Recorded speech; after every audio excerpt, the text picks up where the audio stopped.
Thank you. 「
Hello, everyone, and a warm welcome to a final day of coverage here at the second stop of Season 3 of the Triton Poker Super High Roller Series. Ali Najad alongside Henry Kilbane. It's a bit bittersweet. Obviously, everybody excited to put another successful festival under our belts, but I don't know if I'm ready to leave quite yet.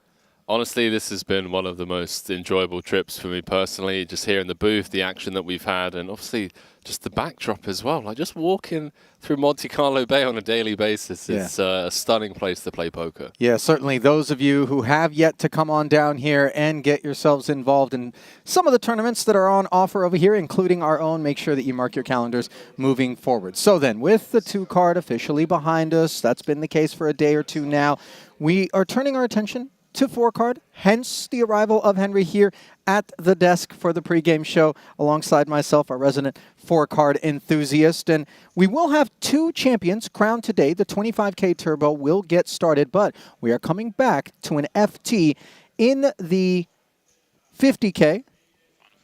And we've got 15 players left. Forgive me, it's not the FT, but we did have something that happened yesterday as we will cast our eyes back upon the 30K bounty. But unlike usual, I feel like maybe we should cast our ears upon you, Henry. You want to walk us through the highlights? Let's do it, my man. All right. Was the American Crusher, one of the better-known PLO players on the international stage, with the ace, jack, 10-8, flopping top 2 as good as it can get. 81% equity with 2 cards to come, with bounties in play. Laszlo Wojtas got it in with the ace, king, 6 deuce. Needed to find the king to eliminate Wiseman, which he did on the river. And Dylan showing up to a Triton series for the first time, adding a final table to his resume. Gavin Adrianov opening on the button with the ace-ace, queen-8. Bit of a loose call from king, jack, 8-3 for Tom, but with the bounties, Tom looking to build stacks, always playing for the win. Flop in top pair, deliberated over the decision for quite some time, but ultimately wanted to run with it. And no help on the turn, left him drawing thin. The jack of hearts on the river, giving Gavin the nut flush. Next it was Wojtas to go bounty hunting. The online crusher, also known as Omaha for Rolls, just decided to run it against Russia's Yakov Onachin for a 3 million chip pot. Ace-6-4, things were looking fantastic for the Russian. Wojtas drawing to a runner. Picked up the gut shot on the turn.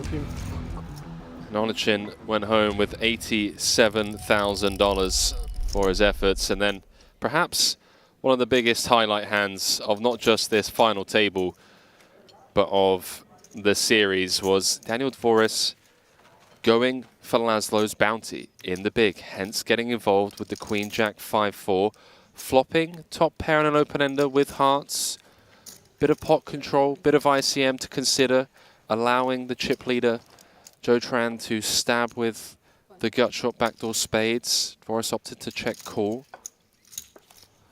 Turn brought the king of spades, giving Joe a significant lead with a top pair of his own and a nut flush draw of his own. Continued firing, 900K.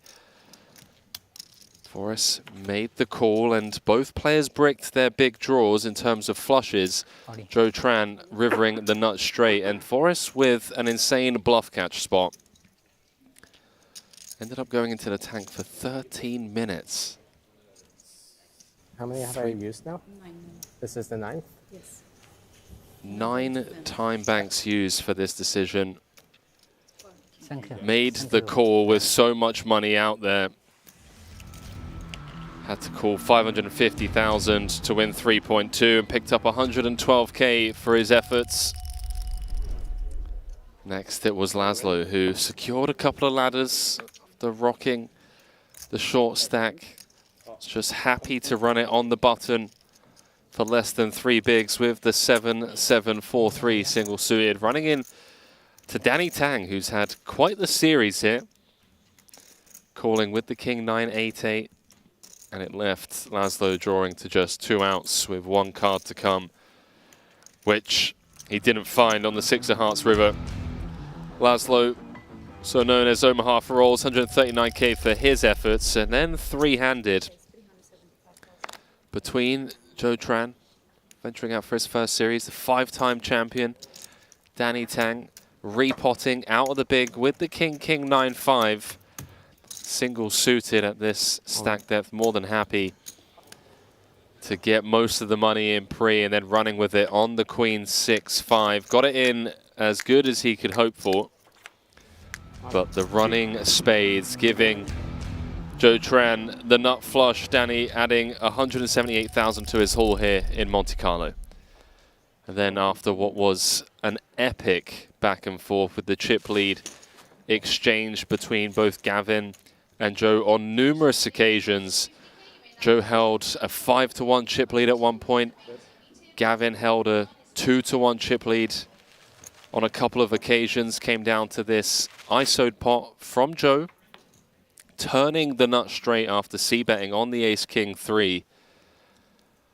Continued firing. Wanted to set it up for free. Didn't go all in. Was trying to milk his man with top and bottom and a picked up flush draw. Gavin then checked it on over, and Joe went for some thin value with the nut straight, running into the backdoor flush to exit the stage in second. $269,000 for Joe. And that paved the way for our champion, Gavin Andreanov, to clinch his maiden title. Just his second ever Triton event, collecting $387,000 along the way. And not to mention the 4 bounties that he picked up, Ali, for an initial $160,000 haul. And that, for me, and for Randy, I believe, was one of the most entertaining heads-up matches that we've had the pleasure of commentating on, just due to the bounty effect, that additional 80k overlay, and that final table getting from Tom Dwan all the way down to a champion in pretty quick time. When you throw those 40k bounties out there, ICM kind of goes out the window on occasion. Yeah, it obviously is always a consideration at the final tables. I remember being in the booth for a short stint and thinking to myself, these bounties are like walking by a brush fire and just pouring a bottle of lighter fluid onto things. It just, the chips already tend to work their way forward quite frequently in PLO, but that bounty effect was absolutely on display here. Let's talk a little bit about our man who took it down, Gavin Andrianov. He showed up in London, cashed the one and only event that he played, which was, of course, PLO, a 25K. And then he comes out here after having caught the Triton bug and notches the title. Didn't look like he was going to be the man to do so, by the way, throughout various stages of that FT. He was consistently dialed in throughout, and Randy worded it perfectly. He was just clearly a thinking player. Every decision was taking every option into consideration, and the heads-up match, he kind of switched gears. He started playing lightning fast pace against Joe Tran, perhaps just trying to catch his man off, you know, like, hey, I'm playing super fast. I'm not going to give you time to think things through. Perhaps you're going to slip up. And it really was a worthy heads-up match, and I hope that that format is here to stay, because it was really entertaining as well. I like that you brought up Joe Tran again. Obviously, he fell in second place. Here at his first festival, though, he has performed quite nicely. And not just in PLO. He picked up a second place in that PLO last night, but the fact that he final tabled the main event, showing that he can get it done in not one, but at least 2 formats. And I think if you asked him, PLO is his stronger game, but coming 5th in that main for a 7-figure score at his maiden event is pretty huge. And can we just appreciate how well dressed that man is? We're in Monte-Carlo, Monaco, worthy of a James Bond villain kind of. Sure. Yeah, you know. I should have sent him one of those water teenies that I mixed up for us at the desk earlier. By the way, front-loaded schedule, when you do notch that big 7-figure score up front, something to be said for paddling downstream the rest of the way through. Now then, let's not overlook Tom Dwan. This is a man who is always hungry for action, PLO, the kind of game that really works for him. Came in as the chip leader, but out in 7th, Henry. Yeah, I think with the bounties, it was always going to be either a case of Tom Dwan just running away with it at the start, or, you know, kind of chipping down and getting in tough spots. I think it's absolutely fine to go from 1st to 7th, because of how big the bounties were. So it's easy to look at it and say, oh, he's overly aggressive, you know, a bit too lag. But when the bounties are worth more than the ladders, you need to be in the mix. And the reality is with equities running so close in PLO, that can ultimately lead to one's demise. And unlike in the mystery bounty, when you're calculating things based on the expected value of a bounty because it's unknown what it will be and you're just looking at the distribution, here it was a guaranteed $40,000 no matter what. So obviously the hunt for those was robust. So then let's turn our attention to Danny Tang. Danny has been perhaps for me the most impressive player at this particular festival, evidenced by the fact that he picked up not just cash here in the PLO streets, which is not where we're accustomed to seeing him, but of course all important points toward the overall Ivan Liao Player of the Year award and of course POF Player of the Festival here. Yeah, I remember you speaking with him on the back end of last season, and, you know, he was chasing Jason and Stevie but couldn't get it done. But he put it out there into the universe and said, look, next year, next season, I'm coming back. Like, I'm going for that Ivan Liao Player of the Year leaderboard. I want to win it for Ivan, obviously close friends. And he has delivered. Came into this series saying, now I want to tie Jason Kuhn, 5 titles in a year. Look where he finds himself currently. Yeah, tough festival, of course, for the likes of Jason Kuhn and Steven Chidwick, helping propel Danny Tang to a 377-point lead. Huge. And an almost assured 100 extra points on top of that, courtesy of Player of the Festival, and he's part of the final 15 here as we come back today with the chip lead. So then, we turn our attention to the 50K, as I just mentioned, 72 entries in total, just a couple shy of the 30K, which was a record setter for us in terms of PLO, 43 unique players, and we're going to pick up action on the money bubble, effectively. 15 players remaining, 13 will be paid. 72,000 is going to be the min cash. 956K up top, Henry. 10 and 25,000 are going to be the blinds. And as I mentioned, Danny Tang at the top of the leaderboard, hungry as ever. And I think he's actually playing his best poker. Would you agree? I have to agree with that. And the fact that he's come into the PLO events and very openly admitted that, you know, PLO isn't his go-to game. He's out here kind of freestyling, and it just has to be due to the fact that he's exuding confidence. Deep run in the 30K and now chip leader with 15 left in this 50K. Quick peek into the Triton Poker Plus app, by the way, will show us Chris Parker here at his first ever Triton Festival. Second in chips with 1.7 million behind Danny. Dylan Lindy, not his first, but still in the infancy of his Triton career, in third. And then the newcomer, Satubayev, in fourth. Tom Axel Badel of Norway, a fan favorite. He is in the hunt as well, though he is down there in 11th place. Short stacks out there, as you just scrolled, pop into the app if you want to get a better look. That could mean a protracted path to making our way into the money, could it not? 100%, and given the fact that this is based off of the end of play yesterday, the blind level is going to be going up to 10,000, 25,000. So those shorter stacks, such as Parsonin, such as Amos, such as Divilevsky, are actually going to be dropping down to, you know, sub 20 bigs. And with PLO, it's a lot harder to get the money in pre, but still, being on short stack duty in a 50K, you mentioned that a few people left in the field looking for trip savers. You know, this could really make the difference between in the red and in the black in Monte-Carlo. Yeah, no question about it. Dylan Lindy trying to save his stop here. It has been fruitless thus far. Keep an eye on him. Obviously going to be very hungry. Trip saver, as Maria likes to call it, the ability to make a deep cash and maybe hedge some of the losses that have been incurred earlier. Seat draw, not that relevant, though, Henry. We got another redraw coming up. Once we have one more elimination, final 2 table redraws would be down to 14, which would mean we'd be on the stone bubble. It's kind of, you know, tough out there for those that do bust after getting a good night's sleep, coming back thinking what could have been, but just the way the cookie crumbles, really. Yeah, I thought we were going to be playing down to the money, though. It would have seemed sensible. However, there was one dissenting voter last night. Well, some exhibition games, perhaps, that people were interested in, and Floor came over. Nacho didn't want to tell any tales. He's like, I'm not going to say who's saying no over here, but it was someone from Nacho's table that wasn't interested in continuing into the wee hours last night. Yeah, well, very interested are we to get things underway here today. Just moments away from doing that. And don't forget, once we crown our champion this 50K, still one more event. That'll be the 25K PLO. So, turbo format.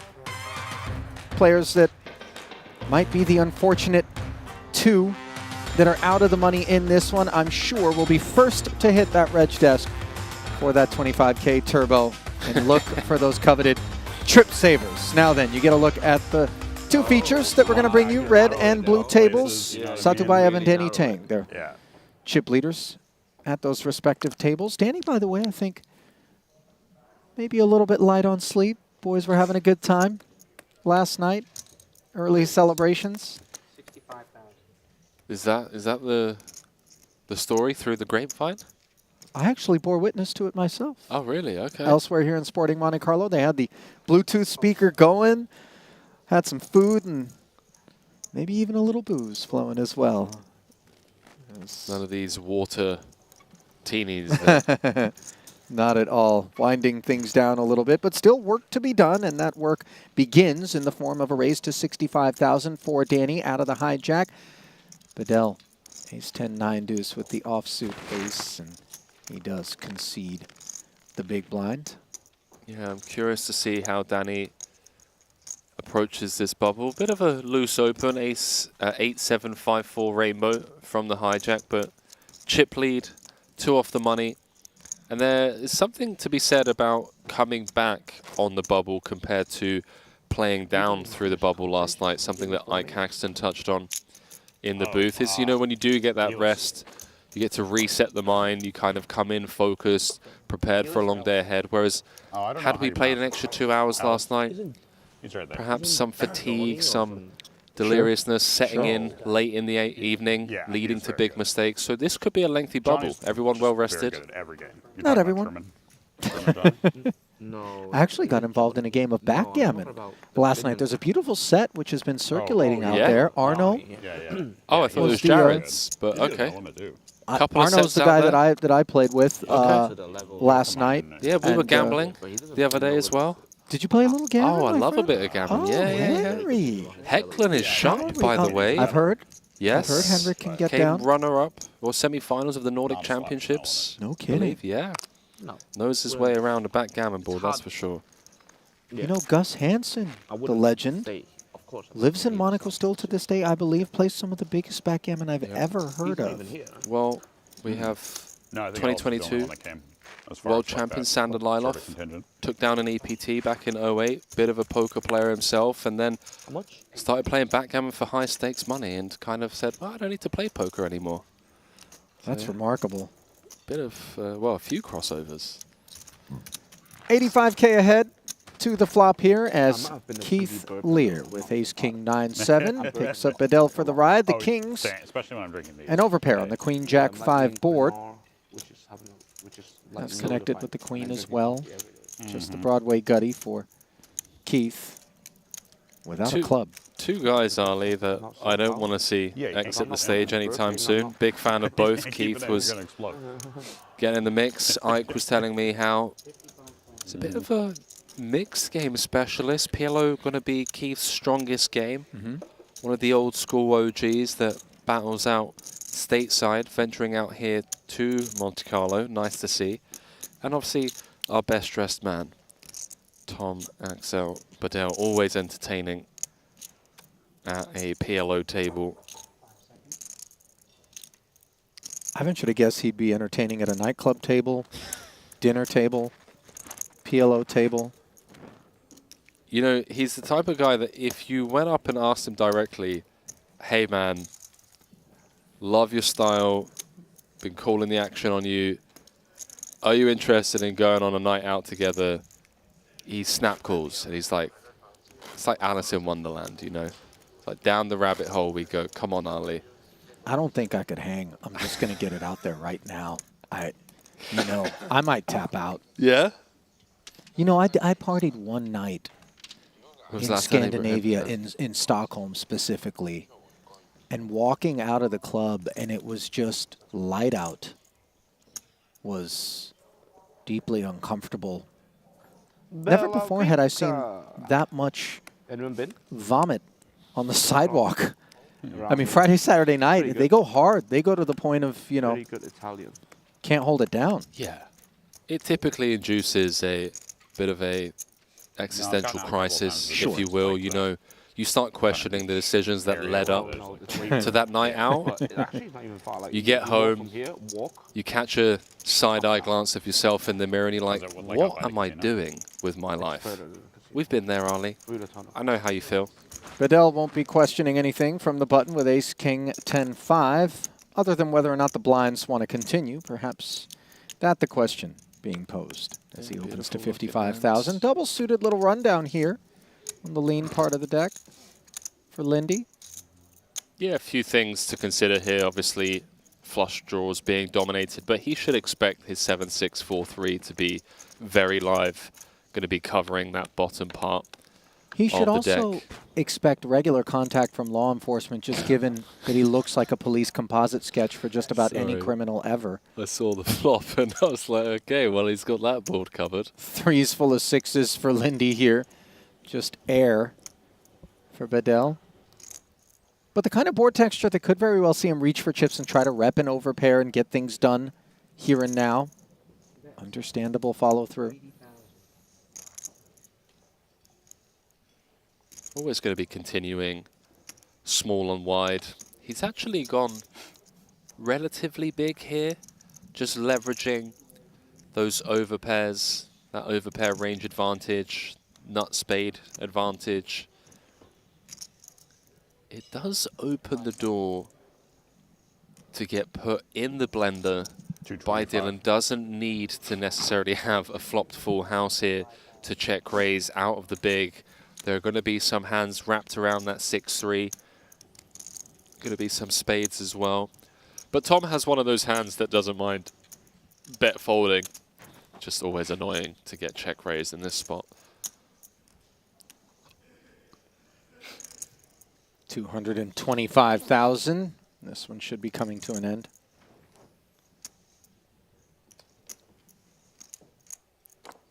Dylan, second time out. Triton series. Had a few cashes in Cyprus, but over here, Ali in Monte-Carlo looking for said trip saver. In great shape to do it. Fantastic player. One of the OGs as well. Into the two chip leaders. Ah!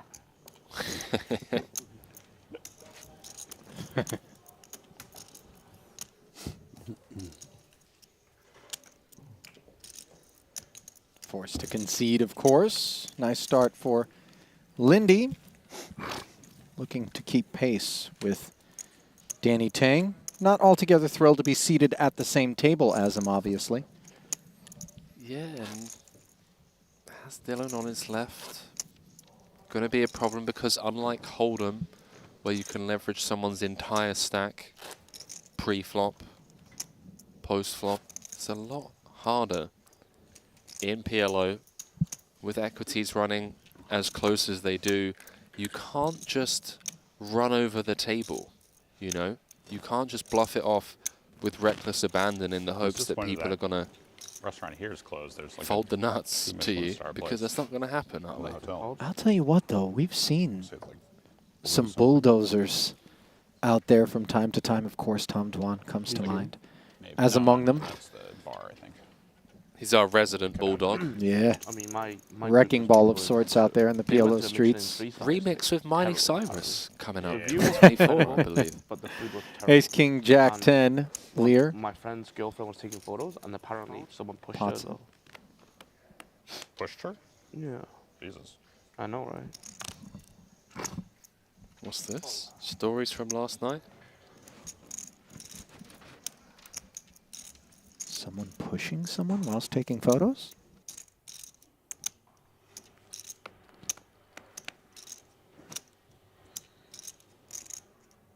Pot. Yeah, apparently, perhaps the overflowing glasses of water teenies led to some out-of-line shenanigans. Something that's not out of line, though, Ali. Couple of pretty hands here. Ace, Queen, 10, 3. Couple of spades for Lindy. The 3 better to 280. Now, we do know that ICM is for poor people. Yeah, but perhaps 4 betting is for bolder ones. That's Keith. nice. Content to flat. Keeping in the dominated hand of Dylan. And on the king. King Jack 8 board. It's the wrap for What a Lindy flop. up against top 2 Wow. and a gutter for Keith. Bravo, dealer. All in. Lindy jams a snap from Keith. Writing was a bit on the wall once the flop came out. Well, not wrap, no 9. Small Keith, wrap. That is a wrap. the covered stack. Queen stack. Keith in great shape, by the way, blocking Pretty cooler flop, isn't it? some of Dylan's How do you guys outs, have these hands that chopping come on a like 3, queen. 4, 7? I know, right? You always wonder this.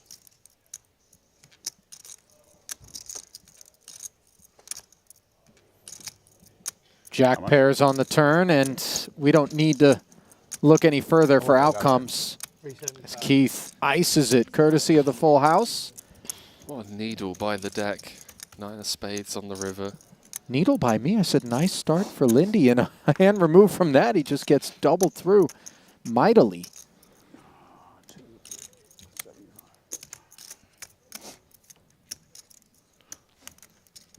Great start for Keith. Following up the chip counts. 60 big blind pot, by the way. Lindy down to 1.1 million, roughly, 46 bigs after that exchange. Plenty serviceable, of course. Doesn't look any worse for the wear. Dylan, a real veteran of tournament poker. Yeah. Very poised. Immediately on the turn, he's just like, yeah, I'm joined dead. How much is that, Keith? Right. Yes, we don't need to waste any more time here. Forget about the river. At Dylan's first festival, which came earlier this year in Cyprus, he was 3 for 9. Didn't actually join us in London, as I believe I mentioned during the pregame show. He skipped that stop. First one was in Cyprus, but here in Monte-Carlo, he is 0 for 9. Skipped London because he hates the Brits. Unconfirmed, Unconfirmed. Henry. I wouldn't put that out there. I'm joking. He's a friend, and I'm British.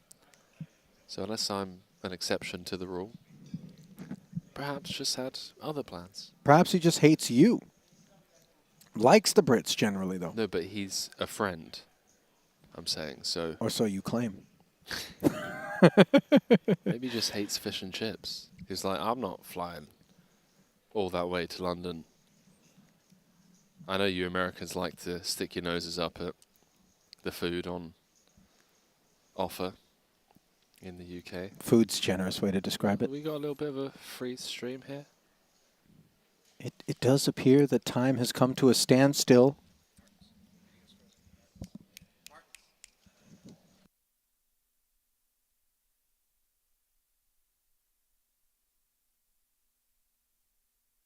A little straight draw, flush draw situation for Onachin. Is the hand so good that it's caused the world to come to a standstill, perhaps? We'll keep you updated courtesy of what we're seeing in terms of our stats tracking here. It was Yakov, small blind limp. Lear made it 75 to go. Onuchin made the call. It was a check call of 60,000 from Yakov with the diamonds and the bottom end of the wrap. He makes the jack high straight on the turn.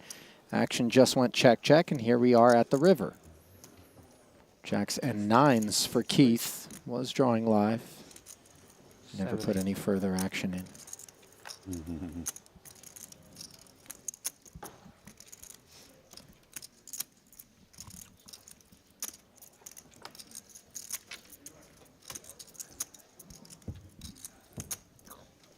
I love gold. The look of it, the smell of it, the taste of it, the texture. Oh man, Arlena's yard. I'm not going to lie, if I was ever lucky enough to win a Triton trophy, I would likely Got to play the events first. wear it around my neck like Flavor Flav Every poker room I walked into, you know, eventually hunched over deeply, courtesy of the weight of the thing, but It'll be like DJ Khaled, but instead Yes. DJ Najad, another one. you're going to know. Just only one. Actually, not another, just one, but you're going to know I won it Oh my word! at all man. times. How have I gotten into this situation where I find myself working with you on a consistent basis? I love it. Oh, I'm so going to get cancelled one day as well. You know, it is. I've already accepted it. It's like, you know, back to the poker. 50k going We're on, here for it. 15 left. 2 off the money in the final day of coverage from the Super High Roller Series here in Monte-Carlo. What an epic trip, I mean. Really has been. So many huge storylines, first-timers. Danny Tang, 5 titles now, looking for title number 6. What have we had in the booth? We've had our fair share of stories in the booth. We had Jonathan Jaffe, had Ike Haxton last night. Jumping in. Was a real treat Absolutely was, wasn't it? to have him in the booth. Needling, you know, a little bit. Wasn't paying any attention to the nonsense conversations around sports betting that are going on. He was like, no, you know what, let's talk about poker. Provided us with some of his world-class insights. As Danny's flopped top and bottom. Bedell with a royal flush draw. And gut shot to Broadway.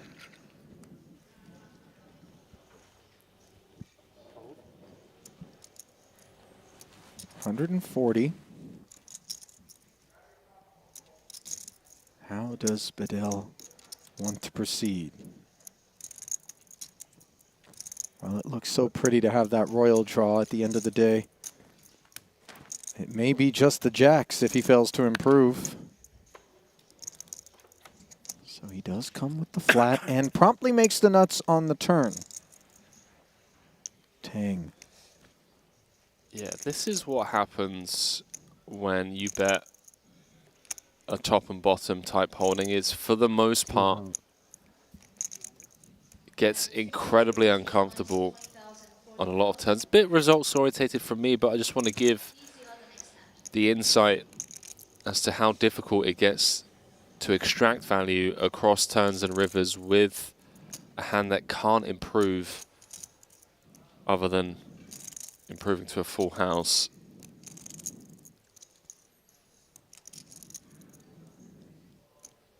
Now we just have to pitch our 10%. Whereas, you know, had we checked flop, could have potentially called a probe on the turn. Something to note, Bedell off to a great start, 870. Credit to Danny for finding the fold with those kings and fives, by the way, in the face of that 200K. Henry, of course, finding it to be a garden variety spot. We've seen some get quite optimistic with worse out there, Henry. Maybe in the booth we have.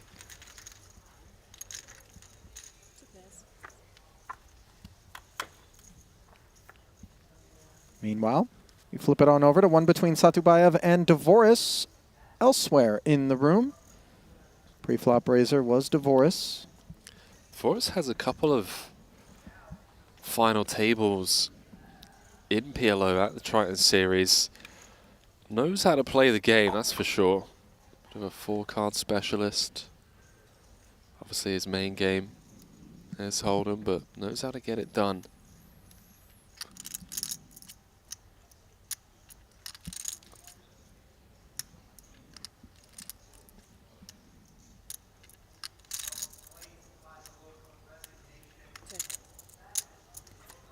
Both players checking. Turn brings a spade. And the 7 high straight for Dvoris.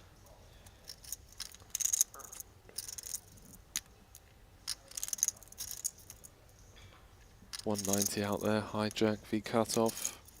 All options on the table here, by the way. Forrest happy to just check in juice, get some of the 1 spade type holdings, try and bluff at this hand. If Saturbayev bites.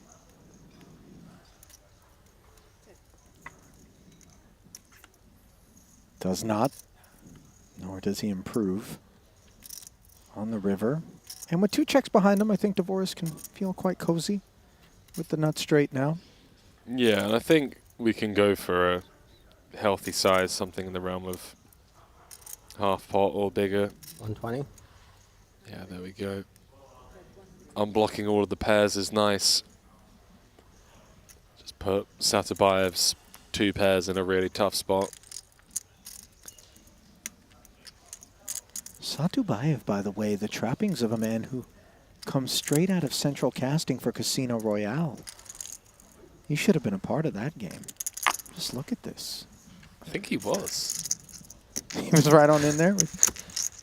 Wasn't he the one that jammed all in under the gun with a king high flush and thought that it was good against 4 opponents on a paired board? I don't think he would have played his hand that way. Couldn't have been him. Who do you think scripts these poker hands? Somebody who doesn't play poker. These For sure. Every Hollywood single movies. time. Have you ever consulted? Has anyone ever approached you and said, hey, Ali, look, we don't know what we're doing. Help us come up with a great poker scene? No. Never No. been in any poker movies. Never been approached for a poker movie. You need to get better at brown nosing, mate. Do I, though? Wow. I have Hold- other hold- ambitions. I need to get better at day trading is what I need to do. Ace 876, the Norwegian Mats. Amot. You know, if you ever do get called for a part now, I'm going to rewind to this stream and clip that little exchange. Sure. Be ready. Don't hold your breath. Wouldn't. Beautiful looking hand for the short stack. More than happy to go with this here. Off of 16.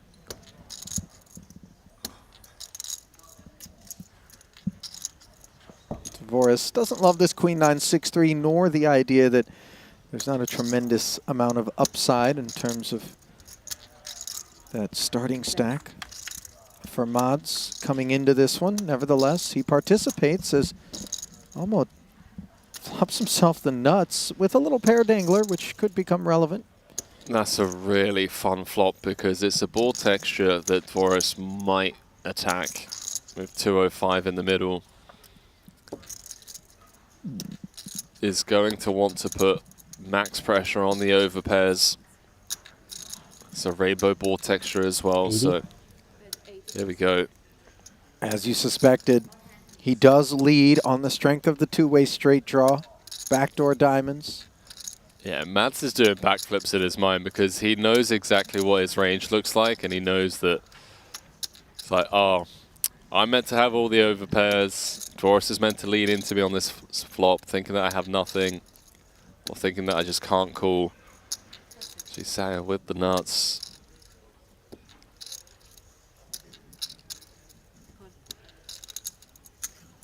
Dvorak is live, by the way, live to a 7.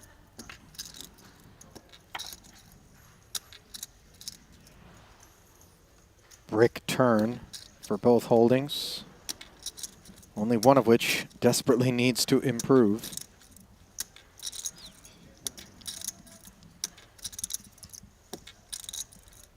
Once he's been flatted, Henry, it very much does feel like Mods is weighted toward the overpairs, but proceeding with caution as the covered stack. Yeah, not picking up a flush draw on the turn is, not to state the obvious, but bad. Like, had a diamond rolled off, then perhaps we just go with it. Now with the open-ender, a couple of our outs might not be good now. Should Mads have picked up hearts. Understandable to see Dvorak slow down here. How much is it? He's going to ask for a count, but doesn't even have a pair where, you know, he could potentially river 2-pair and be 235. good. I don't think we're getting the right price on a call.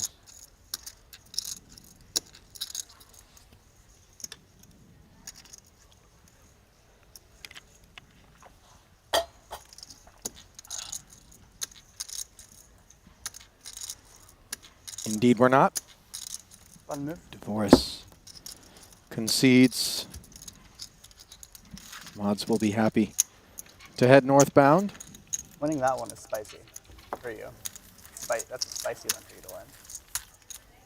That's 10. Dylan just acknowledging that it's a spicy flop. Spicy one for Mads to win. Mads just given him the nod of approval.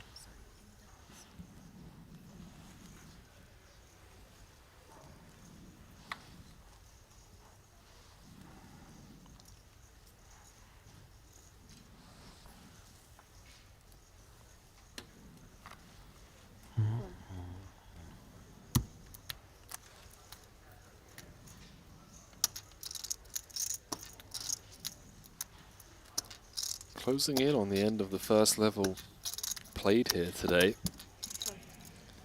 Still no elimination. Danny Tang still in pole position. How many times have I said that this series? Plenty. Not sure if you've got Danny's results up in front of you from the festival so far, but it just reads much like a player of the festival resume should. Note the limp from Dylan, by the way, even with a hand as strong as ace, queen, 10, 6. Just wants to pot control, understandably so. Reduce variance. Flops himself top pair in the open ender here. The jacks and 9s for Satubayev, and of course Divorce. Top 2 and the lead. I love these spots when you look at things through a Hold'em lens and you note that Wiseman has more equity with 2 to come than top 2 pair. It seems like such an improbable piece of math I know what you mean, to cast your eyes upon, but that is exactly the case. Forrest does cool. Clean turn card would put him back in front, and we see the impact immediately of the 7 rolling off.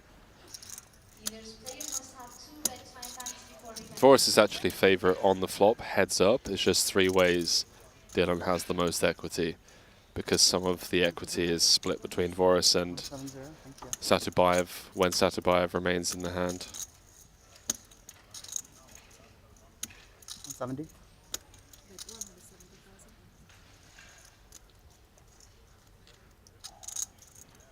Now Dylan sizing up to 170, full pot, and bullying Divorce off of what was the best hand. Nice little pickup there from Dylan. I think we're going to see this strategy executed until we work our way into the money, where just takes his perceived post-flop edge to the streets. Wants to see 3 to then navigate. Before you need to ask, I don't want you to keep asking, so I'm trying to be preemptive now. Thank you. You're welcome.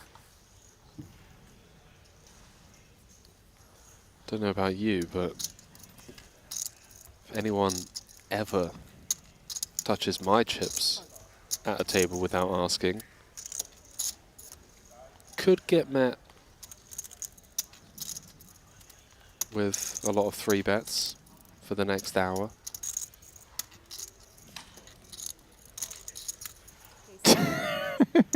Vindictive? Well, I know you come from a kind of private mixed game background where We're always in each other's stacks. Yeah. Let me post the blind for you. Yeah, Here you go. 100%. Mind if I steal that 5K? Wait, what? That one went straight over my head. Any chip palmers?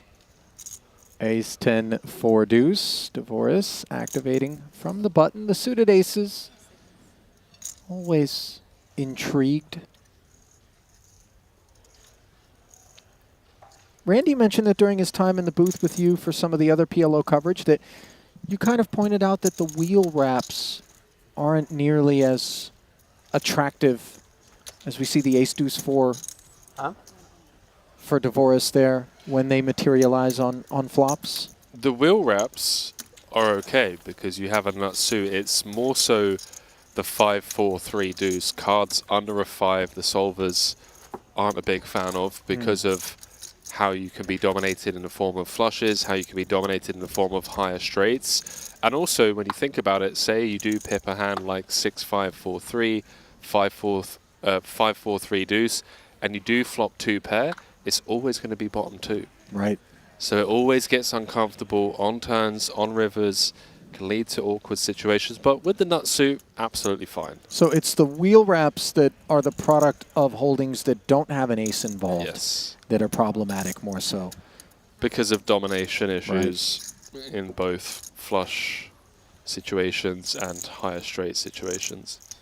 Well, flush situations are what Yuri Zivalevsky has on his mind. Is Beautiful looking hands. the Brazilian. 11 bigs in the hijack. 72k bubble though, does change things. Not a small one. Yuri 1 for 9 so far at this festival. 11th in the 25k GG Millions for 85,000. That's rough. That's very rough. 1 for 9. Couple of pre-flop time banks being deployed. He did not open that pot though, Henry, and you're nodding your head in affirmation? I'm nodding my head in affirmation on the use of the time banks. It's really not an easy spot. Just scanning around the rest of the tables, checking the itinerary of the other players. And again, perception versus reality. Oh my God. Ali, you know, like, You keep folding. how do you big, and I just keep perceive having, like, the other players like pre-flop first and hand, post-flop Ace, game? king, king, queen. Oh. Do you believe that you have an Last edge? time I If had so, queen, queen, 4-7. these more marginal spots, This one was better than the last one. find the fold. As he Wise would have one. run into ace, king, king, queen. Yeah, getting Didn't the feel walk like the there. time to play. Deuce 8, Zivalevsky 7, is the 5, shortest stack in the small room, and blind. we are 2 away from the money, so believe in obviously yourself there's more, more maybe. to the Huh? story You believed in yourself more. Maybe you than could. simply Yuri Good fold by you. Whatever you folded. open folding. Yeah, exactly. You were gonna get punished, or maybe not, but Maybe not. yeah, but the money was. My hand good. was not. Against your hand was not good. Not good. Okay. Okay, yeah, makes sense. I was gonna look down at my cards, and you were gonna be all in. Yeah.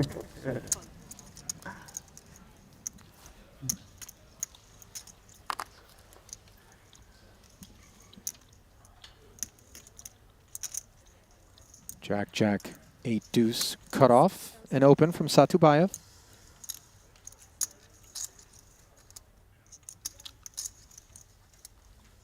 I would be in bad shape, but I would have my suits to protect me, Those are. to help me. I mean, that means you have 35%. So Yeah. if you have 2 suits, that means you got 35. So that's a Great bit, thought. maybe even more. But you had hearts? I had hearts. Yeah, I had nut hearts. Mods. Not hearts? Ace, ace, queen, 5. One suit. 3 betting to 215k is Maybe Yuri. okay, you're getting. Yeah. No, Dylan. that's good. Continue to discuss the prior moment where Zivalevsky might have found himself in a bad way, much like Shingis finds himself rather right now. Yeah, if my auntie had wheels, should be a bike, Ali. I think she would also need handlebars unless she dons a mustache PLO that we're unaware of. Yeah. Hard. It's really hard. Satubayev out of there. Not fun at all. Pedals as sometimes well, really I think. fun, actually. Yeah. Fundamental. Depends on what Yeah, side of yes, the. sometimes it's incredibly rewarding. Depends on what side of the spectrum you are. Yeah, sometimes it is the least fun you could have playing poker. But short-handed, big blind ante, Yeah. Yeah, it's like, torture. yeah. Yeah, no, it really is. And I keep receiving Badugi hands, and then when I receive a okay-ish, Yeah. I played mixed for the first time in my life. Like, I played like the whole mixed series of Poker Go. yeah. And then directly after it, 0 break, immediately played the 100K PLO. And in my first hand at Poker Go, I got dealt number 2 in the 100K. And I'd been playing Badugi for like a week and a half, so I had to look down, and I was about to open, and I had to look again. I was like, wait, this is Not the game I'm not- looking for. Yeah, and I've never had that happen in my life because I've never played mixed before. Yeah. But it was a weird experience to be. I've been looking for this for like 10 days, and I finally find it, and it's in 100K. But it's But a a lot. good thing about playing all the games is that at least you have fun with your cards. Like, oh, okay, now I have like, even you're not playing, Yeah, no, I really. number 1 in Badugi. Wow. Yeah, you have a little bit more of a sweat, like you. Exactly. Yeah, it's very funny interacting with mixed game players. Just generally, it's a different vibe. Like the mixed game. Yeah. We're A lot of complete nice people, not just a psychopaths, lot mixed of game salt, players. too. Dylan's not wrong. There's so much salt. Yeah. Do you enjoy mixed more, or do you enjoy big bet more? I like both. I don't know. Like, yeah. Both are good. I agree. I really enjoy. It's just a completely different frame of Yeah, reference. yeah, exactly, yeah. In Line's both, you going have up. to kind of know the story, you know how to. 15 and 30,000. The managers to get 15 still remaining here. set back 13 against, paid. the team that Oh, has wow. this season. Day 2 Back over to table 2. of the 50K. It's pretty common for the managers. to Danny get Tang. Dylan. Why the Badell. fuck is it no? Oh my What? god. It is no. Disallowed go. Oh yeah. 他妈的. Oh my god. 5 seconds.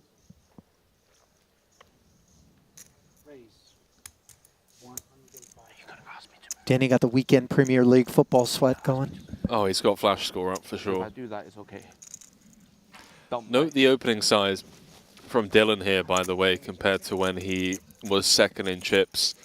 Now wants to really deter the players behind from getting involved. There will be no deterring the likes of Yakov, Oh, Onuchin. is going on here?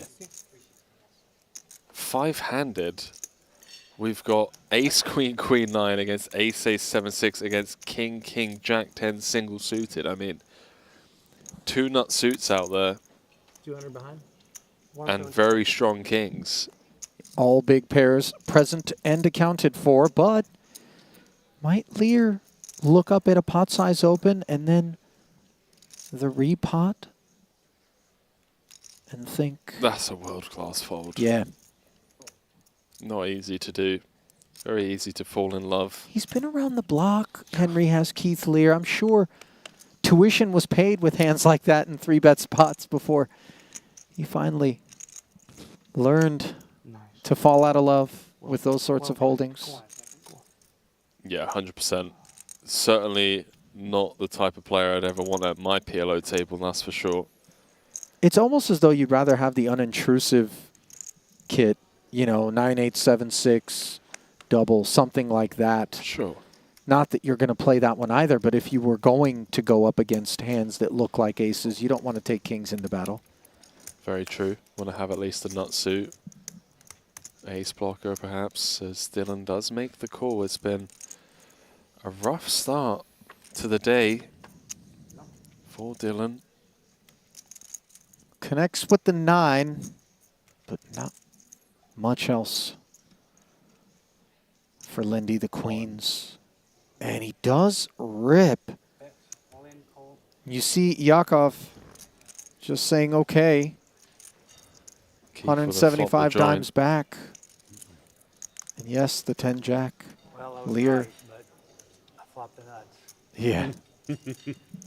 Immediately recognizing Huge hand. Or should have gone for it. that Then he I was wouldn't have. correct about the aces, but got very lucky here. I flopped Note folded Yakov's king, dominance. King, jack, then. I knew you had aces. Me too. Just had too much in.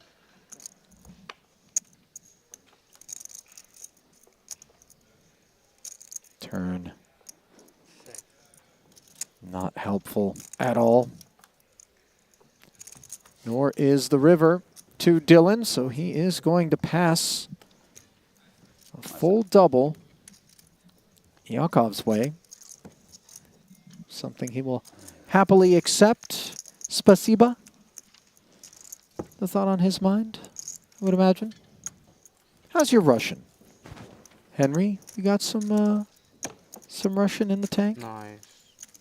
No comment. Yakov going for back-to-back final tables. Don't look at me like that. It's not, we're not, no. Not opening that can of worms. You know a little Russian, do you, then? All right, I'll tell you her name.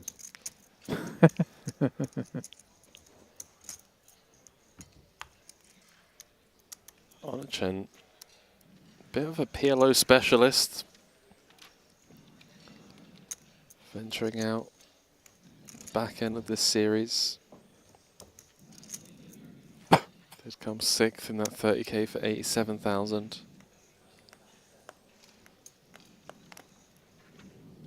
Now has a very healthy stack. 5th in chips with 38 bigs.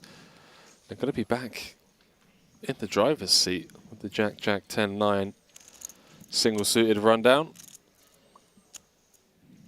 Raise. 75,000.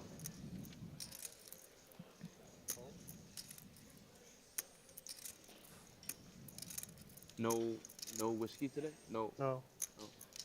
The final table. Fresh off the double. It depends. Onachin. You got it. Cut off open. Danny says you got it. Dusty queen 7-5 deuce for him.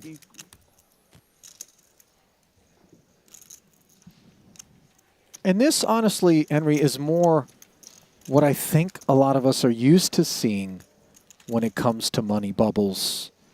Here at Triton, especially during this festival, it feels like every single one of the marches to the bubble that we might have been tempted to think would involve some grindiness have just bashed right through like the Kool-Aid man.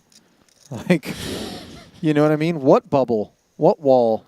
And just further greasing of the wheels right afterward as the shorties know they're in the money and then they seek spin-ups. Different game though. Hold'em, you can leverage people's stacks entirely pre-flop. Whereas here, you know, you see King, King, Jack 10 being folded It's called projecting. correctly. I do it. I project other people to do it. You know. Evens out the playing field. It makes me feel better about myself. Hope someone else does this as well.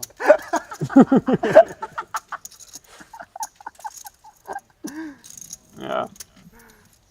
I've been doing a lot of spicy things with pocket threes at Triton. That's for sure.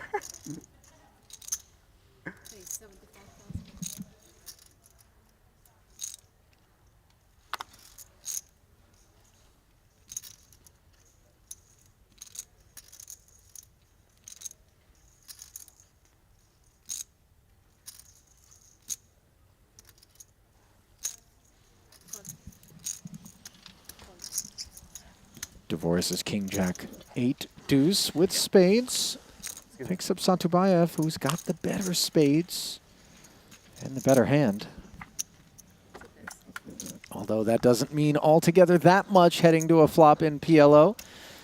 Aforementioned tight-knit nature of the equities. We see Divorce hopping into the lead. We're waiting up for the sand. Yeah, interesting one for Satubayev. Has one of those hands that can never really improve, like no backdoor spades. Sure, you can turn a set a decent, like a small amount of time, but taking down the pot right here, right now, on this board, may be a thing.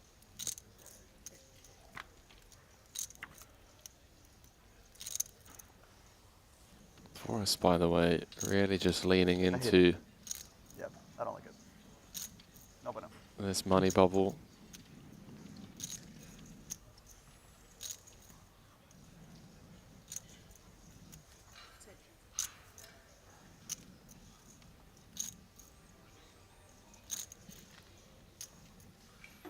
Second check out of Daniel. Yeah. Getting ace.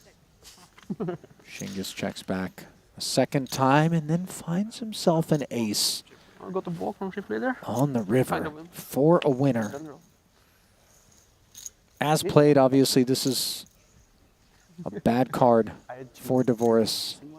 exact same. Exact same. We know that the I mean, cut off. The blinds are the two big stacks with Divorce. hands containing an ace tend to often be the ones that would open and then And I have like 35. not be betting on flop and turn, despite having position in the betting lead here. So You're in. a full shutdown, Oh yeah. that's showdown, and pot to Shingus. Both, but I'm not. I'm unsure. Right. The exact same spot twice in a row. Very interesting.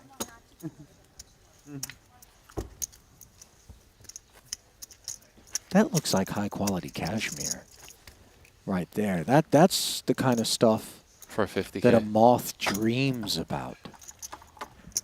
You know, being able to sink its, what do they have, teeth? I don't think they have teeth. How do they chew through mandibles? They have fangs? What? Where are you going with this, Salle? Do you not know? You never had a piece of cashmere in the closet? Come back to it and there's holes? That's from Moths? Yeah. Wow. Yes, moths. I mentioned mandibles, producer James. Thank you for that Google search there. Yeah, they'll gnaw right through your expensive cashmere sweater, Henry. I'm telling you. Now, maybe there are no moths in Phuket to worry about. Not I'm in not my sure. house. Mothless. Well, the moth gods are listening, Henry. We got They know where you live. a moth bodyguard. It might be cashmereless is more the thing, because I Most don't think you likely. need much cashmere in the You don't. beaches of it Thailand. shrinks. You know, Well, you don't put it in the dryer. obviously not, but talk about the humidity and the sweat. Yeah. Not the most functional fabric for a Thai summer, is it? Functionality for the Queen 10-9-4. Divorce. Raising. Two customers. King 9-5 monotone texture. I don't No know. one has the flush. But they're pretty much the exact same hand. In that spot. Divorce with the pair of nines. Currently the best hand.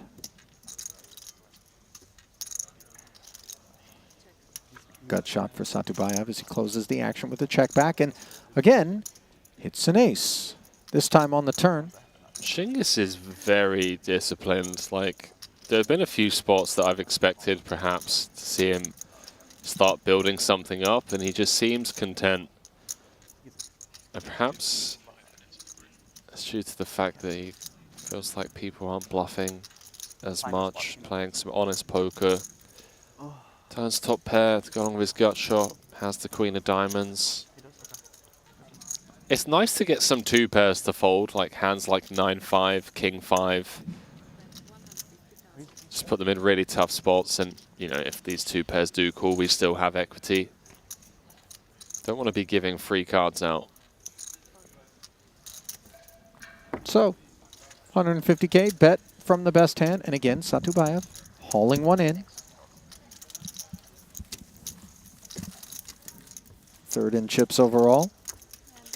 Chris Parker has the chip lead now. Did come in second behind Danny Tang. The two have flip-flopped.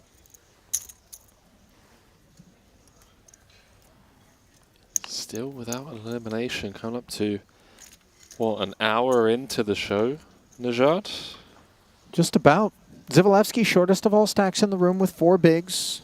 We've seen how disciplined he's been. 15 remain. 72K, by the way. This is, according to Ike, the third biggest 50K in the history of PLO.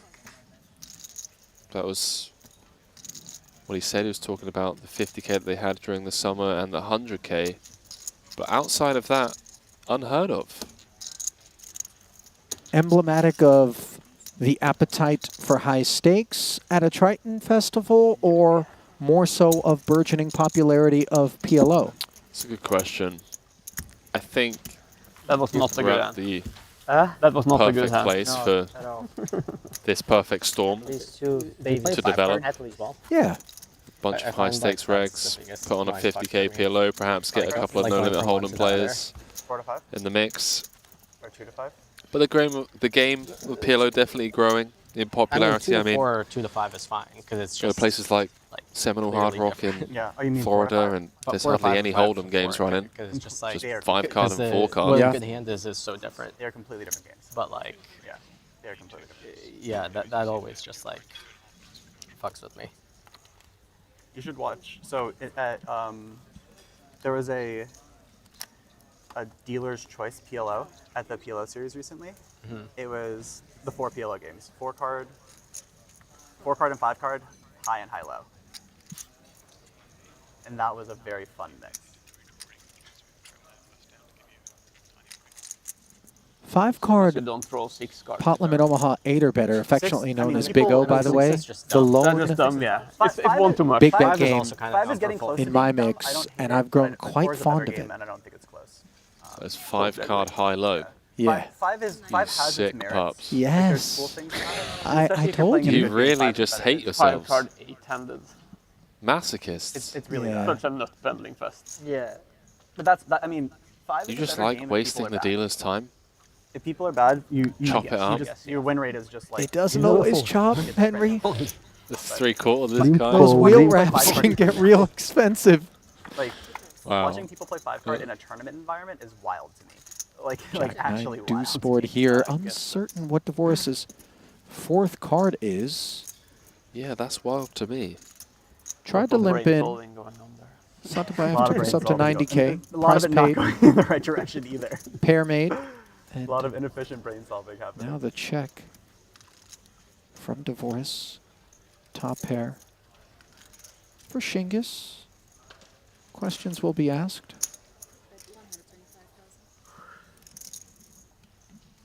125 into 210. Nice hand to do it with those 10s wrapped around the Jack-9. Future bluff candidates should ready get check raised, holding top pair, blocking top 2 and top set. I mean, heads up. Didn't have a spade in his hand. That's a very fun game. Divorce, I love actually. obviously, I like. one would imagine didn't have a spade draw. Have you played heads up 5 card? Like a decent amount of it? I just haven't played it. Decent amount. Flipping it back over to outer table action. Looks like piles have been pushed forward by Kevin Ing. Got himself mixed up with Chris Parker here. Ing raised the button. 85K. Parker defended. 10-9-5 flop, as you could see.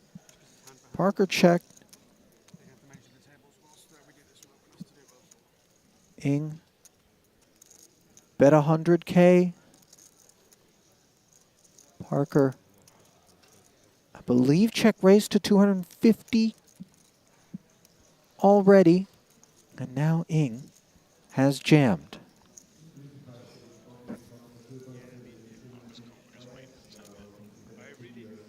Looks like Being Parker's told that, got- yeah, Parker has Yeah. made the call, Henry. So we are paused for showdown as the hand-for-hand part of the proceedings, closing in on the money bubble, is upon us.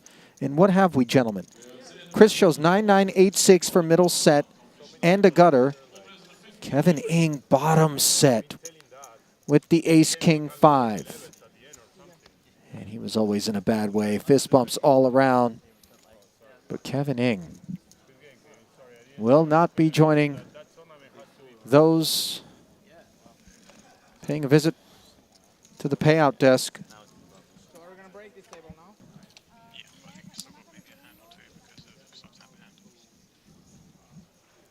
Well, finally, an elimination. And we didn't expect it to be Kevin Ing, of course, Henry, but set over set collisions.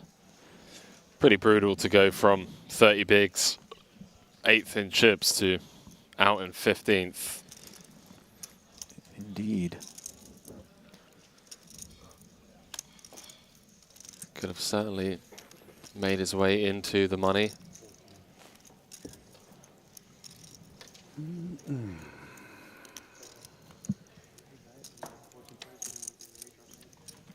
And for him, Yeah, we're redrawing. So with 14 players left, it is going to be redraw time, and that will shuffle the deck and consolidate our remaining 14 across 2 tables of 7. Could be some relief in terms of the relentless pace of the blinds for the shorter stacks. Some extra free hands. We are playing one more hand. Yeah. Has Yuri the immediate short stack on 3 bigs. Brutal stuff for the Brazilian on the stone bubble, especially given how close equities run in PLO. Oh, we have one more. Ah, okay. Okay. I missed So it looks like it was those two. one hand needs to be made up by this feature. Just letting you all know. Yep. Just saying. Yeah. In case you didn't know. What's Danny You saying? tell him, Danny. He's basically insinuating that, hey, I'm going to raise because I'm the chip leader. I mean, it's a small Just to let you guys know, Yuri's on 3 bigs, so if you want to get showered and go home with nothing, that's fine.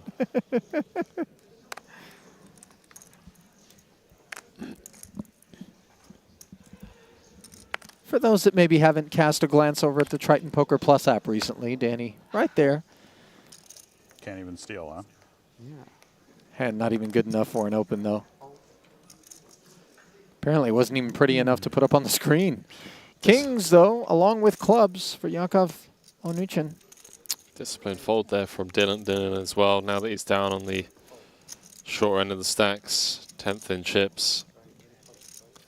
Certainly would have pipped had he had a bigger stack to push the players around with.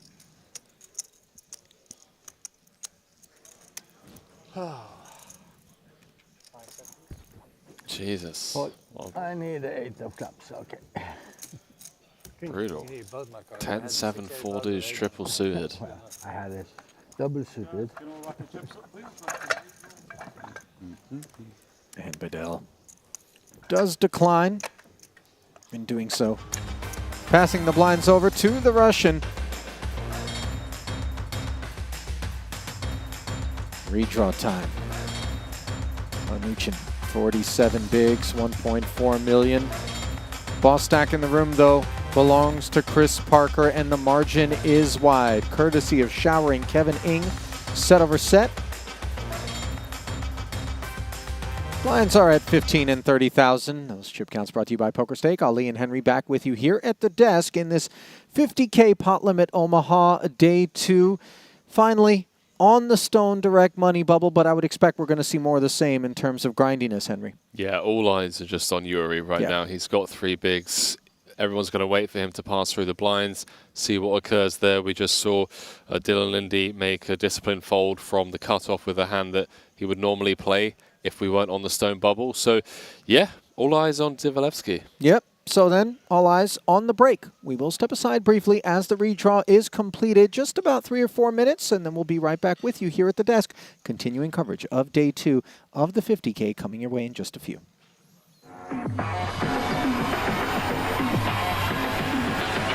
GG Poker. Why? So many players. This is a crazy thing to do.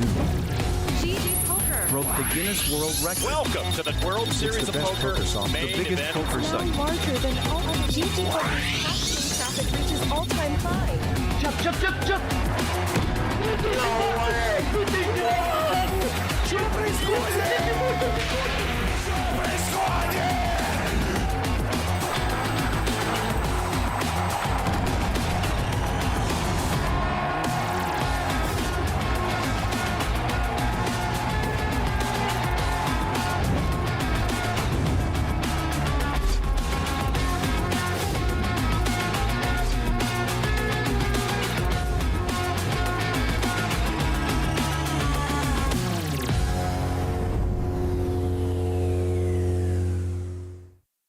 Take your game to the next level with GTO Wizard. Practice against GTO on all your devices.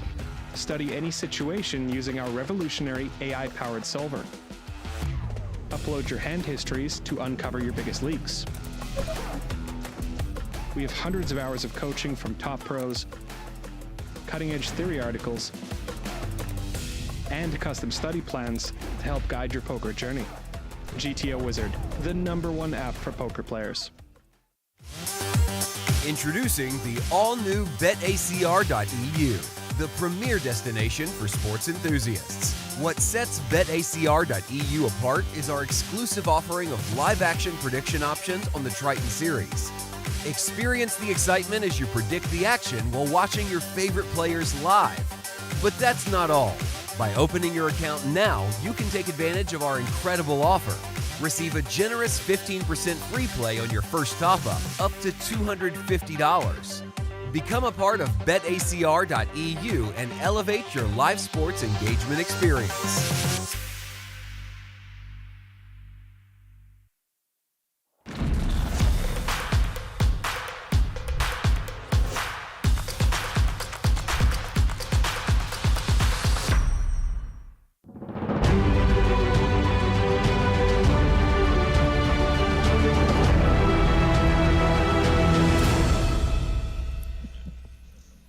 The very palpable difference between going home empty-handed and getting in for at least $72,000. That which fills the room here on the final day of the Triton Poker Super High Roller Series from Sporting Monte-Carlo. Ali and Henry back with you here at the desk. And as you mentioned, going into the break, all eyes on that deeply short stack of Yuri Zivalevsky. But when you look out at the chip counts, he isn't all alone down in that sub-10 big blind range, Henry.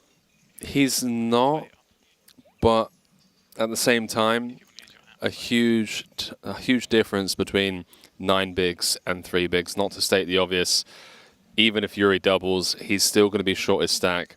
So I think we're just going to be seeing a lot of folding, a lot of raise taking from the chip leaders until Yuri's kind of forced to play a hand out of the big, and we'll go from there. Yeah, even Rajamurthy Kabilan, who is the second shortest stack in the room, has his eyes on Yuri as well. There you see him, 275,000 in front of him. Redraw is complete then, Henry. You get a first peek at those 2 feature tables, the only 2 remaining in the room. Danny Tang up toward the top, 3rd in chips overall. Shingiz Satubayev 2nd. Chris Parker up at the top. And obviously you don't want to be, if you're Satubayev and Tang, at Chris Parker's table. However, that's exactly where Tang finds himself.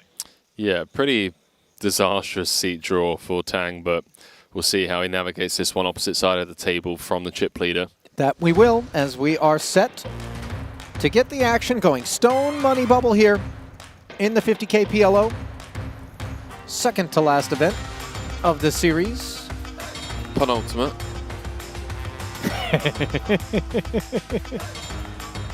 It is your favorite word. It's not. I said it like twice, and then Maria made a bit out of it. So I guess she thing. did make a meal of it a little bit. And the thing is, we don't hear it in the States ever. Oh, really? It's just not used. No way. But I know it's very commonplace overseas. Oh, okay. Well, it's a good job I'm not American then, isn't it? Yeah. Yeah. Well, we always knew that. Well, half American. My better side that I don't tap into. Chris Parker looking to tap into a couple of kings and leverage this chip lead, raising it to 75,000. Yeah, we're going to be seeing a lot of this. Oh, Mads. Let's see how rich Mads is. Aces with spades, 525K. Amot currently 11th of 14 runners here on this stone bubble. Are there spots where it's appropriate to get away pre-flop? We've got our answer, Henry. Yeah. We're folding. It's a fold. The job in the tournament at this stage is to ensure that you make your way into the money on one hand. On the other, of course, Henry, we expect the chip leader to be leveraging that chip lead to open with a wider range. And if we're gunning for not just a min cash, but something bigger than that, maybe, just maybe, the repot is an option. I like where your head's at. You're clearly in the club of no gamble, no future. I can see it, Ali. You have a taste for the finer things in life, but, you know, you're always there on 3 bigs, folding aces, whilst unheard of pre-flop. And he's going to hit the blinds before they get around. Yuri's going to be in the big blind in 2 hands. So, obviously, this is something on Mads' mind. Yeah, we just saw Kabilan as well fold King, Jack, 10-9 single. Or was it King, Queen, 10-9? It was a big rundown with like a gap. Interesting to see Chris not actually open the King, Queen, 10-4 there. Surprising. after he pipped the rainbow disconnected kings. Keith pots it from the cutoff.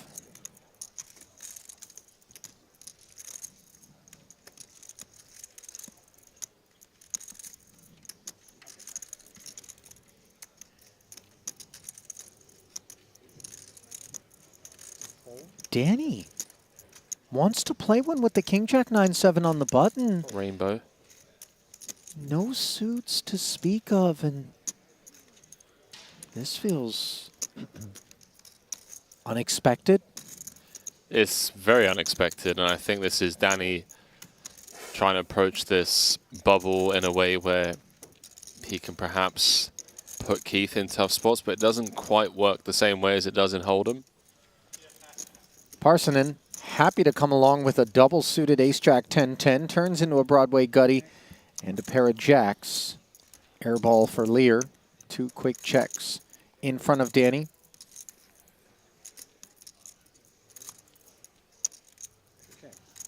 Jacks of his own along with the gutter. He checks and now makes Jackson 7s on the turn for the lead. Diamond draw picked up by Parsonen.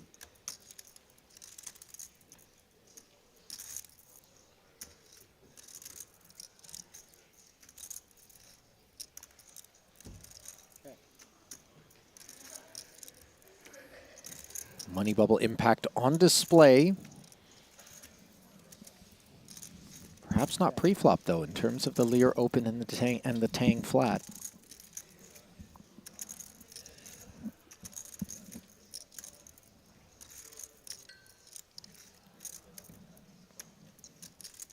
Don't hate seeing a bet here from Danny. Has the King of Diamonds in hand. Gut shot as well as middling 2 pair.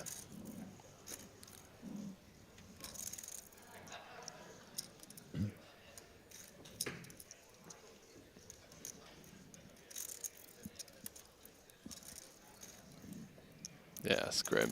It's grim for Elis. He would have loved to have seen a river, obviously.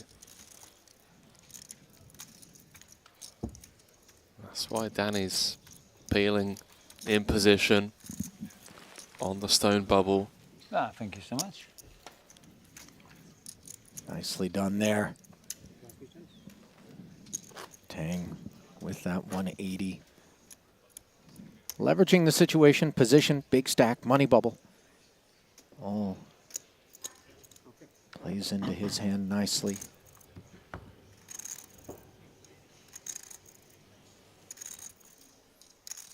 Do want to take a moment to thank those of you who are streaming us live, be it on the Triton Poker Plus app, Twitch, or of course YouTube, where Henry and I are always keeping an eye on the chat and love to see you guys engaged and involved. Would love even more to pick up a like or a subscribe, or a follow for that matter if you're over on Twitch, as we try to hit all of our benchmarks and our milestones before this final day of play in Monte-Carlo. Second festival of Season 3 comes to a close. Doing so helps us to continue to bring you the finest in streaming poker entertainment, all free of charge. Now then, small blind, King, King, Queen, 7. Will this one be free of charge for the big? It is Parker, direct left of Parsonen. Overall chip leader. You can try and limp, see a flop. Don't think raising really achieves anything because Parker not going to be going anywhere most of the time.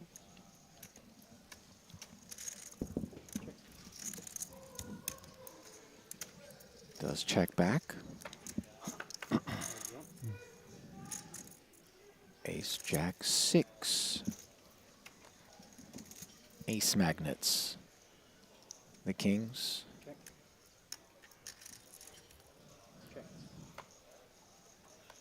Quick round to knuckles. Now the turn. Little Broadway gutty still in play for Parsonen. It is, but again, picking up an additional like 45k here by betting really doesn't achieve all too much compared to losing like 100, 150k of his stack by playing an inflated pot. Full check down, and Parker not looking to get spicy despite the arrival of the hearts. So kings, happy to show down and take it there. You see Elis, big exhale. Is that an exhale, or is he going for a world record breath hold? Who's that guy? Wim Hof, is it? Yeah. He's from up in that part. Is he Finnish? Wim Hof? No, he's got to be Austrian.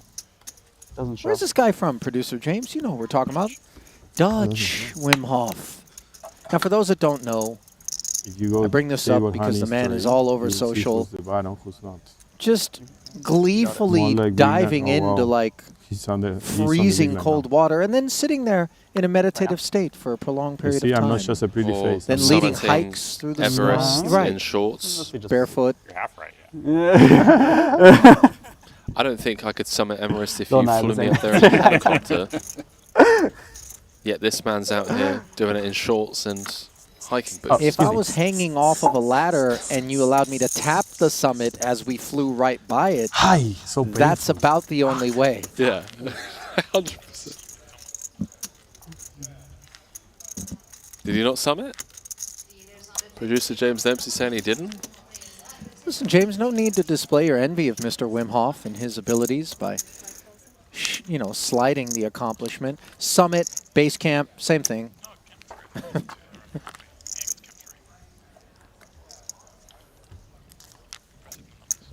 Bedell at the peak pre here with aces, eights, and hearts. Right. Satubaya. He climbed past the death zone of Mount Everest barefoot. We'll take it. You know it's a bad part of the climb when it's referred to as the death zone. And the thing is, you're not out of the woods, you know, once you cross whatever this death zone. It's all death after that. And king, queen. How about 10-7, top this two. for death? For Satubayev, up against bottom set. Run it. Bedell with 75% equity. 2 cards to come. It's never comfortable, obviously, given how many wraps are out there. Shingus playing Sherpa to these top two. $1.25. Fuse is lit.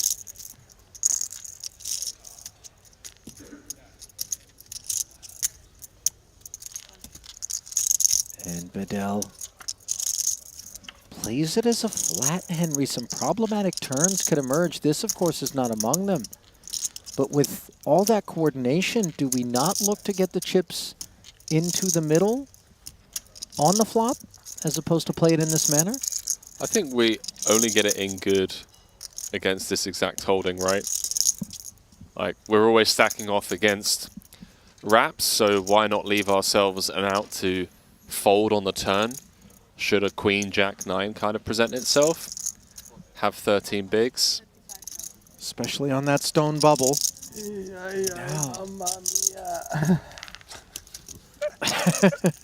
I understand. Confirm Mamma Mia spot. Yeah. Every Mamma Mia spot. I've never, if there's ever going to be one. Time banks being deployed here as Bedell lamenting the situation that Shingus has put him in. But he's got the winner. I mean, he's open from the hijack. 72,000 to call. Flat the button. Does have kings and 10s in his range. Especially when Tom has aces, like unblocks kings and 10s. Unblocks all the wraps. 72,000. Little does he know, he's in fantastic shape. I have one out, that for sure.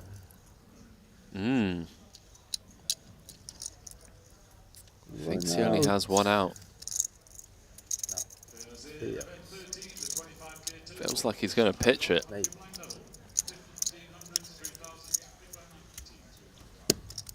It's not that kings and tens 72,000 aren't a possibility.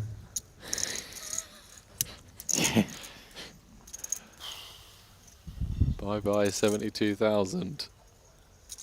Not the case.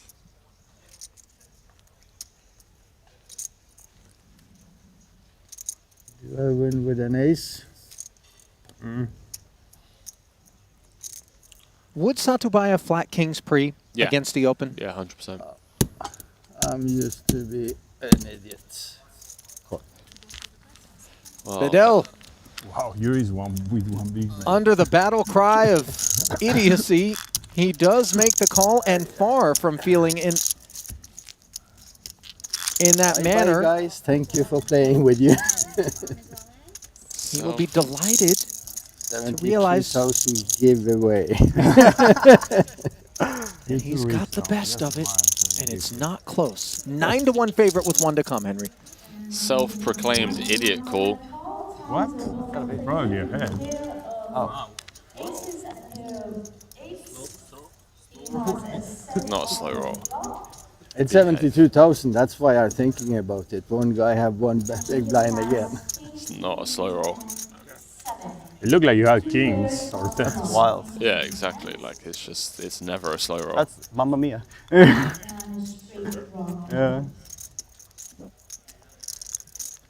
I'm blocking all the aces. You are. With the spot that Bedell Beautiful hand you have.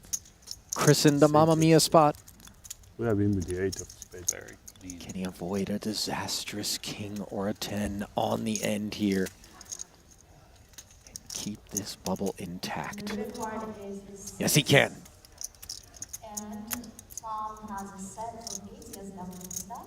Yuri has one blind.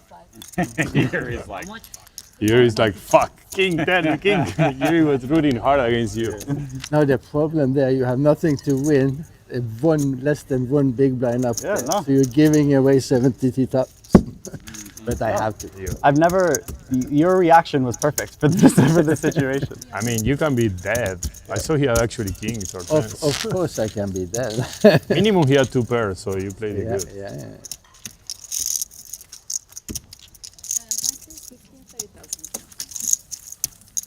Man, Unnatural. one blind, Thank he you. might go the whole round for. You will. Yeah, I know. Sat next to Dylan Weissman. It's Yuri. He's gonna. And there you get a look at the No, now immediate he's gonna reward. half a blind. Do we just mute our mics now, Ollie? Barbaro's going to do the heavy lifting from here on out, is Of course it what I is. would imagine. 625,000 going into that one for Bedell. Now 1.3 million plus and 4th place. Really? You have good eyes, baby. Thank you. No windmilling. Bro, I get like Nacho. one correction Okay. every 2 seconds. I mean, Nacho, I told you that same thing yesterday when you folded too high. I literally told you the same thing. Yeah, I don't do it anymore. Yeah, that's a. I told you so, Ollie. Shut the fuck Yeah, up. but, you know, he didn't do it in the same way our lovely dealer did. You know, Nacho's going to be a little bit more receptive. 15 minutes to talk, then I go back to my game. Bedell, back at it. You're saying you won't talk while the game is on. Good luck with that. Yeah, exactly. Is there another game you could watch? Yakov, flatting aces. Crazy. I know. Doesn't happen too often, but when it happens, I like it. Diamonds as I well, really like it. as we continue to see the impact of the bubble on procedures here. You know, it feels like the more we've progressed throughout this year into the Triton series, the more familiar this clique of players has become with one another. A lot of home game vibes out there, even like a 72K bubble, where perhaps in other tours that you and I have covered, we'd be engaged non-stop in the booth. You have someone like Barbero, you have someone like Danny Tang in the mix, and it's just a very relaxed environment out there, very chatty, just enjoying the scenery, the stakes, sure, the money they're playing for. Absolutely.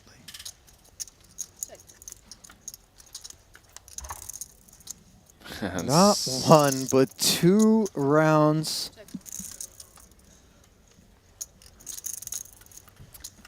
Surprised 225. see Onachin not probe turn after it went check, picking up a gut shot. Nice to deny some equity. No nonsense though from the Russian. Yeah, look at that. Aye, aye. Just check My called the best 105. friend, see you in the heads up. Huh? I gotta get heads up with a lot of people. I don't know how I'm gonna be. Everyone I know has said. Guys, you guys are safe. I always lose heads up, so you is fine. You guys can be heads up. We played heads up once in Bahamas, and I won. Which one? PTA, when I gave you the first prize, and you gave me the money. Really? Yeah. I don't even remember that. Oh, you don't remember it, It huh? was a 1K? I believe it was a 2K or something like Oh. that. Oh, cool. Yeah, What's I gave you the this? first prize and you gave me the money afterwards. But I got the pokal. A Tito making Negotiations? business from back in the day. Yeah.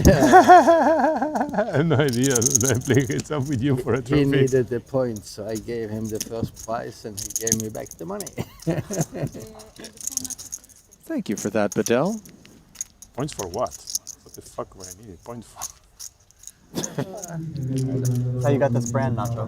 Oh. So it's whatever the points were. Lindy, limping aces.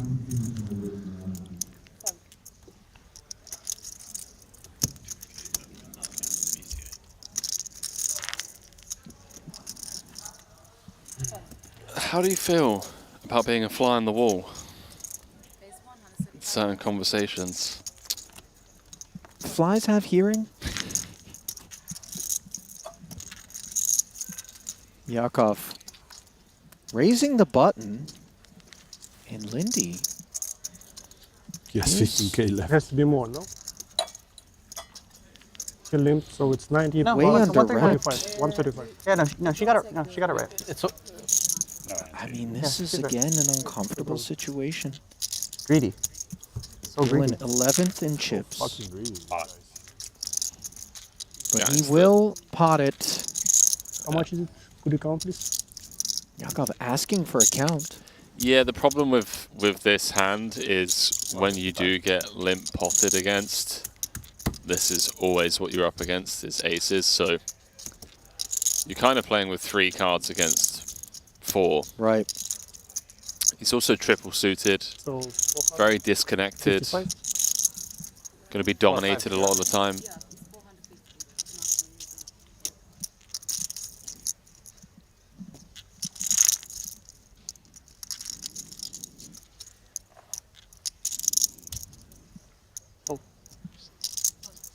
Wow.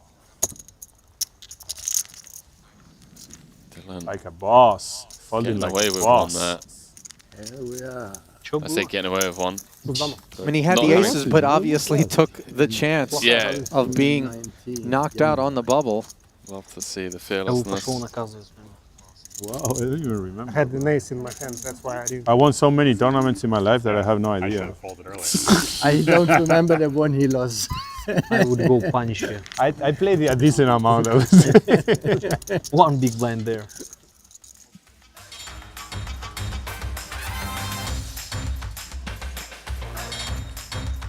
And you see even the shortest of stacks here at this feature, sitting on plenty to work with.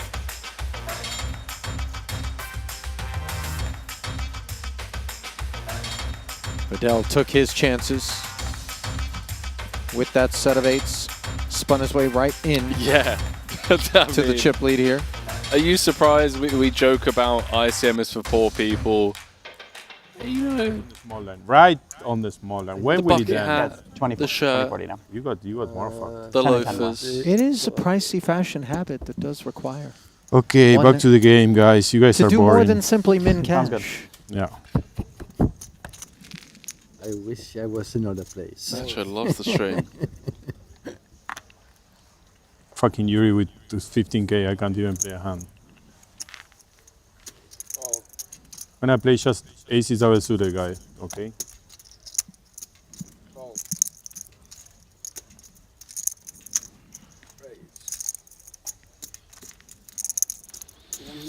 Look at Yakov, in spite of what Nacho just 140. ensured the table was aware of, that 15k stack in front of Yuri Zivalevsky, raising to 140,000. Obviously, first to speak up is always going to look very, very strong in this spot. Yeah, Onachen is certainly someone for us to keep an eye on Take it. in 2024 when it comes to PLO. Just seems so comfortable out there, dialed in. Final table, obviously in the 30k. Got incredibly unfortunate to be eliminated in 6th. He had Laszlo Wojtas drawing to run a runner in order to get showered.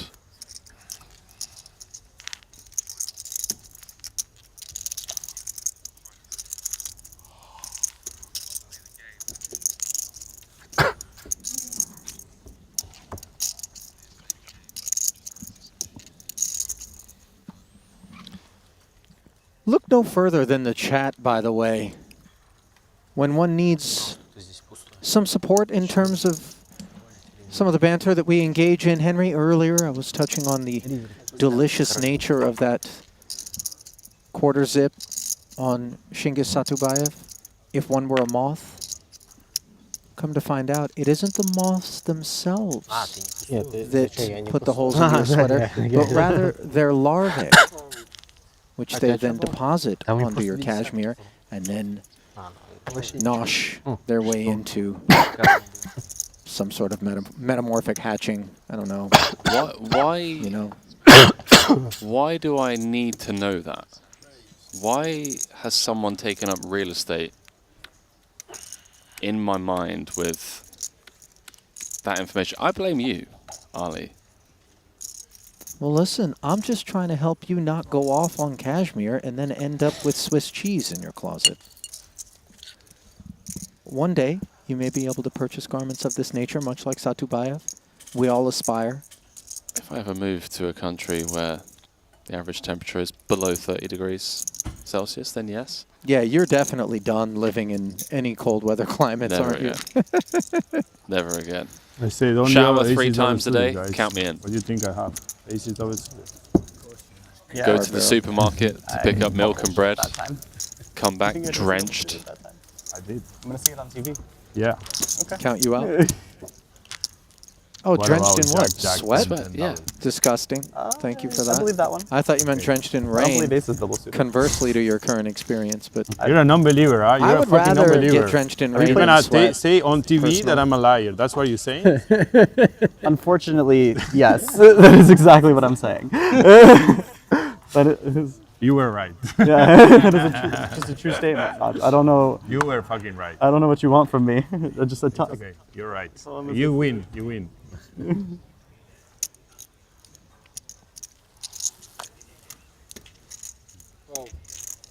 Come on, Ten Hag.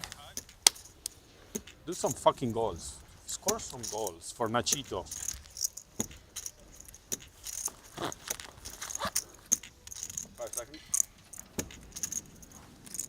Raised to 110,000. Play like you mean it. They put it. Got a bit of a spicy table here, you know. Listen, for me, the seasoning is coming in the form of the sort of deviation from the anticipated in terms of Yakov activating and seizing what appears to be an opportunity. Well, there's been so much table talk, Ali, around this half a big blind stack on the other feature Right. from everyone stadium, bar so Yakov. What the You fuck know? is that? They play on first division. Paying attention to what's going on in the form of conversations around the table and just recognizing Imagine that if you're like on the NFL and everyone's overfolding. What the fuck is this thing? Where are we at likewise, by the way? I know we crossed that benchmark goal of 200,000 subscribers on YouTube, and if I'm not mistaken, late last night when Ike stepped into the booth, we're only 90 followers away on Twitch and crossing the 100,000 follower territory. Love to see the support from the viewers and the community this year. I mean, we've really gone from strength to strength in terms of viewership, in terms of people engaging with us in the chat, taking their time out to, you know, get involved on social media as well, as Yuri has to go with it due to the fact that it's anti-first. All in under the gun, was hoping for better.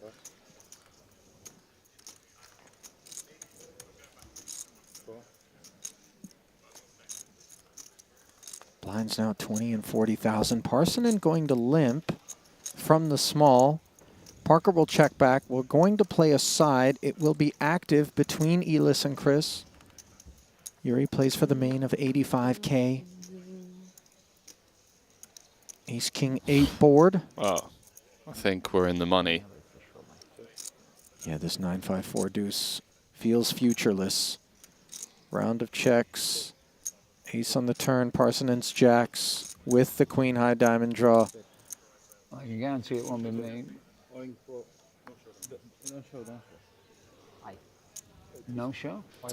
Parker's hand actually beats Yuri, and he's just said, I guess it won't be me. Oh, you didn't see it? I have jacks. Jacks? Yeah.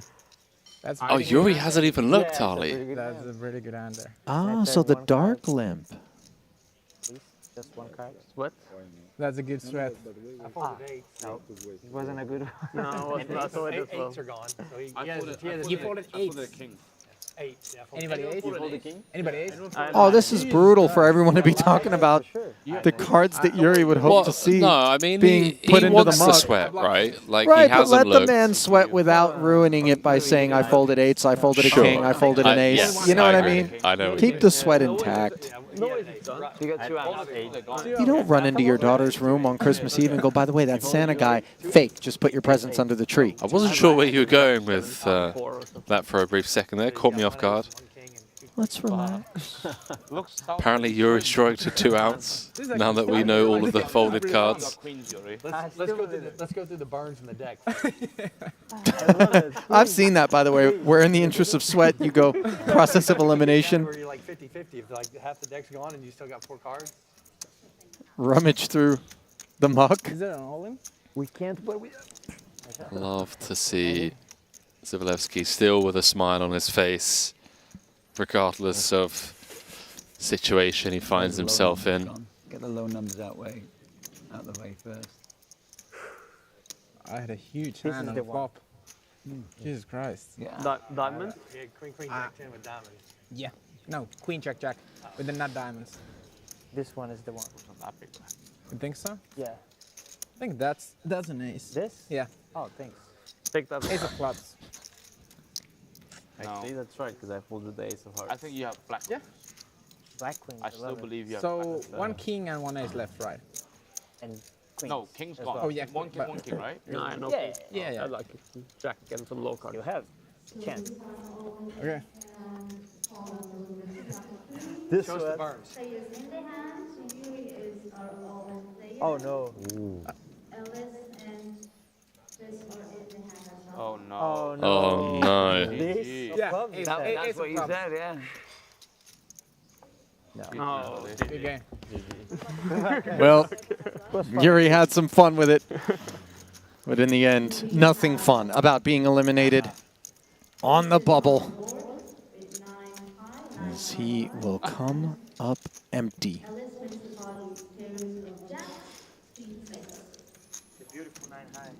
Been a tough festival At least a good split. for the Brazilian, Yeah. Henry. Thanks. Yeah, I was looking for a trip saver here. Ali came in as one of the shorter stacks. Couldn't get anything going, but Always with a smile on his face is Yuri Zivalevsky. It does seem that way, doesn't it? I know we talk about the warmth and kind of the positive nature of many who play on tour with us, but Zivalevsky qualifies as just one of those guys who's cut from the right cloth in terms of mindset to come out here and endure a dry spell like the one that he has had here in Monaco and keep plugging away. Yeah. We'll be seeing more from him, and it wouldn't surprise me if we see him pick up a couple of titles in 2024. I like your side.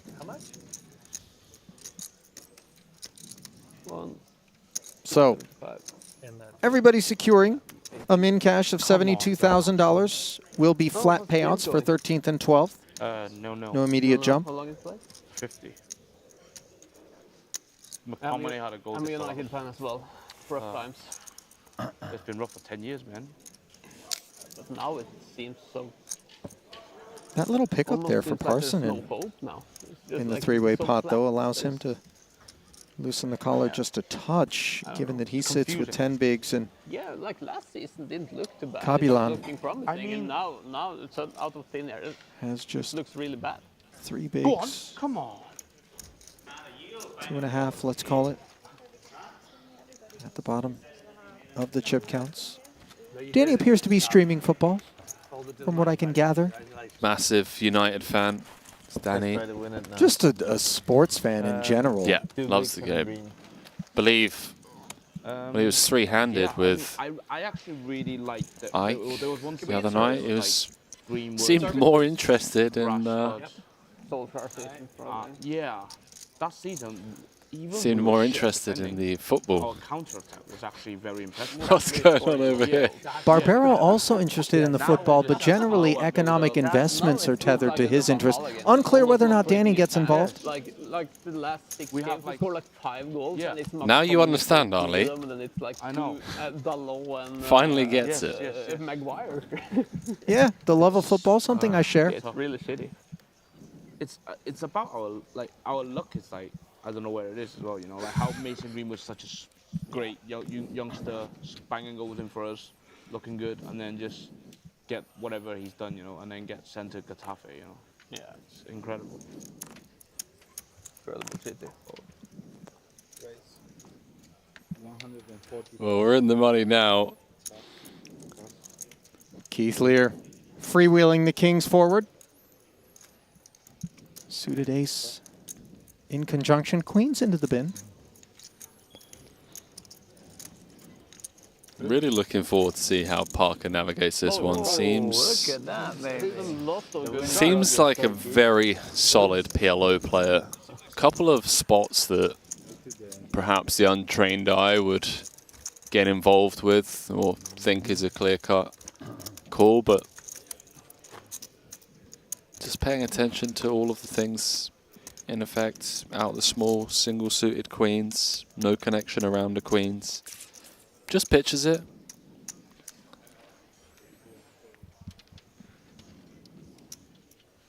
Oh. Pass.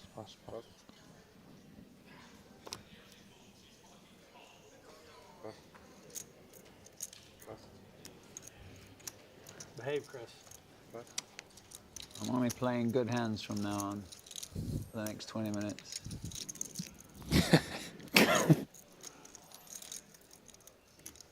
On the topic of good hands.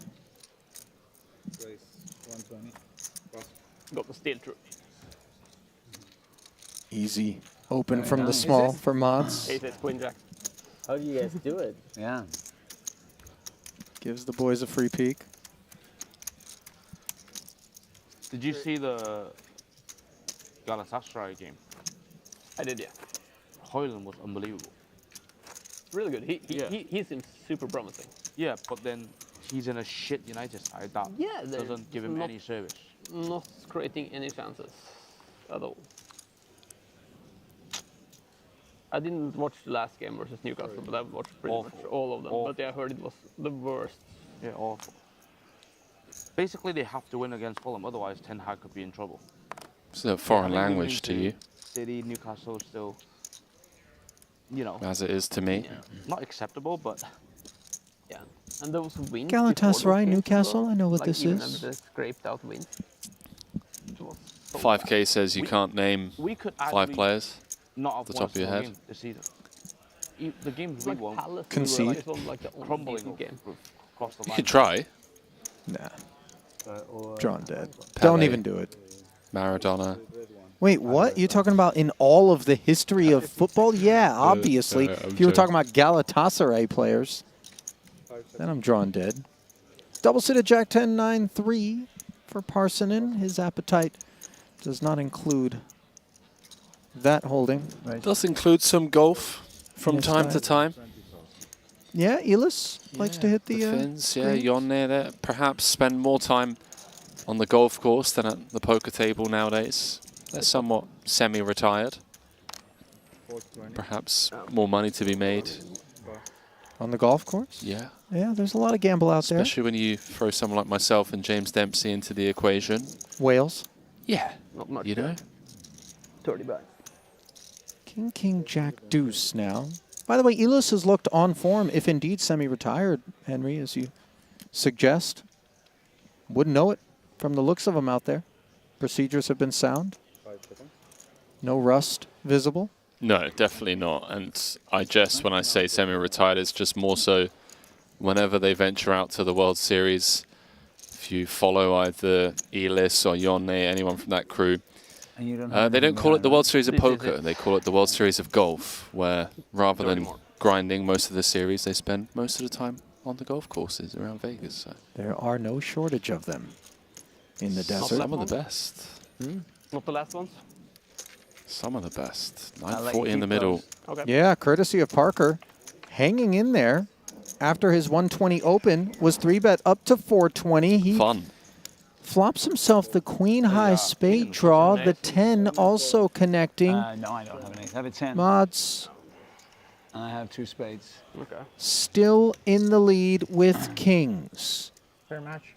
Yep. Very much at risk on the right side of the bubble is the Norwegian. Maybe, maybe This million chip pot, might he be the first casualty? The 8 of hearts for a sweat. That's a fun card. Okay, additional rounds. Yeah. Kings still in the lead. Any 10-7 or spade would be a disaster card. Instead, the driest of rivers as the deuce will seal the double for Omut.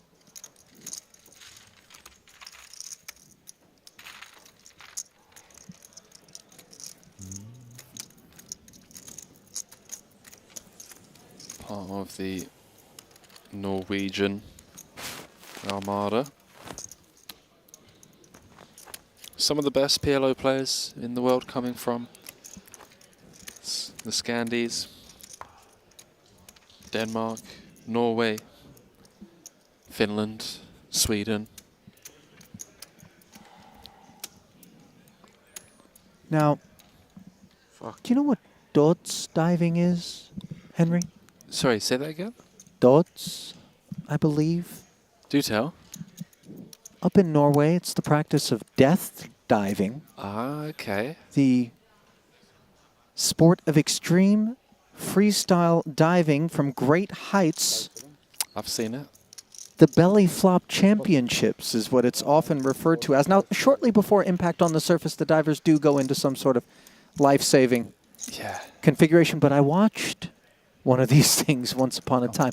I got to tell you, some real savages out there in the belly flop championships. Love the Norwegians just for this offering. I mean, other reasons to love them as well, but this in particular tells me they're my kind of people. I'm a fan of extreme sports in general, but diving head first, belly first, yeah, belly first from an insane height into ice cold waters. You know, I'll pass, Ali. We should go to one of those things, man. I wouldn't mind commentating yeah, one of them, we actually. Could. Yo, any career Just in segues? in between Tritons, you know what I mean? 10-10-8, couple of spades out there. Nut flush draw for Parker, along with trip tens. An absolute stone cold stranglehold on this one as Kabilan with ace-6, 3 deuce. Yeah, Parker just double checking. 2% That equity. he has what he has. Jeez. I'm almost dead. Parsonen not in great shape either. Spades covered, kings. King or not? King or Wow. Being blocked. clubs. Yeah. That's brutal. Does have the gut shot straight draw. Well, he does, but one of them dead. Has 4 outs twice. 1 king, 3 nines.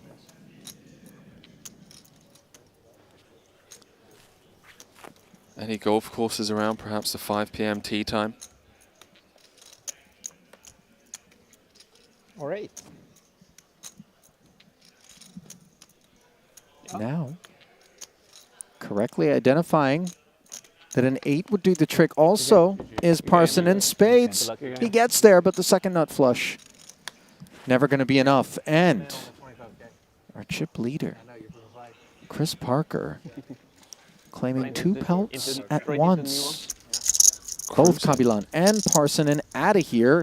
Flipping back over to 1 in progress. Spades once more have found their way to a board. We're 7-8 for Nacho Barbero. Nut straight is the winner for the moment. Parker going to be heading to Phuket, Thailand, just a couple of weeks' time. Little family trip. Pre-flop, by the way, this one was a Divorce open to 140,000 a flat from Yakov. And then Barbero took the price. Double D, 120K follow through on the strength of the queens and that 8-6. Yeah, the 8 of spades is a pretty key card for Dvoris to actually fire. He was called in 2 spots. The round of knuckles bringing us to this river. 6 is also a key card. Would love to see Dvoris find the double barrel here. You can see it would work. It's always a daunting task when you get called in 2 spots. But he's going to find it, Ali. And how about this for some heart? Yeah, look, Barbero doesn't have a spade in his hand. He blocks a second 8 in his hand. Maybe he wants that to be a card that Dvoris would be holding. As we can see, he is. But the prospects with a pair on board of 7-8 being no good. Spades out there as well. Do feel like they could be higher. Yeah, does end up conceding. Nice timing there from Dvoris.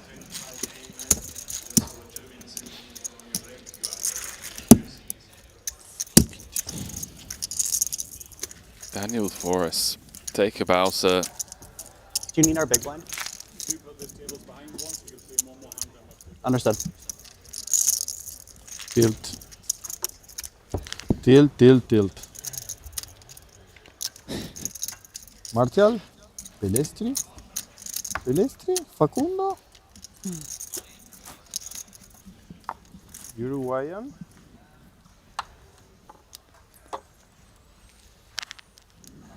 Wow. Fucking hell, what happened?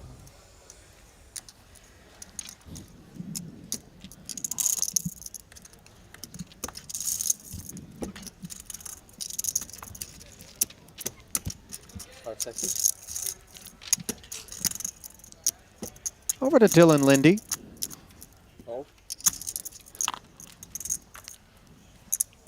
Takes a pass.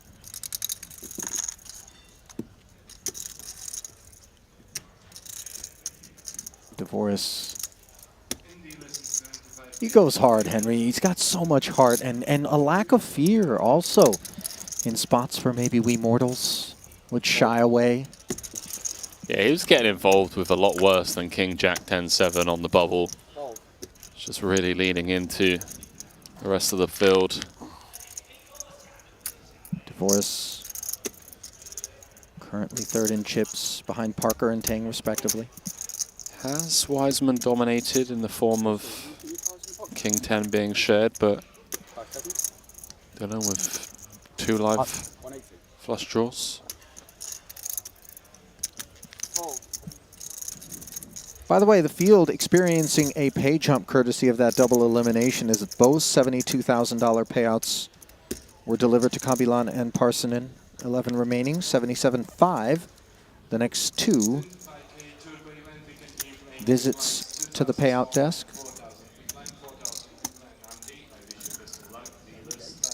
You have how much? 850 to start. Thanks. Before Taurus could even ask Dylan how much he was playing, had the response ready. 850 to start. Taurus wants to tango.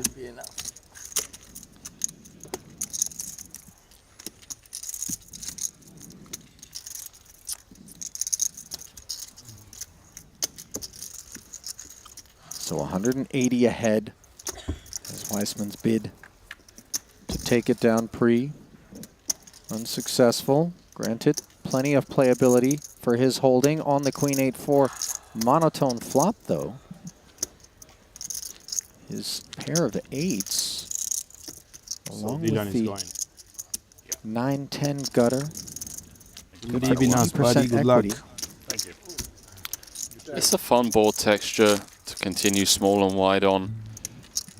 Taurus has an interesting decision. Should Dylan fire out a c-bet with that jack of diamonds? Has equity against big pairs. The form of a gut shot. Also has a chance to perhaps steal it on future streets. 5 seconds.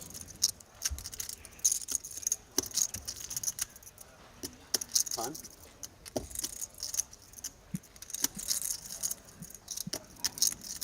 See what Dylan comes with here. Never easy at this SPR 90,000? to find the c-bet, but he does.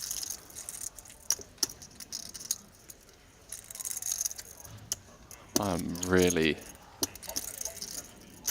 hoping for a Daniel float here from an entertainment point of view. Jack of diamonds is pretty relevant. It's optimistic, of course, to float out position. I mean, he's got no pair, one diamond in hand. He's thinking about it. Yeah. Does let it go.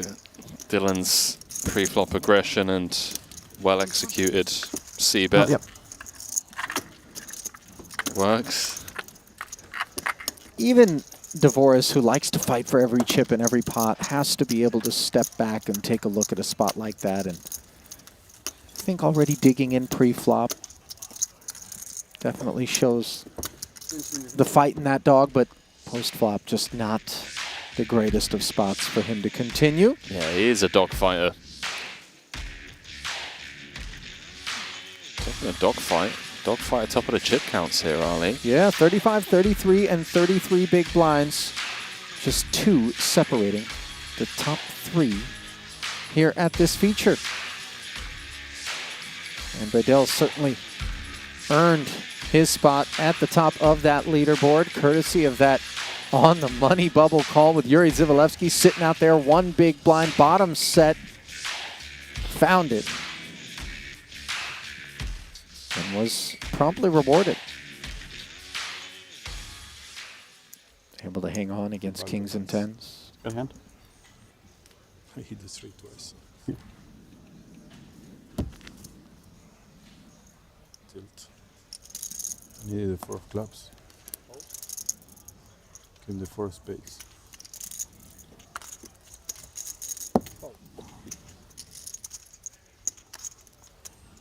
Pretty one for Dylan Weissman,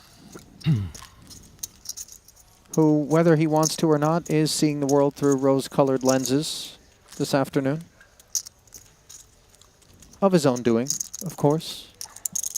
I guess that would be one way to force somebody into seeing the world in a rosy way. Rather than the proverbial rose-tinted glasses. Believe it or not, it's been proven that even if you force someone to smile by jamming a pencil into their mouth, meaning they're not smiling voluntarily. Yeah. That the simple configuration of It's that true. on Yeah. your face will release some sort of happy hormones. It does. So perhaps the glasses could also be employed in a similar manner. Flipping back over to the other table. Tang, double-suited queens. Double-suited kid of his own. Dylan Lindy has come over the top.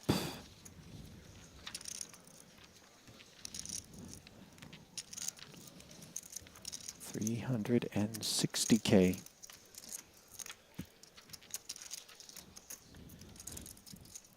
Now, these queens 360. being asked for the extra 240, which is delivered forward. Danny Really has bad the advantage queens of here. position. Like, sure, they're double suited, but it's a good chance our flushes are dominated. Yeah, as we can see on this occasion, 10-9-6. You have diamonds? Yes. Yeah. No Danny's diamonds. connectivity. Danny's diamonds are just blockers at this Slightly. point here. His queens, though, On the hand I'm ahead. are presently in Everything front. not quite. Yeah. Well aware he's a dog Who just said it's a pure flip? against the better diamonds. Yeah. Someone just said it's a flip. It's not. It's almost 65%. Yeah, not even close. And there is an ace on the turn. I won out. Just the queen of clubs would rescue Danny here. And finds the double after a bit of a heart in throat kind of day on a couple of occasions. Came in, was tied with Danny Tang, second in chips, then played that monster pot with, I want to say it was the ace, queen, queen 9 in the 3-bet pot on the button against Yakov. Well, we're not playing. You got one last chance to get involved in our exclusive Triton merch giveaway, Henry. Now, maybe not you. Giveaway. Yeah, that's all you got to do. Scan the QR code. We can't get involved in the merch giveaway. You can. You should. You want to. We're giving away 4 different pieces of goodies in that gift box. You think we're going standard shipping or expedited to the winner? I think it's hand delivered. There's always the button, Danny. I'm betting the don't on hand delivery. Now, it's someone's hands, not ours. What if that was part of the deal, though? What, that you and I have to... Me and you show up. Whoever wins the giveaway, we get sent the addies, get sent to Ecuador. Right. Like, Ali, you need to find us flights. 36-hour round trip. Right. Jeez. I'm in. Let's do it. So's Keith Lear. Double-suited aces. Give you a That's little actually an action, idea, man. I don't know. A little bit. Be cool. Would be great as if somebody just didn't even realize it was us, and they're just like, thanks. They signed and shut the door on us. And I'm like, buddy, I didn't fly all the way to Quito 36 hours to not at least come in and say hi. Pour me a glass of something. 10 seem to be favoring Parker today. That they are, as he did defend the big. And note Lear with aces, Yeah, proceeding cautiously. Veteran of the game. And he is so cooked here.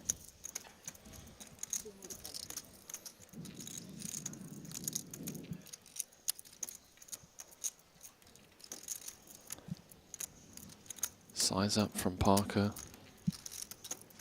Decent size up. 200 into 340.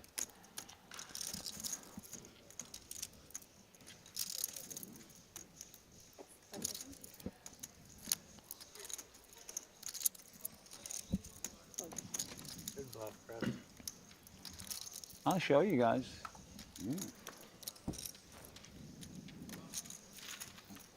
Lear just finding the fold in the face of the 200K bet and receiving immediate validation from Parker. Henry, these are things not to be overlooked. Believe that's the second time already here, early frames, that we've seen Lear correctly binning aces. Yeah, not the first time. Just finding discipline and I think showing just how well versed he is in this game of PLO.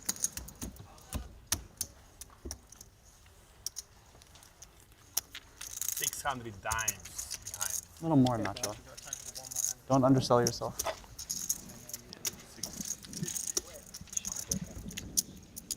Yeah, because I need to pee. That's a good idea.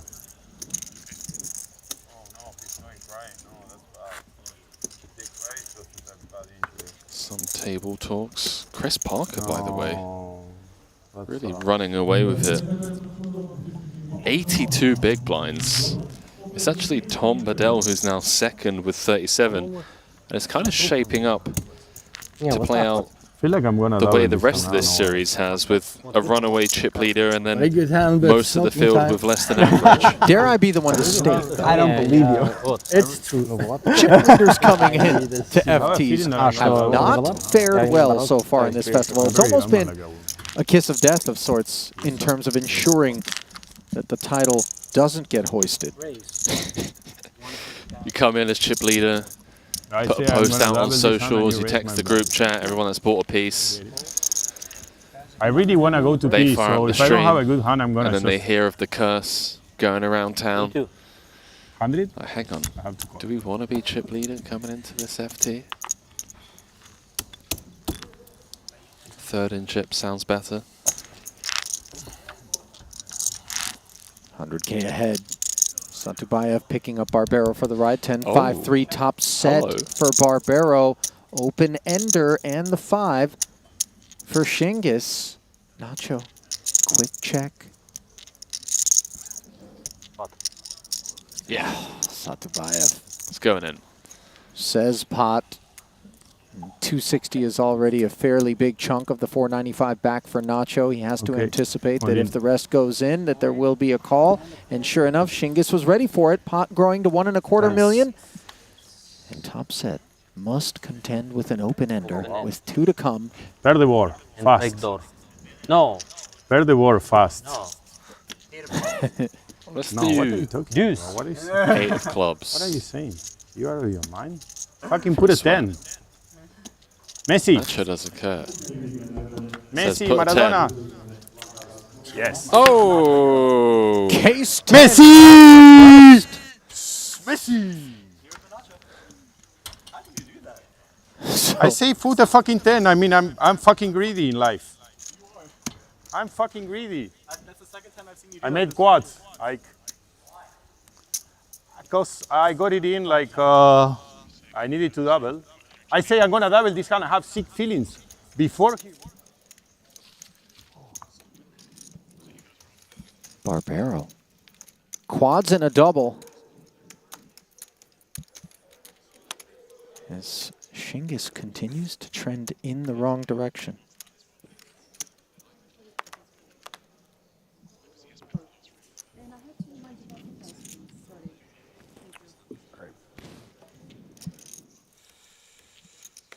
My mistake. Not trying to be Nacho.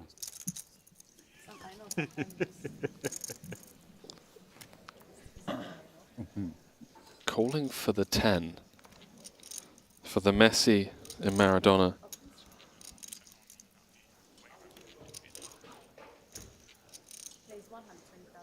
Quite the card calling. One more? No. 3 hands? You said 2. Okay, so 3 hands. Yeah. So they have finished on the other table. Soft hand for hand as always. A couple more hands to be played over here before heading into that first break. Nacho, by the way, has quietly slipped into third. Well, Satubayev has slipped into 10th. Shortest stack in the room, still 19 bigs deep. That is Yakov Onuchin. Satubayev giving him company down there. Even on the short stack, I'm not counting Yakov Anuchin out. I think if he can find the double and work his way up to a comfortable stack, he's going to be a force to be reckoned with, just based off what we've seen, how he was navigating that final, sorry, not final table bubble, the money bubble, rather. One of the more aggressive stacks during that period. Ace, Queen, 4 here. Top pair for Lear. Follows up on his small blind limp with a barrel. Jack 9-8 deuce lacks future and puts it into the muck. We can leave the mics on, right? Yeah, just a little button on there. Turn the. Oh, they'll be off though, right? You can. Any private conversations, perhaps, on break that you want to mute your mic for? I'm less concerned about conversations, more concerned about bathroom breaks that I don't want to be a part of. Keith, go ahead and hit the off switch as we bring you back over to the desk. Ali and Henry with you. And, you know, I feel like the car crashes are really what we're just sitting around waiting on right now, even though we've burst the bubble. Still some kind of hesitant matters there for the most part, or is that an unfair characterization? No, I think it's more than fair. I think the poker gods and the deck hasn't really been cooperating with us in terms of post-flop collisions, and also not to take anything away from the likes of Keith Lear, who's just been finding disciplined folds with big over pairs on paired boards. And I think when you throw someone like Keith into the equation, who just has years and years of experience, we're talking thousands of hours playing this game, you start thinking about intuition and spidey senses that come into the equation when it comes down to their decision-making process. No doubt about it, and he's looking to add as many hours as possible to that career as we march toward a champion here in the 50K. We'll step aside shortly, be back, I want to say about 10 minutes time, is it, Producer James? And we'll resume coverage here on the last day of the Triton Super High Roller Series Monte-Carlo after this.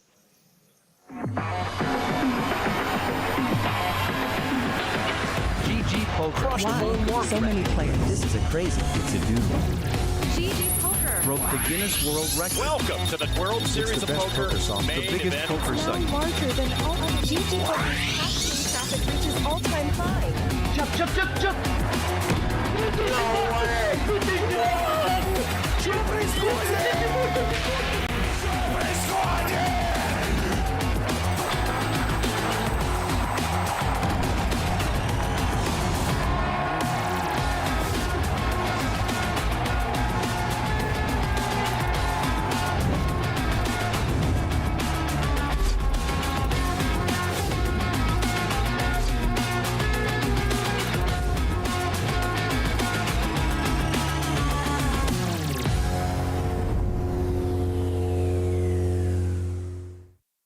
Take your game to the next level with GTO Wizard. Practice against GTO on all your devices. Study any situation using our revolutionary AI-powered solver. Upload your hand histories to uncover your biggest leaks. We have hundreds of hours of coaching from top pros, cutting-edge theory articles, and custom study plans to help guide your poker journey. GTO Wizard, the #1 app for poker players. Introducing the all-new BetACR.eu, the premier destination for sports enthusiasts. What sets BetACR.eu apart is our exclusive offering of live-action prediction options on the Triton series. Experience the excitement as you predict the action while watching your favorite players live. But that's not all. By opening your account now, you can take advantage of our incredible offer. Receive a generous 15% free play on your first top-up, up to $250. Become a part of BetACR.eu and elevate your live sports engagement experience.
Tapping on a queen. 3-4-7.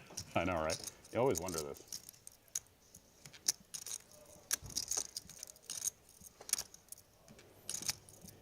Jack pairs on the turn, and we don't need to look any further for outcomes. As Keith ices it, courtesy of the full house. What? Oh my God. It is 0-0. Disallowed goal. Oh yeah. 他妈的.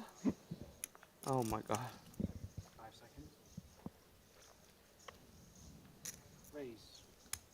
105. You're gonna ask me to. Danny got the weekend Premier League football sweat going. Oh, he's got flash score up for If sure. I do that, it's okay. Note the opening size from Dylan here, by the way, compared to when he was second in chips. Now wants to really deter the players behind from getting involved. There will be no deterring the likes of Yakov Onuchin. What is going on here? Five-handed. We've got ace, queen, queen 9 against ace, ace, 7, 6 against king, king, jack 10 single suited. I mean, 2 nut suits out there. 200 behind. And very strong kings. All big pairs present and accounted for, but might Lear look up at a pot size open and then the repot and think... That's a world-class fold. Yeah. Not easy to do. Very easy to fall in love. He's been around the block. Henry has Keith Lear. I'm sure tuition was paid with hands like that in 3-bet spots before he finally learned to fall out of love with those sorts of holdings. Yeah, 100%. Certainly not the type of player I'd ever want at my PLO table, that's for sure. It's almost as though you'd rather have the unintrusive kit, you know, 9, 8, 7, 6, double, something like that. Sure. Not that you're going to play that one either, but if you were going to go up against hands that look like aces, you don't want to take kings into battle. Very true. Want to have at least a nut suit. Ace blocker, perhaps, as Dylan does make the call. It's been a rough start to the day for Dylan. Connects with the 9, but not much else for Lindy, the queens. And he does rip. You see Yakov just saying, okay. 175 dimes back. And yes, the 10 jack. Well, I was Lear. right, but I flopped the nuts. Yeah. Immediately recognizing that he was correct about the aces, but got very lucky here. Note Yakov's dominance. King jack then? I knew you had aces. Me too. Just had too much in.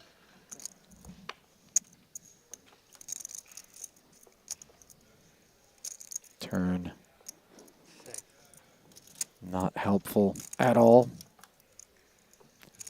Nor is the river to Dylan, so he is going to pass. Got Summit? Producer James Dempsey saying he didn't? Listen, James, no need to display your envy of Mr. Wim Hof and his abilities by, you know, sliding the accomplishment. Summit, base camp, same thing.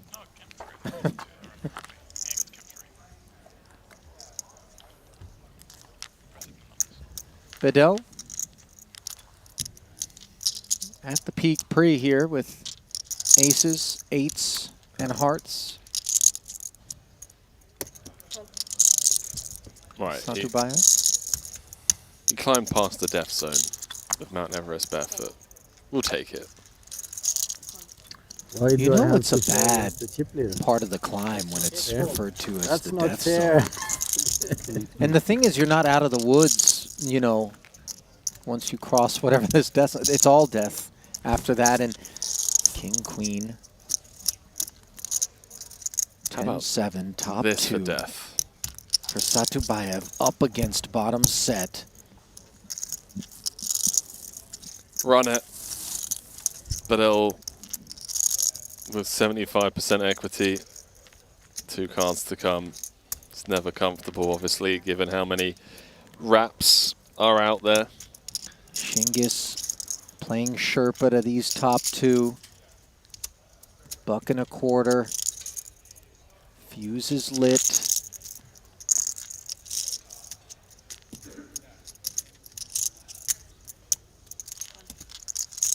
And Bedell plays it as a flat, Henry. Some problematic turns could emerge. This, of course, is not among them. But with all that coordination, do we not look to get the chips into the middle on the flop, as opposed to play it in this manner? I think we only get it in good against this exact holding, right? Like, we're always stacking off against wraps, so why not leave ourselves an out to fold on the turn? Should a queen, jack, 9 kind of present itself? Have 13 bigs. Especially on that stone bubble.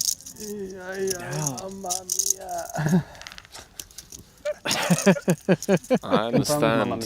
Confirm Mamma Mia spot. Yeah. Every Mamma Mia spot. I've never, if there's ever going to be one. Time banks being deployed here as Bedell lamenting the situation that Shingus has put him in. But he's got the winner.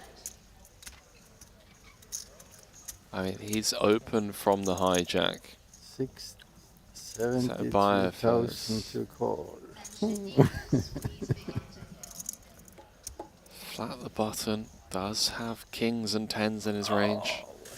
Especially when Tom has aces, like unblocks kings and 10s.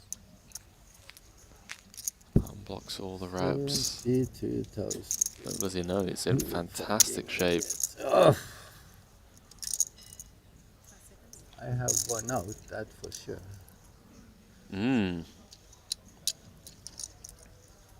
Thinks he only has one out. No. Feels like he's going to pitch it.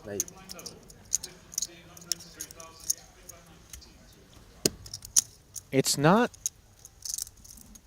that kings and 10s 72,000 aren't a possibility.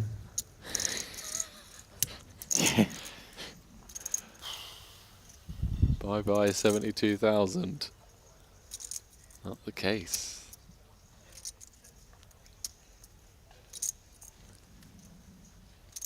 Do I win with an ace? Would Satubaya flat kings pre against the open? Yeah, 100%. I'm used to be an idiot. Well, Bedell. Wow, Yuri's one with one big man. Under the battle cry of idiocy, he does make the call, and far from feeling in that manner. Bye guys, thank you for playing with you. He will be delighted to realize 72,000 giveaway. he's got the best of it, and it's not close. 9-1 favorite with 1 to come, Henry. Self-proclaimed idiot call. What? Probably ahead. Oh. Not a slow roll. It's 72,000, that's why I'm thinking about it. One guy have one big blind again. It's not a slow roll. It looked like you had kings or 10s. That's wild. Yeah, exactly. Like, it's never a slow roll. That's Mamma Mia. Yeah.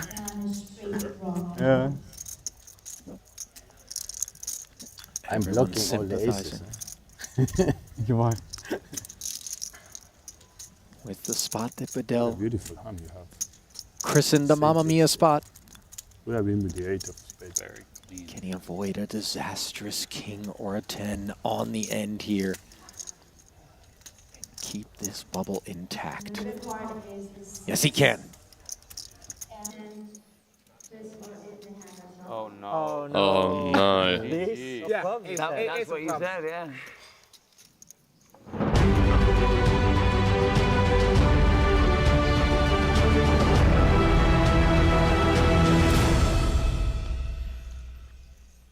Welcome back to our final day of coverage here in Monaco. Triton Poker Super High Roller Series winding things down from sporting Monte-Carlo. Ali Najad joined now by Randy Liu, continuing coverage of the $50,000 pot limit Omaha 3 PLO events, that which punctuate an action-packed slate that we had, front-loaded, of course, in terms of the big stuff, but nothing small about this one, Randy. 956,000 rather, going to be going to the eventual champion here. We've already awarded 2 payouts, as you can see in the Triton Poker Plus app. Rajamurti Kabilan and Elis Parsonen collecting 13th and 12th, 72,000 even. Next 2 payouts, 77,500 and a decent bump of 26K as we work our way up the ladder. Current overall chip leader is Chris Parker, and here at his first Triton Festival looking on form. And new timers doing their thing, but also it's just players who come out specifically to play PLO. You know, they've been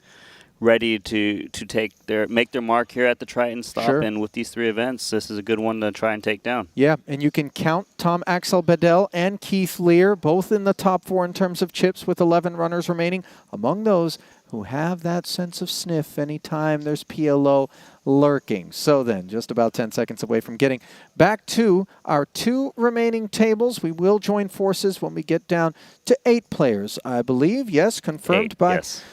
Producer James there. Blinds will be 25 and 50,000 as we get you back down to the arena. There is Bedell resting atop the chip count. Shingas Satubayev came in as one of the big stacks. Now, down there toward the bottom, he and Onuchin just 15 big blinds deep apiece.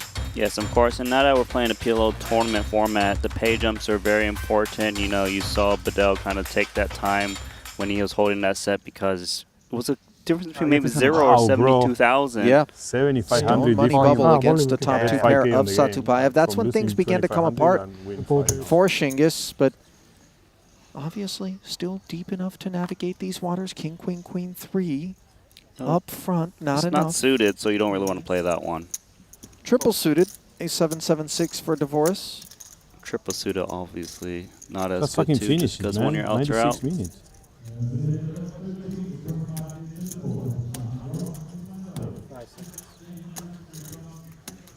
Does have a bit more chips to try and fight there. Look at this limp here. In PLO, you can limp a lot more because your opponent can't just announce themselves and just kind of make you fold your hand. Is that a so call? you do see these kind of reasonable hands that can take flops come along for limp and call raise. By announce themselves, you mean jam all in right. as opposed to simply pot. But each time there's another limper, that pot size raise grows larger and larger. And of course, one limp invites another, as you see Barbero. Small blind getting involved. Aces, though, for Bedell in the big. Yeah, it's obviously aces is a great hand pre, and also having a suited ace allows them to pot it here. And like you said, an extra limp allows them to pot it a little bit larger. Huh? No. And maybe not Can I have full a on black grapes, more like currants. Feeling more like raisins in the face of the 200K. Nevertheless, Divorce does make the call. Thank you. Barbero out of there.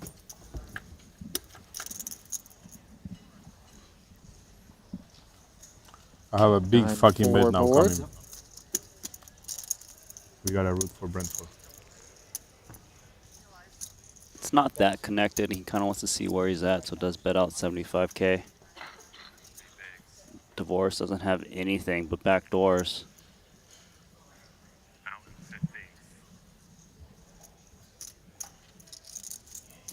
Needs to be a bit worried about the pre-flop raise, coupled with that king on the flop.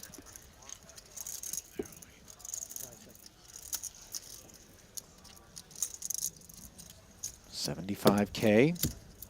It's going to peel. The price was cheap. Bet and called, and now how about that for a turn card? This is what you have on your mind with ace high clubs and 6-7, turning all that backdoor equity. Yes, and you have so much more backdoor opportunities in PLO, given you've got 4 cards. Clearly, the 5 of clubs was one of the best ones he could hope for as he picks up the open and the straight draw with the nut flush draw, and he's got position against Bedell. 5 seconds.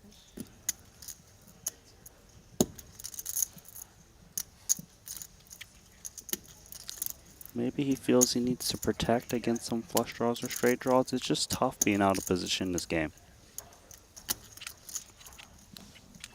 225. Bet 225,000. Bedell unconcerned about this board texture, betting 225,000. Nice thing for Doris is having position. He can kind of realize his equity of a call. It'll never get checked through, given, you know, he'll never check back if he hits his hand on a river. 5 seconds.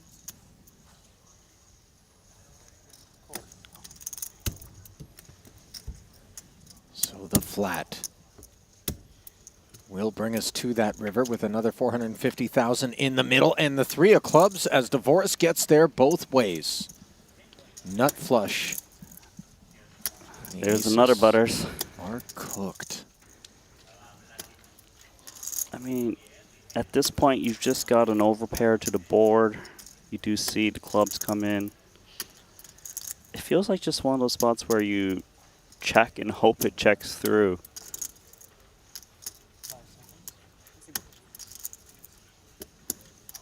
And the problem with blocking is that it kind of entices your opponent to make a play at you, even if they don't have the goods.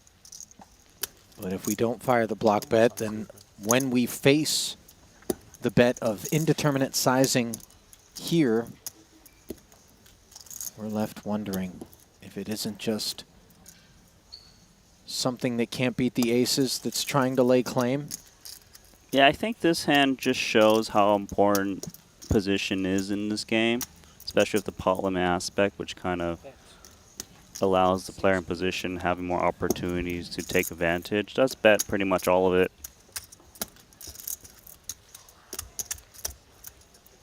It's pretty hard to imagine a hand you beat in this spot.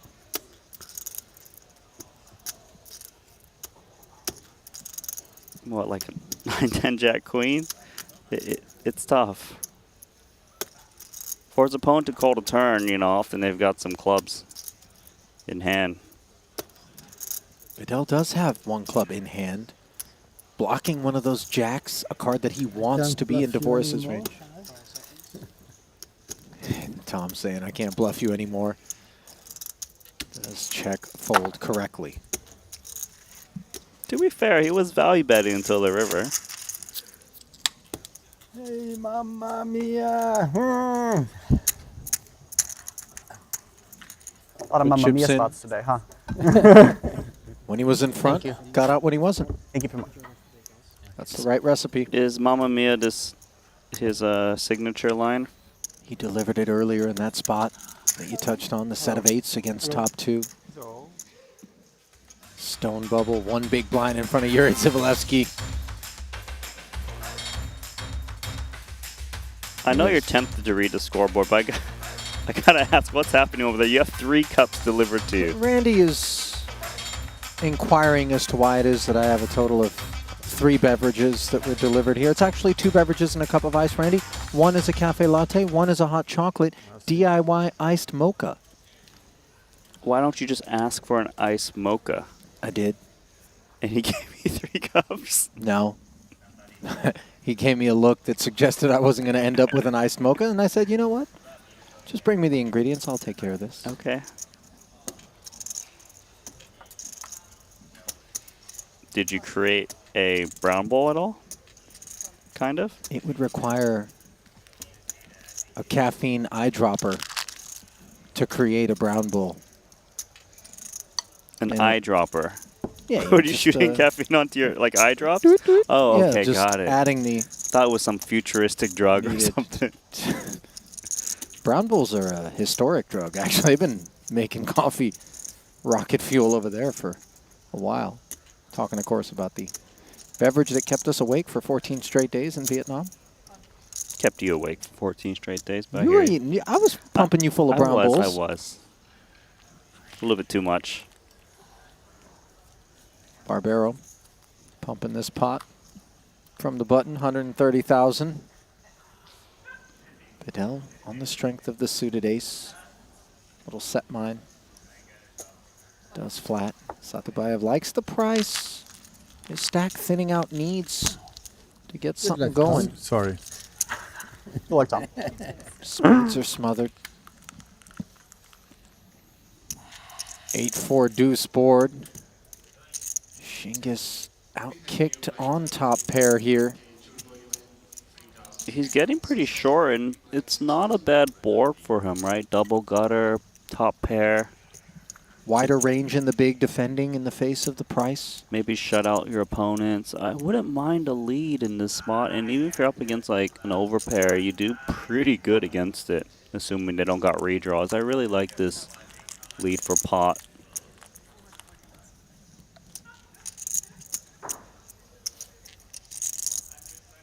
And Nacho's what, got top pair, a gutter ball, but How much you flush have? draw in hand. Backdoor diamonds, asking for the count.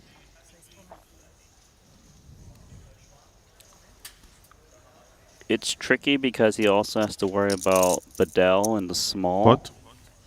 But he's going to fight for this one. Bye-bye. Wants to fight all by himself. So you heard Barbero say pot. I don't have much. Clearing Bedell. Not much, but the best of what's around. I had ace 8. Ace Note three, that no the good. 3 would be no good I for see that. Barbero. They're That not the would five give side. Yeah. Shingus the 6 high straight. Backdoor diamonds. But Barbero does have the best hand right now. So it is Satubayev who needs to improve as the shorter of the 2 stacks. 9 on the turn.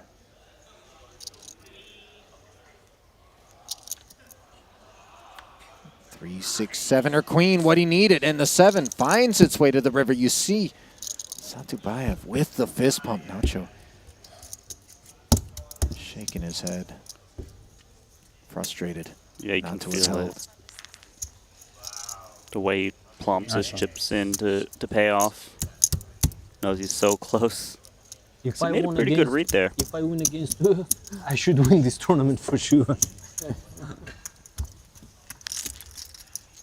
You get it in really bad. I'm really bad. No, he said you got it in really bad. Huh? He said you didn't get it in good.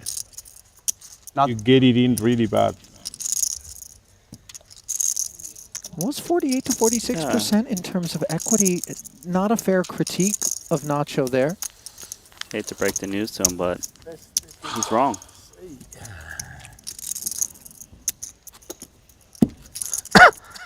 Nacho had his 2-card goggles on there. I think he's more disappointed that he made a pretty good read with his hand and, you know, not holding on the river. It always hurts. It stings, right? But he needs to keep his head in the game.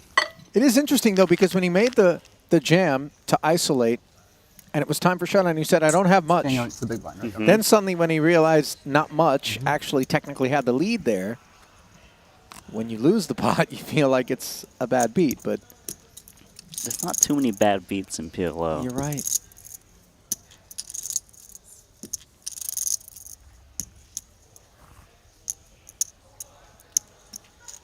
There are bad beats, though, in PLO. I almost think they're, when they actually are bad beats, I think they're even more They savage. hurt more, yes.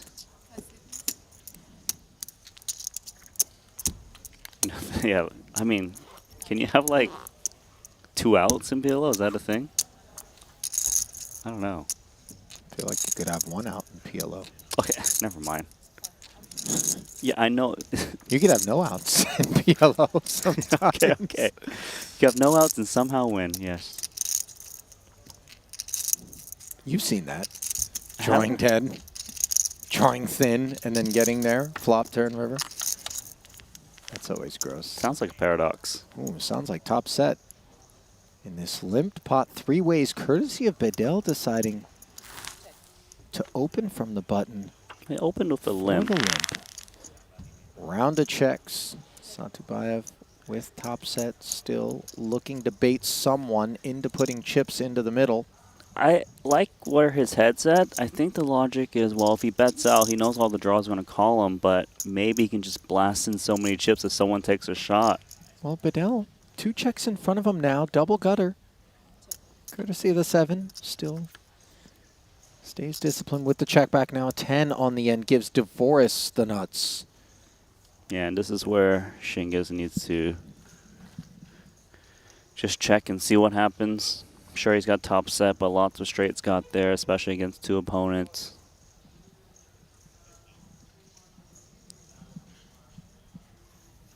Nice for Shingus to have that 8 in terms of straight blocking effects, but it's the Queen Jack specifically. This is a that super long threatens him. straight, my friend. What, 7, 8, 9, 10, Jack, Queen, King? How many cards did I just name?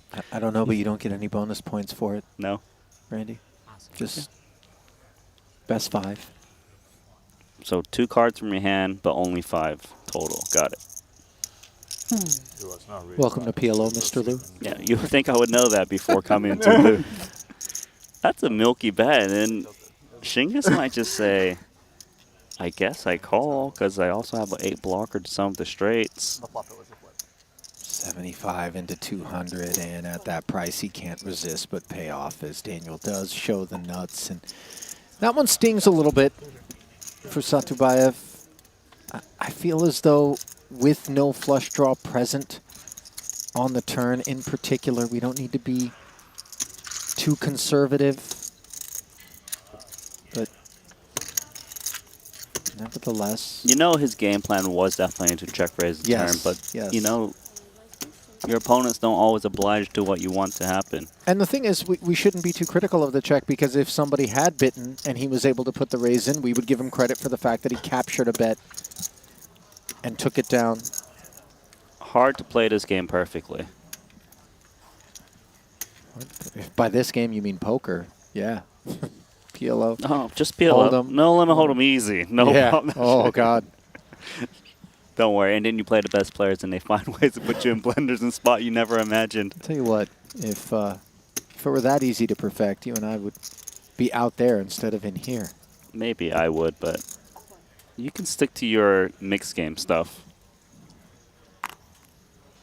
We're going to get you in those mixed game streets, Randy.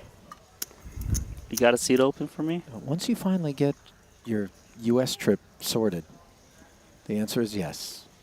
We'll have a seat open for you. How many games you play again? I forget. 16. Do you play short deck? Randy's going to say, as long as you put short deck in the mix, that's fine. He'll lose in 16 games, and then on the 17th, he'll clean us out. 9-5 deuce rainbow here. Heads up. Blind versus blind. Limped pre-divorce with just top pair. More than we can say, however, for Yakov. He's got second pair and a gutter. Check, check. Now top 2 for Daniel. No backdoor clubs present for either player. Probably see him bet out with top 2, trying to protect against the straights and clubs. Straight draws, that is.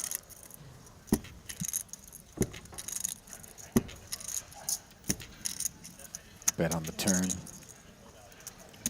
Making quick work of Yakov's hand. Does Divorce not wear his hat? What happened to that? Well, that's the final table hat that Yuri Zivalevsky brought him one of. It's not actually Yuri's, but he bought one for him and brought it. Daniel fell in love with it after seeing Yuri rocking it in London, where it felt very much at home. So he may have a wardrobe change if he makes the final table.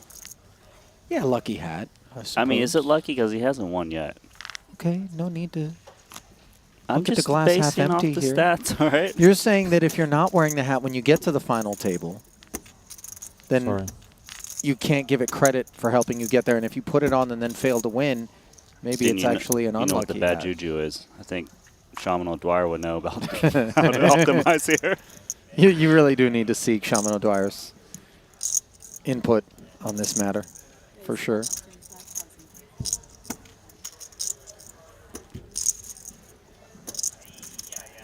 Double paired and connected. One suit. Looks like a pretty solid hand in position. 125K the open from Shingus.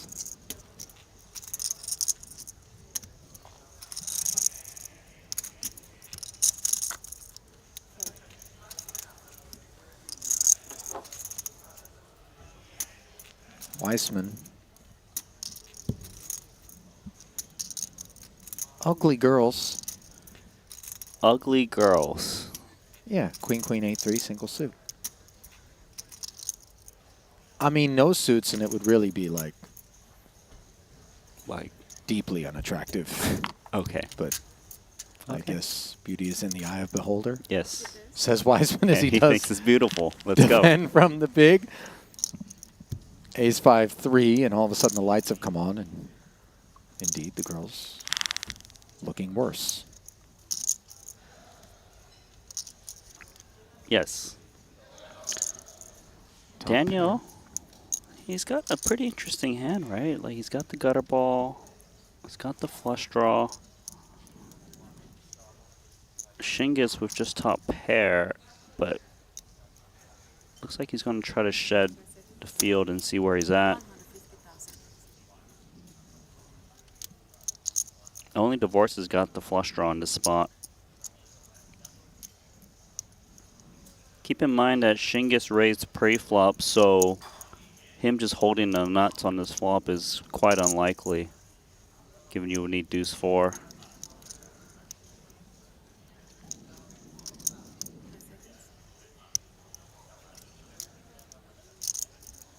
$550.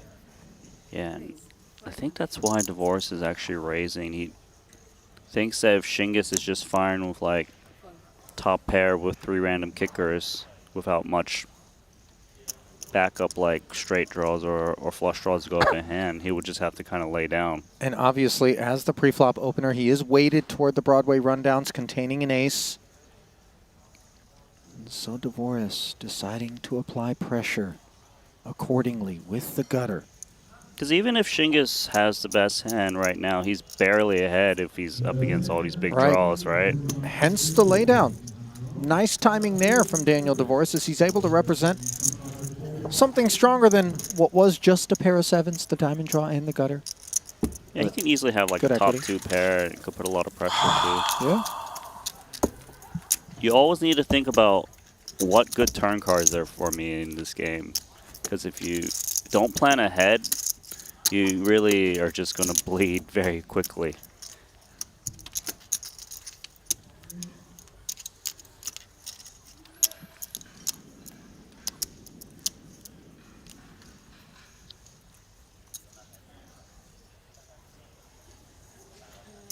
King, king, 10-9 now with clubs.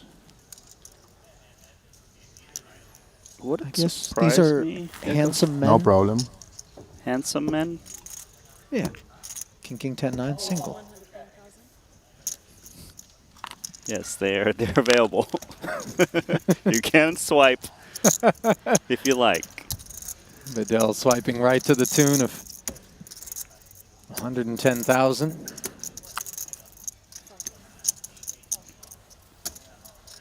Ugly lady. Did you say ugly ladies or what? Unattractive ladies? Is that what he said? And then might have handsome said men. ugly. Huh. Oh, Barbero.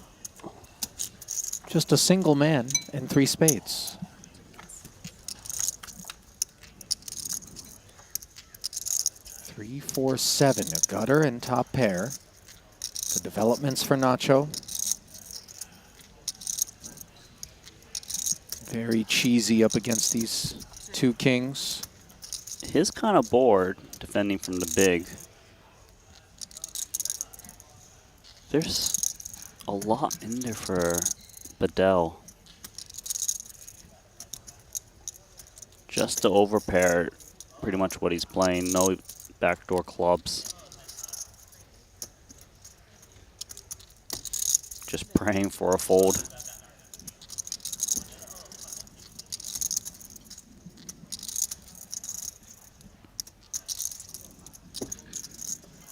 $90K follow through. And at that price, Barbero does want to come along.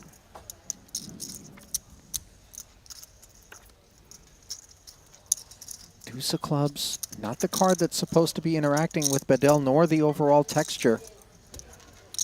Yeah, the only thing that really changes is that ace-5 made a straight. Yeah, that's the only real combo that one would imagine the pre-flop raiser would be using to any benefit on this turn. Now the 5 on the end, and how about a 7 high straight? But it does fill in hearts. It does fill in hearts, but, you know, he's got one of the strongest straights he can have in this spot. Maybe you put in a little block bet. These spots are just so tough because clearly it's easy to make a flush in this game. Straight's good though.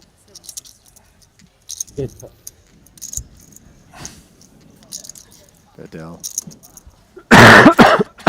shutting down turn and river, and Nacho will haul it in.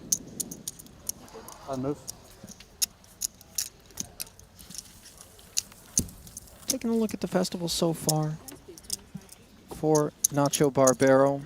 Randy started off fairly strong, 19th in the 125K main after failing to cash in the 200K Invitational, and then second in the 100K, where he fell to Christoph Vogelsang, the eventual champion who picked up his first ever Triton title. And it has been a dry spell of 4 I was events between since. leading and check calling the flop, check showing everything.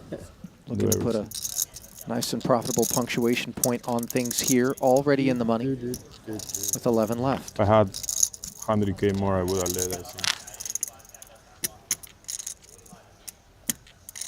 Nacho's had tremendous results at the Triton series ever since his debut.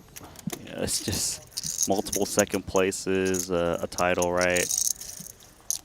Yeah, I mean, 8.3 million plus in career Triton earnings across 12 cashes. This his 13th. His title coming back in Vietnam, where he notched a first and a second. He's actually finished second four times. Yes, I remember. So imagine, he could very easily have been in the 5 title club alongside Danny Tang, who won one here. Sorry. And Phil Ivey.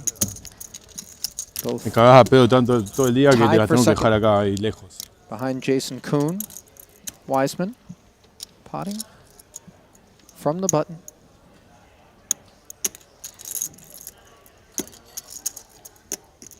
Decent looking one here for Bedell. It's like the one gapper is not pleasant, but at least you've got that suited king and you got the little bit of a discount in the big. He is the shortest stack in the room right now. Yeah, it doesn't look like he's that interested. Definitely not in love, maybe not even in like. Like this hand to me feels more like 2 hold'em hands kind of put together. You know, you ideally want like 3 connected, kind of like the 6-5-4, allow you to hit some wraps. Also, you're not playing nutted flush draws with King 8 suited. I mean, this is a hand that has some reach and certainly could end up flopping a wrap of its own with the right combo out Right, you there, need like the perfect combo, yeah, yes. Yeah.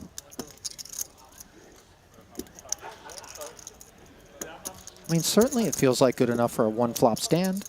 He didn't There it like is. that his opponent made it pot pre, which kind of kills his implied odds a little bit. Has 325 back, making top pair on his monotone board. Not fun. Note the relevance of the ace of diamonds now for Weissman. Blocking the nut flush. Has an open-ender and the 4. Because of how little chips is remaining, I can definitely see them still kind of get chips in there.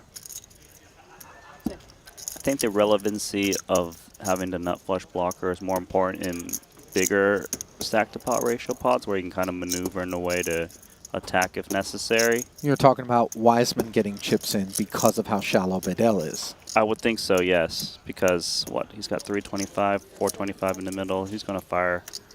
Just 75. Snap called by Bedell. And there's a 7 right away on the turn, no waiting. Wiseman making the straight, leaving Bedell drawing dead. Normally, you wouldn't want to be betting straights on these monotone board just because you could be up against the flush, but your opponent has less than half pot remaining. And maybe you want to charge some 2 pairs. Pick a boat up. And he's actually going to bet small again. This is interesting.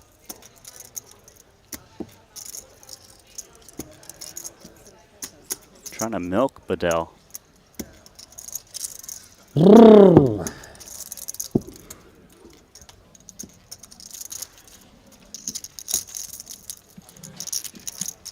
So Wiseman able to take it with that second 75K. Bedell shows a lot of discipline out there. Randy, this is a guy who's got PLO experience under his belt. You know, he comes in, looks like a guy who's going to be a blaster, you know, I'm just a wealthy businessman, VIP type or whatever. And then all of a sudden, the more you pay attention to what he's doing at the felt, the more you realize, listen, maybe I'm the one paying for that wardrobe and all of these trips around the world to play PLO. Yeah, that's right. You know, it's sometimes you have first impressions, but they can easily be wrong. And if you don't adjust to it, it could be quite costly.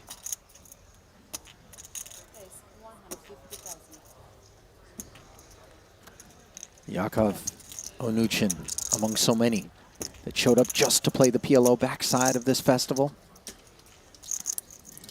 Double suited ace-king for Nacho. I raise the pot. Yeah, he's going to pot in the face of the 3X open from Yakov. 525. It's a lot of weight being applied to these two queens. Effectively playing for all of it if Look at that Onuchin fucking monster. would make the call. Barbero gives him a look at the ace-king 9-7. That's a good hand. That's a good hand. That's a good hand that doesn't want to get it in against aces, but I don't give a fuck and let's fucking go. Okay. Barbero in gaff mode. Fucking hand.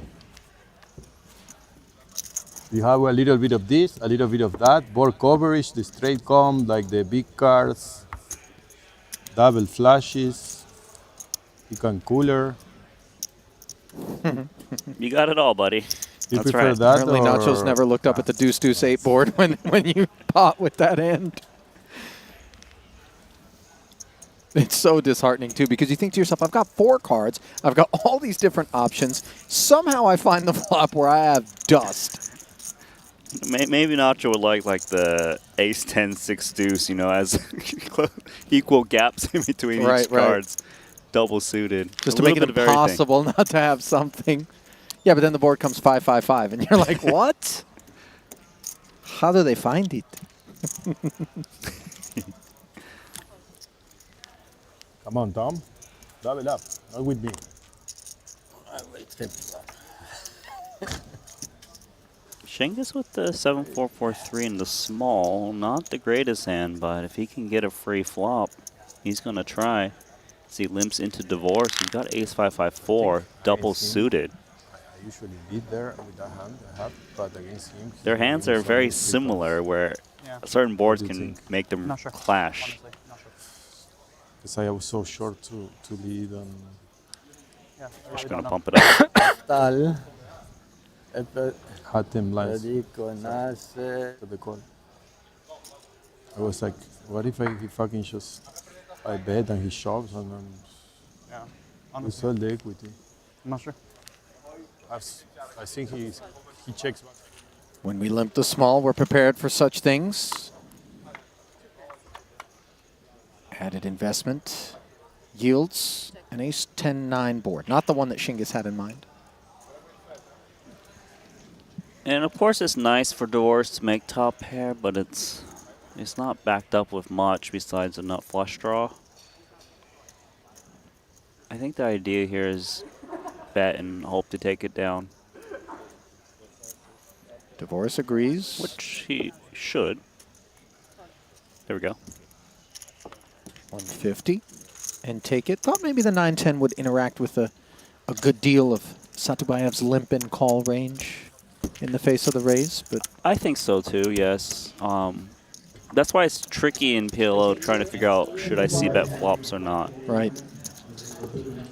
The other cards to go with your top pair is very important. No doubt.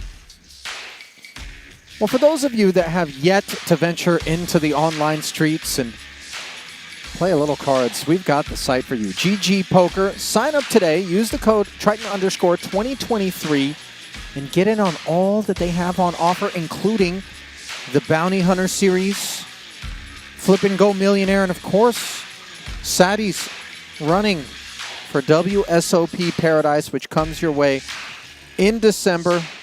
Qualifiers will get accommodation, meals, entry into the 5K main, also satellites available to other events.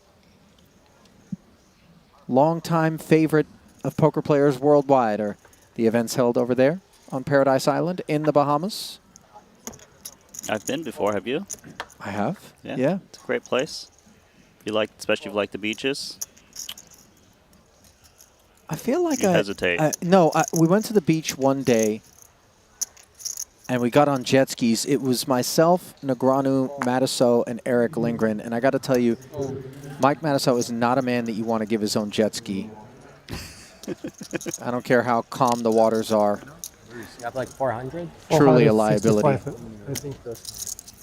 This was a long time ago. This is the trip where we had a prop bet. Someone had to, under the cover of darkness, dive into the shark tank exhibit, which, by the way, one can do. It's an uncovered aquarium situation. And then you had to swim down to the bottom, pick up a pebble, and bring it back to win the bet. It didn't matter, by the way, if you got like an arm ripped off or something like that. As long as you came up with a pebble, Yes. you were a winner. As long as you're able to still pick up your cards and play some poker. Cool. But he came back with all limbs? All limbs intact. Nice. But no pebble, by the way, because... oh, so he lost the bet. Yeah. Once he got in there and then realized sharks were everywhere, he was like, what am I doing? It's amazing what a little bit of blood alcohol will do for you as Devoris brings the heat. I assume you wouldn't attempt that? Is there a price you would? Don't make these What assumptions, price? Randy. Sober, I'm a complete lunatic. We've already established this now 1.18? across a couple of seasons in the booth together. 1.205. These are well-fed yeah. sharks, yeah. right? 1.205. And they're not the biggest. They're kind of like reef shark, white tip, black tip reef sharks. You know, I've watched a little Discovery Channel out there. Know 24 big enough ones. to know Thank you. captive, You're welcome. well-fed sharks. that's Maybe the one not that looking really to helped. snack I got you, fam. on a Middle Eastern diver. Would you feed them first? You know, throw some fish in I don't there? think you want to put any food in the tank before you just go in diving case in. collateral Randy, that's damage. called chumming the water. Okay. Feeding frenzies tend to develop situations like that. But yeah, I might mess around and you know, assuming that I wouldn't get expelled from the premises for the remainder of the event, you know, work to do. There was some other prop bet we had out there that was extra stupid. Can't remember what it was. Stupid. I mean, we were young. Now I want to hear This it. is like 20 years ago, you know. Well, let's dive back in this hand. Let Queen Jack 7-4 for divorce. He's got a very healthy 2.9 sitting in second. See what you did there, by the way. Did. Dive back into this hand. Shark-infested PLO waters. There's a shark. Yeah, Dylan Weissman, very much a specialist in the four-card streets. Came out here specifically for the back half. Back third, let's call it, of the docket. 30-16 now? Yep, sir. Yep. Devoris, again, Playing the pulling big in stakes chips. now.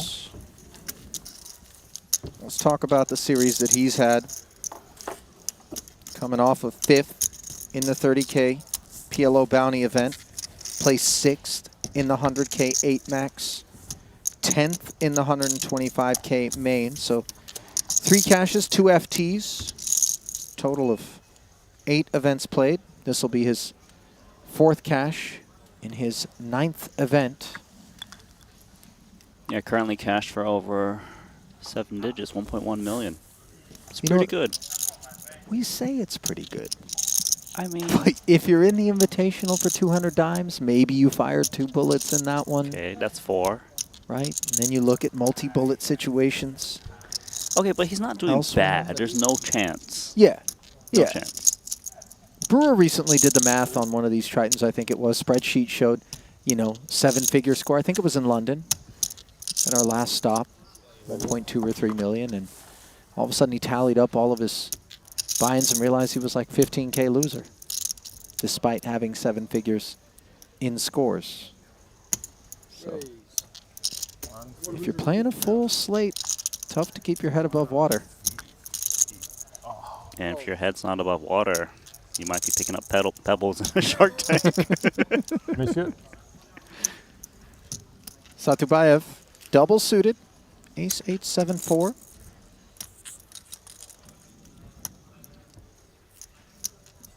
Three hearts, not ideal.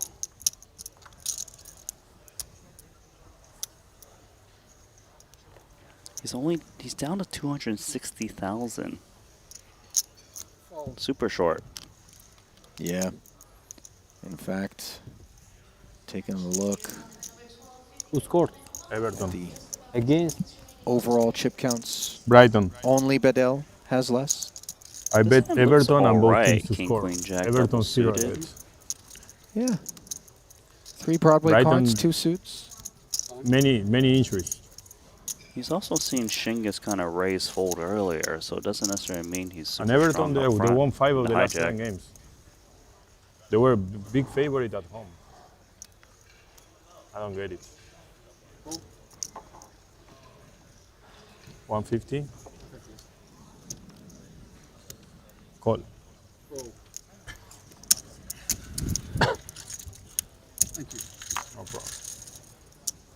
So 3 players in for 150 ahead. Shingus has company from the blinds. Queen, 3, deuce. Wiseman, top pair and spades. Check. Check. Both blinds checking over to Shingus, who's got 7 high spades, but Check. wheel draw, backdoor clubs, the only other items of note. Closes the action with the check back, and now top 2 for Dylan. Barbero picking up an open-ender. Yeah, Dylan Weissman's hand's pretty darn strong on this board because he's got the backdoor spades. Top 2, of course. Jack is nice, blocking some of the straight draws.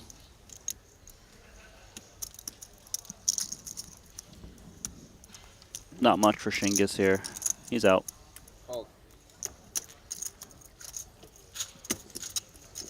To me, I feel like the biggest value in PLO is having good decisions post-flop. Yeah. Right? Because like pre-flop kind of plays itself a bit. Can't make too much of a mistake given its very close equities, but post-flop is where you can really maneuver and try and outplay your opponents. Yeah. It's also where the butcher shop is open, and you can really end up making matters. You send a worse for newbie yourself. into PLO and, you know, they think, oh, I've got this hand, therefore I bet, trying to play like Nola Mahoda, man. Right. You. A classic example there would have been Shingus, right, with the wheel Yeah, draw, it the looks 7 decent. high spade draw, position, the betting lead, but just check back flop, got away on turn. Yeah, you go to the butcher shop and you spend your bankroll and you just get 1 piece of meat. You might end up being the piece of meat. 5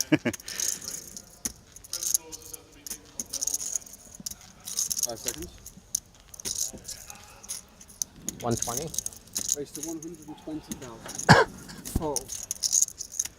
25K PLO Turbo is underway elsewhere in the room. And we could be deep into that event before we crown a champion in this 50K if the pace of play thus far is any indication, Randy. I think so. You know, PLO tournaments do take a little bit of time just because there's prize pool to be had where you see a little bit more passive play both pre and post.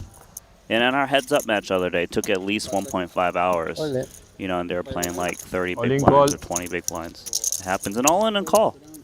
Bedell, shortest stack in the room, picking ace, queen, 6-3 to jam modestly over the top, out of the big blind against the Devoris Open. Look at that one. Diamond Yeah, coverage. diamonds cover. Yep. And the 6. 8% edge. Thank you. Time to shine.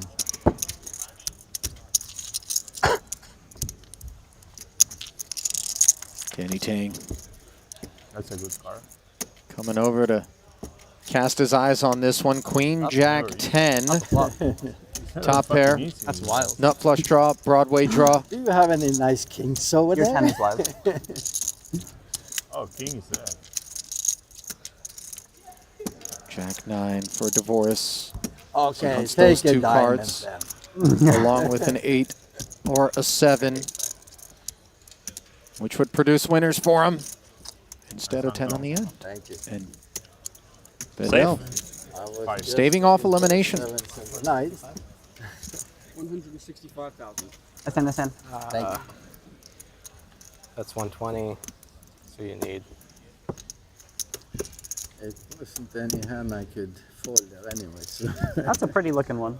Yeah, oh yeah. Fun When you know you have to put it in, it's okay. Come on.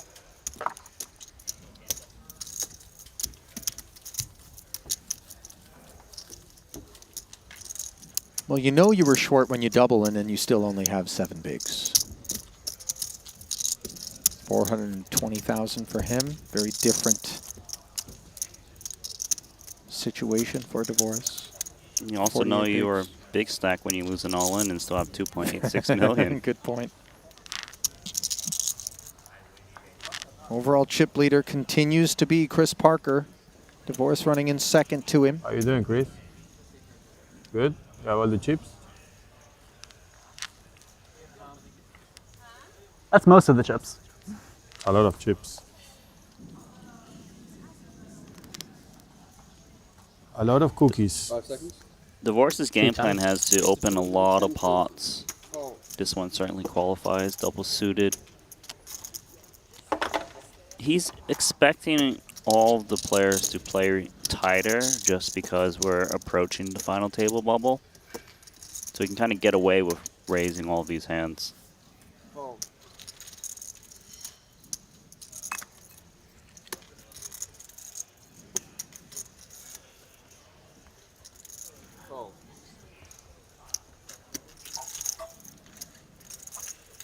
Chip leader doing the chip leader stuff. What a beast. Oh, chip What an leader at animal. this table. Oxota, animal. Which is good enough to be doing what Divorce is. Potts takes it. And we flip back over to Chris Parker and friends. Although I'm not sure how friendly Chris is being right now. With this almost 3-1 chip lead over Dylan Lindy, who runs second at this table. There is Chris here at his first ever Triton Festival. Failed to cash in the 30K No Limit, which he played. Same with the 30K PLO bounty, but here he is in the money. 1 for 3 on the festival, including this one.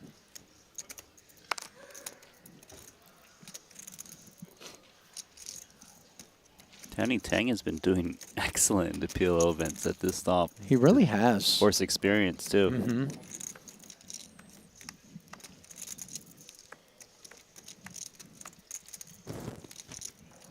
Just goes to show, like, having natural talent can really take you so far in a game and learn as you go. And also just that drive, you know what I mean, that Danny has.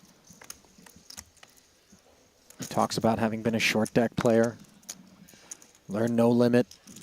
Here he is undertaking the task of learning PLO, something he understood that he was going to have to do in order to compete with the likes of our Triton regulars who play all the games in the hunt for that Ivan Liao Player of the Year award. Danny rates to end up with the Player of the Festival honors here. He may even have it locked up, if I'm not mistaken. Yeah, I think he does have it locked up at this point. Club draw for Tang as he faces an open ender and queens up. Lindy, way the better of things. That mystery card's going to be pretty important in this Yeah, hand. and that's why we don't see percentages, obviously. Because if it's a random card, then all he has is a little club draw. Blind versus blind limped pre, and now another 120 in the middle. As Tang check calls, and Lindy makes the wheel.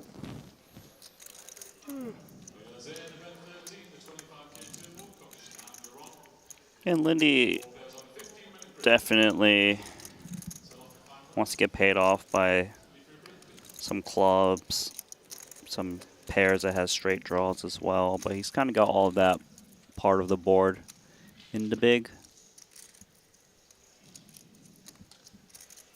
5 seconds. He also has 2 pair to go if his straight, so his opponent usually doesn't have the showdown value hands, the mate hands. So really just trying to size to charge the draws the maximum.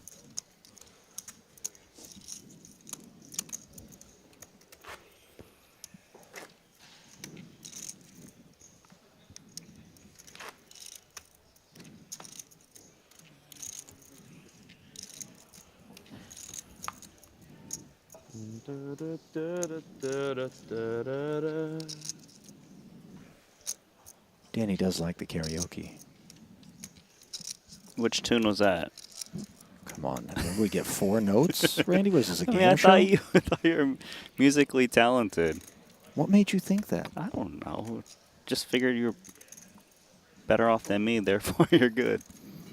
I can make some music on the back end of a bowl of chili. I'll tell you that. Really? That's what you want with? Trust me, you don't want to hear it. No. It's not a tune you want to name. No, I don't. Thought you were going to give us some beats.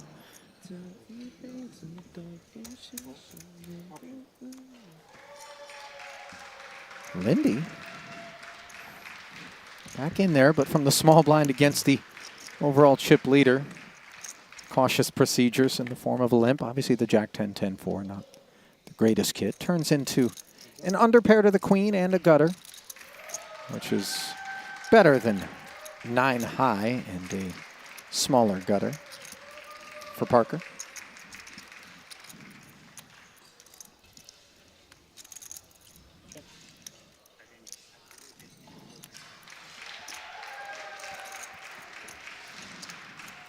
Not much going for Parker right now.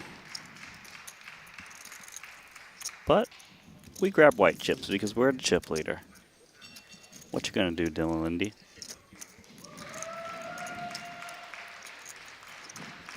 No backdoor flush. Lack of a heart out there. Just the gut shot. Yeah, 10s. Connecting with the 4 dangler as well. It's a clean gut shot at least, right? Given there's no flush draws on the board. Yeah.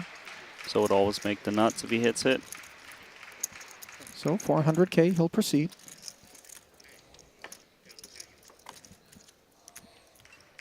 Six on the turn.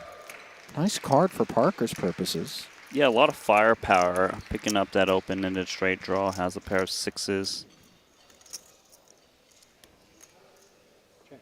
Yeah, once he gets check called on the flop, though, recognizing that there is going to be some hand present for Dylan Lindy. As we can see, it was on the lighter side of what he would have been proceeding with. Nevertheless, check back from Parker brings a king on the river. And let's see. Lindy might not think that his 10s are good, even though they are. 2 overcards to the board. Oh, he's going to try and show it down. Oh, Chris Parker. This is a tough chip leader. Immediately grabbing chips, realizing he's never going to win if he doesn't bet. He knows the king's a bit scary if his opponent just has a queen. I wonder, I mean, it might not matter just because, after all, they are 10s. But whether or not the speed with which Parker reached for chips in the face of the river check isn't a part of the considerations. For Lindy, live time tells, so to speak. Could be. I haven't watched Chris Parker play myself, so hard to say. But clearly Right. he's observing these kind of things to try to help in closest spots. He probably finds it odd that his opponent is betting the king right now. Right. It should be 2 pair to bet the river. Yeah, king's up in particular. So Dylan does just get away. Those are the kind of spots that I feel like we see the likes of Tom Dwan Kind of looking away, grimacing, and then flicking a chip out there, and then eagerly looking over at you to find out whether or not he bluff caught. The look away call. Yeah, right? That's the dir. He struggles. Sometimes he rolls his Holds eyes. the call in his hand, starts to hover it over the pot, look at you, and then plops it in there as you deflate and say, nice hand. As you deflate. Yeah, usually he gets it right. Barbero.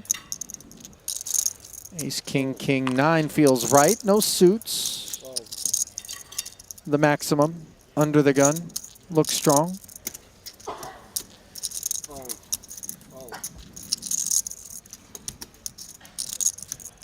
Nope. No suits, no good. Ace, king, king. It's a good hand. It's a good hand. One suit. Very good He hand. said one suit. Yeah, he did. He did say one suit. I caught that. Very bad hand. I have the impression that I get more badugis when I'm playing Omaha than when... I feel that too. Yeah, it's crazy. I mean, it's probably just like a... It's probably just something in your head. Yeah, it it's, is, it's, it's impossible. It's just like the same amount. I feel the exact same way. Yeah, I know. After... Because on the other thing, you're looking for the badugis, and Yeah. here, and like here, like you don't want the badugis. Like, so it's like the opposite. No, I feel the same as you. My water, your water, Nacho. right? This is mine. This is mine. Okay. You had a Badugi. Did you see that card? Yeah, it's nice space. What was He's it? weaving a story. What a beautiful card!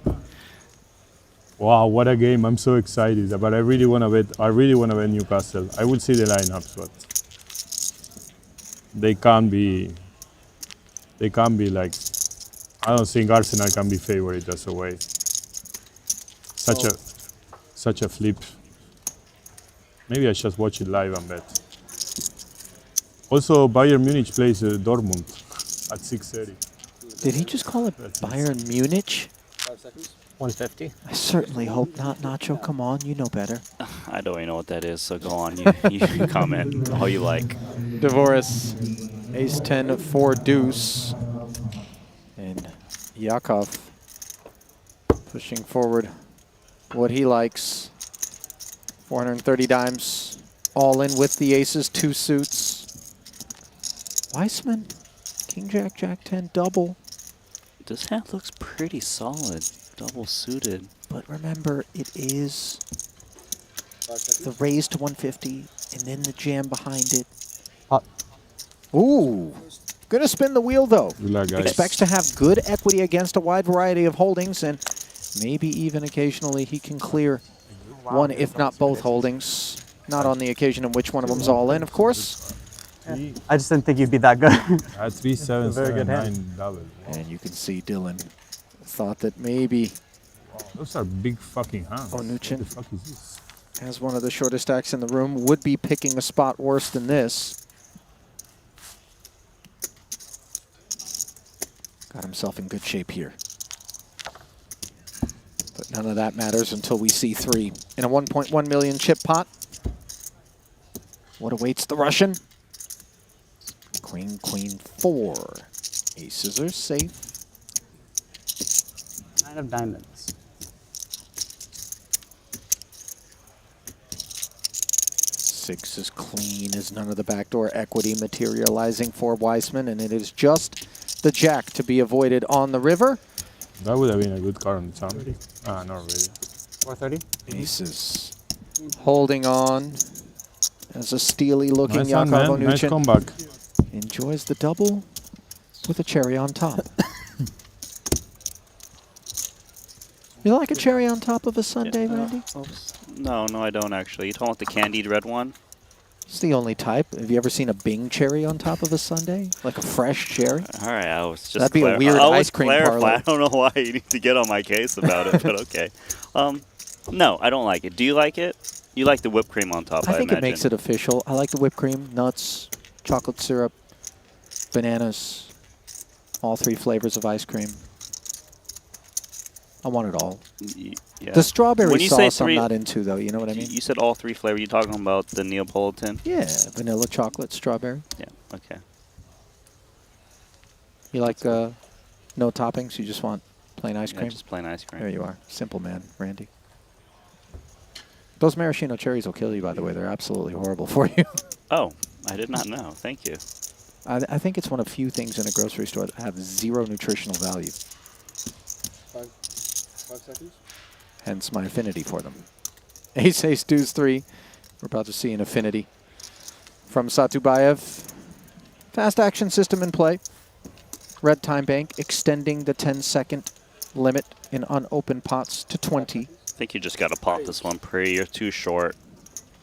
210,000. Suited ace, at least. Yeah. Oh. Shingus, 10th of 11 runners. This one looks pretty solid. Jack 10, 8, 7 doubles suited. But you're in the cutoff. Multiple players act behind you. If you're willing to commit some chips now, you got to be ready for more action. By the way, that double for Onuchin pushes him all the way up into 4th. We'll see whether or not those newfound chips are restless.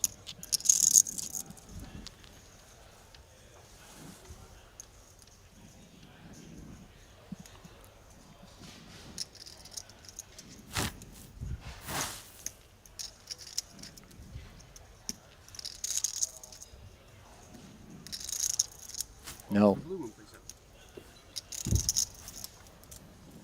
Fold. Fold. Now Bedell has the big blind and big blind ante in there already. Yeah, he's a super short stack, 270K behind. He's got connectivity and a suited diamonds in hand. He's going to muck it. Yeah. It hurts, right? You're like, anyway, you commit yourself to call, and then, know the bad news.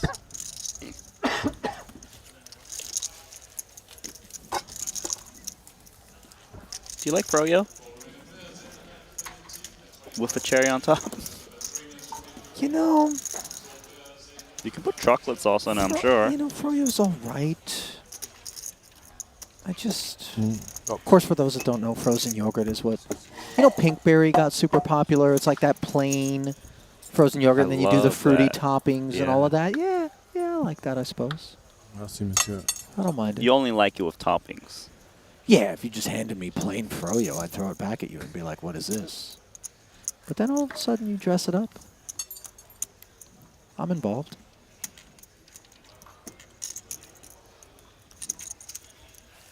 You know what the best ice cream flavor of all time is, Randy? Rocky Road. Mud pie.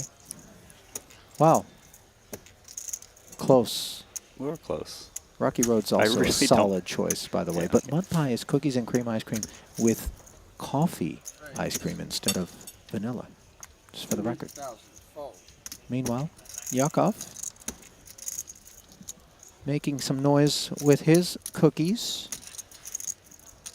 200,000.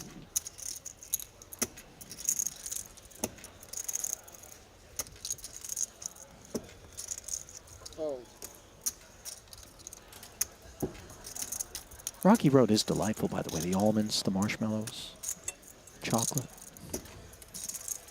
Do you think you can get a DIY Rocky Road here? Just ask for some almonds and some marshmallows and a scoop. I saw some marshmallows somewhere. I think I saw some nuts. Oh, the nuts is in the pad thai. Wow. You think I'm going to order a pad thai to make myself Rocky Road ice cream? They might make you do that, by the way. I don't think you can just order the nuts separate. It's kind of weird out here. Just saying. Good news is if I do have to order a pad thai, I know I can take the nuts out and you'll finish the rest of it, Randy. That's right. Teamwork. We really are a good team. Satubayev defending. Ace, Jack, Jack, deuce. Oh. And two pair the hard way. That's the developments here. Nut flush draw for Yakov. Looks over, sizing up what Satubayev has back. Sub 1 SPR, and it looks as though he asks for it all. And yeah, sure, I'm ready for it. Oops. You can see the look back. And one more time, flop your hand. Yep, quads. Okay, take it. Tough to draw dead on the flop. Literally drawing dead. He gave it 3 good looks. You know the thing is, though, that a 5th jack on the turn of the river and you have a chop. I'm just saying, it's Really? never You're, totally You're the dead. guy who mentions the 5th jack joke. Like, Listen, I hate that person. I've been in that spot. I've told the story on stream before. No, it wasn't the 5th jack spot. It was I'm thinking that is not quads, but I had a jack of the same suit as one that was on the board. Awkward.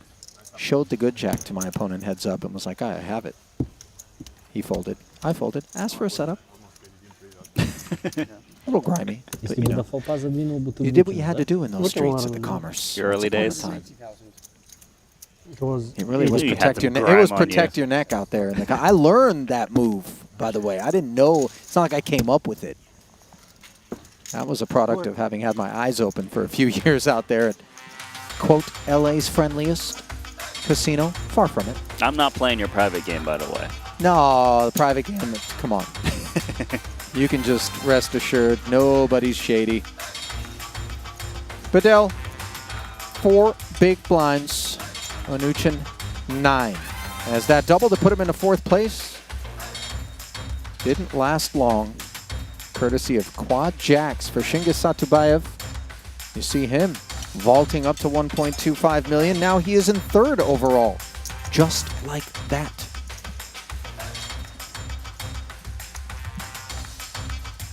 It really is the Chris Parker and Daniel Dvorak show, by the way.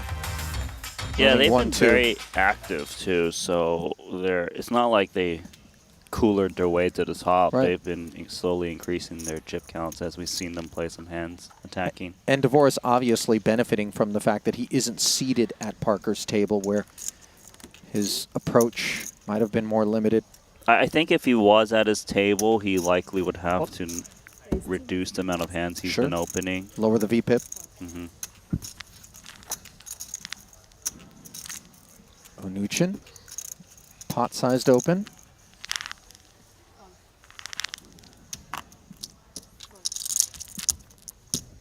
Worthy of mention, Randy, is the fact that we're not on an immediate pay jump. 10th and 9th both pay the same.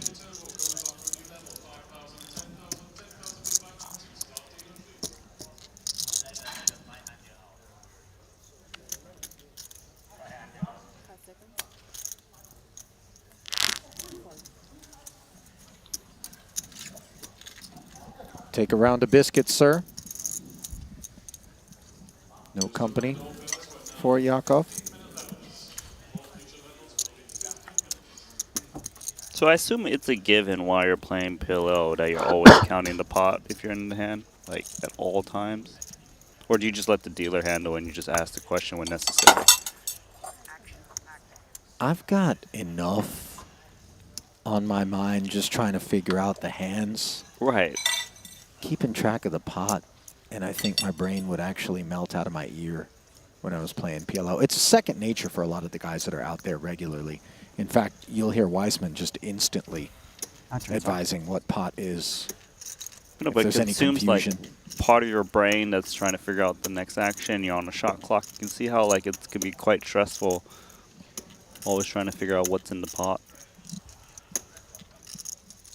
I'm sure the PLO regs are laughing at us right now going, if that's stressing look, you I'm out. just asking, you know, I thought it was a decent, never mind. I feel silly for asking. No, no, no. I mean, Because I remember there was a time when I think Elton was playing No Limit. He was like, why can't I know what's in the pot? Like in PLO, I can ask the dealer, but No Limit Hold'em, we can't do that. They can spread the pot, though, and you can kind of eyeball it. You can ask for that. Okay. Dealer, spread the pot, please. They'll do it. Can you ask him to stack the chips? I actually would love to ask them to play my hand sometimes. Okay. Dealer. Maybe you shouldn't be playing. Ever thought about that? Certainly not PLO. Certainly not against this field. I mean, the other day you told me a story where someone told you to play his hand for him auto capping, so I guess it's possible. That was truly one of the more remarkable sun runs I've ever seen. An unconscious man won $2 million in a private game that I dealt. Auto capping. It's just, oh yeah. Ace 9 king, couple of checks here on the back end of a BVB limp pre-flop pot. It's dust versus dust. not much prospects for both. Only one unique card apiece here.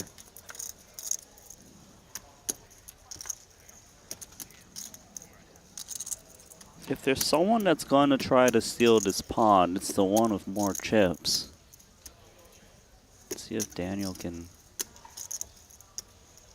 throw something out there. Because Yakov isn't in the situation to kind of make speculative calls off of his stack size, and this is a tough opponent. He was tough in No Limit. Equally as tough in PLO for Daniel Dvoris.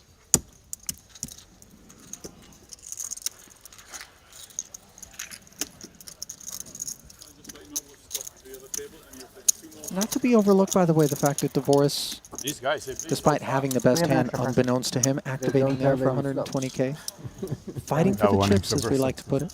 Yeah, we have an extra person and we played a lot of flops.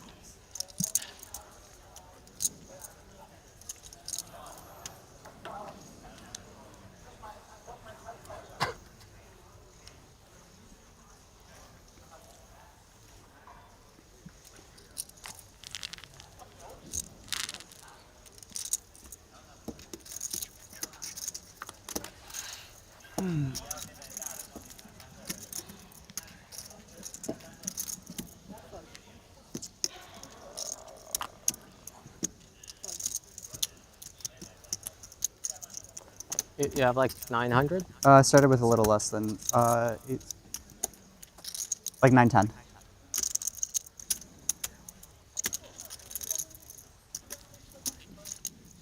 King, Jack, Jack, 10 920. for the higher than average VPIP of the bigger than average stack of Daniel Dvoris, coupled with the button. He opens for pot. Now Wiseman not afraid to get into the post-flop streets here. Obviously, he suspects that Dvoris is going to be getting after the blinds with a wide array. He's seen Dvoris open quite a bit, and now he's kind of adjusting, realizing like, look, I've got to defend some hands, otherwise I'm just going to bleed.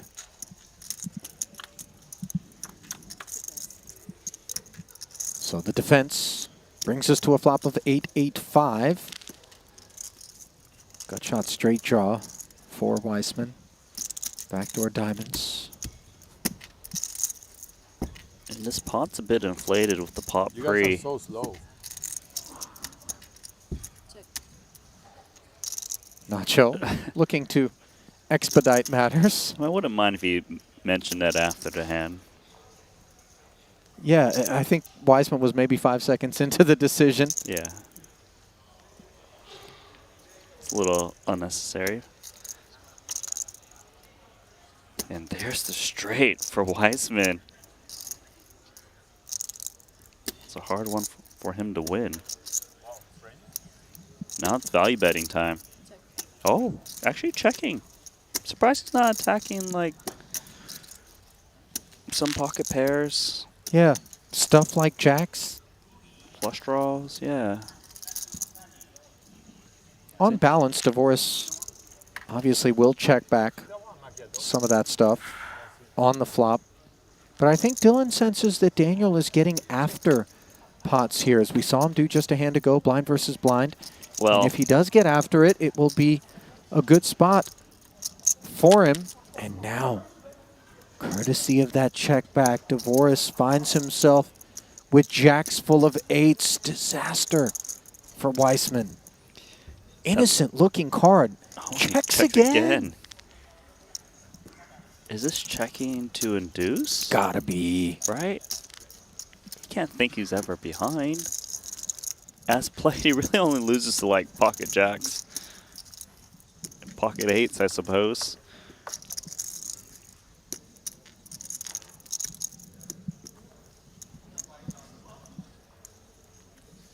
Dylan thinks he loves what he's seeing right now, which is a big stack, button opener, high VPIP, deciding to bet the river. Yes. And note that Wiseman just snap flats the 225. And And that is just respecting his stack. Like a good river. He's disappointed there. Yeah. Yeah. Yeah. Much time till the changes? I wonder if he kind of wish he bet that turn with the straight after Yeah, he betting resolved the his turn, hand. maybe the path to the victory. I wonder if leading at the river, he then gets away from it, and if the lead would have been less than 225? Probably be pretty similar, I would think. I think the turn was the key decision. Not to question his play, but I'm sure he's thinking about, oh, maybe should I have bet? Maybe he's still pretty content with how it played out and just felt he was unlucky. It's interesting because there was like a heart draw present in the paired board where your opponent could hit a full house.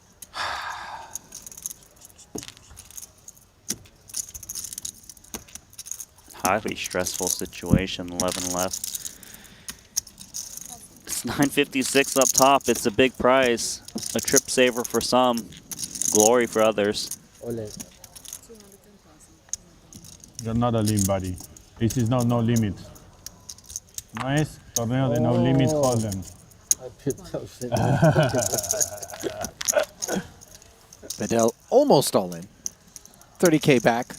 Picking King 9-8-7 under the gun to go with. Liking the looks of this one better than 4 randoms in the big next hand. Now Weissman, freshly scarred by a jack on the river. Looking down at this nice rundown with spades. Owen? He's put the band-aid on, is ready to fight again. Yep. Barbero. Double suited jacks. Curious and did not hesitate with investments in the big blind all All in. over. All in, all in. Wait. Why wait? I went all in. 11. Note that Bedell is asking Nacho to wait before showing his hand because he still has 30K back, wants to look and see if there's a pay jump, and maybe What do you have? he would choose to fold his hand. Fair. Oh, double suited jacks? But it is a flat payout. I have. I mean, what do you want me to? 2 aces suited. Sharks are hot. I hope you don't get it. Okay. I have one of your jacks. So Tom eventually does make the call. I have a good rundown.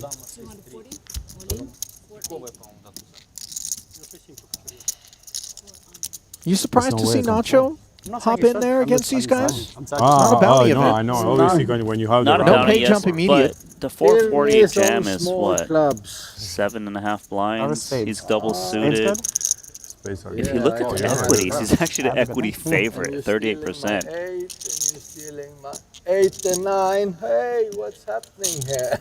Oh. Let's take some kings You said then. double suited aces. Kings liar. are coming up. Did I lie? Use I flop. didn't mean to lie. Spades. Use flop. No deuces. I would like spades. We take some kings to the beginning. Use flop. King flop. What are live for me? Queen is a good card. Queen and End it- spades. End it in the flop. King. King. Eight? A bunch of deliberations and then an Diamond. 8-4 deuce board. The Still case ahead by a 8 lot. finding its Queen. way Oh, you don't. to this board. I need the queen. I have a Diamond. sample to Diamond What fast. the- It's between Weissman and Barbero. Queen. Perde 3. Look at everybody just Perde 3. cheerleading. Might Barbero shower the boys here. GG, A guys. 5 on the end. What's Super. 6 then? And he makes 8s Eight, and five. 5s. GG. Wow, big. It was nearer than I thought. And much like the Thanks. 2-man busto on the inside of the bubble Yeah, you were ahead. Yeah, I was still this. I told him for we were Kabilan flipping. and Parsonen in 13th and 12th, we've got the same story. I told him we were flipping, exactly. But I was tilted. We'll go to Maybe I Weissman. didn't see one of your cards, but I knew you were. I snap. I told him we were flipping 100%. I knew it was 50-50 on the flop. No, it was a cooler, I know. Can you stop finishing 10, please, Dylan? Can you stop finishing 10 on this tournament? When will it end? Big pickup there for Barbero. Just a big mess, 2 eliminations. Yeah, Snap told him we were flipping. I was just tilted when you won the hand. And Barbero suggesting that he was just a little bit tilted maybe, and that had something to do with what we're observing. He was explaining to Shingus when he Okay, so now what said happens? that his opponent got it in bad. Okay. Oh, okay.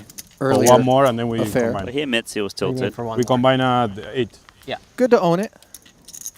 We're down to 9. Just like that. The final table bubble is upon us, courtesy of Nacho Barbero. They switch. Wow, I can't believe I got it in that good with that hand. Yeah, but Jacks never lose on this table. Yeah, never lose. No, but I'm saying, but after seeing the hands, it's insane. I was in really good shape. 2 over cards in 8 cards. It's very hard to do. I don't want to let you get away with this, Ollie. Can you just tell everyone what you did? I knocked over the mocha. The DIY mocha is currently all over the place. There's a reason why you don't DIY here. Call. I don't think the DIY was the issue. It was more poor motor skills on my part. I got a little excited in that last pot. You're getting a little bit too creative. It's nice that this trip is ending soon. Let's go back to this one. Nacho. He's got 72% equity against Shingus with this 2 overcard board. Little gutter ball. The key part of this hand for him.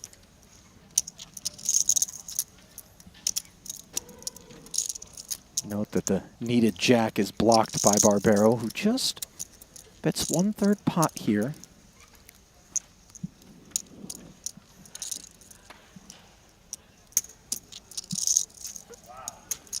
Gutter ball, gonna make the call here. Looking for that jack, but the jacks are busy in Nacho's hand, and the straight for Nacho. So disguised.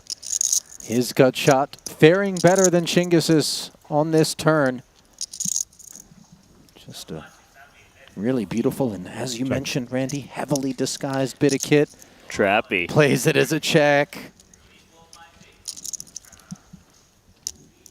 Obviously would love for Shingus. He didn't take the bait. Yeah, hit the ace or the queen. Instead, he hits the king. On this river, Barbero blocking the straights with his jacks. It's actually really nice that he blocks the straights in this spot, so he doesn't have to fear Jack 10 too much. Can maybe still safely value bet this one. If he didn't hold 2 jacks, he might be a bit worried and play cautious.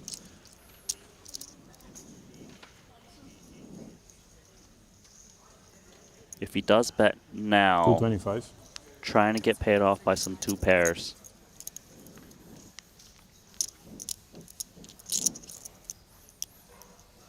Shingus doesn't really have anything to continue, and if you do want to bluff raise in this spot, you want to be holding the jack to block the nuts.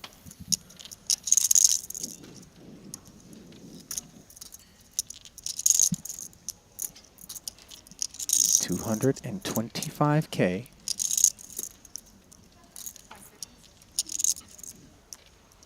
It's just limp blind versus blind. Shingus wants to think about it.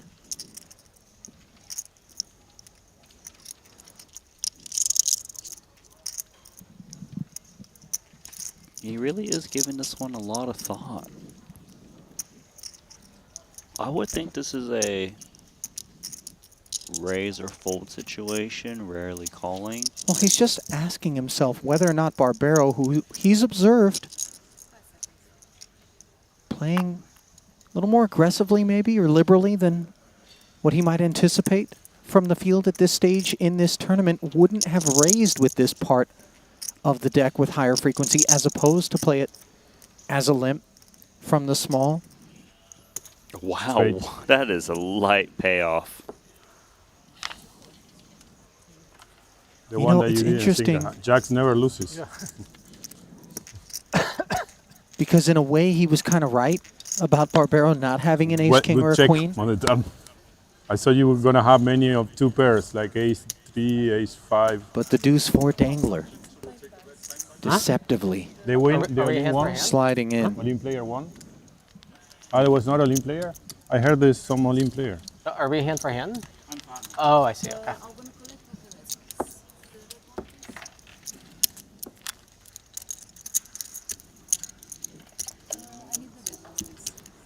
Bad news for the shorties, Randy.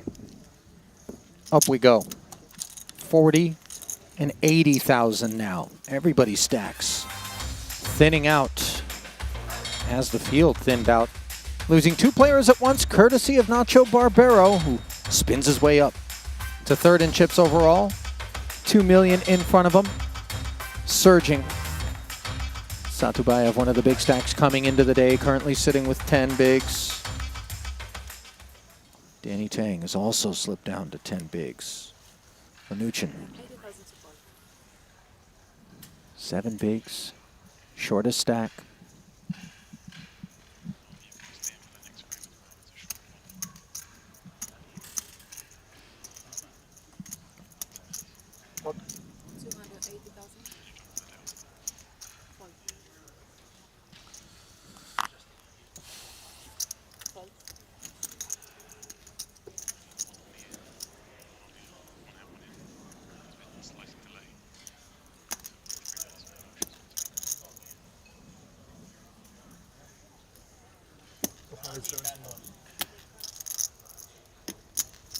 This is a bit of a declaration being made by the shorty to be potting it at the new blind level.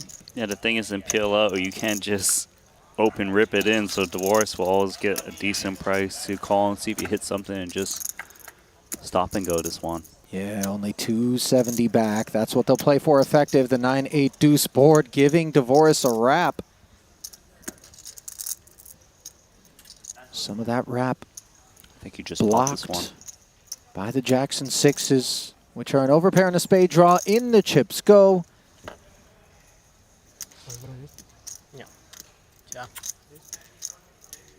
That was an exchange in Russian, by the way, between Mnuchin and Divorce, who does speak Russian as well, plays under the Canadian banner.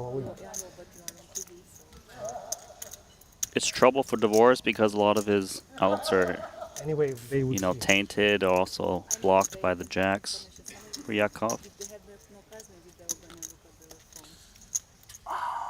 So as we are on the final table bubble here, players being asked to pause, wait for the other table to complete action and not be adulterated by developments elsewhere in the room.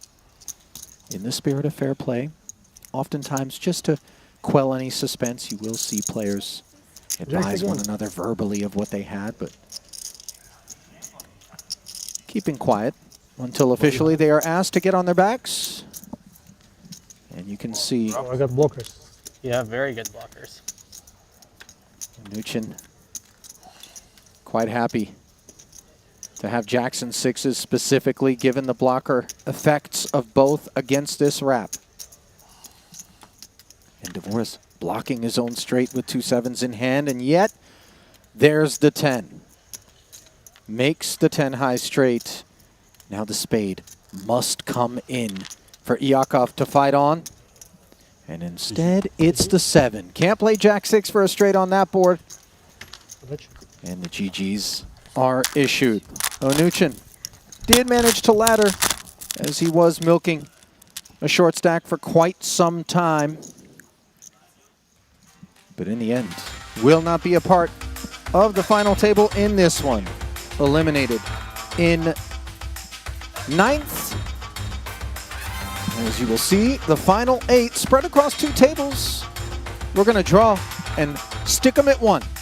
The FT set here in the 50K.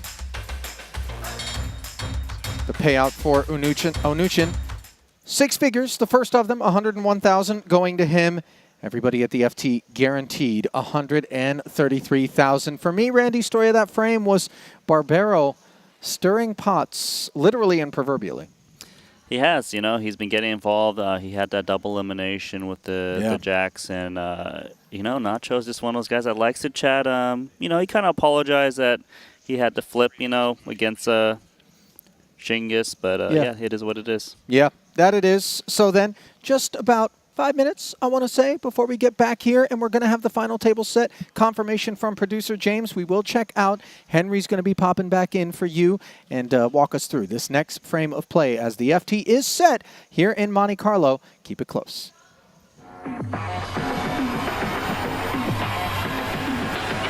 GG Poker. Why so many players? This is a crazy to-do. GG Poker Broke the Guinness World Record. Welcome to the World Series of Poker main the biggest event. poker site. larger than all other GG Poker's traffic reaches all-time high. Jump, jump, jump, jump. No way.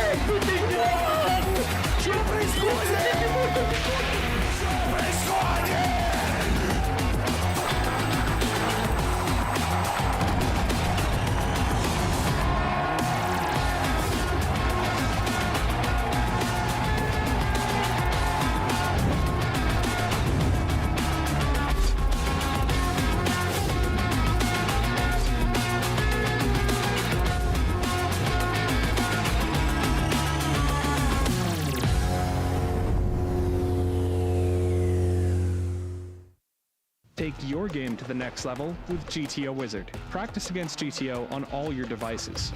Study any situation using our revolutionary AI-powered solver.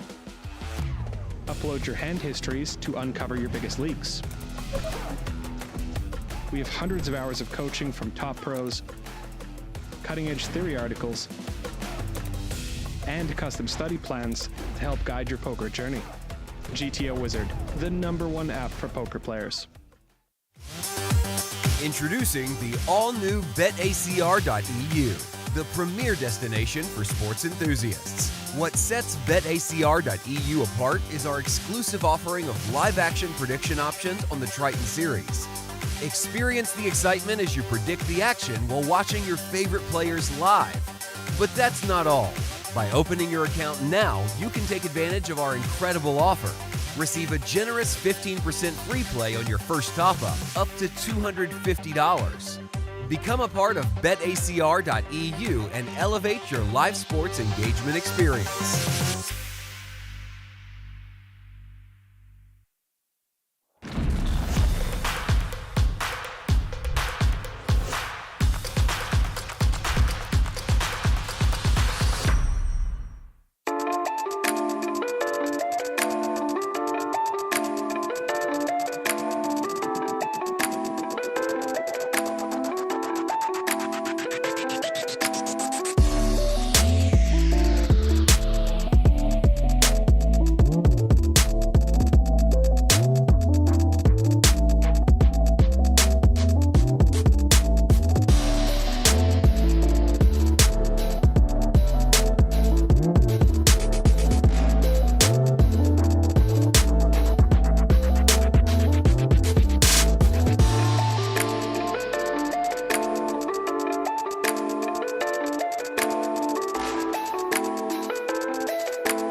And welcome back to the final table of the 50K pot limit. Omaha, Henry Kilbane, Ali Najad alongside, ready to get you to the player intros momentarily. Henry, as we look out upon this final 8, however, it is Chris Parker up there toward the top of the chip counts, diving right into the Triton Poker Plus app. We can see, though, that he is no longer the chip leader. Daniel DeVoris holds that honor.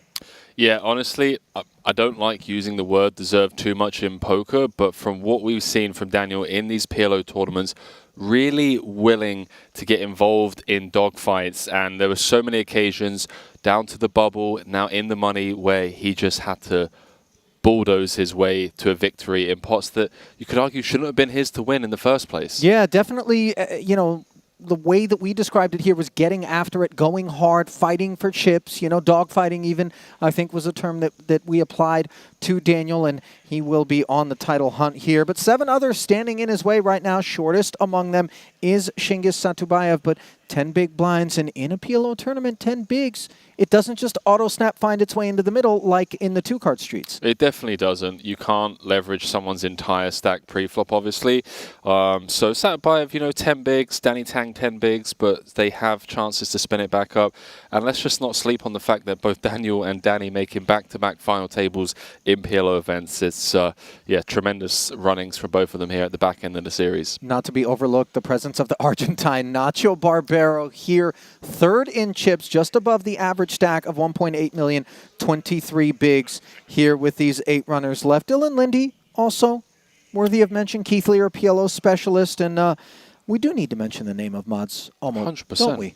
Yeah, I'm a huge fan of a trip saver. I always try and stay impartial in the booth, but Dylan's had a rough outing here in Monte-Carlo, and to see him kind of, get to the top 3 would be pretty awesome. Yeah, no question about it. So then, our awesome tournament director, Luca Vivaldi, is standing by to bring us the player intros and welcome our final 8 to the stage as we get things underway here at the FT of the 50K. The penultimate event here in the Triton Super Early Series in Monte-Carlo drew 72 entries, the 50K PLO. We are down to a final table of 8, and it is my pleasure to introduce to them. In seat number 1, from Kazakhstan, with 775,000, please welcome Chingiz Satubayev. Satubayev has looked good out there thus far in the event. 1 for 2 on the trip at his first Triton Festival, 41,000 in earnings, seeking his first title. Seat number 2 from the US with 915,000. Please put your hand together for Keith Lear. They call him the Learjet, but so far he's been grounded in Monte-Carlo. Didn't cash in the 200K Invitational or the 30K Bounty. Looking for the money here today and finding it.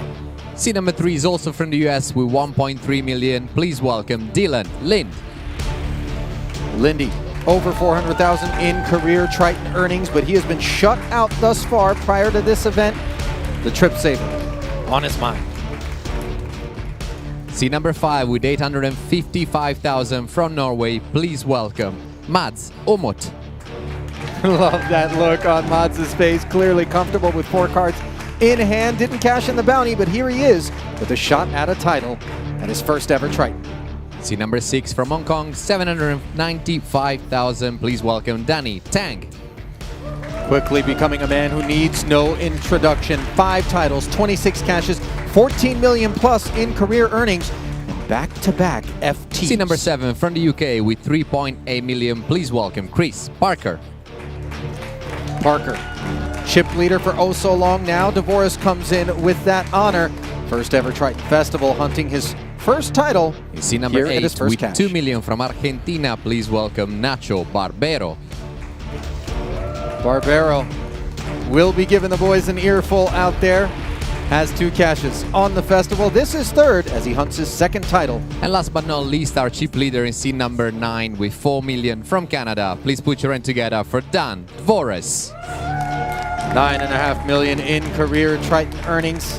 Might he eclipse 10 million here today? Only time will tell as he hunts his 2nd title.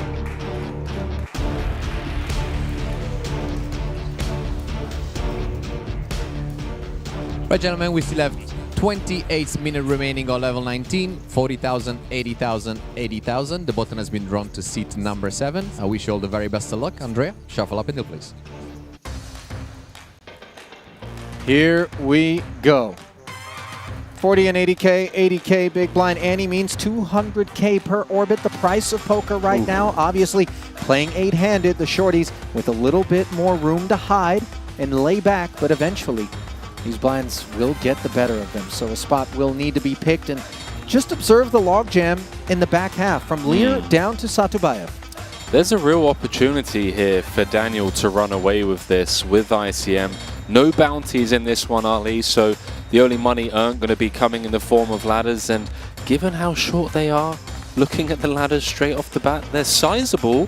Could be a fun one to witness if Daniel can get a couple of KOs early doors in this FT. $38,000, the distance between the bottom two rungs that remain, as 13 were paid, and 8 visits to the desk still available from this $3.6 million prize pool.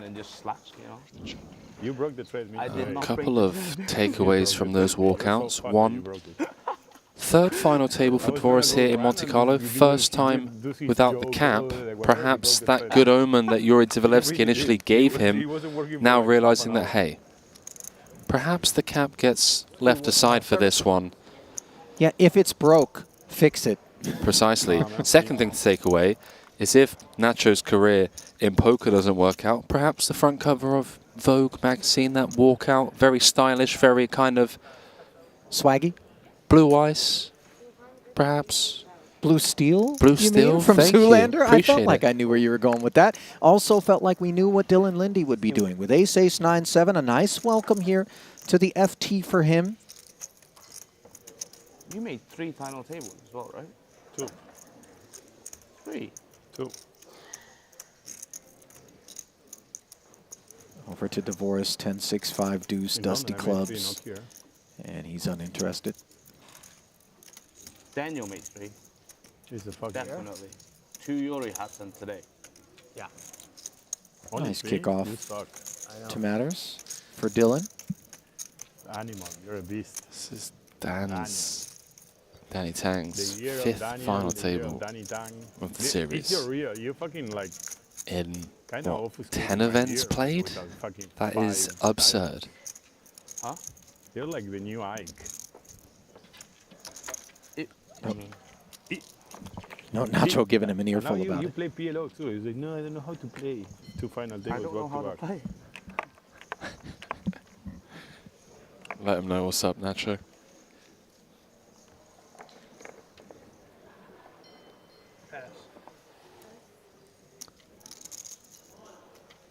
Tang, by the way, has already a title, This is the Akashian table. 2 third-place finishes, and a 6th. When he finds the money, he finds it in a real way. Somebody the other day, among the players, non-regs, just one of our VIPs, had a conversation. He said, who do you think is playing the best right now? And I said Danny Tang. And I don't want to be results-oriented. Obviously, sounds like one could work their way into a finish like this and just be on the right side of a bunch of flips, right? It's possible. But with respect to Tang, Henry, and I think you would agree, in terms of observations, navigations, procedures, he really is on form. Couldn't agree more. I mean, he exudes confidence right now. And that confidence, something that Satubayev is placing an ace-jack 10-10 double in the face of the Parker Open. The wheel You're all in, right? seeks to be spun. And Chris says, let's go. Not afraid to play a little roulette for $1.5 million early You got the reds. in the first of the 4 shorties. To seek a double will be Kazakhstan's Shingis Satubayev. Can I have a water? Best of luck, gentlemen. Beautiful looking hand for the man from Kazakhstan. Note that a double over here put him straight away into 4th. 4, 5, 6 board. The 10s sit very pretty. No club on board. Got to fade the king or queen. Thank you. Done just that. King of Hearts comes off the board, courtesy of the backdoor flush draw acquisition. Oh, the king. Oh, the heart king. Okay. Thought for a second paint was bad. Yeah, me too. I just got done mentioning that's the only safe king or queen. Had a little glitch there. Nice hand.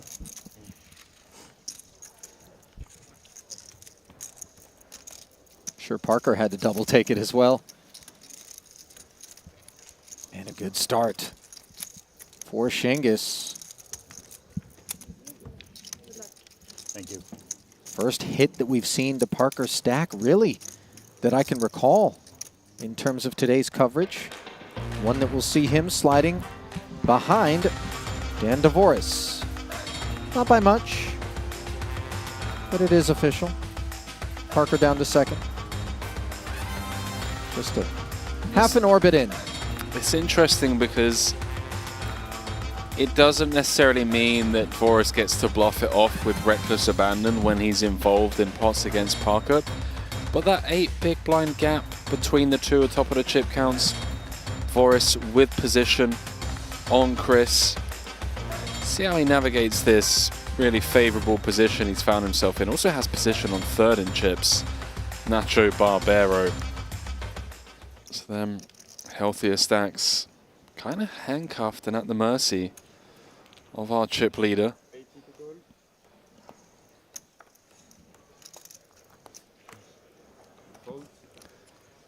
Dylan Wendy looking for a trip saver. Gonna fold all the way around to our chip leader on the button. Double D.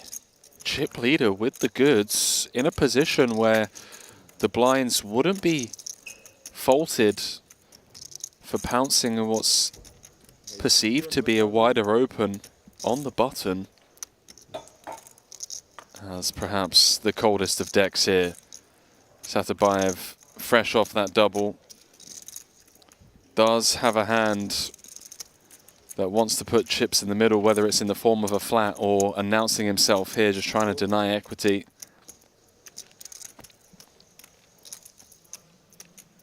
Dvoris has shown himself willing to play a decent array of holdings from the button. Prior to the merger at the FT, he was the big stack at his table, so was able to do some big stack things. Dylan Weissman dug in against him on a few occasions. And here's Satabayev doing the same, fresh off of a double in the small, king, queen, queen, 9 with the spades, and now Lear rates to be in the unintrusive part of the deck, but the 7-5-4-3 too ambitious, he decides. And we've seen discipline. 5 and under. Cards 5 and under really just don't perform well multi-way, Ali. Recognizing that. 10-5 deuce. Lear would have had an open ender and a pair of fives, but just look at Satabayev. Spades, over pair. In trouble against Dvoris' aces. It really is, especially given that the presence of the 3 stacks under 11 bigs. Started the hand 4th in chips. Shingus decides to play it as a pot, obviously recognizing that with some frequency, bigger pairs than the queens will be out there. He blocks the king. Really grim flop for Satabayev, but does have 42% equity. Not down and out just yet. Queen also working for him. And the thing for Dvoris is he knows that this move isn't being made with a nut flush draw by Satabayev, given the presence of the ace of spades in his hand. So he has to wonder what exactly is it, hoping maybe for kings to be shown to him. Instead, it's the queens, but with the spade draw. Yeah, I think he knows he's up against exactly this kind of holding. Should never be up against 5s, deuces, 10s perhaps, some of the time. We're playing for 3.2. Give you an 8. 8's fair. 8. Wow. Ace on the turn. Top set, but note that a jack would do the trick for Satabayev, as well as a non-board pairing spade. No, I flopped open-ended. I probably would have. Only the deuce of spades is of no use. And the river is a 5. Dvoris ends up with aces full. And the GGs are issued as a bit of a manic spike and then polish off. Satabayev. Yeah, I think right now you can register. You can register right. Being shown respect by Dvoris, who's being shown a massive infusion of capital. Capital infusions for Shingus as well, though. $133,000 will go to him, courtesy of that 8th place finish as Kazakhstan hits the board here for a second time in Monaco. In the field, enjoys a 38K pay jump, 171 the on-tap payout, I think I might go do that. 45K, the jump between 7th and 6th. A lot of people registering last second. Talking, of course, We have about 35 minutes to register. final event of the Just series, the because of 25k Ali. Can you 50 confirm entries in that one. 365,000 up top. He let us register for the first 35 minutes, he told us, Luca. Yeah. Any part of the tournament? For the first 35 minutes on the first, now, I think. No, bro, you're not going to register like in 4 hours. Just final table. 2 left. I'm like, yep, I'm ready now. 2 away from the money. I got 2 blinds. Let's do it.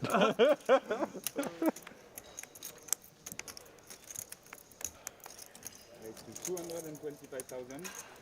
Very interesting to see Barbero pip this here. Feels like he's trying to force something that doesn't necessarily need to happen right now. Double-suited king 8-4-3. Just going to get punished. Yeah, Dvoris with double-suited kings. And just look at the stack he wields after busting Shingus. 5.4 million. They're good kings. Handsome men, as I christened them earlier. They are handsome.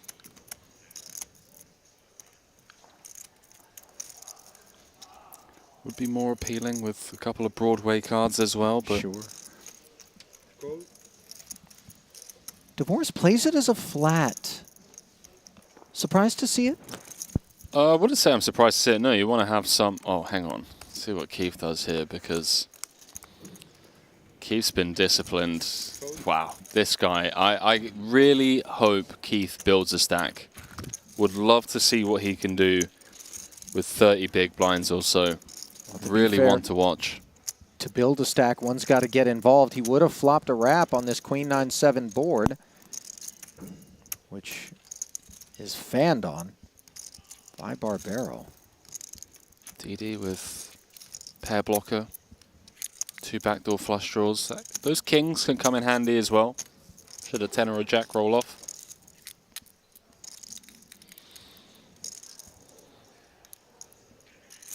This is the problem with pipping. The chip leader on your left is going to be out of position.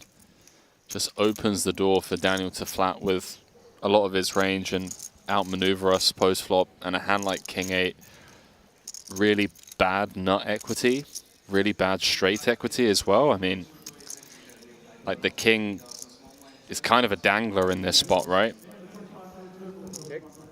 Can't make straights.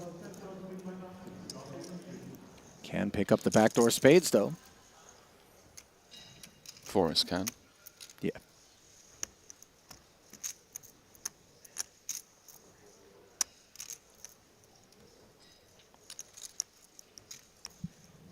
Barbero's drawing dead.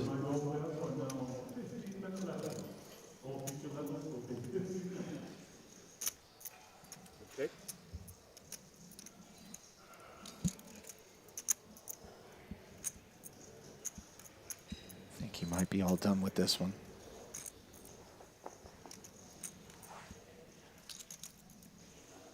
The presence of spades makes it interesting for Dvoris, whether he wants to put some money in the middle here, realize his equity, bit of pot control being displayed. That's actually a really fun card. It's a really fun card. 6 of diamonds now opens the door for Barbero to turn his hand into a bluff. Given the presence of an 8? Yeah, he's unblocking all of the ace highs. He's unblocking, you know, one pair type holdings. The 8 is a key card here, not to state the obvious. And then Dvoris has an interesting decision. Check flop, check turn. 3-7-5. You could argue that you'd expect to see some of the 10-8 rundowns to bet flop. But at the same time, I could see those hands checking due to the presence of dominating straight draws, such as like Jack 10-8, King Jack 10. Forrest has a 5 in hand. 5 seconds. Just plays a pair of kings.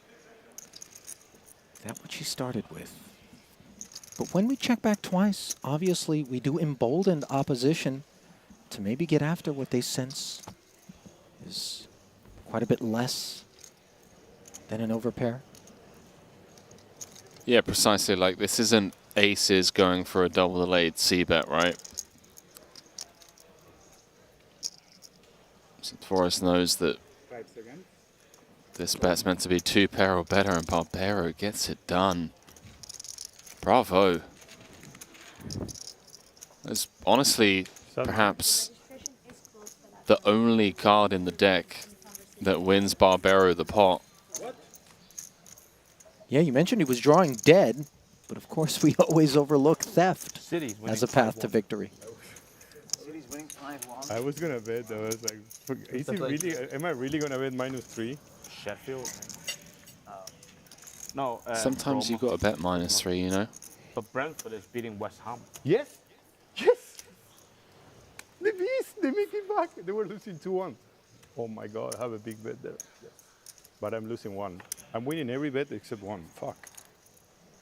The Beast, I always get the Beast. Last weekend I got them against Chelsea. I just want to verify, Henry, given where Such a one good might bet be it tempted was. to think Nacho's focus lies out here, despite having bluffed that last one. That we are playing for $956,000 up top. Final table of a 50K. Yep. We are. Nevertheless, Nacho keeping a keen eye on what's happening in the world of football. Maybe more action out there than he has here. Who knows? I'm going to take the unders on that. I mean, I'm not saying 956,000, but maybe 50K spread out. A lot of matches over the weekend. Certainly is. Goal. Yes. Brighton score.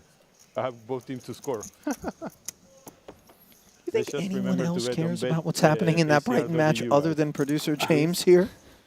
And let's bet big. Not I've so actually small, become okay? an honorary Brighton fan. Nacho. Shout out Tony Bloom. Owner. Clearly. Likes to play PLO, by the way. Send him a message. Let him know. Shout out the name drop. Has to be done on occasion. 9-4 dues here. On the occasion of a limp, we do expect multi-way action. No diamond draw present. No 16 diamond draw. cards. But Parker with a couple of key cards, King of Diamonds and the Nine of Hearts. And the Cowboys do saddle up. Just going to take this one down. Yeah. The Beast. Don't tell me they're winning, bro. Oh my God. I'm losing Wolves, though. They're losing against Sheffield United. What the fuck is this? What a scam.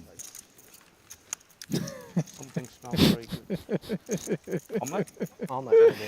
Team that you bet is losing, and it's a scam. I love that. My favorite part was I'm winning every bet apart from one. How bad do I run? Yeah. Yeah. The glass genuinely 1/100th empty. He's looking for a clean sheet out there. You bet sports long enough, Henry, to know it's a tough proposition. Oh a man, clean I mean, sheet. I've had some very swingy weekends, months before. The worst is when you have a ton of action out there.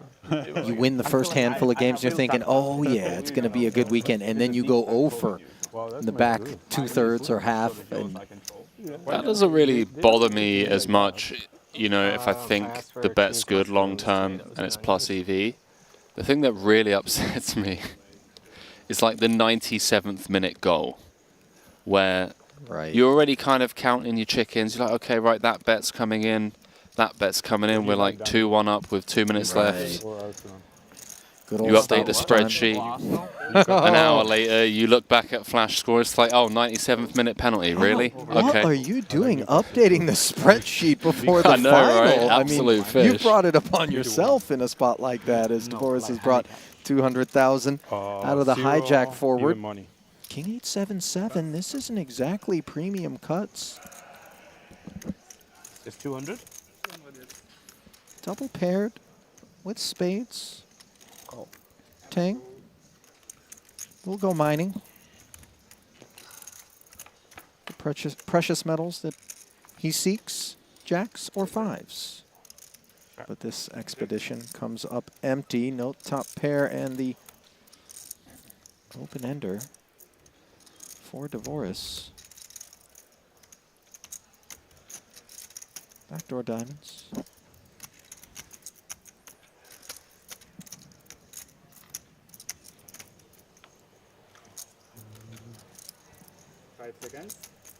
Hot. Nice. Really glad to see him do this. I was kind of unsure. It's so difficult across turn and river. You know what it would be? Probably Complete bingo. 2 queens. Complete bingo. Just running it now, folding out some equity, makes a ton of sense. Everton 0 and both teams to score.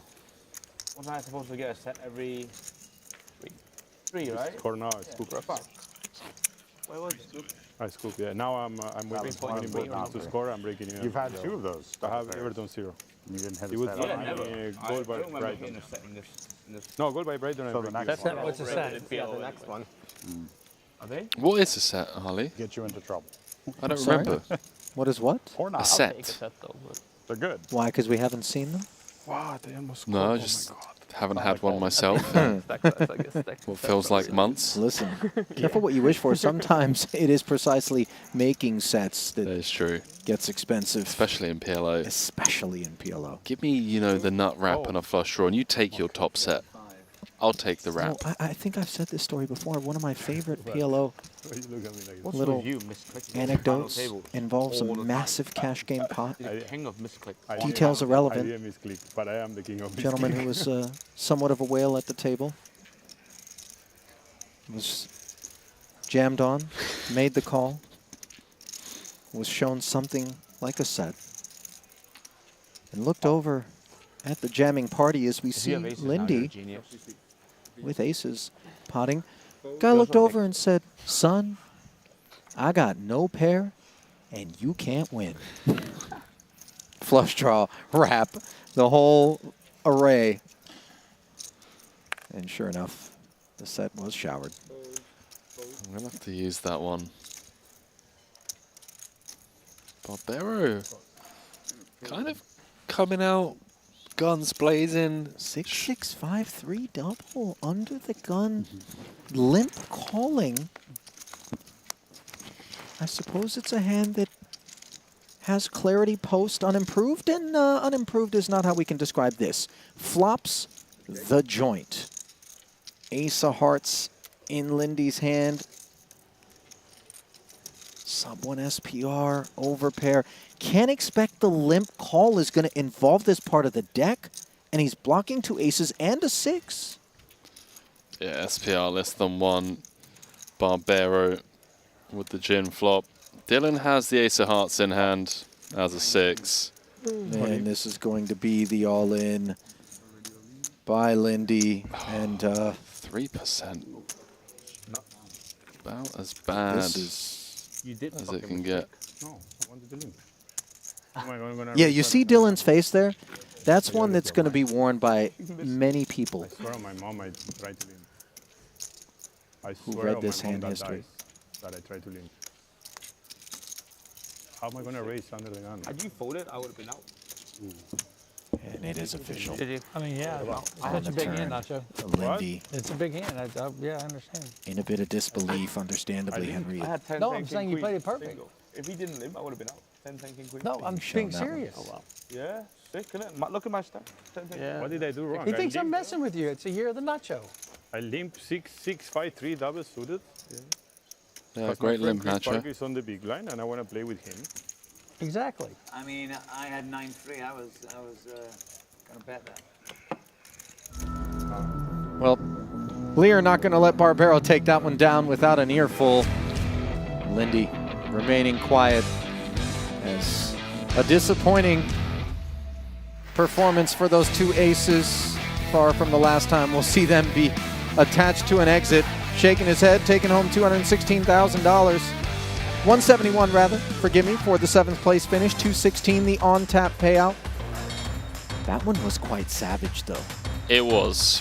It really was, especially the cards that Dylan was holding. Ace of hearts, 6 of spades, blocking, you know, flush draws, blocking the nut straight, SPR less than 1. But Nacho has, you know, that play style. He's shown a willingness to get involved. And look, he is the man that made the line "ICM is for poor people" kind of famous, and living up to the expectation that he's going to get involved, play pots. I always say the story because he's going to play for the win. Take out your best version after that happened. Already notching. He's got chirping chips now. Yeah, second place finish in the 100K for 2.2 million. Nacho looking to improve on that here and pick up his second title. On his way, it would seem, if he can run like that. That's pretty brutal. I was rooting for a Dylan top 3 run. A little trip saver. We've all been there.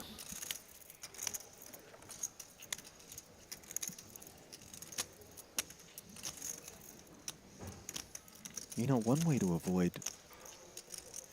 being in a trip-saving sort of predicament, Henry, is not to take the trip. The wife's on her third glass of champagne. Play cash games. Third, yeah. Wow. You know, I feel as though it's a public service announcement. Play cash.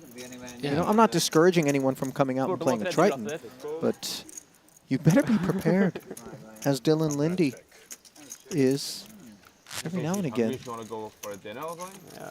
To find yourself I just asked how many glasses of champagne she in a had. disappointing spot. Was that right? 3 was right, yeah. I think the first one was a drink. Yeah. 4? Okay. Oh my goodness. Yeah. Need to slow down over there. I need to tell my girl to come down and have one with Champagne on the rail. Do it. In the background, it's a keen eye. Watches on. Chris Parker. Smashing the deck. This flop. I looked away for a second. When I looked back at the screen, I just assumed that it was Nacho. With the speech and everything, huh? The speech. Barbaro getting check raised. Wow, well, they have all the tricks. They really have all the tricks. You have a terrible child. They have all the tricks. Oh man. Showered. They have all the tricks, by the way. A bit rich coming from the man who just limp called and then showered Lindy. Yeah. With the 6-6-5-3. You know, he's forgotten about that. Like he's forgotten about winning all the other bets and only losing the one. Or how about the finals? Notching his 4th ever second for 2.2 million. Already with the title, something few can say. Finals. Of what? Libertadores finals. Huh? Argentinian. No, the Champions League in South America, bro. Sick game. I don't watch teams that couldn't even name one player. Nacho, by the way, talking about the Libertadores final, it is the Champions League of South America. His team, Boca Juniors, going to be playing in that one. This is Whilst I lived in Buenos Aires, I ventured out to a Boca Juniors game. Henry? Good luck to you, pal. I'm glad you're here to tell the tale. At the Bombonero. I'm glad that you know enough. This is a part of Buenos Aires, by the way, that I was specifically told when I arrived, don't go there after dark. Yeah. It was a night game. Inside that stadium, I believe there are some pending murder investigations. It was, let's just say, dicey. For the officials, in particular, during that match, watched a 90-year-old woman take a rip of a flask and then lob it at the official. It was metal, by the way. She was a passionate enthusiast, supporter, if you will, an ultra. I've heard the stories. Glad you're here to tell the tale, genuinely. Yeah. I mean, you see some Spider-Men trying to climb the fence. When you see barbed wire at the top of a dividing and retaining Usually wall, a deterrent, you would think. There's always somebody who thinks they can get past the razor wire, though, every match, it would seem. It's, Barbaro going to look to get past the razor wire here. Flipping for Danny's tournament life. If you want to put an ace out there, put an ace out there. But just no queen. Very tilted. Tang. To see the queen. Potted. Nacho said, let's go. Danny said, saddle up. 3% favorite heading to this flop. 10-8-4. Barbaro connecting with the 10. Equities staying roughly level. How about pre and post. Messi. How's an 8? Messi. 8's pretty good, right? No, I think a 7. No. 7 of clubs. 8. Ooh. Now you've got a 9. Now Barbero is actually a favorite. Good game, boys. GG, bro. Backdoor diamonds for Barbero, a gutter. Stop it. And Come now on, he's stop got it. 53%. What? Thank you. Paint? Clean king on the river, and he can hardly believe it. Paint. Nice hand, Danny. Thank you. Wow, he did all the tricks. Everything.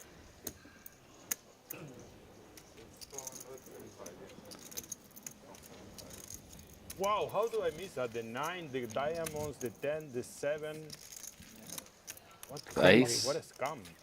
No, not the 9. The queen. Makes it highest. Oh, yeah. How does he make it straight with a jack and a 5? Yeah, you tell him, Keith. You let him know. It's a year of the nacho. You're very good at PLO. Thank you. Oh, shots fired, man. I think my takeaway from this particular festival when I get back into the cash game streets is going to be what a scam. Perhaps one of my favorite lines delivered by Nacho, and our favorite place to buy action is, of course, Poker Stake, the exclusive staking partner of the Triton Super High Roller Series. Rake and transaction fee free betting, or rather staking. Although I guess that's a way to place your bets. Yeah. Find your horses, Soiza and Fader, along those who like to post packages over at Poker Stake. Pay them a visit, scan the QR code on your screen, or head over to pokerstake.com to get involved. Did I call him Fader? Darth Fader? What was that? What day is it? Day 12. You're forgiven. Or you want 5 hours sleep? Appreciate your leniency there. Yeah, 5, 6 hours. I don't know, maybe 6 hours. Maybe on a bit of an early start today, filming. Yeah. For our documentary crew, team photo. We'll let it slide. Morale Just don't let it booster. happen again. Aye, aye.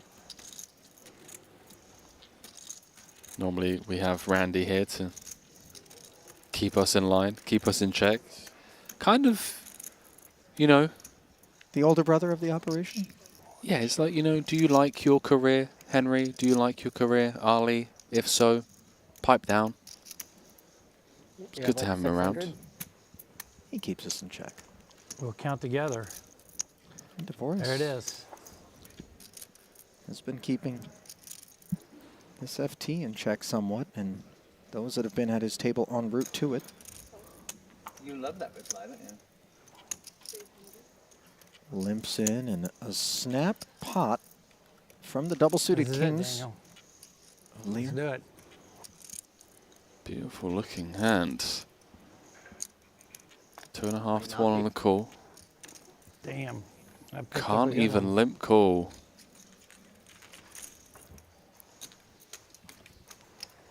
Must have been rainbow.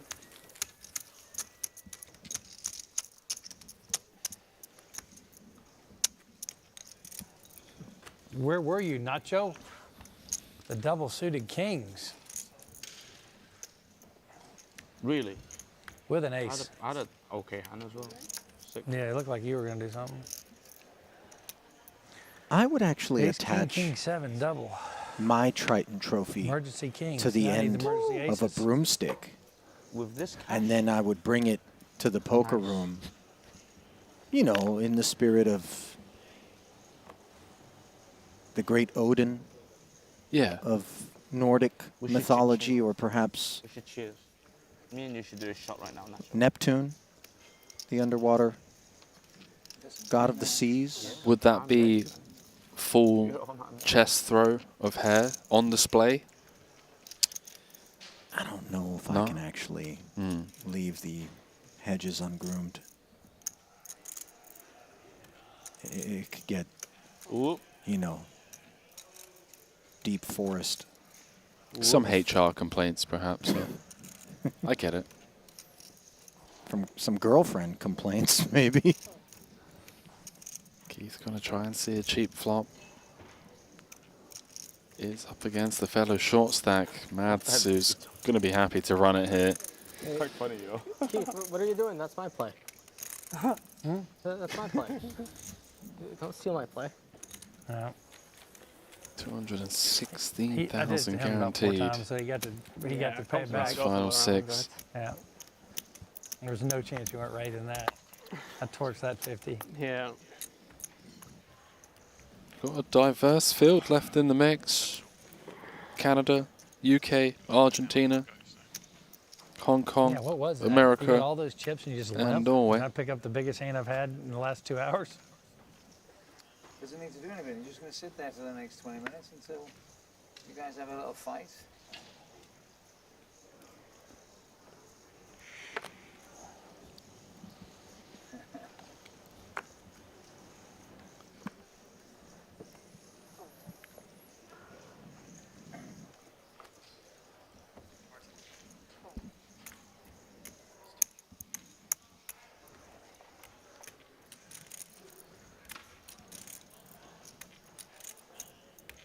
Have you looked? Do you want to look? I'm going to. I haven't looked. Fuck. You need to look. Have to look now.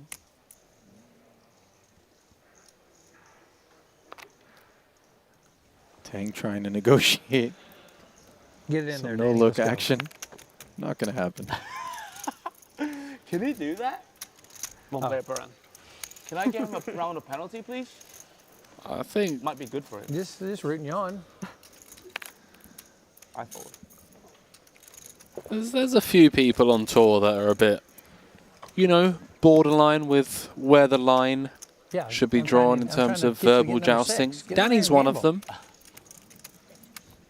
Keith also. Thing Having a is, bit they of know, fun. they know where that line is. Yeah, they of tend course. to walk right up to Yeah. it. Kind of dip their toe Yeah. over the other side. Much like siblings in the back of a long car ride on holiday, parents in the front seat. You point your finger as close as possible and then begin to repeat the words, "I'm not touching you. I'm not touching you." You know, impishness, if you will. As you get a peek at the payouts, $216,000. What is on tap? Courtesy of a savage beat put on Dylan Lindy by Nacho Barbero. Flop the joint against aces. Limp calling pot pre. And just ginning. The deuce 3-4 flop. Satabayev found a double, but then got showered prior to that. So 6 fight on here in the 50K PLO. Can we just talk about these payouts for a moment, Ali? There are 100K No Limit Hold'em tournaments that don't have this kind of money up top. This is a PLO event, and according to Ike, At least somebody's having fun. the third biggest in the history of the great game. Having fun? I think we're just getting started. Really? Henry. I agree. No. Where? Not really. The word of mouth Let's have a impact. glass of wine and then we'll have a bit of fun. Yeah, I'm on. They'll order us a good glass. Let's go wait for them. Everyone that comes to a Triton for the first time goes home and then is all too proud to let everybody there's know nobody that behind you. they paid us a visit, especially if they had a good trip, You know and then there's no one behind encourages you that can see those cars, right? their local crew to try their hand. You never know. What? Yeah, there's nobody behind you that can see those. I think we saw that with the Bulgarians on this trip in particular. Title brought home to that nation. Several final tables. Yeah. Mustafov.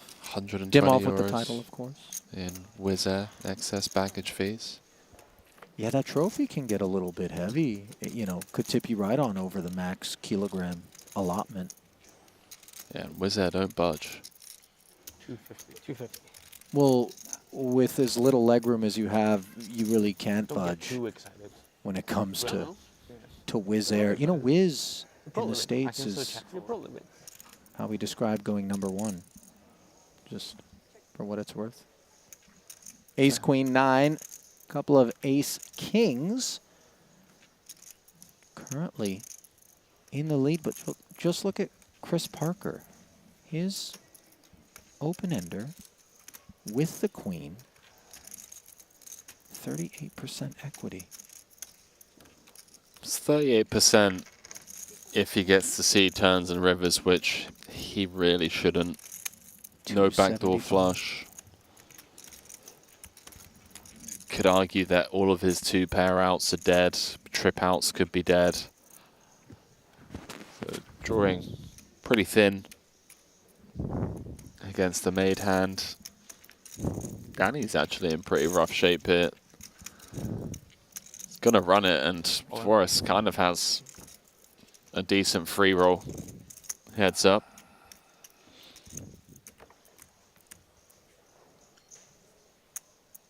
Parker flinging a time bank out there, but ultimately it would be difficult to imagine him wanting to tussle, especially with the presence of Dvoris.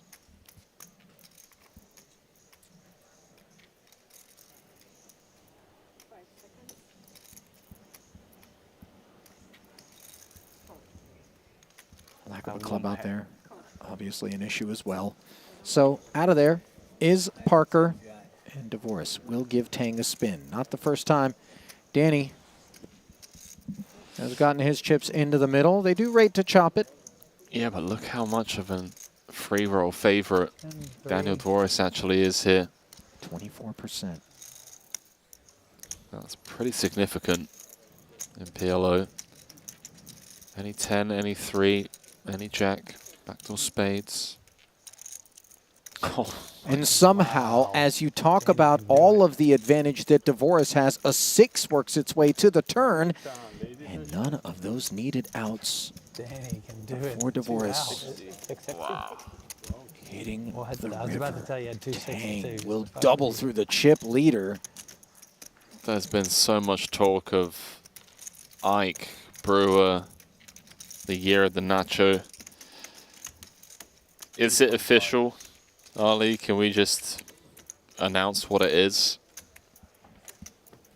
The year of Danny Tang. Just drilling a 6 on the turn. Are we on the drinks? Sure, yeah. Say, red wine.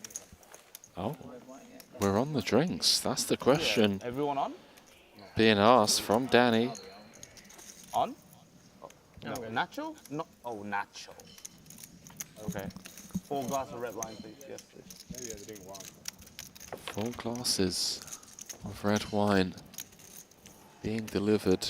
Grape juice flowing out here at the FT? Yeah, why not? It's a Last day. 50K. There's 6 remaining, massive payouts, almost 7 figures up top.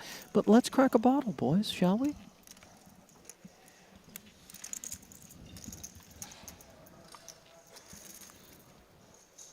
That's actually really shifted things. Not to state the obvious, but if Daniel chops there or scoops his runaway chip leader with 2 7 big blind stacks instead, it's kind of, you know, he's in the chip lead, but has to be careful of Parker and Barbero. Danny Tang up to 22 bigs now after a couple of favorable hands. How much you have, Danny, now? 2 million.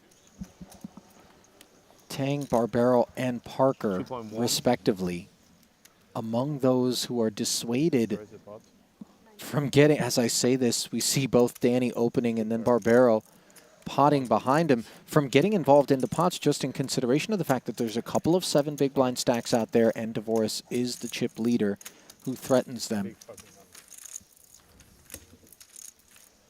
It wasn't that big of a hand. The King 3 was rainbow, so you Allow know. the man to do his thing out there. Henry, you know, Nacho likes to tell a tale. Story time. Maybe if you limp, I check. Actually, I check. But I have good See, these are cash game moves, right? He's not used Exactly. to playing poker Yeah. where one can easily vet the veracity of the claims after the delay catches up. This reminds me, it gives me real high-stakes private cash game vibes, and it makes sense. You got Chris Parker in the mix, you got Keith in the mix, you got Nacho Barbero in the mix, as well as Danny Tang. Don't know enough about Mads to make a comment, but yeah, some OG high-stakes cash game players here. What if they did a 6-way deal and swapped out their tournament chips for cash chips on an ICM chop and then just picked it up from there? You're sick. You are sick in the head. Winner takes all. Oh no, that's a bit nasty. Winner takes all is a little nasty. Yeah, but think about how great it would be for TV. Sure, selfishly, we root for these things. Delusional fantasies. Mods has opened this one. Queens and spades. I started at 7 days. Parker releasing an ace-king 9-5. Barbero, Jack-Jack 9-8 rainbow. And let's see whether or not his ambitions will continue to be on display.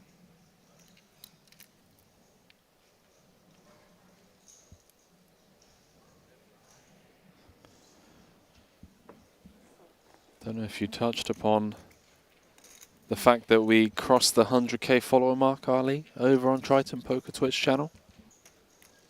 Another significant milestone being hit here. Receiving word from the viewers that Mads Amott, one of the best PLO players in the world, plays everything online, giving a screen name as well, which I won't read out, but it is a name that I've seen before. Can confirm. Before did I read one? Fuck.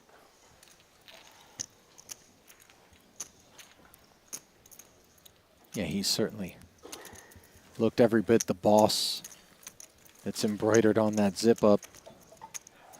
The occasions we've seen him, been solid, entering pots.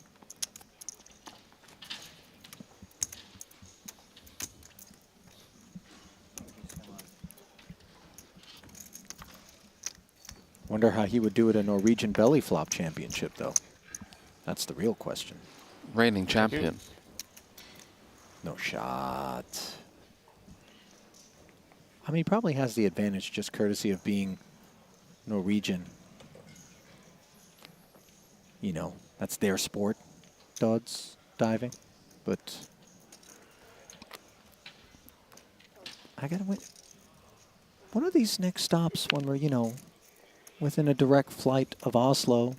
Take a peek at the circuit calendar for that belly flop championship. Go up, maybe observe, maybe make some contacts, network a little bit, see what it takes to enter. There's some direct flights from where we are right now. You got action if you want, by the way. I'll go belly flops with you off the high dive. I'll pass.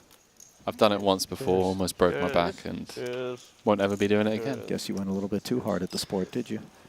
It's not that I went too hard. I just couldn't control my center of balance, and you know, back end kind of leant over, Could I have a glass of champagne? spine straight into the water. Yeah, I mean, that'll leave you lobstered up. It did. Yeah, there was a lot of limping. Yeah.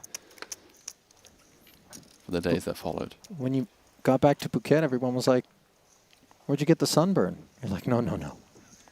This was a failed high dive, my friends." It wasn't even that high. What about you? How high were you? You chose to backflop. That was a big fold from Danny, by the way. To the point where I'm kind of questioning the graphics. Am I right in seeing what I just saw? What was it? Ace, King 10, 5 double? Am I going insane?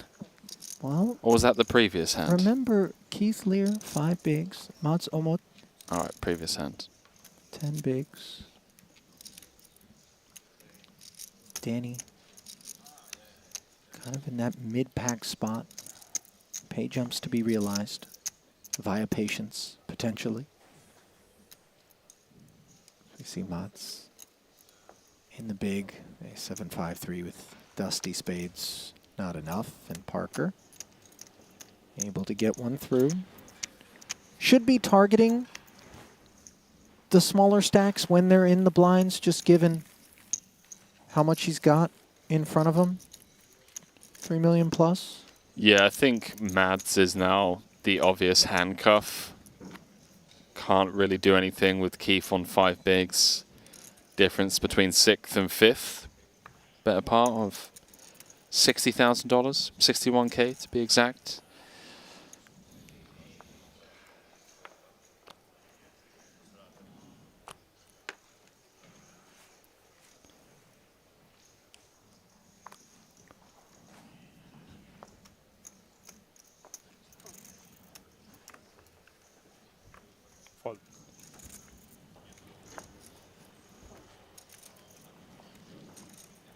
Voris would love to be getting involved, but getting dealt rags with the short stacks behind. Keith taking a sip of that red. Put it back. Put it. Yeah, that's better. Yeah, thank you.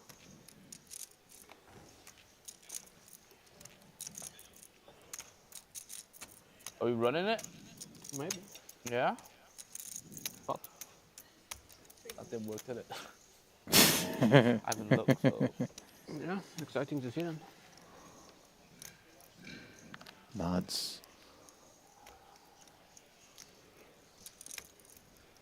Potting it. King, queen, 8-7. Spades. Some reach. One that could be defended.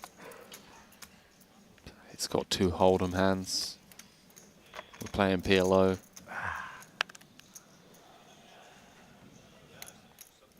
Too much real estate between the queen and the 8. Yeah, and single suited. You want your hands to be connected.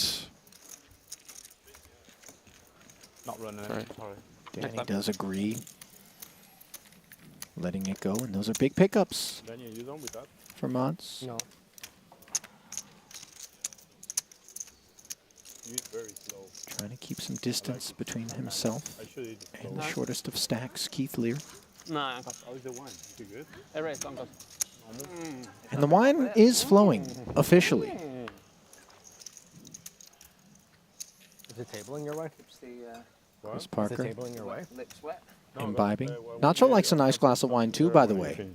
My You computer. can put a dent into a Malbec. Why don't you just get another table? Yeah, I have another one here, but in 10 minutes, so no big deal.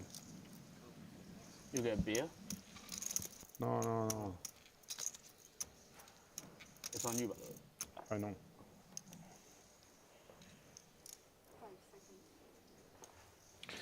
Very close one. I want to watch Newcastle. Arsenal. Arsenal. That makes sense. It's going to be a good game. Big game. Big fucking game. Mucked around to the small of Danny. Let's see what we were going to play. Fight. What about a fight? Not too bad.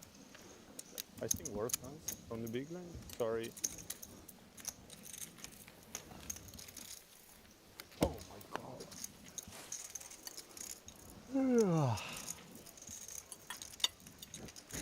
Nacho is still Live more, streaming. Yeah, more invested. Every in other football. phone on the rail has the Triton Poker Plus app loaded up and ready to go. There he is. Back to the app.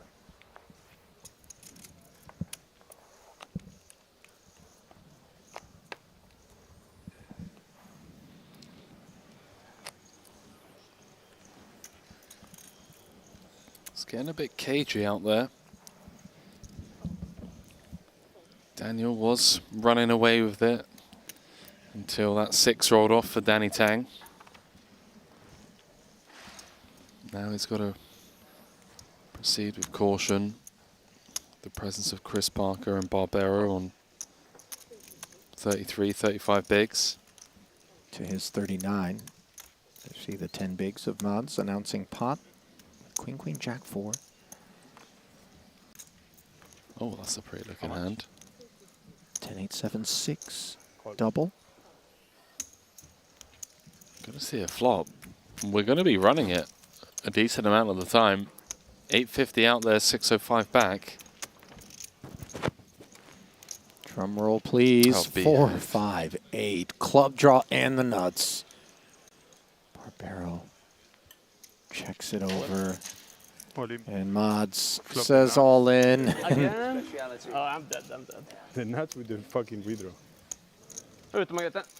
Ute. Not over yet. Not Hang there on. yet. It's good 4%. Runner hus. Not yet. You gotta catch Runner, a four, runner. catch a 4 or a queen or a jack. We touched on it earlier, Henry. Drawing dead on the flop, drawing live on the turn, and then suddenly scooping on the river, something that happens in Put a PLO. jack out there. This is as close to dead as you can You get. gotta have a sweat. Give the guy a break. PLO. Okay, good Now game, the guys. 7 of clubs on the turn, not bringing the pair on board or queen that were needed. Full house, 8-7. Barbaro When I saw that, just flops the nuts, turns a flush, fills up on the river. What the fuck is that? Yeah. How good are you? I'm so good. I know. It's crazy. It is crazy. Well, GG's Mads as he has to exit the stage whilst listening to that exchange between Nacho and Keith. Replete with humility, of course. Humboldt will collect $216,000 as our 6th place finisher. Glass of red to go. God's given gift keeps flopping straights. Guys, I am really guys, a muscle, this looks like it's it. I am like a fucking... You're the Nacho This looks like against it's it. you're the Danny Tang. I said this looks like it's If you're it. watching, you should pay me more. We laddered up about as far as we can ladder up. Danny. It's time to get it in now. I know Phil's watching. No, he's... I know He's always watching. No, I know, but he should pay me more, right? Come on, guys. Lear, by the way, just picked up a 61K pay jump. Age already, so. I think I should get paid more. I need an extra bonus.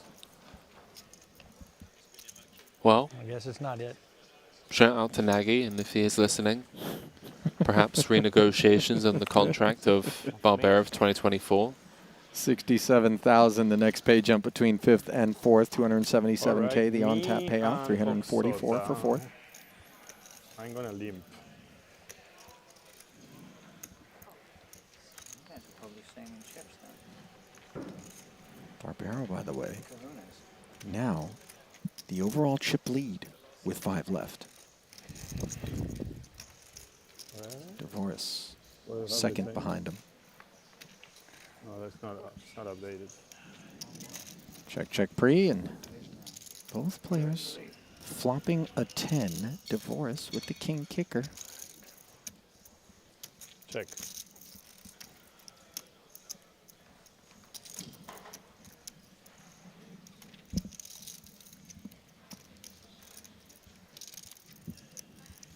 Actually, I'm a fan of betting this hand. Visibility across turn and river is just so uncomfortable. Folding out any form of equity is nice. And it's the type of hand that, yes, you have top pair, but if you do get check raised, it's kind of like, well, I don't mind folding it. How about this for a soaked turn? Spade draw and the open ender as the back door opens wide for Barbaro against top 2 now for Devoris.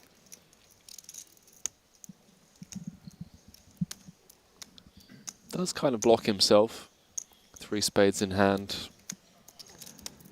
Could have some non-nut outs. Form of the ace of hearts, 9 of hearts. Faces full pot on this turn. The follow-up to the 100K on the flop.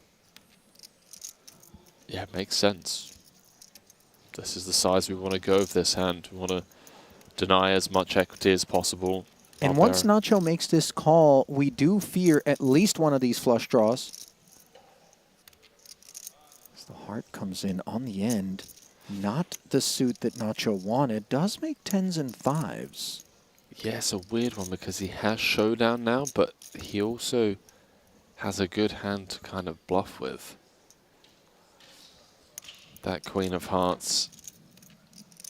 Although Daniel could still have big combo draws that were betting big on the flop. I think with ICM perhaps more likely to check turns. And Nacho also, leads here. don't we think, Henry, that 1.1? with Probably. simply a heart draw that Devoris would have been more inclined to check back, so that second barrel on the turn, waiting him away from the hearts. Barbaro, with a Queen of Hearts, as you mentioned, leads for 1.1. And also, Devoris has had a front row seat to this man's sun running. Tough to shake that psychology, but Daniel's going to take his time. Time banks placed out front. Yeah, Let's that's observe. a great point. I mean, if you call and you're wrong, you drop down to 2.4 million. All of a sudden, you're kind of handcuffed in third. Having spades Sorry, not having spades is good. Unblocking Jack 9-8 is good. No heart in hand is bad, obviously. It's a close one. I mean, we saw that amazing hero call from Dvoris. Incorrectly so, but it was still a very well thought out hero call at that 30K final table. So he is capable of making big calls in tough spots. I feel like that lack of a heart in hand and Barbero's willingness to check call 100 and then full pot on the turn makes this so tough. I agree, but he also unblocks everything else. Again, the Jack 9-8s, spades. It's such an obvious bluff card as well. Can't find the call though. Concedes, and Barbero now putting big runway between himself and the rest Come and get it, Parker. of the field. Thank you. A 600. big bite taken out of Dvoris. Count it together. 465,000. Keith then to Parker, come and get it. Yours for the taking. Parker setting aside 465K. No, not you. And Doesn't get a definitely whole not lot Nacho. worse than the blinds going up for Keith.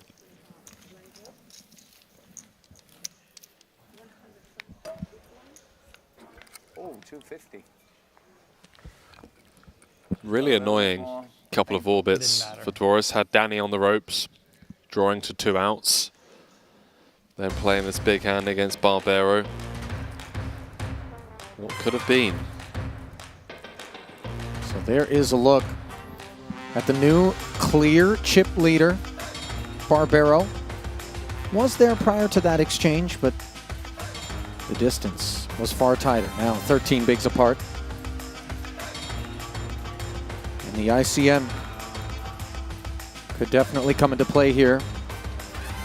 We're going to find out whether or not Barbero is going to look up at the chip counts and say, I can just slap the cuffs on 2, 3, and 4 with Lear out there sitting on 4 bigs. What an animal you are. You're good at everything, huh? Pro in mixed games. Is Barbero working a laptop on the side table right now? This man is Are you joking? Are you serious? dead serious. He had an open laptop. Anybody against you at the 10K. I folded ace queen on that hand. It's okay. I really think it was the worst fold I ever made by a mile. Yeah, 300 back. There it is.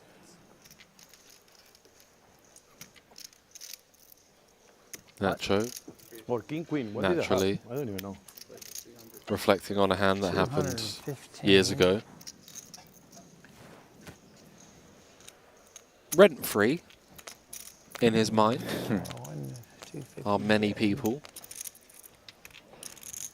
What a grim holding for Keith. This is disgusting. This is going to take a second. Honestly, I feel the pain, my man. I mean, 25, 250. any suit, we're going with it. King 973 Rainbow. Oh shit, sure. How much is it? Can I pay by card? Oh no, I got cash. How much is it? It's okay. I got it. How much is it? 215. Oh, 69? Yeah, sure. Yeah, don't worry. Wow. I'm sorry. I didn't realize. I actually don't know what to do here. Yeah, just it's gonna be. I'm gonna take a while.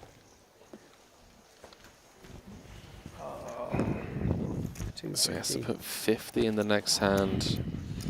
50 with 250 out there. It's close, man. I would love to Getting 3-1 with this garbage. speak with Ike or one of these guys on this hand. I think it's a fold. It's gonna fold. Yeah, good fold. Keith agrees. As you certainly wouldn't How love much to are look you? down at King 973 Badoogie off of that vaporized stack. Probably should have put it in. I don't know. King 9, Half 7, of 3 which Badoogie. is passed along.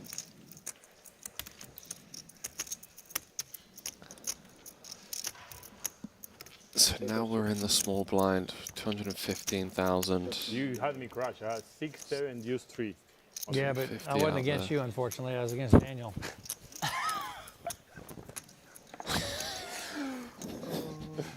You're right. Huh? Well, when you're right, you're right. Barbero doesn't When you're mind right, keeping you're Lear right. around When at you're the right, stack you're right. depth, by the way. He can really Oh, what the fuck is going on here? Come watch the game. grab chips. Nacho just working the stream on the laptop. Maybe he's hopping in. You think he's I'm multi-tabling just hoping right I now? get a He's better got hand the this time. online app open. GG. Got the football, got the GG, got the stream, Got the Triton chip Poker lead. Plus app, got the chip lead, yeah. And the wind at his back so far here at this FT.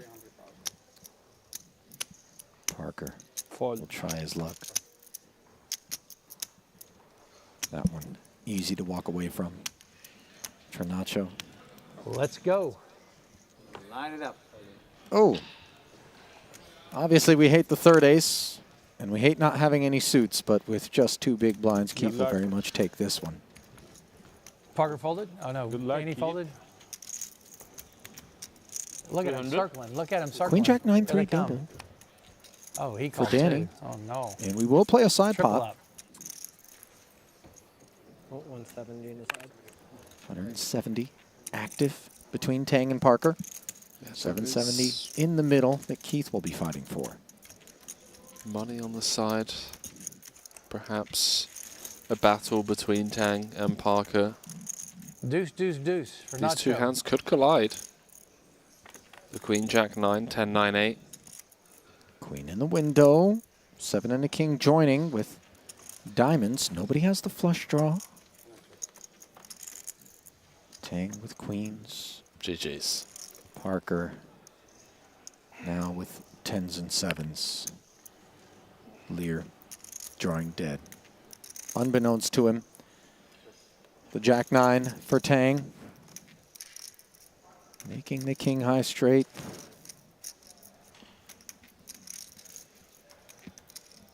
It's the only ace Keith doesn't have is the ace of diamonds, I think. He knows he's cooked on that board. That's such a sick run Not the out. worst board ever for that hand. Demoralizing. As that jack on the end does leave both Tang and Parker playing king high straights. So quite a fortunate again, river guys. card Good for luck, Chris. Is it same shit? Yeah. I got As they will chop the modest remains of I had it Keith. on the turn. Fuck.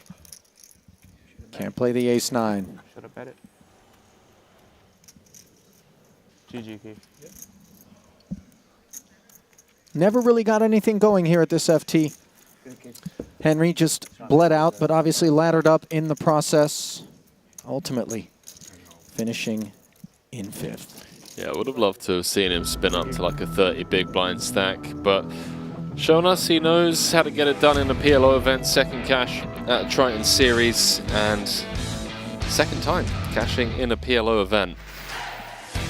Yeah, first joined us in London a festival ago, 10th in the 25K. That aforementioned first cash, and here he is. 5th place finish. Gonna earn him a handsome $277,000. As you see the chip counts. Not particularly affected by his departure. He was so short, and it was a chop between Tang and Parker. Next payout, $344,000. As you see there, brought to you by PokerStake, $439. An almost 100K jump between 4th and 3rd. I thought you were English, Wrong not customers. Argentinian. Huh? Yeah.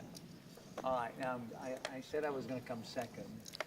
This is Danny's 5th I take second final table of the series. Because I'm tired of getting second.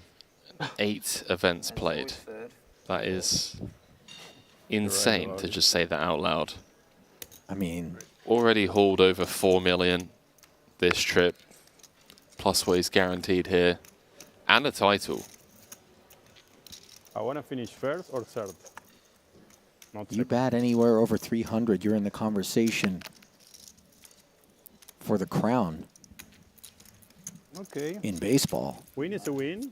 We need to win. Danny, 5 for 8, all FTs. I really don't know, Danny. I hate watching games without betting anything in Premier League. This is his 4th top 4 finish. No. He still has room to navigate. I'm superstitious. I need to put the 2 chips back in my pile. Somebody told me that. Raisin, take it for Nacho there. 嚇？咩房？你真係你冇打俾我食咩？ Somebody told me that if they take the chip, they keep it. 而家出去打吧。Uncontested 頭先 lunch 咧？ chips because you fold 頭先 them. lunch 咧？ So they have bad energy. But if you put them back in your pile and then you give them, those are your chips. They're like strong chips. I think it was Steve O'Dwyer that said that.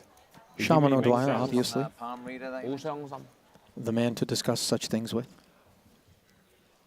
I think it now makes sense why. In fact, I like my career. I'm not going to say that. No fun? Oh my God, you guys. Well, not superstitions, but on the 2 occasions in which I found myself up there on the stage with Danny on the back end of a title, Danny has made it a point each time to talk about how close he was with Ivan Liao, passed away Respect for that. last year, and how he's really dedicated himself to winning the Ivan Liao Player of the Year award. That's a great point. Here in Season 3, power of intention, perhaps on display. I mean, these are things that are studied and discussed. And he's not afraid to put it out there as well. He's been very open about it. Yeah. I remember it was, what, Cyprus of last year that you had the chance to interview him. Oh, what the fuck? He was talking about how much that Player of the Year Penalty? For who?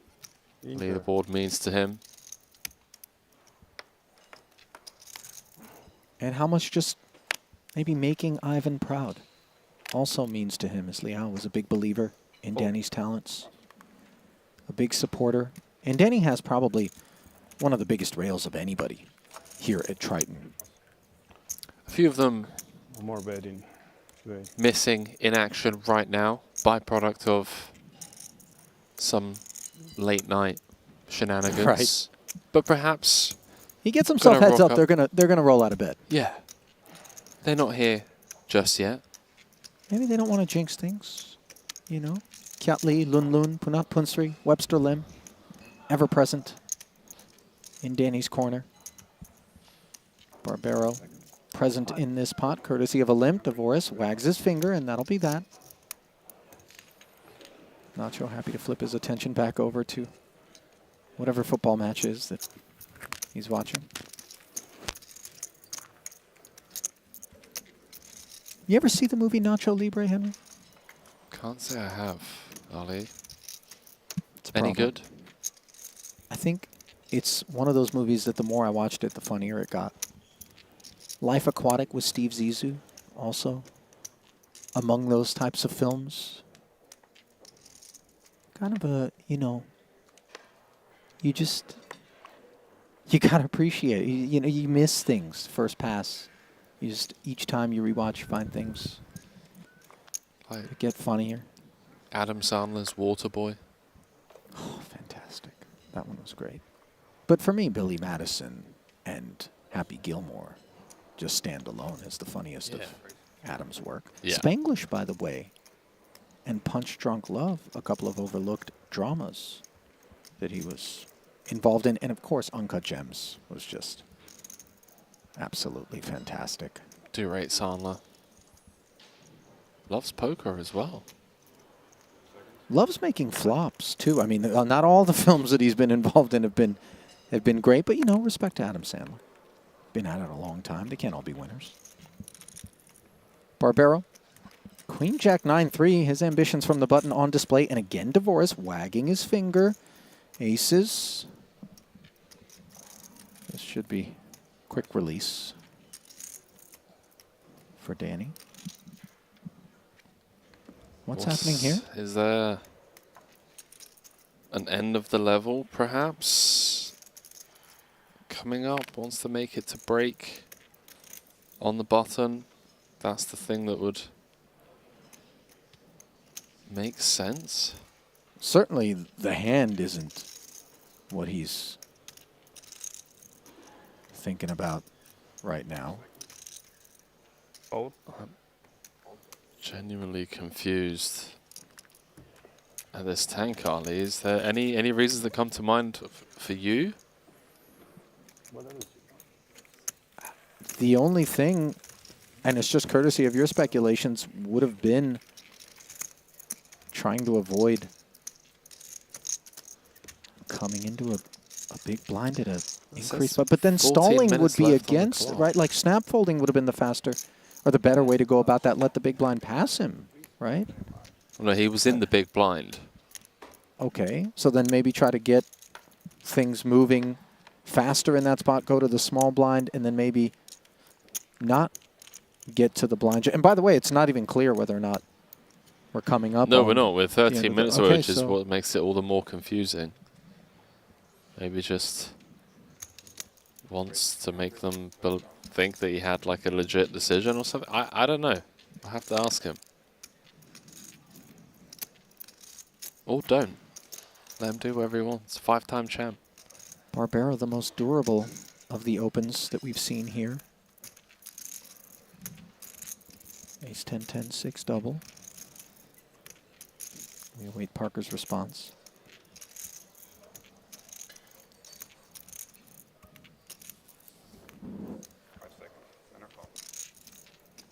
Defense with the Jack 10, 7, 3 triple. Yeah, let's get to that stage now. Got to start defending, trying to get something going your way. Bit loose, triple suited. Ace 5 deuce will serve Barbero's purposes far better than Chris's. Now these kind of future lacking one pair ace high hands can get a bit sheepish post flop, but on the strength of backdoor nut clubs. Backdoor nut clubs, it's a board texture that you should rarely get check raised on. And again, you do want to deny some equity. Don't just want to let your opponent pick up a flush draw for free on the turn. Pick up a straight draw. Really just air with blocked backdoor hearts for Parker.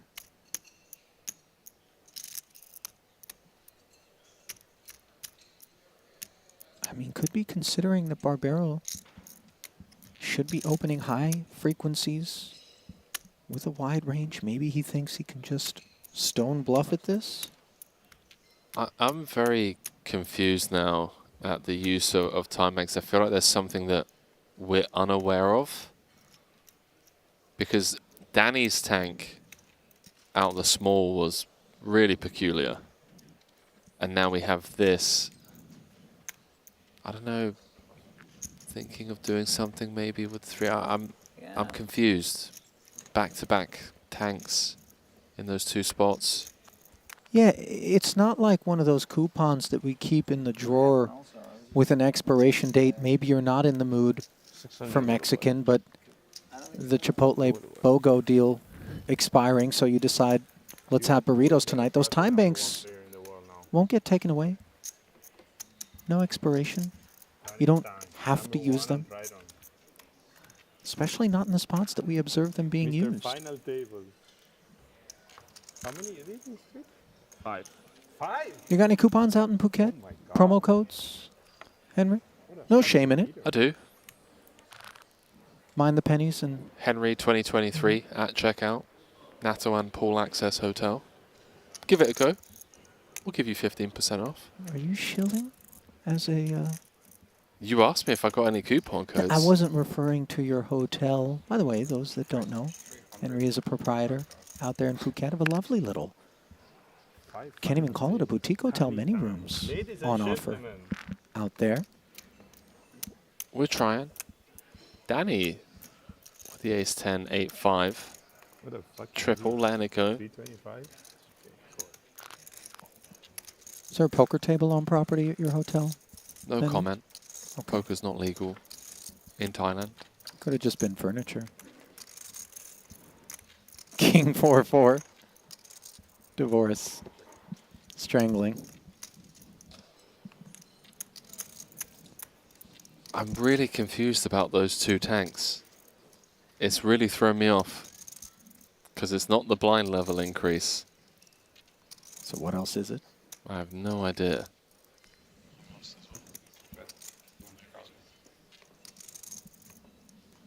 What about the defense from Barbero out of the big against the open pot from Dvoris? Well, 8-7-6-3.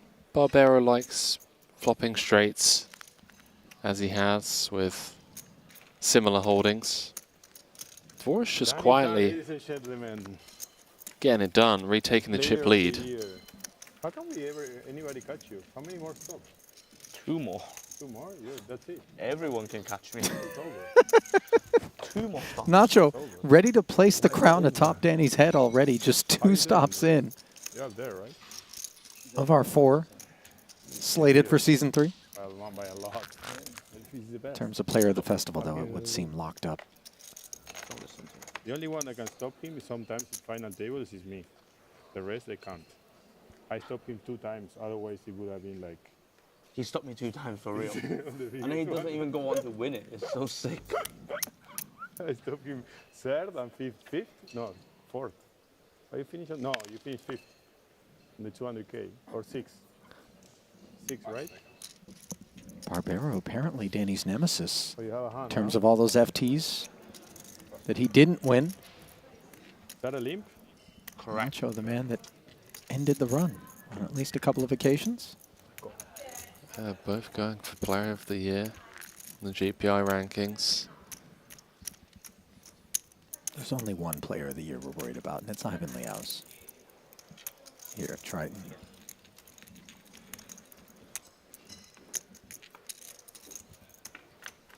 Limp pot pre, courtesy of the short stack Danny Tang's open with the Jack-Jack 9-6. Ace high monotone board.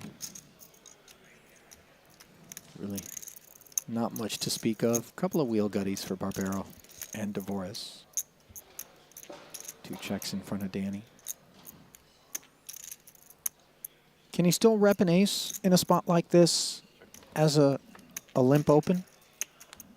I would have thought so. He has the Jack of Clubs as well. Would have been a nice card to take a stab with.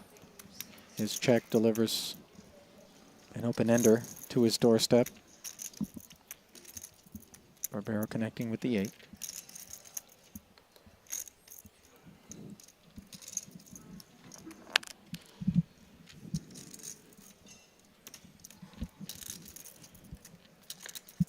Don't even. No, I'm sorry, I'm not playing that game. Ali Najad. Are you just referring to Danny potentially betting that? Wow, the 3 rolls right off into the gut for Barbero and Dvoris. They both make the wheel. How much in there?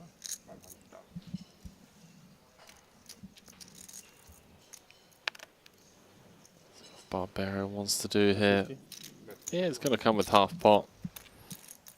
Some of the time, gets Dvoris to fold the chop. Danny could have won this on flop and turn.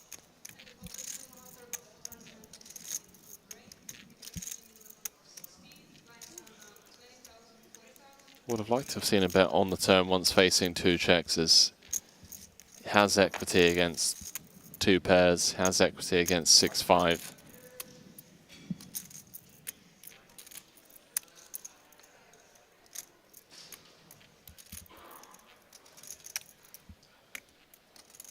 Forrest now really thinking this one over. Is Barbero not the most likely candidate to have played clubs in this way, out of position against 2 players? 100%, yeah. Hence the hesitation for Dvoris. Straight. But he will keep Nacho honest and show him a deuce 5 of his own. As they Chop it up. My son. hit the carving board. I think I like Arsenal, Danny. I think I like Arsenal.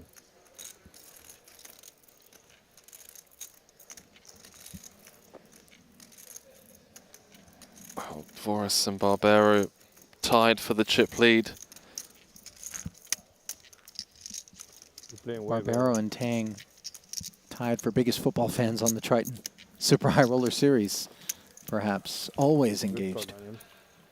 Danny Tang now guaranteed I wish I had the to other. be the player of the festival. You might. Yeah. Pick up an additional 100 points on that Ivan Liao Five. Player of the Year leaderboard. And that award comes with 200K attached to it at the end of Season 3 to whomever it is that sits atop. Lewis Spencer, also a massive football fan. We overheard him having some deep discussions while at feature tables.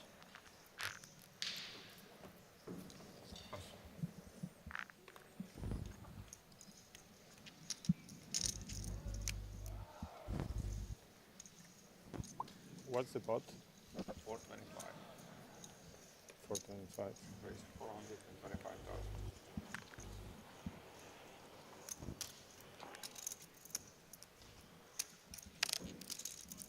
Nacho wants to regain control, taking the chip lead.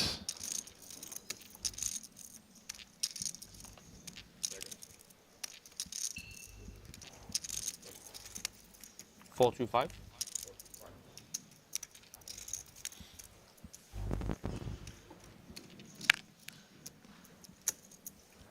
Hi.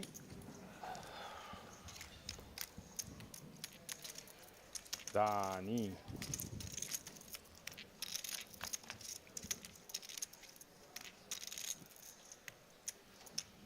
Danny defending in the big blind with this rundown, flopping himself a 7-high straight with 2 pair. Full house draw as backup. Barbero just 9s.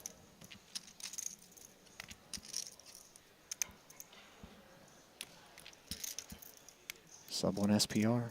On. In it goes. Nacho promptly folds it. Key pickup there for Tang and disastrous for Parker. Up to almost 2 million, closing the gap. Some sizable pay jumps now. 95K ladder between 4th and 3rd. 956K going to the eventual champion. Oh, for sure, he's funny. Parker still with a 7-blind lead over Danny. He needs some new ones though. His jokes is like repeating now. I know. Always Lady Gaga now. Always fall to the final table. I need some new jokes. I mean, he's funny, but gamble too much.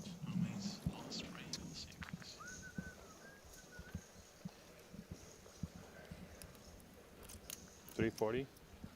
Raise 340,000. Barbero. King, queen, 10, deuce, double. Did Danny just say that Ren Lin Needs new material? some new jokes? I mean, pot, kettle, black. Giving you money here, aren't I? Why, is Danny some sort of one-trick pony in the comedic streets? I wish you are. I've never sensed that. I don't know. I've heard some the same ones. Are we getting it in? Oh, Blind yeah, v yeah. blind, you know? Sure. I'll still take the under for getting it in versus Lady Gaga battle cries in the Tang versus Ren Lin streets as we see the 10-4-3 rolling off, and Parker likes the look of things. Wow. Leads for $500,000 here on the strength of the open-ender and the 4, and a board texture that he senses is going to be favoring him, but Barbero has a 10 and King High Hearts and says, let's give it a whirl. Parker really costing himself an opportunity to win a big pot here by opening the door for Barbero to do just precisely this with an overpair, with a flush draw. Pretty surprised. This feels like the first misstep Parker's played so solidly. There is a bit of a dynamic between both. Time banks being delivered.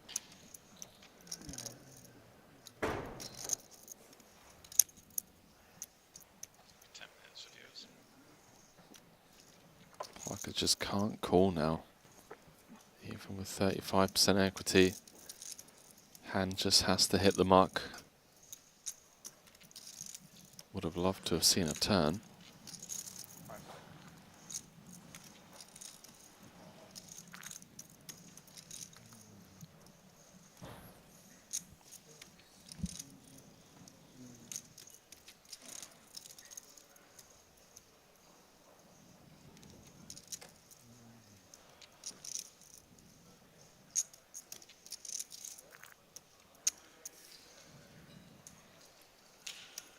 Chris had that chip lead over Danny Tang coming into this one.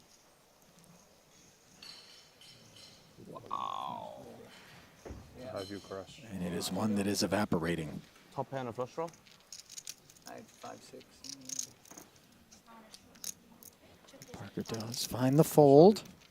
That's a big pickup, not to state the obvious, but Barbero retaking the chip lead and has Parker and Tang down to 12 bigs apiece now.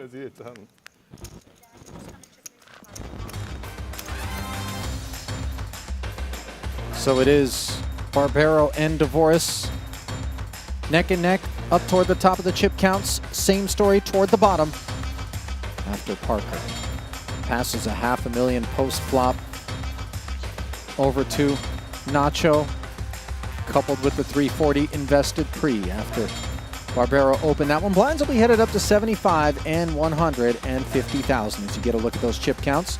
Absent 4 of the original 8 at our feature table, all brought to you by GG Poker. Back here at the desk, Ali and Henry with you. And, you know, there was some speculation as to what was going on with a couple of those tanks in terms of the time banks. I know that captured a little bit of attention, but I would say Nacho Barbero looking like maybe he's going to have yet another opportunity at a title here. Heads up, potentially, but plenty of runway left between now and then. What caught your attention in that frame? I guess how quickly we got down to 4 players, to be honest with you. I felt like there was going to be a bit of a gridlock due to the ICM. It looked like Daniel Dvoris was potentially going to run away with it, and then a couple of key pots just not going his way. That 6 on the turn for Danny to help him stay alive and double up. Dylan departing with the aces against the flop straight. There's like a few things in that frame that really threw a spanner in the works, and now bit of a waiting game between the two chip leaders to see who's going to give at the bottom of the chip counts. Yeah, who's going to pop their head out, stick their neck out, so to speak, first, as 4 remain here in the 50K PLO. So then, I am going to hang it up for this particular festival. My last frame, obviously an honor and a privilege, as always, to deliver the Triton Super High Roller Series to your homes. I'm going to leave you in the hands of Randy and Henry, and boys, get it done. Well, we'll see you for the interview, my man. Yeah, yeah, I'll be out there with the champ eventually, but I guess we'll take about 10 minutes, is it, Producer James? And then come back to continuing coverage of this 50K, where we will be crowning a champion. Don't forget, 25K bounty action, 25K turbo action, rather, will come your way after this.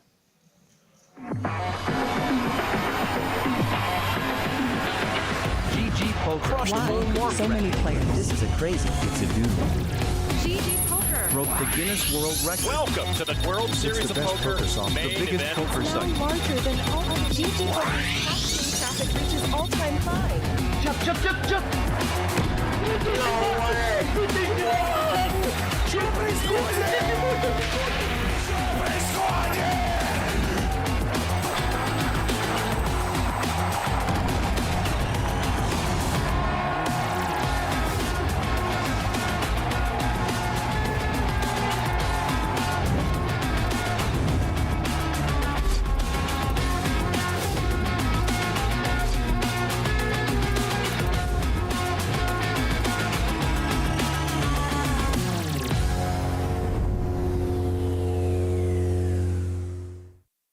Take your game to the next level with GTO Wizard. Practice against GTO on all your devices. Study any situation using our revolutionary AI-powered solver. Upload your hand histories to uncover your biggest leaks. We have hundreds of hours of coaching from top pros, cutting-edge theory articles, and custom study plans to help guide your poker journey. GTO Wizard, the #1 app for poker players. Introducing the all-new BetACR.eu, the premier destination for sports enthusiasts. What sets BetACR.eu apart is our exclusive offering of live-action prediction options on the Triton series. Experience the excitement as you predict the action while watching your favorite players live. But that's not all. By opening your account now, you can take advantage of our incredible offer. Receive a generous 15% free play on your first top-up, up to $250. Become a part of BetACR.eu and elevate your live sports engagement experience.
Part of the deck, but the Discipline. 7-5-4-3 too ambitious, he decides. And we've seen discipline. 5 and under.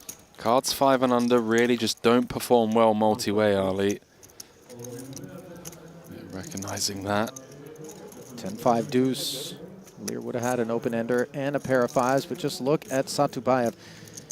Spades, over pair. In trouble against Dvoris's aces. It really is, especially given that the presence of the 3 stacks under 11 bigs. Started the hand 4th in chips. Shingus decides to play it as a pot, obviously recognizing that with some frequency, bigger pairs than the queens will be out there. He blocks the king. Really grim flop for Satubayev, but does have 42% equity. Not down and out just yet. Queen also working for him. And the thing for Dvoris is he knows that this move isn't being made with a nut flush draw by Satubayev, given the presence of the ace of spades in his hand. So he has to wonder what exactly is it, hoping maybe for kings to be shown to him. Instead, it's the queens, but with the spade draw. Yeah, I think he knows he's up against exactly this kind of holding. Should never be up against 5s, deuces, 10s perhaps, some of the time. We're playing for 3.2. Give you an 8. 8's fair. 8. Wow. Ace on the turn. Top set, but note that a jack would do the trick for Satubayev, as well as a non-board pairing spade. No, I flopped open-ended. I probably would have. Only the deuce of spades is of no use. And the river is a 5. Dvoris ends up with aces full. And the GGs are issued as a bit of a manic spike and then polish off. Satubayev. You can see right now you can register. You can register right. Being shown respect by Dvoris, who's being shown a massive infusion of capital. Capital infusions for Shingus as well, though. $133,000 will go to him, courtesy of that 8th place finish as Kazakhstan hits the board here for a second time. Haven't had one myself. What feels like months. Listen, careful what you wish for. Sometimes it is precisely making sets that is true. Gets expensive. Especially in PLO. Especially in PLO. Give me, you know, the nut wrap and a flush draw, and you take your top set. I'll take the wrap. Oh, I think I've said this story before. One of my favorite PLO little anecdotes involves a massive cash game pot. Details irrelevant. Gentleman who was somewhat of a whale at the table. Was jammed on, made the call, was shown something like a set, and looked over at the jamming party as we see Lindy with aces potting. Guy looked over and said, "Son, I got no pair, and you can't win." Flush draw, wrap, the whole array. And sure enough, the set was showered. I'm going to have to use that one. Barbero kind of coming out, guns blazing. 6-6-5-3 double under the gun, limp calling. I suppose it's a hand that has clarity post unimproved, and unimproved is not how we can describe this. Flops the joint. Ace of hearts in Lindy's hand. Sub 1 SPR, overpair. Can't expect the limp call is going to involve this part of the deck, and he's blocking 2 aces and a 6. Yeah, SPR less than 1. Barbero with the gin flop. Dylan has the ace of hearts in hand as a 6. And this is going to be the all-in by Lindy, and 3%. About as bad as it can get. No, I wanted the limp. Yeah, you see Dylan's face there? That's one that's going to be worn by many people. I swear on my mom I tried to limp. I Who swear read on this my mom hand that history. dies that I tried to limp. How am I going to raise under the gun? Had you folded, I would have been out. And it is official. Did you? I mean, yeah, it's On such the a big turn, hand, Nacho. Lindy. It's a big hand. Yeah, I understand. In a bit of disbelief, understandably, Henry. I had 10, No, 10, I'm king, saying you queen, played it perfect. single. If he didn't limp, I would have been out. 10, 10, king, queen. No, I'm being serious. Oh, wow. Yeah, sick, isn't it? Look at my stuff. 10, 10, yeah. Down without an earful. Lindy remaining quiet as a disappointing performance for those 2 aces. Far from the last time we'll see them be attached to an exit. Shaking his head, taking home $216,000. 171 rather, forgive me, for the 7th. A bit cagey out there. Daniel was running away with it until that 6 rolled off for Danny Tang. Now he's got to proceed with caution. The presence of Chris Parker and Barbero on 33, 35 bigs. To his 39. You see the 10 bigs of mods announcing pot. Queen, queen, jack 4. Oh, that's a pretty looking hand. 10, 8, 7, 6. Double. Going to see a flop. We're going to be running it a decent amount of the time. 850 out there, 605 back. Drum roll, please. 4, 5, 8. Club draw and the nuts. Barbero checks it over. And Mods says all in. Again?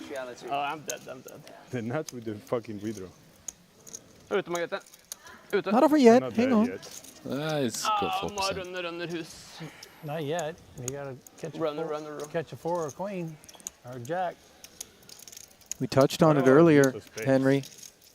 Drawing dead on the flop, drawing live on the turn, and then suddenly scooping on the river, something that happens in PLO. Put a jack out there. This is as close to dead as you can You get. gotta have a sweat. Give the guy a break. PLO. Okay, good game, Now the guys. 7 of clubs on the turn, not bringing the pair on board or queen that were needed. Full house, 8-7. Barbero just flops the nuts, turns a flush, fills up on the river. Says he has to exit the stage whilst listening that exchange between Nacho and Keith. Replete with humility, of course. Humboldt will collect $216,000 as our 6th place finisher. To Nagy, and if he is listening, perhaps renegotiate.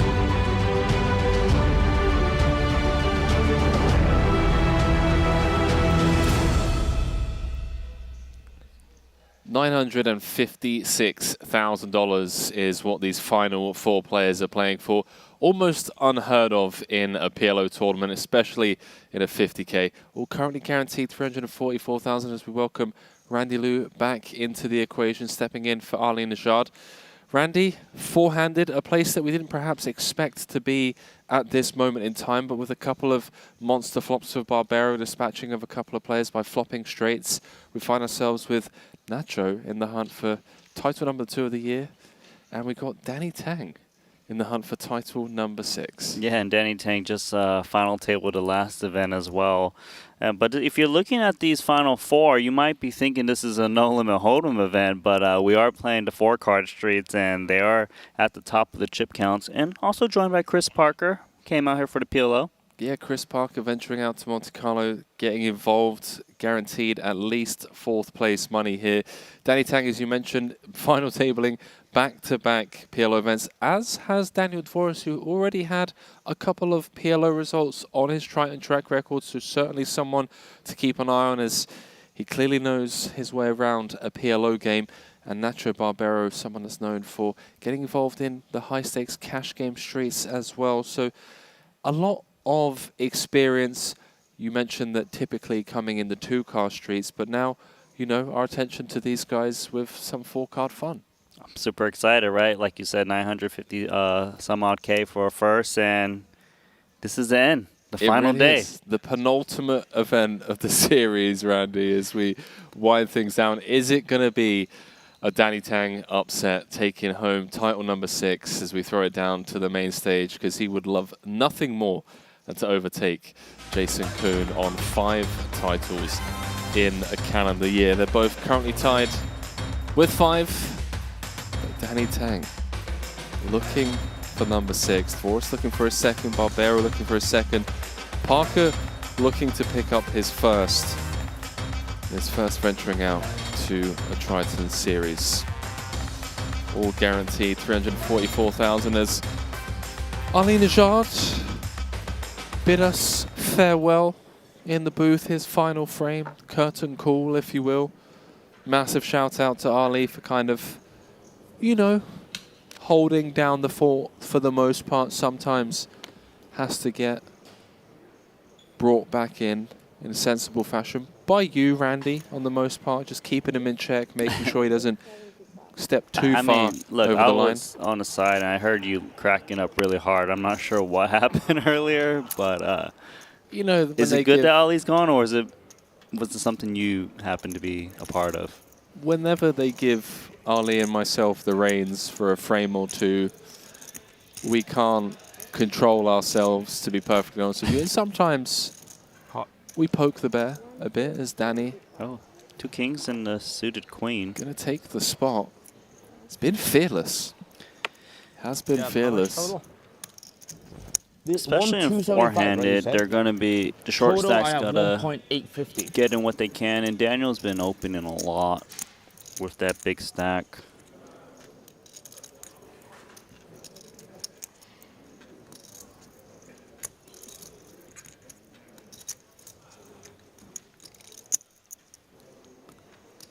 Just ace, queen, 5-3. Not the suited ace, so he's going to pitch it. Nice time, Danny. Thank you. Wow, I have a really big hand on the big one. King 4, 5, 6, double suited.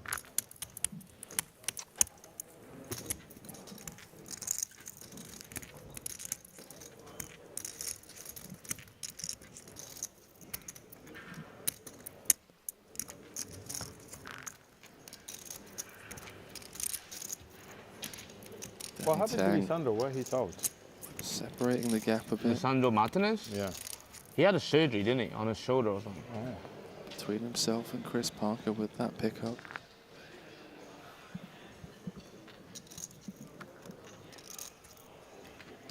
So consistent. Out of the 8 events he's played, he's final tabled 5. 2 third-place finishes and a title, as well as 2 7-figure cashes this series. A run like no other, perhaps.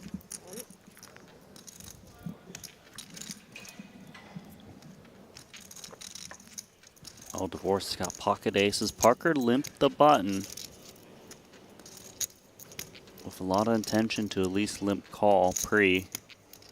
I think without a suit, it's tough to limp call, you know. Hot. Yeah, you definitely want the suited hands to kind of have more playability. Then again, it's divorce.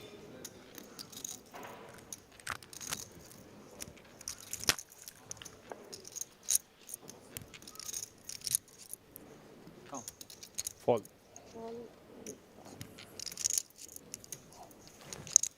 So we got 1.5 in the middle. He's got 1.2 back, and if it comes high cards, Chris Parker's going to be in trouble. 600 total. SPR That's less 400 than there, 1. right? No, it's 300.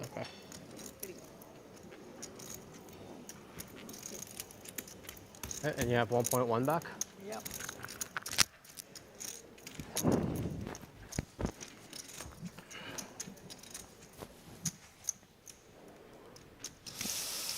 He's flopped a piece, Randy, in the form of top 2. Dvoris has top set and the nut flush draw to go along with it. I mean, he can't even win this hand, right? 0.1%. Yeah, he's drawing to running kings. Running queen 10 for a chop. Yeah, and there's nothing Parker is going to be able to do off of this stack. Especially against a small bet. Isn't he? He's kind of forced to just get it in there. It's going to be gut shots. There's going to be bluffs. Probably up against an ace-king a lot, too, himself.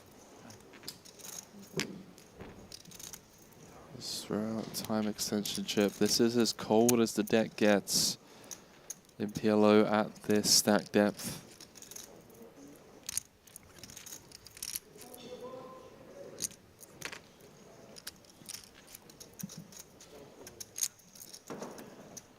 Parker with what looks to be 800 behind, as he does announce himself as Dvoris.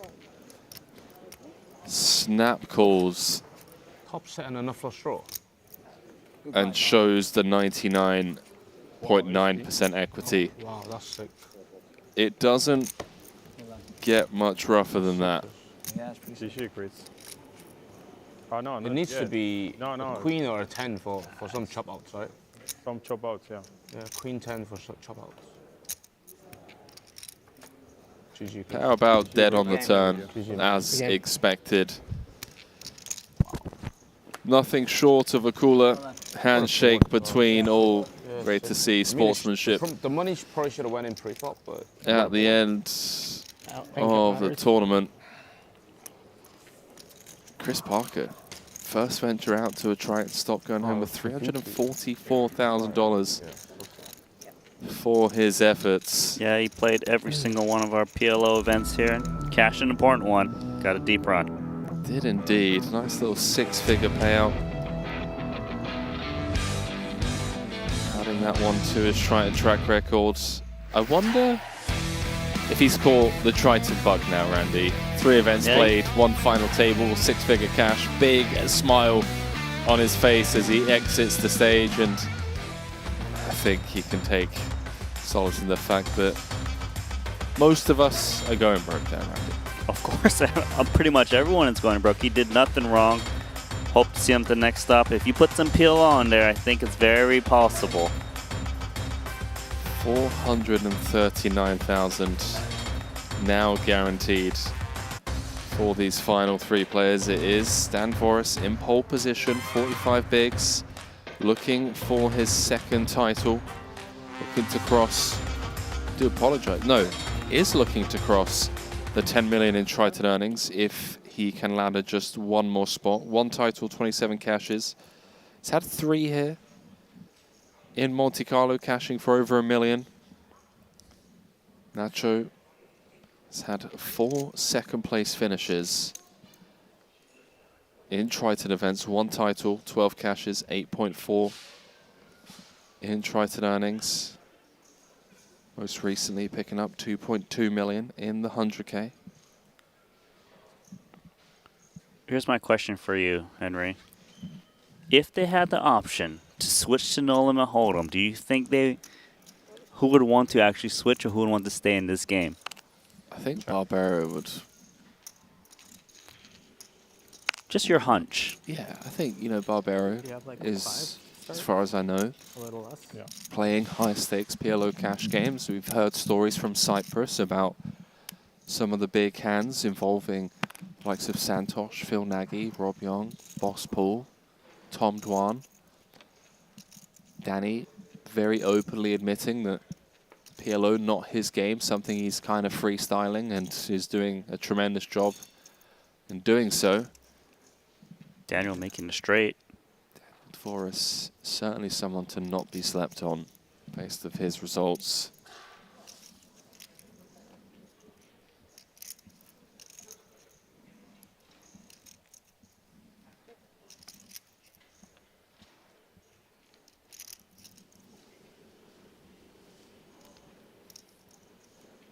So it feels like these two 10s are key cards as they block a lot of the nutted straights, of course. Hence why he's betting here, and it probably has a lot of intention to fire the river, I would think.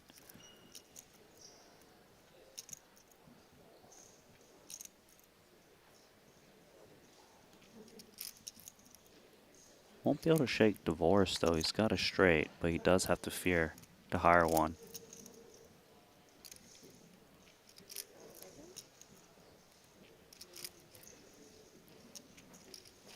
Oh, look at that. Barbero. Whoa.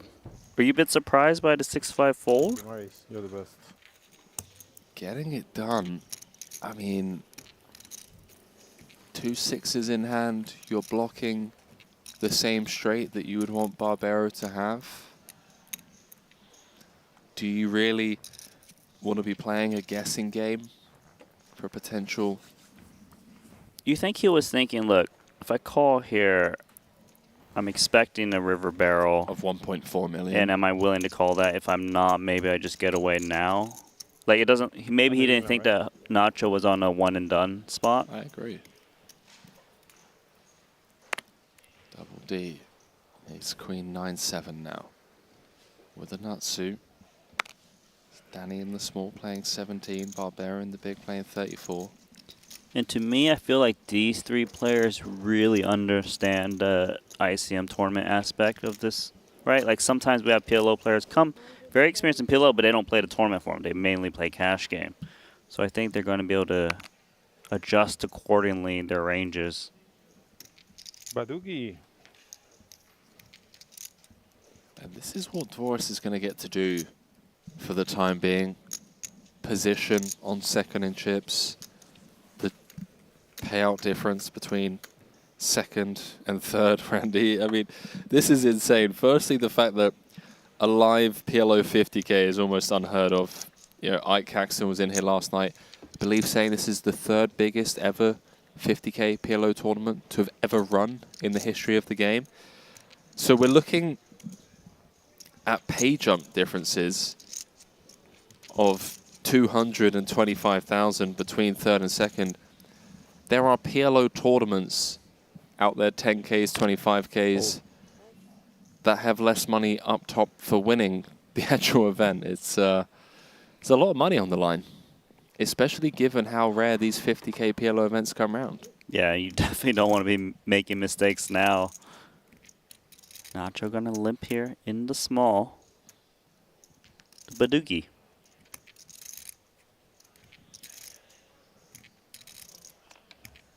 Forrest does have an ace. I have to ask, is it just quiet out there, or? It does feel a little quiet. Oh, no, he's stacking. It's just strange. We've got Barbero, we've got Danny Tang. Are they breathing, at least? I hope so. Pulse check, please, from the doctors on hand. But I think how much you got? 2 million. now both recognizing the seriousness of the occasion. There's a lot more than money at stake for both. We're talking Danny looking for title number 6 would be the first player to ever take down 6 titles in a calendar year. Barbero looking for back-to-back #1 ranked GPI Player of the Year, which I believe has only been done by Foxen before, if I'm not mistaken. since the introduction of the high roller scene. Dvoris would love nothing more than to pick up a second title, cross the 10 million in Triton earnings. Yeah, all three of these guys have at least one title under the belt.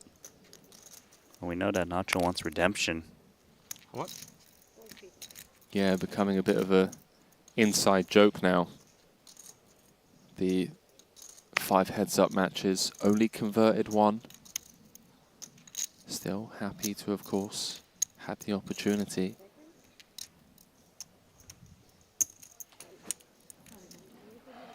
Yeah. Been very impressed with Danny. Is this a hand he might have been able to just 3-bet sure. get it in? Okay. But it's also nice to keep Dvoris's hands that he just has absolutely crushed in, you know. He knows that Dvoris is going to be applying pressure pre. Why not keep dominated ace-x in? Why not keep dominated king-jack kind of rundowns in? Weaker clubs, perhaps. So we see Danny flopping the nut flush draw. And Dvoris is whiffed completely.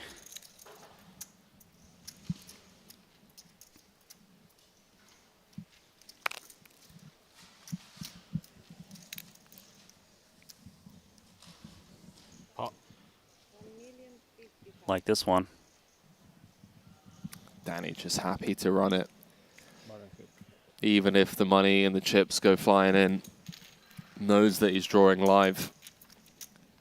Gets to push some equity out, takes it down, chips up. It also feels like when you're short, you can never really go on pushing in like a nut flush draw. 100%. How's Newcastle Arsenal? 0-0. Bruno Guimaraes should have maybe got a red card. Very hard. I think it was yellow, I don't know. Check. Whenever the two are at the table, you know. I think he got a yellow. Could have been a red. Always going to be talks of football.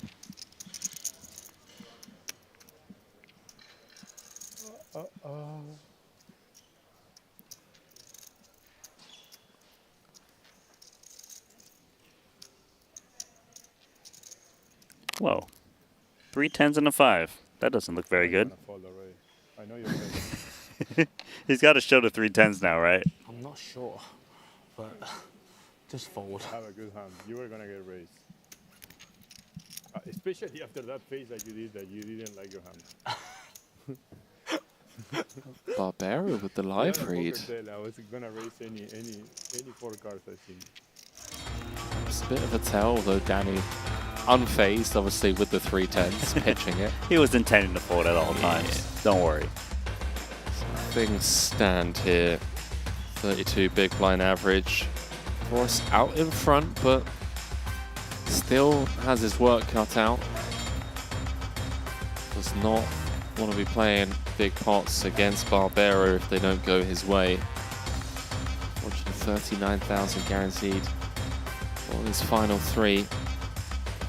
$125,000 ladder between second and third, and 956,000 up top.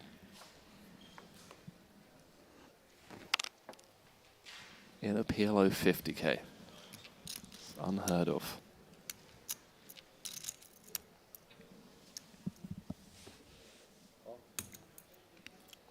I've seen this button limp come in quite a bit. Allows you to take like cheap flops, and you know we're playing pot limit, so it's not like they can just push you off pre.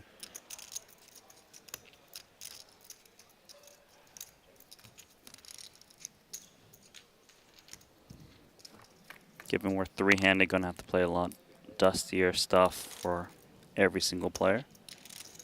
Well, how's I that see top 2. Converting into top 2.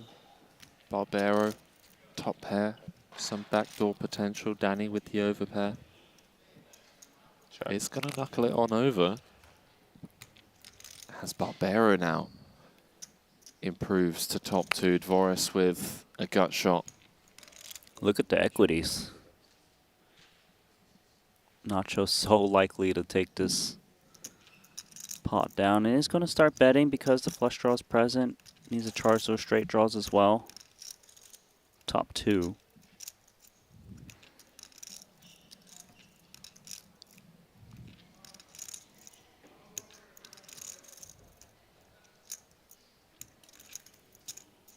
Boris has one of those hands that is kind of annoyed to see a pot-sized probe.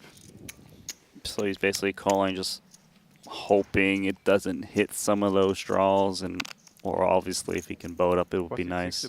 Exactly. Yeah, mandatory call. Sorry. Decide on rivers. Let's have life out, says the 4 of spades. Rolls off on the river. 1.8 million out there. Yeah, red lid in the background. 感谢，感谢，感谢。 Disgusting river for double D.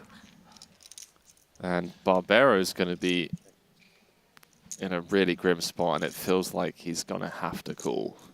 Right, like there's just so Everything many bricks. busted diamonds, straight draws, 5, 6, 10, 8, like all sorts of straight draws, right? And yeah, I mean, if we having look the king of diamonds is bad, right? But a little bit. At the same time, he's not like holding like the key straight draw blocker cards, like, you know, 10 and queen. 7's kind of far too, right? And against the sizing, it's a bit tempting.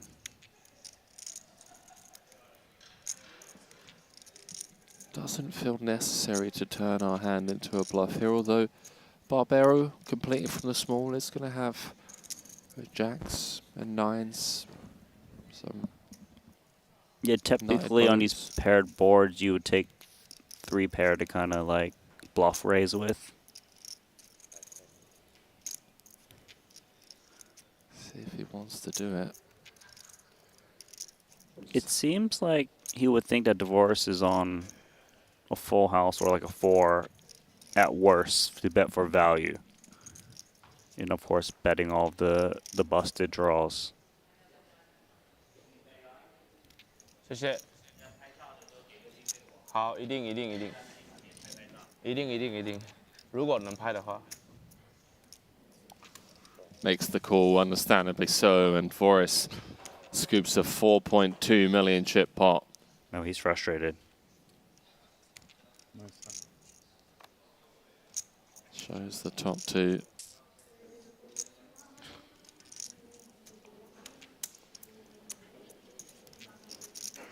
What a fucking joke.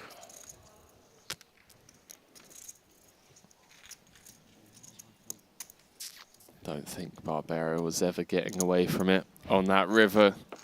Needs to just shake it off onto the next hand. Played the hand well. Nothing he could really do there. Sometimes you're just destined to lose a big pot. The fucking 4. The 9, you lose everything.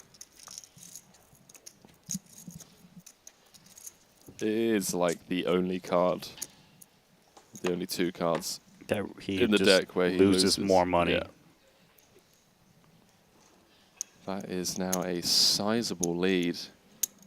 Full draw is playing 8.8 million. 10, I don't lose. You have 1.9? 2 million. I would just call it 2 million. The only card I lose is the fucking 4. Queen, I don't lose anything.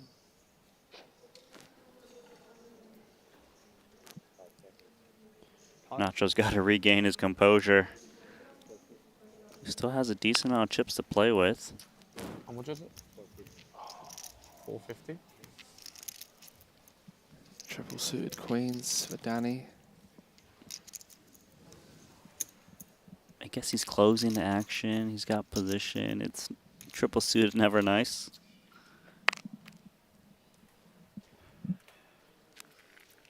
And he's flopped the straight flush draw. He has. But Daniel's got top 2. The money here could very well find its way into the middle of $1 million out there already. 1.9 back. Actually, both players having clubs. Does the money just go in here? Daniel unblocking all of the straight draws. Pot. Want to deny some equity. No, pot. Don't think Danny can fold here. Yeah, he's just got too much of this piece. He is the favorite. If he can 1.05. just push the rest in.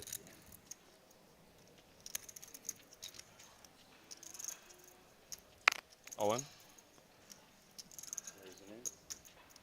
Run it, gentlemen. Overpair, flush draw, and a straight draw. That is a lot of hand. We obviously know quite a few of 9-7. Danny's club outs unavailable. Oh, you blocked the Does clubs have as well. counterfeit outs. Should have It's okay, 5 a roll off 3. queen. How's a 3?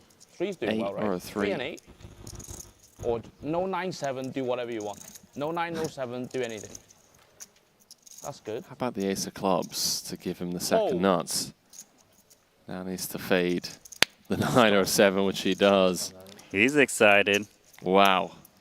Danny Tang up to 4.8 million now on his hunt for title number 6. Yeah, he's back in contention. You know he wants title 6 so bad. That is insane. Doesn't even play PLO. Can you show his And hand not again? his game of choice. When you're ready? Yeah.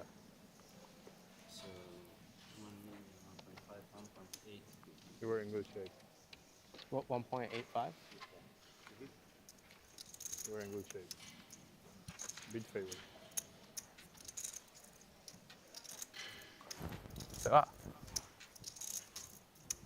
How many fucking classes are they? 4? 7? All of them. 9. Okay. What seemed like Daniel DeVos was going to run away with it. Now he's got to fight. Danny's Tang up to 4.8 milli.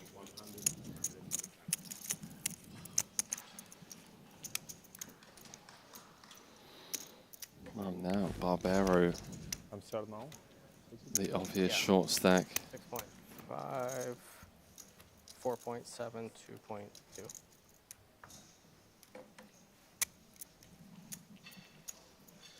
I don't have 2.2. I have way more. No, I mean before posting. I still have more than that. Or 2.275. Oh, yeah. Have 2.750 behind.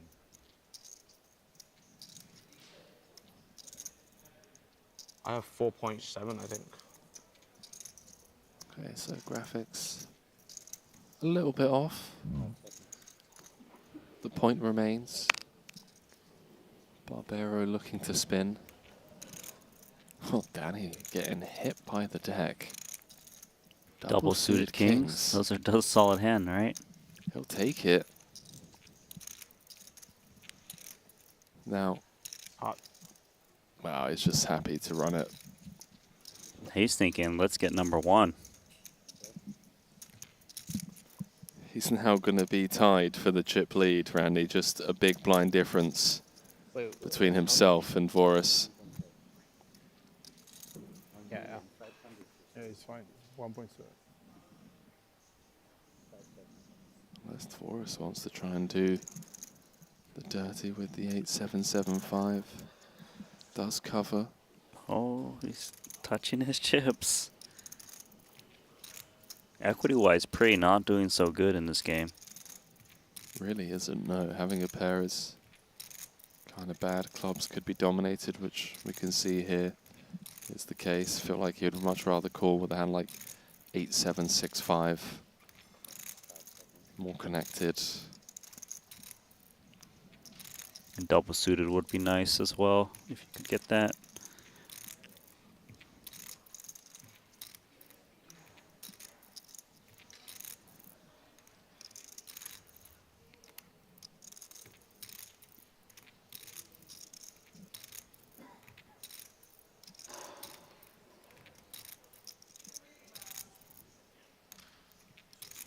I mean, he must also be thinking, if I call here and I lose this pot, I lose the chip lead by a wide margin. Going to make the call, and this is very important because Danny Tang is in great shape. To have a big lead, 3 remaining. You have 3.2 back? No. Barrow just gets the hot 4. shot as Well, well. actually, no, 3. 3. Potentially ladder as Danny flops top set on the king, queen 8. SPR less than 1. 3.8. Does have backdoor spades.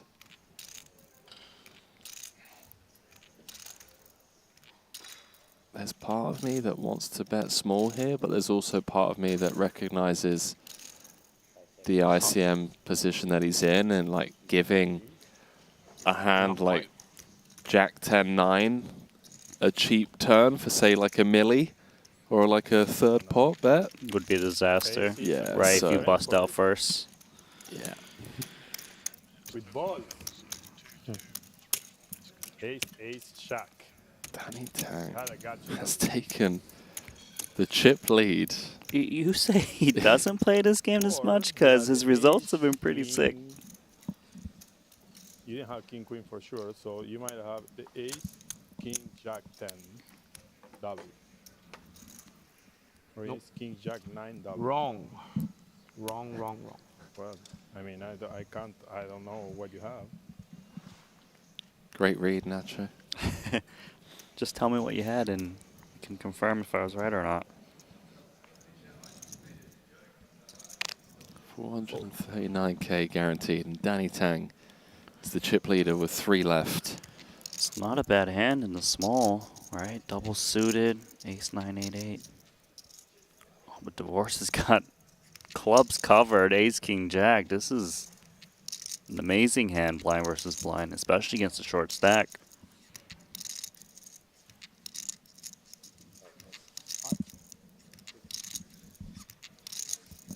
I guess Nacho should limp call her and see if he can flop up in to just kind of. Oh, he's actually limpy raising. Yeah, I was about to say it's This a is nice common? hand to limp jam if he thinks Dvoris is just pushing him around, which he's going to be doing some of the time. 1.8 and I have that behind. Limp calling, going to see overcards so often.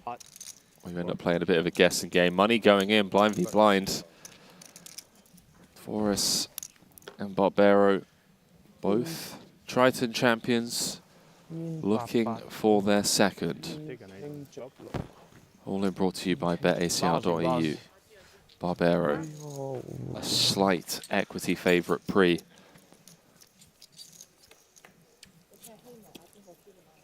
So comes Queen, Jack 6, and now drawing to running cards or an 8. Needs backdoor spades, 10 no good. A queen would now do it. Queen or an 8 for Barbero to double. Doesn't find it. 7 of diamonds completing the run out. Fist bump between Barbero and Dvoris. And what could have been a handshake with Danny Tang. Barbero did hold the chip lead at one point. Was looking likely to get heads up, but ultimately coming up short against Daniel Dvoris, blind v blind, but adding another 6-figure cash to his Triton track record here in Monte-Carlo, picking up just shy of $3 million in cashes. 13 cashes for him, 1 title, eclipsing the $8.5 million Triton earnings mark now. The year in Nacho continuing here with another 6-figure score in a 50k PLO. I believe taking him up to almost 11 million in earnings this year. And now we have ourselves a heads-up match between Daniel Dvoris and Danny Tang as we welcome you back to the break desk. Randy Lou alongside myself, Henry Kilbane. Danny Tang and Daniel Dvoris in back-to-back final tables, both of them final tabling the 30k Bounty PLO event yesterday. Now squaring off heads-up. Dvoris with cashes before at other events in PLO events, so has a lot of experience playing PLO, but Danny Tang has a lot of experience closing out Triton events. He has, right? You know, he's got 5 titles. You know he wants number 6. Most likely, I would expect Daniel Dvoris having more experience in the heads-up format of PLO, but then again, you got the Danny Tang factor, which has been a hell of a year for him today, or this year, and maybe even more. Well, he's been exuding confidence, and you have to ask yourself that confidence coming into this heads-up match. Yes, we're looking at almost $300,000 on the line, $292,000 heads-up match. But is it safe to say that there's a lot more than money at stake here, Randy? The legacy, building more points on that Ivan Liao Player of the Year leaderboard to pick up title number 6 as well, which is something that has never been done at a Triton event, a Triton series rather, in the span of a calendar year for Danny. Of course, you know, Danny is that type of player who really wants to hold the highest accolades, right? Like just having that 6 titles in 1 year would be amazing, trying to win the Ivan Liao Player of the Year award and having another title in PLO. In PLO, yeah. Yes, it'll be amazing. But he's got tough competition. You know, can he do it? It's up against Daniel DeVoris, one of the guys who just plays all of our Triton stops, very well experienced in all formats that we offer at the Triton series. It might be an uphill battle, but the stacks are close. It really is as tight as it gets. 38 bigs for Daniel DeVoris, 34 bigs for Danny Tang. When we return in just 4 minutes' time, we'll be playing down to a champion in this 50K PLO event. Don't go too far.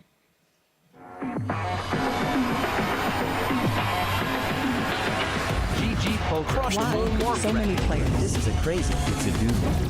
GG Poker broke the Guinness World Record. Welcome to the World Series of Poker, the biggest poker site. Larger than all other GG Poker's passing traffic reaches all-time high. Jump, jump, jump, jump! No way!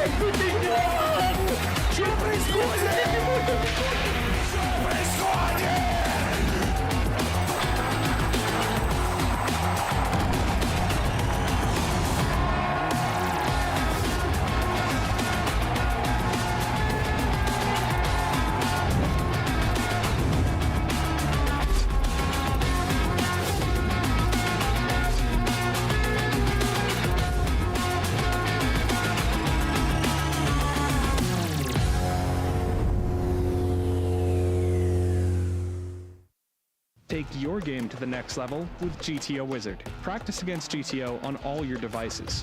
Study any situation using our revolutionary AI-powered solver. Upload your hand histories to uncover your biggest leaks. We have hundreds of hours of coaching from top pros, cutting-edge theory articles, and custom study plans to help guide your poker journey. GTO Wizard, the #1 app for poker players. Introducing the all-new BetACR.eu, the premier destination for sports enthusiasts. What sets BetACR.eu apart is our exclusive offering of live-action prediction options on the Triton series. Experience the excitement as you predict the action while watching your favorite players live. But that's not all. By opening your account now, you can take advantage of our incredible offer. Receive a generous 15% free play on your first top-up, up to $250. Become a part of BetACR.eu and elevate your live sports engagement experience.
Wow, so many players. This is a crazy thing to do.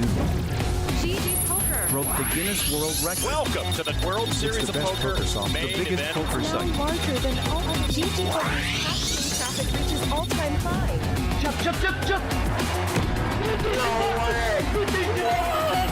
Что происходит? Что происходит?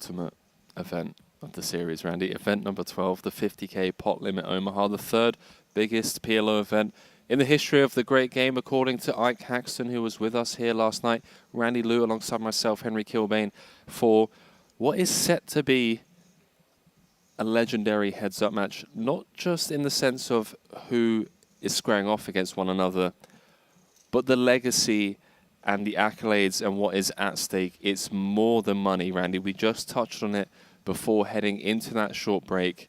Danny looking to achieve something that has never been achieved before. And that's winning 6 titles in 1 year. Do you think he can do it? The trifecta as well, winning titles in Hold'em, Short Deck, and if he can close this out in PLO, that is quite the statement. You have so many players that come here and specialize in one game. We saw several people fly in deliberately towards the back end of this series just to play the PLO events. You have players that were here for the beginning of the trip who have now left. They don't play PLO. So to have someone to have titles in all 3 variants that we offer here at the Triton series is quite the statement. It would be quite the statement, but we know we can't take it away from Daniel DeVos, who's going to give him a tough time for him to try to get that PLO title. He's got the chip lead, slight advantage, and he's definitely got more PLO experience. You know, Danny has been very verbal about, you know, his lack of playing PLO, but he certainly knows what he's doing right now. Both players, we got hell of a dogfight. I think the last match in Heads Up was amazing. I think this one's going to be even better. I couldn't put it better myself. I think Dvoris has really been the guy kind of initiating the dogfights. It allowed him to come into the FT as chip leader, and he's navigated it to perfection. Looking at his Triton track record, 9.56 million in Triton earnings, 1 title, 27 caches. Looking for a second here. If he can close this out, will eclipse the 10.5 million in earnings as well. Let's throw it down to the main stage for what is set to be an epic heads-up match between Double D and DT. 38 bigs plays 34.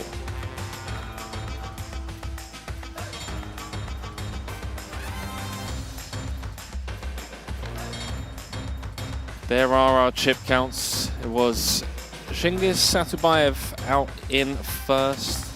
Dylan Lindy out in 7th after...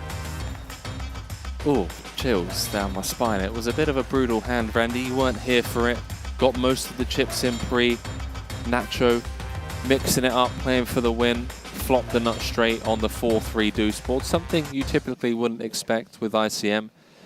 We then had Mads Amel out in 6th. Keith Lair, who put up one hell of a battle. Short Stack Ninja out in 5th. Chris Parker out in 4th. And most recently, the year of the Nachito. He's going to have to settle for 3rd, though. He is, but up to almost 11 million in earnings this year. Here we go. Who we got, ladies and gentlemen? Let us know in the chat who you're rooting for. Who do you think is going to close this one out? And once more, for perhaps the last time this series, wanted to extend just a massive thank you to each and every one of you, wherever it is you may be supporting us from, for just showing up, watching the streams, getting engaged, whether it be in the form of comments on YouTube and Twitch, or, you know, socializing and engaging with us on social media. It really is appreciated, and Triton wouldn't be the same without the support of our community. Bit of a cooler here. Heads up, 500k in the middle. How much is it? Ace-Ace, 8-5 double for Danny. For us with the Queen, Jack, Jack 9. Yeah, definitely going to at least see a flop. I mean, imagine if the hands were reversed, and it could be a bigger pot, because we know aces would always be 3-betting pre. Timothy Adams in the background and Christoph Vogelsang? I believe so. Is Vogelsang just here to rail, or is he actually rooting someone on? I think. Or are they like playing a game back there? I think if there's a team that he's on, I would assume Daniel Dvoris. Oh, look at this. He 3-bets it. I mean, Danny's just got to 4-bet and hope for the best. He's got aces. Heads up. Looking to get it all in. Double suited? What is this, the second hand of heads up? Force 3-bet to 1.8. Danny can get almost all the money in the middle pre, which is highly recommended with double suited aces, Randy, just in case you weren't aware. I would think this is a no-brainer 4-bet. Like, anyone can play this. Does announce himself, and is that enough to shake off Dan Voris? He knows he's up against aces at a very high frequency. Yeah, I think if we were double suited, double suited, you just get in there enough equity to kind of see a flop and hope for the best. Yeah. I think single suited with ICM, or I say with ICM, with the difference between first and second, the title. Well, if he gambles here and he's wrong, he's going to be done. And here we go. First hand. Well, hang on a minute. This is for 90% of the chips in play. If Daniel cannot convert this 36%, he's going to be down to 1.3 million, which is 6.5 bigs. And number 6 will be right around the corner for Danny Tang. Wow, is he just munching on some peanuts? Let's go. Is that lucky? It's a boss move. King 7-6. Has 2 of the backdoor flushes covered. Has the 8-5 covered. The 8 of spades does now present. Couple of extra outs for Daniel, looking for a 10 or a jack spadeless. Doesn't find it. And Danny Tang, ladies and gentlemen, has 90% of the chips in play. And you can tell. He can't believe it. Look at him. You can tell just how shocked he is. The situation that he finds himself in. A look of genuine shell shock on Danny's face, not something we've ever seen before. And usually you see that reaction from someone who got it in behind and got there. He's just realizing, I can grab that title very soon. He's guaranteed to be player of the festival. He's guaranteed to pick up an additional 100 points for winning the Player of the Festival, which will go towards the Ivan Liao Player of the Year leaderboard. He has a significant lead over there with 2 festivals left to just hold on for dear life. And, well, what he's done this year is nothing short of incredible. I feel like he's got this excitement in him. He wants to release it, but he knows he just needs to just finish him off this next hand if he can. Okay. And he will celebrate if he does happen to ship this tournament. Thank you. He even needs to cover his mouth. He's just so excited he can't contain it. You have like 1. Look at the rail. 1.3 to start, yeah.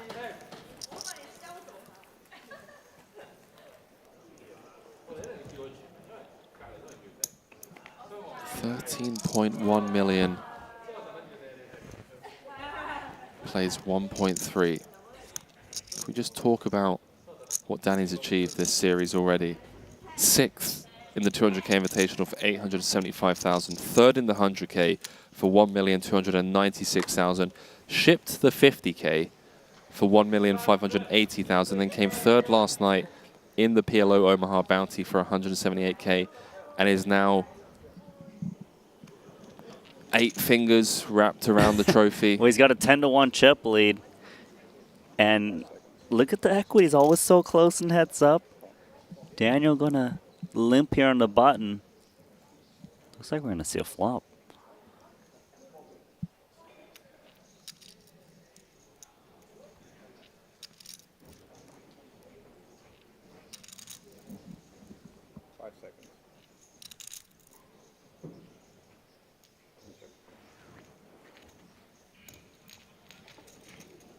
Does check his option.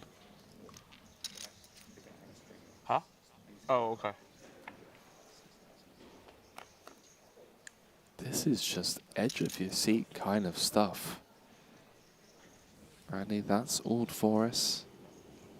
With the spades, Danny with just 10 high, both players unpaired.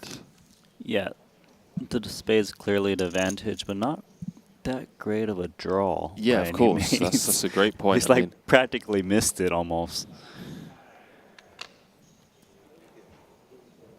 But like Divorce must be thinking, look, if I bet this flop and I get raised, am I gonna just commit with the 8 high flush draw? So he checks through and he's got a lock on this hand. Does indeed. 100% lock at that. Danny with the key card, 10 of spades, open ender as well, has equity against, you know, 2 pair with the open ender. Oh, he's actually going to attack, and these are chips you'll never see again.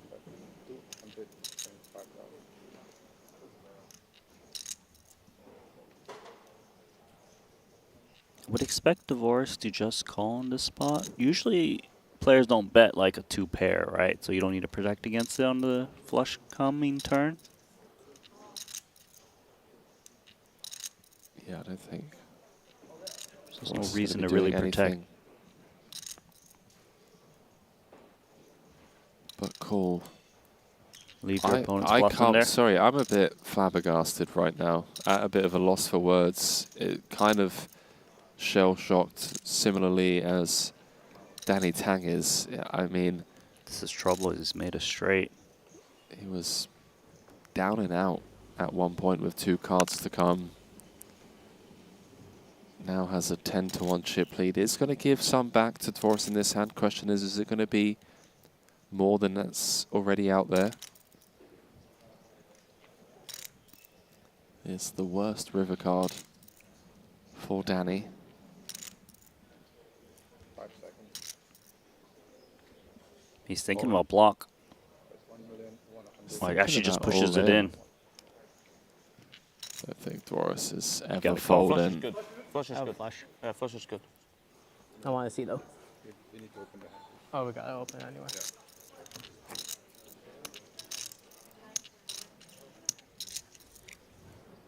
Danny doubling Divorce up, and well, the tug of war continues.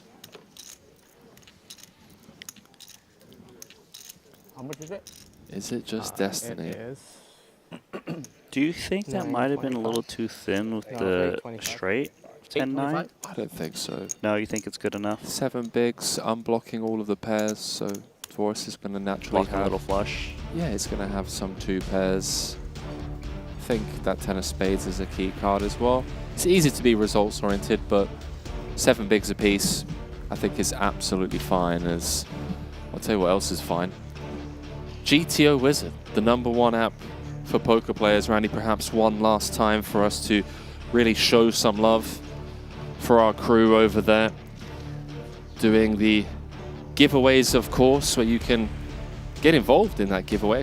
giveaway in the chat. Stand a chance to win an exclusive membership, to win premium subscriptions and merchandise. Click on the link in our chat to enter that giveaway. And I'm hoping by the time we head to the next series, Randy, we've got more chat pros in the YouTube and Twitch streets, courtesy these of pros somehow qualify into our Triton stop and start battling themselves. The GTO Wizards taken to the GG streets. 5 seconds.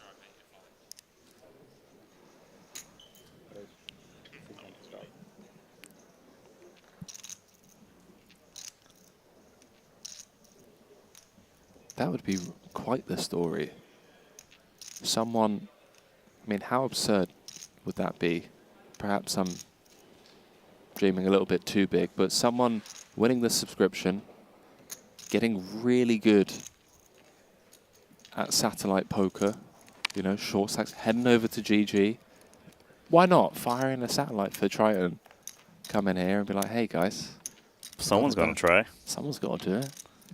Double D, bottom 2, and a gut shot. Danny Tang with a complete whiff. Does Forrest want to just lead on this board, take down what's out there. He would be tempted to, right? Off of his 2 million stack. He's so short. Protect what's in the middle. 5 seconds.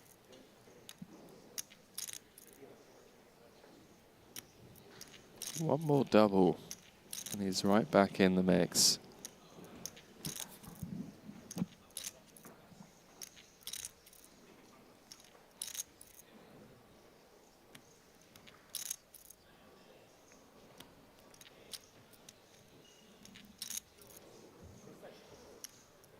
He's really giving this one some thought. 1,400,000. Well, Danny Tang doesn't have anything, and he's clearly going to fold, and that's going to give Daniel DeVoris some fighting power. 3.4 million chips at a 200K big blind is something you can work with. Feels like a fitting end to the series, Randy. Would have been not necessarily disappointed if it was over in, you know, just a couple of hands, but there was a dogfight getting down to the final table, and it typically involved Forrest just getting his hands dirty,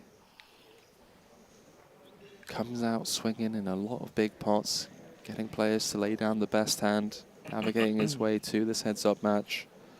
Would love to see a dogfight of a heads-up match as well. I'll tell you this, Danny Tang would love to just close this one out because he's so close. 5 seconds.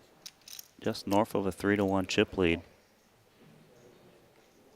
Dwarf's happy to take flops in position as he continues to limp the button.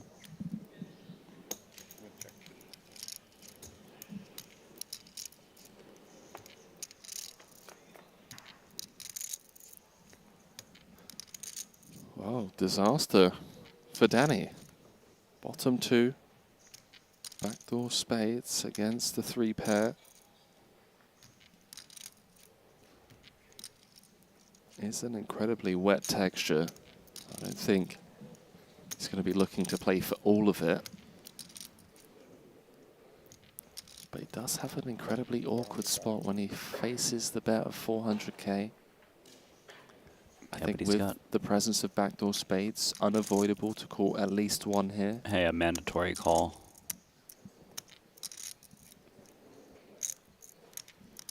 The main turn card he's hoping for is a full house or a spade.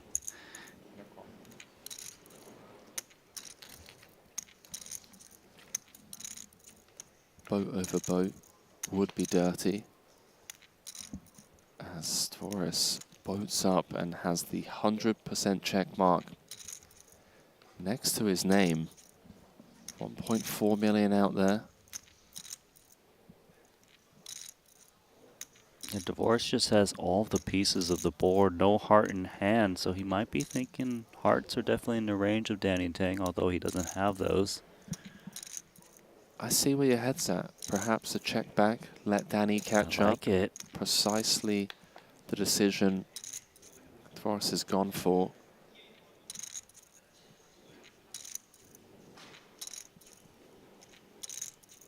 Is this a spot we can bluff for Danny Tang? I know it's never going to work, but he's just got 6-5.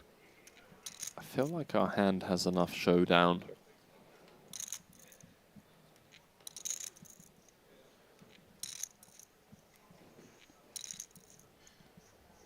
Beating all of the unpaired hands. Missed hearts. Does check it on over. Dvoris obviously with the nuts.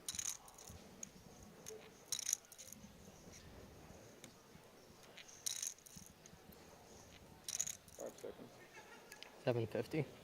That's 700,000.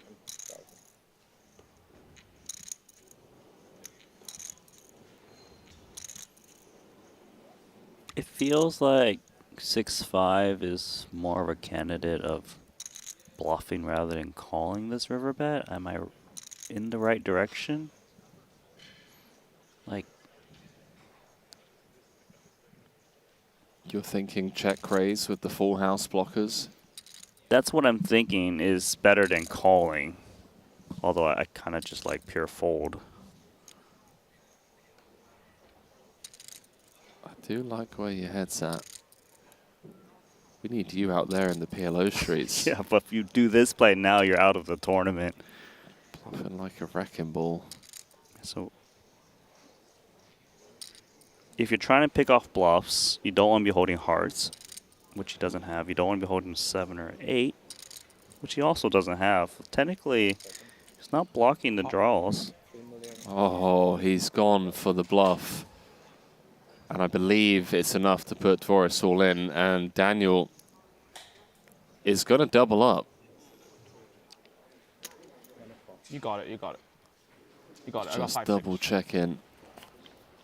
It wasn't a slow roll. I was just making sure I was all in. 10-5. 10. Oh, you. That's exactly what I thought for us. Making sure that you put me all in. Let's just double check in.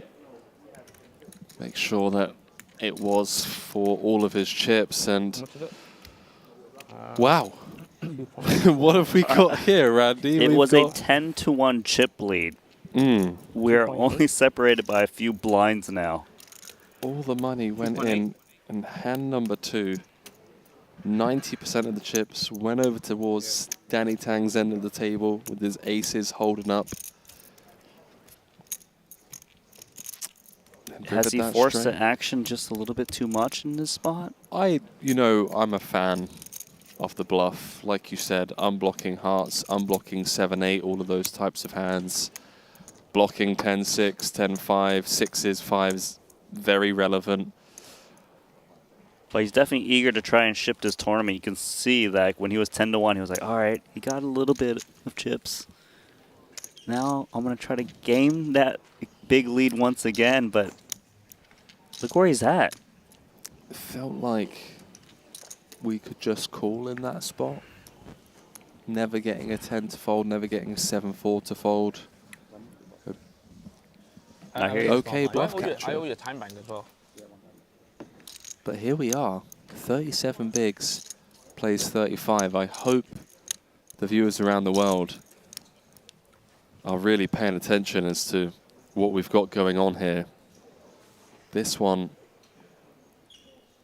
the dogfight we requested, popcorn ready. Reminds me of that. You got it, Henry. You can see the chip count slightly to Danny Tang. Reminds me of the final scene from Top Gun Maverick. You know? I've actually seen the movie. Yes, I have. I am surprised. I have seen it. I know what you're talking about. Where they fly the plane. Got it. There we go. Don't watch that one with Melissa Schubert, by the way. She's not a fan of the movie. Bit of a hater, in fact. Will allow it, but each to their own. Danny Tang picking up the Dream turn card. Open-ender clubs and an opportunity to actually take this one away. Yeah, if he can find a bet, Divorce doesn't really have anything, just a pair of 10s of not good backup.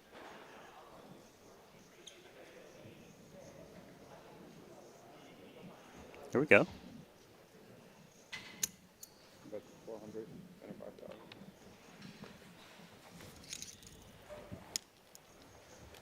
Let's go, Randy. I would have been really disappointed, man, if it was like runaway chip leader, everyone else playing super KG, in an ICM kind of prison. No. We had an absolute not in prison. battle. We're in a Coliseum. We've had got a our battle. armor, swords, weapons, Let's go. shields. The turnout for these PLO events, insane. I mean, record-breaking in the 30K. I really hope that that is a format that Luca and the team look at and just be like, yo, the success that we had, the amount of runners, those bounties not coming into play until we get down to 25% of the field, it just made it so exciting. And the final table as well. I mean, that was an insane dynamic. It's a nice rundown hand for Danny Tang. 8-7-6-5, a lot of playability. It is, but out of position, one suit, spades. No face card in anyone's hand.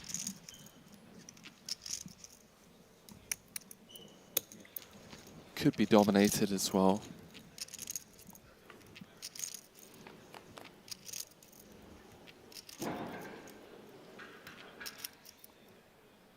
Well, we call that a wrap. Inside wrap. On me? 9 outs. Taurus with middle set and a gut shot. This could be a huge pot depending on what drops off on the turn. Daniel clearly going to want to get some value from these inside straight draws between the 5 and 9. Well, I think it's safe to say that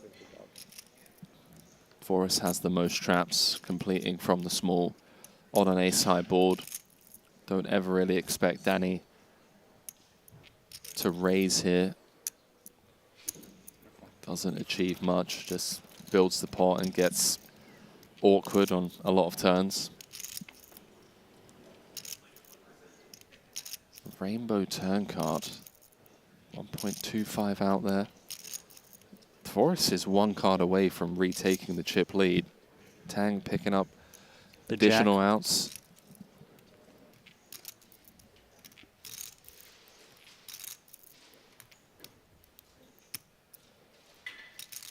Fascinating heads-up match so far. Forrest was a 10-1 dog just, what, 4 or 5 hands ago? He's on pace to take the chip lead if he can win this pot.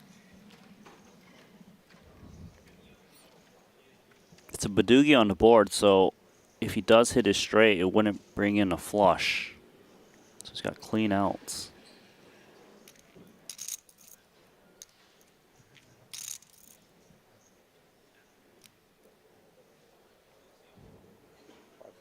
Doesn't want to play out of position, he's out.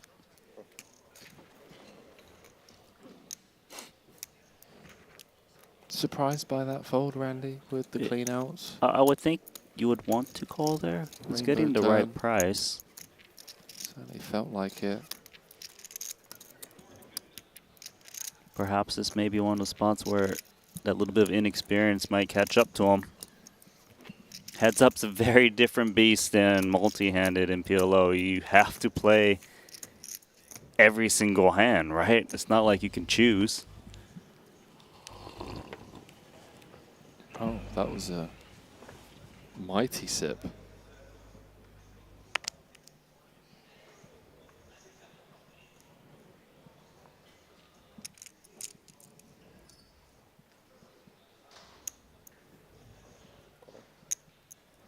Not the greatest hands I've ever seen.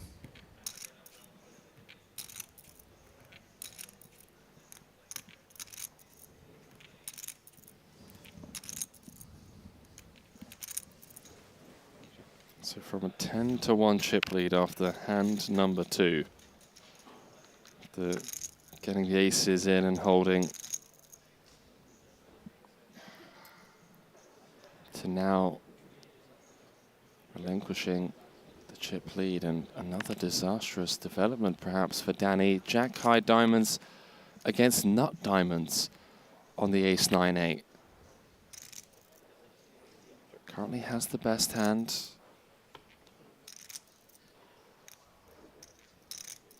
Favorable turn card does now roll off. Ace of hearts, Danny vaulting up to 70% equity.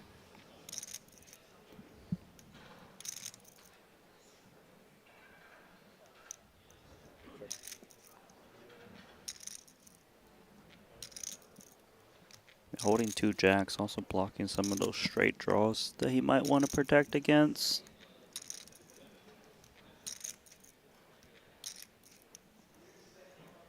He's actually going to bet out here. Maybe he feels that an ace would bet out on the turn a lot. Yeah, it was to protect against random overcards like King X, Queen X, some gut shots. Right, and the that 9, can't call. 8X is kind of not doing so well anyways.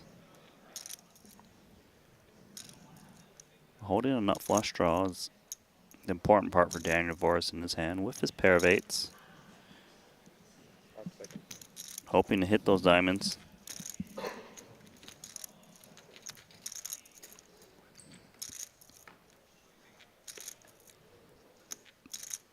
Oh, how about a boat? Now Danny's Tang is thinking, please have the ace or a random straight. 1.4 in the middle. Unlikely to extract more value unless Voris decides to turn his hand into a bluff.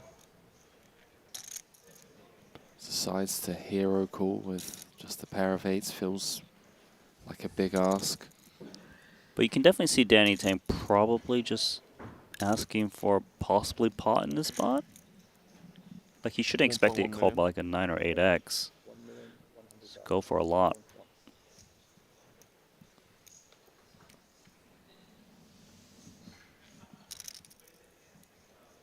Goes for all of it. 1.4. It's a bit of a weird one. Flop went check, check. Danny bet turn. It's a very polarizing bet, but Voris not interested in putting the cape on for that one. Just a lone clap there from the rail as perhaps a lot of tension on Danny Tang's rail, given that victory looked likely now. Doubts perhaps creeping in.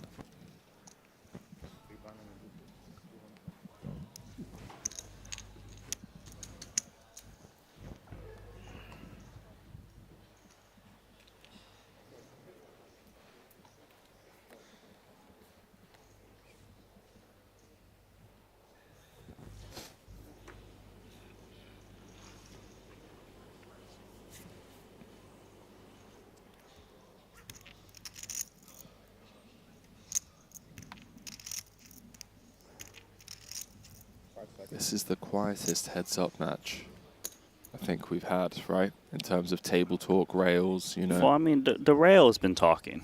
They've been chanting one-sided for Danny Tang. That was when he had the 10-1 chip lead. Yeah, the last chant just now, when after you won a pot, was a bit. It was one lone clap.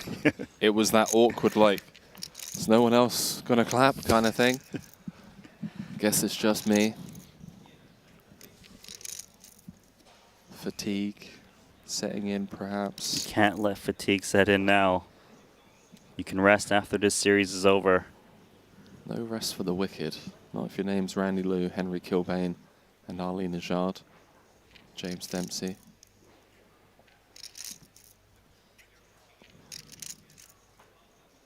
I mean, just looking at Divorce, he seems so razor focused right now.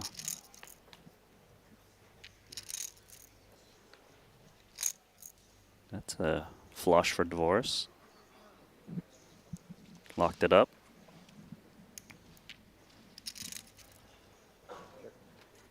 Complete nothing burger for DT. So the question here is, do we go 2 streets with the flush in this spot, or do we just try to check and hope your opponent takes a shot at it? I feel like we can go either way. Daniel's been incredibly well balanced in these spots. 250. It's going to go small. Unable to get any action.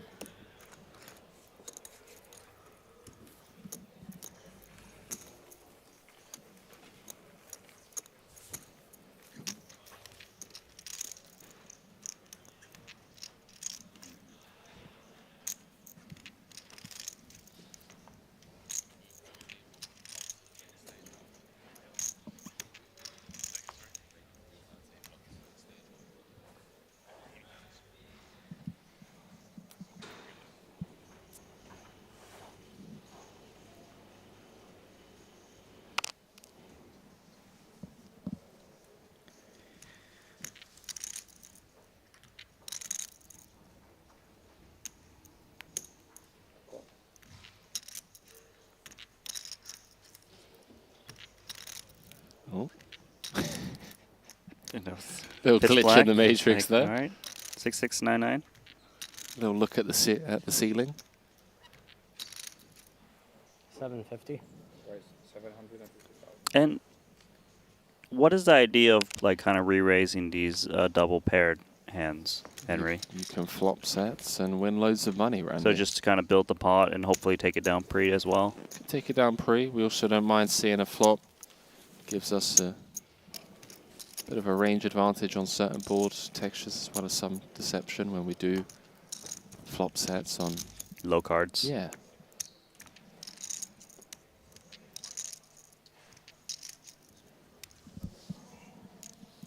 Well, similarly to last night's heads-up match, Randy, in the 30K, where we almost ran out of levels on the app. Okay, where are we at on the app? I know you looked. Level 25 coming up. Only 29 on the app, so, you know, we'll keep an eye on that one, given how tight it's been here. We're actually quite deep in terms of stack size as well in this heads-up match. See bottom 2 for Divorce. Bottom 2 with no backup. See how he proceeds. Wouldn't hate to see him check this one back. Feels pretty standard so far.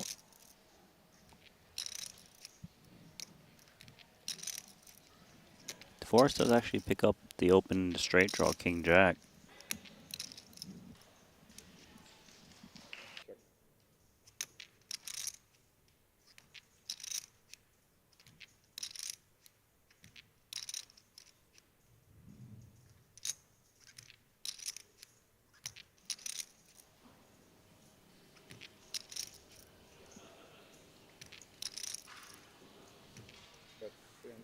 Yeah, Taurus with a very clear bet and a snap fold from Danny, no nonsense. Well, what do you know? Taurus with the chip lead, 7.8 million. Playing 6.6, Randy. I just can't believe that not too long ago it was a 10-1 chip lead. Now he's surging and was it created some distance with this lead. 20 minutes ago? It wasn't that long. Safe to say, 31 bigs, plays 27. Kind of similar to where we were at when we came into this heads-up match, if I'm not mistaken. Almost identical stacks. Rewind the clocks back to where we started. Oh, you're right. This is familiar territory. Check out Sport to you by Poker Stake. Not to state the obvious, but there's a lot more than money on the line. The difference here of these stacks, though, Henry, is that Danny Tang was so close to victory, and now he's thinking, let's not let this opportunity escape me.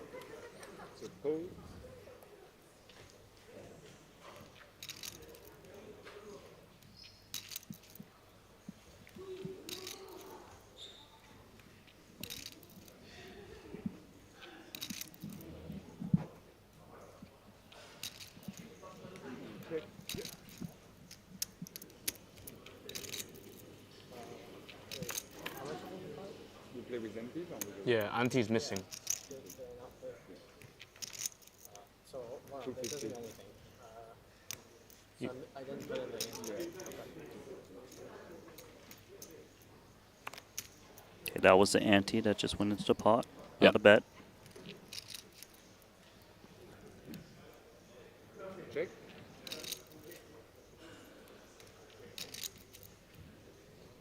I mean, what is this, the nut low? Is that a thing in PLO? The nut low wrap? I don't know, I'm just making up terms now. Oh, okay. We've got the flip-flop flip and the nut low wrap. You've now coined two terms, one in Hold'em and one in PLO. Check. Oh. It's something Okay, now. okay. It's the win. Ace ball corner pocket Forrest was content, checking this down, understandably so. Check and check.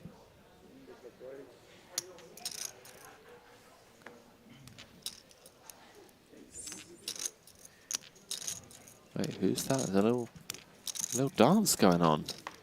I see it. On the rail. Yeah. Who's that? I know it's KC and I believe Kiat Lee. Okay, who's clapping? That's Kiat Lee clapping. There we go. Oh, the speed. He clapped twice as fast as everyone. Look at the fist pump. KC rooting on their boy. It was a heavy night partying from what I heard. Yep, no worries.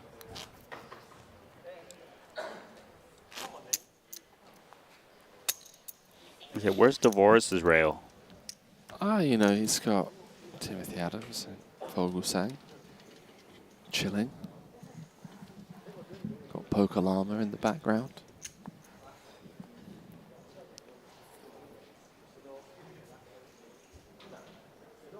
Jack 10, 7, 7 double. Playable. I think Boris being content, just limping in position for the most part.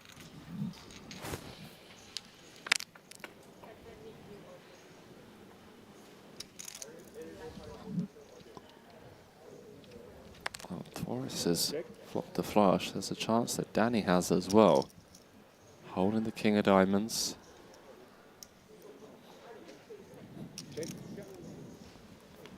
Forrest is incredibly well balanced in these spots. Feels like balance is very important in these heads-up matches, given that you just got so much dust usually.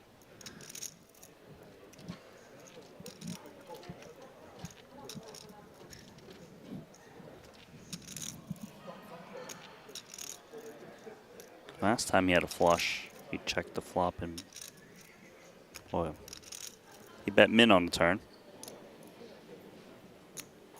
Similar story. Definitely with the no nonsense.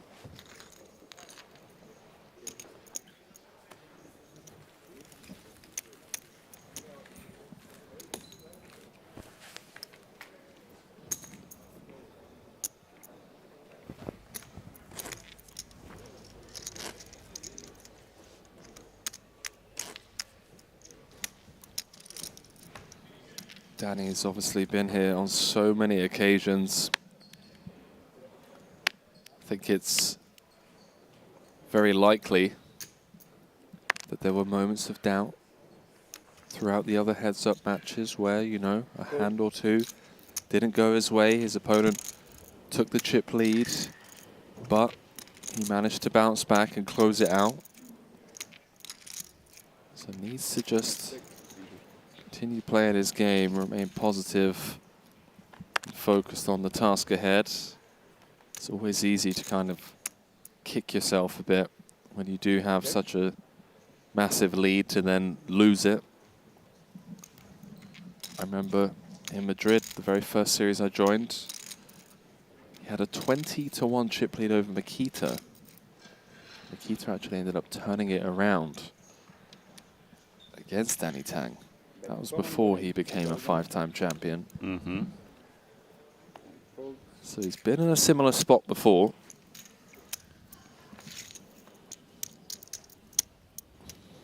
See if he can close this one out. It's practically tied. 7.3 plays 7.1.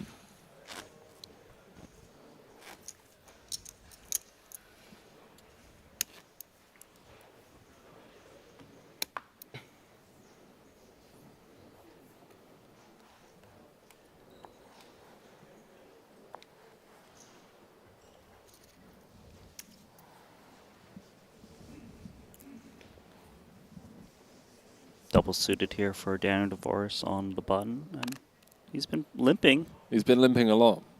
Wouldn't really expect him to change that strategy. You remember the heads up the other day, we had Joe Tren, you know, who was open raising all the buttons, whereas his opponent was limping. So here, a lot more limping on both ends.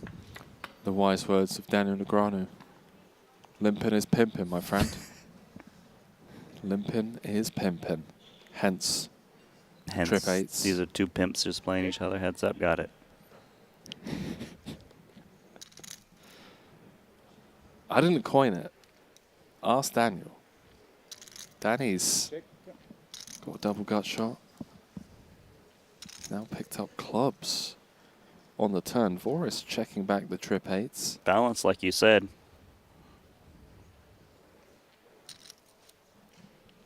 And since he's got this gut shot as well as the club draw now, Danny might actually try and fight for this pot on the turn. Especially when he sees it just check back on the flop. Maybe try to represent an 8 himself. 375,000.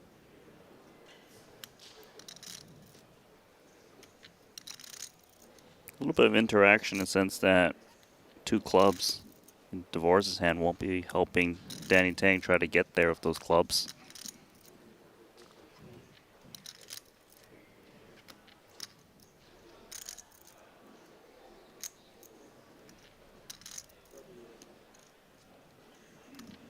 Well, the half-pot turn probe, of course, unable to shake.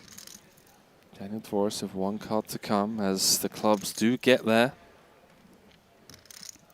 Danny with the check mark. And just to give you an idea of how close it is, I mean, a limped pot with a single bet going in.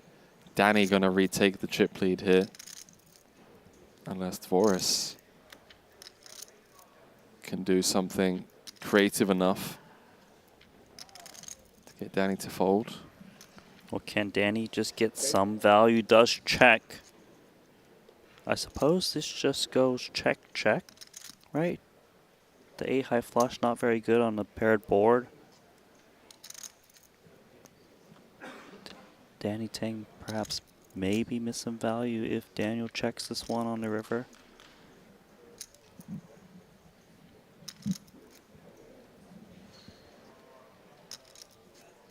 Oh, he is going to find a little value bet. It's going to help Danny Tang get an even bigger lead.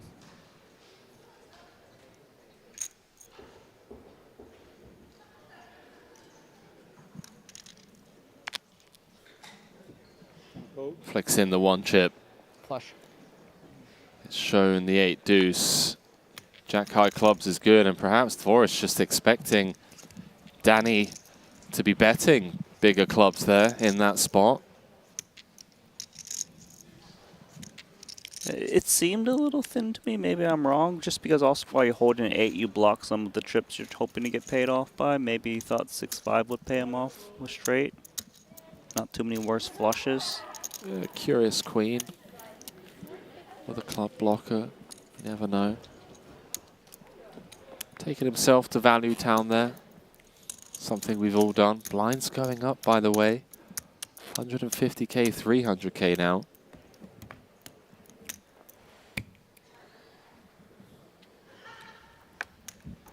Wow. So it's 153. There's just 58 big blinds in play now. I do apologize. Less than 50 with that blind level increase. 28 bigs for Danny, 20 bigs for Daniel Dvoris. Is this the type of kings that's strong enough to put in a raise from the big? Sure, and we're also at that stack depth now where we can really 5 seconds. kind of be more aggressive. 900. Fold. Get more folds because, you know, 3 bigs is coming worth a lot of money, Randy. Can I also ask you one more question? Henry. You just did. Okay. Can we get more likes on our channel and subscriptions? You think that's a thing? Feel free. All they have to do is click a button. It's free content. If you're loving this heads-up match, if you love yesterday's heads-up match, the 4-card streets and the 2-card streets, I think hit like, hit subscribe. so that we can continue to give you this free coverage at our next stop. You heard him, ladies and gentlemen. Nanonoko, Randy Liu, telling you guys what's what. Record-breaking fields here. Record-breaking turnouts in PLO events. Third biggest PLO tournament in the history of PLO. All we're asking for is the click of a button. Same hand versus same hand. Sure, if you say so. But I see it's a big 9-7. difference. Well, I mean, 6 and a 5 is close. You tell me it's the suitedness that makes Danny Tang's hand a bit better? Okay, what about now? may the best man win on the ace-king jack. Whoever sneezes at this pot.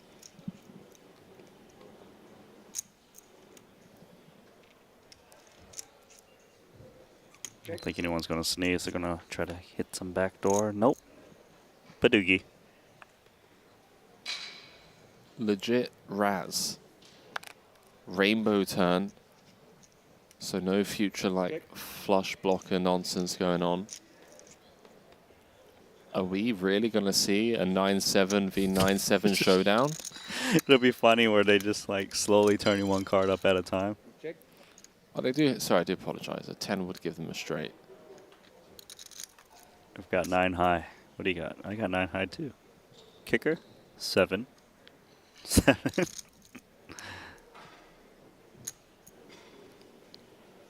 Unless someone wants to bet, like you said earlier, just a sneeze, get it done. Pot. Danny Tang. 475,000. Votes.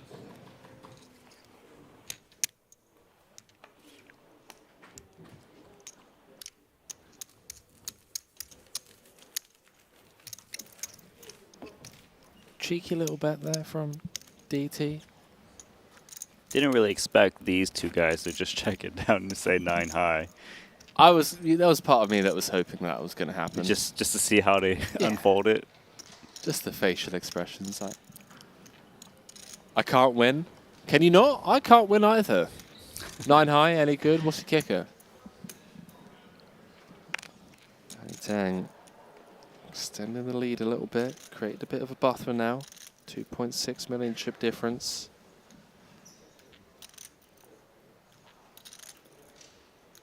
Ourselves a $292,000 heads-up match on our hands. A record-breaking turnout. 3.6 million in the prize pool. Second to last event of the series. We do, of course, have event number 13 to look forward to. 25K. Pot limit Omaha Turbo with 50 entries, 365,000 up top in that one. It's rags on rags again.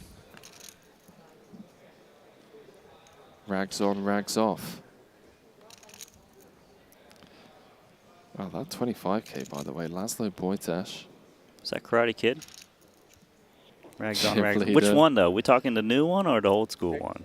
Edis Parsonen in second, Jason Kuhn in third. That is a stacked final table. It's wax on, wax off, not rags on, rags off. Okay, in the parody version, it's rags on, rags off. Sure. Yeah. If he's got him washing his car with some dusty old tea towel, then sure.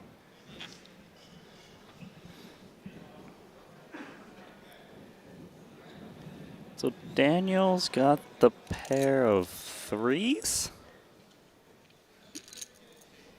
Has a jack and a 6 in his hand as well.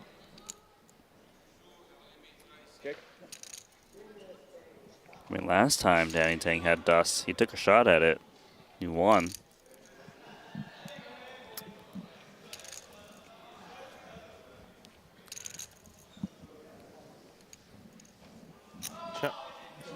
Happy to take his ace-high showdown. Going to get shown the pair of 3s. Gonna wish he bet now. Dvoris back up. Yeah, pair of 6.2 million. Well, 7 big blind difference between the two.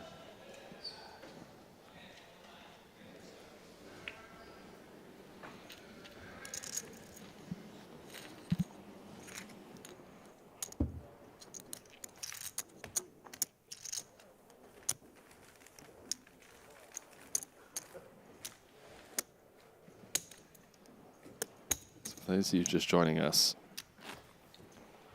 to give you an idea of what is at stake here. Title number 6. If Danny can beat Dvoris, something that's never been done at a Triton series before. Dvoris looking for his second Triton trophy. Did pick up his first one earlier on this year in Cyprus in a short deck event. Had a second place finish in a PLO in London. So many crossbars over the years. 27 cashes, 1 title, and is now guaranteed to eclipse the 9.6 million in earnings as he flops bottom set and then inside straight draw. Danny Tang also has the same inside straight draw, but just a pair of 7s to go along with it. Yeah, 6 would be disgusting because it would give Dvoris redraw, free roll, full house or free roll. Bet 600,000. 2/3 pot. DT with backdoor diamonds. Pair in hand.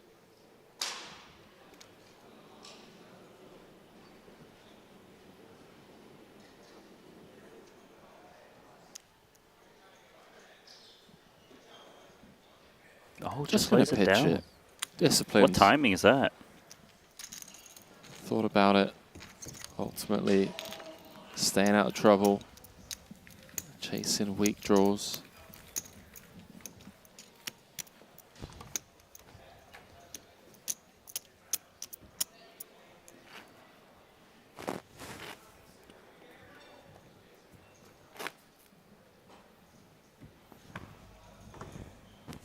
Level 25. What do you believe? Big blind 300k. Average stack of 24 bigs. Danny Tang with 25, Dvoris with 23. It really doesn't get much tighter than this. Right, but we're also playing a lot of limp pots, so they can really still take this, you know, across multiple streets posts. Seeing a lot of limping. Limping is pimping. Yeah, I got that last time you said it.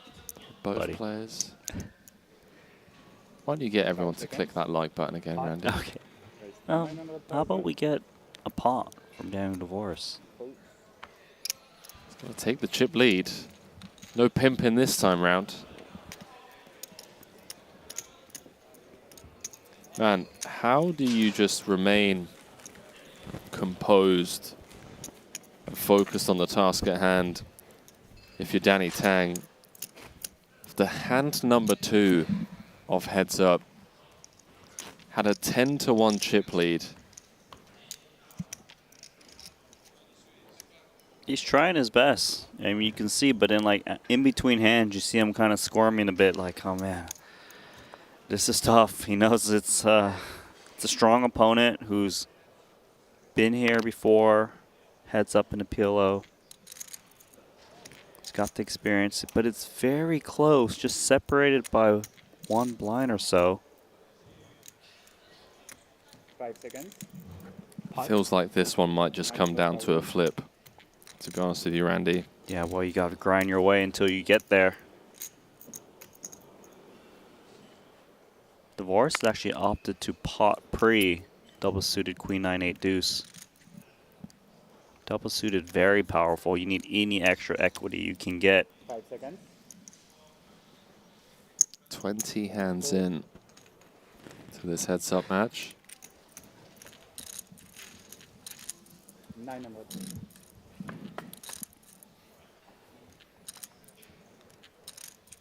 Well, we know Danny's connected with at least middle pair. Forest with top and bottom, 2-tone texture. Can't really improve through the back door. Does he just want to deny equity now? He did bloat up the pot a little bit pre, so it is something worth fighting for on this flop.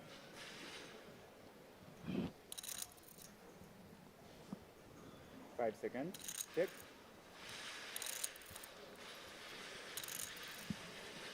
Check.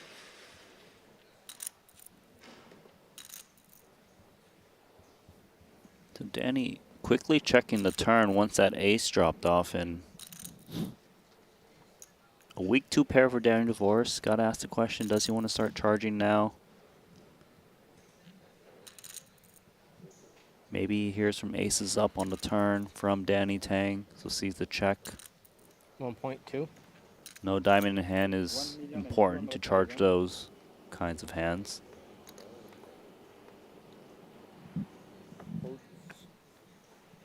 Yeah, it's a turn card that should never really get attacked on.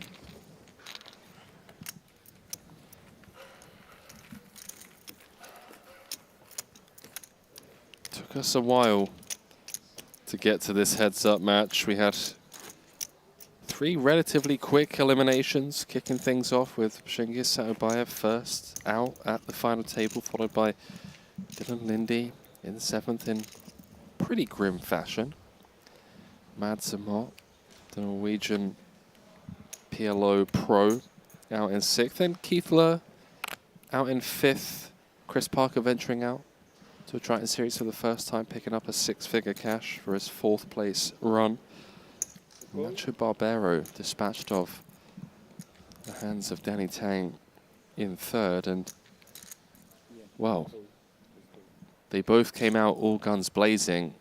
First 4 hands, Danny took a 10-1 chip lead, and then 2 hands later it was tied again.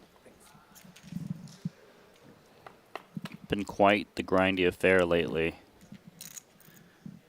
Yeah, ever since Forrest got that double to kind of tie it, looking at the Triton Poker Plus app, it's just been a lot of limping, a lot of checking flops. Like, look at that graph.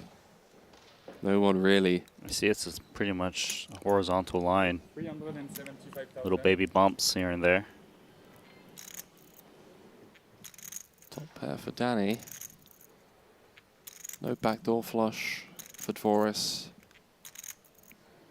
Yeah, so DeVos would want backdoor flushes to try to continue on this flop, I would assume. Yeah, I think he'd want more connectivity around the 8 as well if he did want to continue.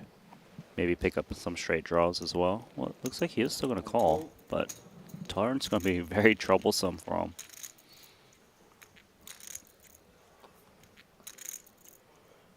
He's now drawing dead.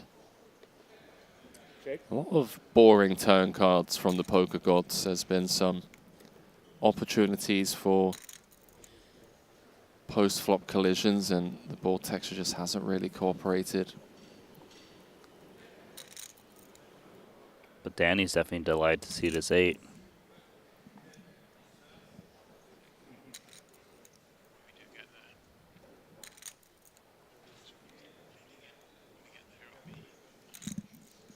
Seconds.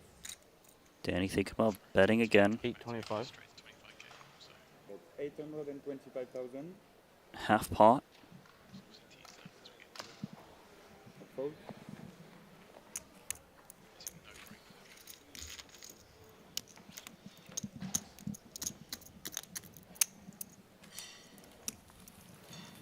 Back and forth, just jabbing. Bobbing and weaving, ducking and diving. Runouts not really cooperating for people looking for a collision. No knockouts yet. Tell you somewhere where we have had plenty of knockouts. That 25K. Oh, there's 25K still going on, right? Down to 6. Laszlo Boytash, chip leader. He was passing in 2nd, Jason Kuhn in 3rd, Renlin in 4th, Jalvier in 5th, and Sam Greenwood in 6th. Incredibly shallow over there. Average stack of just 13 bigs.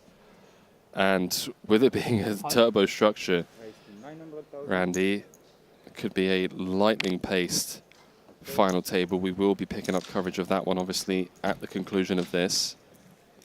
All guaranteed 77,500 for their efforts so far. But for now, our attention on this one. Heads up between 2 Triton juggernauts. two OGs. Dvoris joined us for the first time way back in Macau, 2017. He's been with us for 6 years now.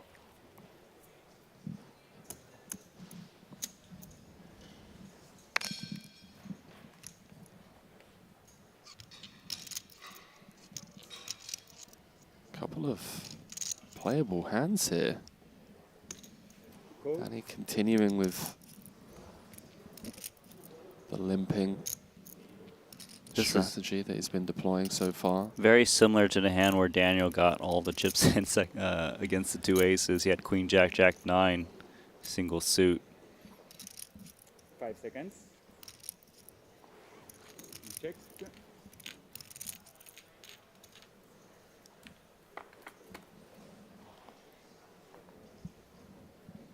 Spicy flop. Check. I do apologize. My eyes deceived me. I saw two clubs. But some interaction, of course, for both players. Little gutter ball for Daniel, but more importantly, Danny Tang. A pair of sevens. Little gut shot himself. Bet 500,000. Danny does come out firing for half pot. Don't think Dvoris is going to be going anywhere just yet. Overpair, gut shot to the nut straight.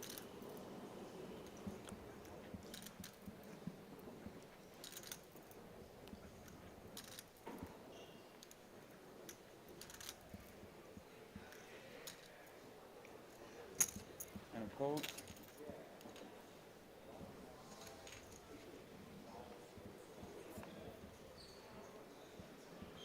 And a potential trouble card for Dvoris is now the 9 that would give him a straight is no longer an out. Danny turning trips, all of the obvious flop draws unimproved on this turn. Overpair going to be good a decent amount of the time. See what Danny brings here. Yeah, Danny definitely wants to charge the spades, right? The straight draws that exist. 1.9 in the middle with his flop bet in there is worth fighting for. 1.15. 115. Bet 1,150,000.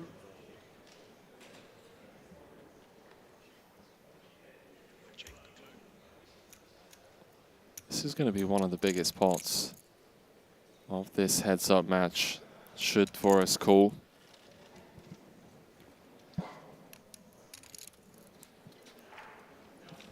And he's thinking about, okay, let's just say I chase my draw, my overpair here. I hit a 9. Maybe my opponent fills up sometimes. Sometimes the 9 is a spade, which would be a disaster. If I'm up against a 7 in big trouble. 5 seconds. Gonna make the call for now, but really needs to dodge that 9. 4.2 million out there. Danny Tang just one card away. And retaking the chip lead as the Jack of Spades. What do you know?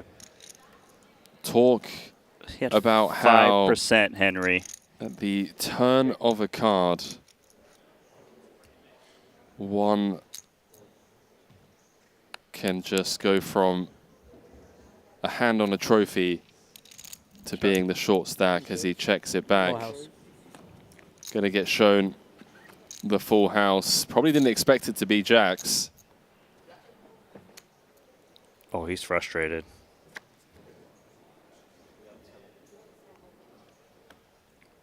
Did he show the 7? Or was it just a shake of a head to the rail? Maybe a bit of both. But remember, Dvoris did the dirty on Nacho, who also shaked his head. It was pocket jacks as well? Oh, no, that was a different pot. That was a Jack 4, but yes. Well, that river card, Randy, perhaps going to be worth enough money in equity to buy a Jacob & Co. by the end of the day. Shout out to our official timekeeper of the Triton Poker Series.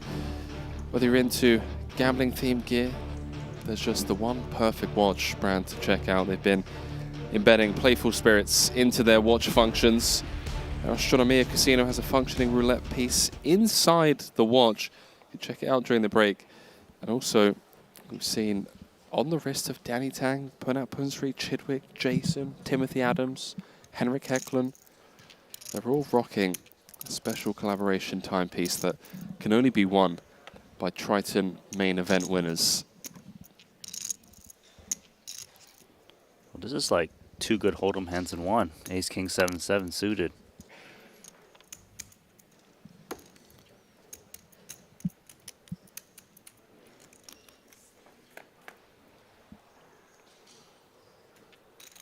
Hello, set of sevens. Was it no set, no bet? 900K out there. Well, this is definitely going to be a set bet. After what has been a real grindy 15 to 20 hands or so, Dvoris finally separating himself. Now has a decent lead.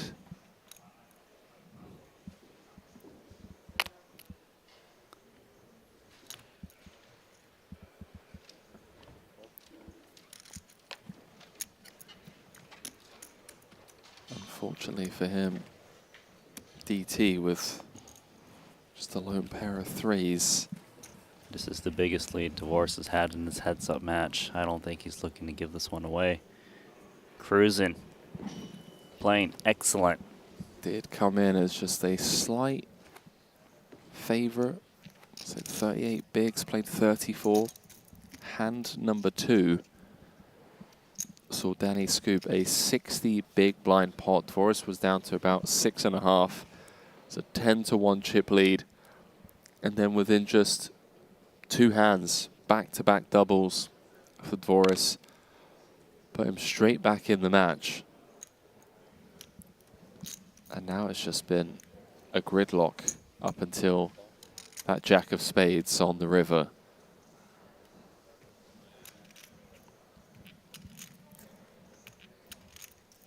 Trip sixes. You don't want to set in your hand.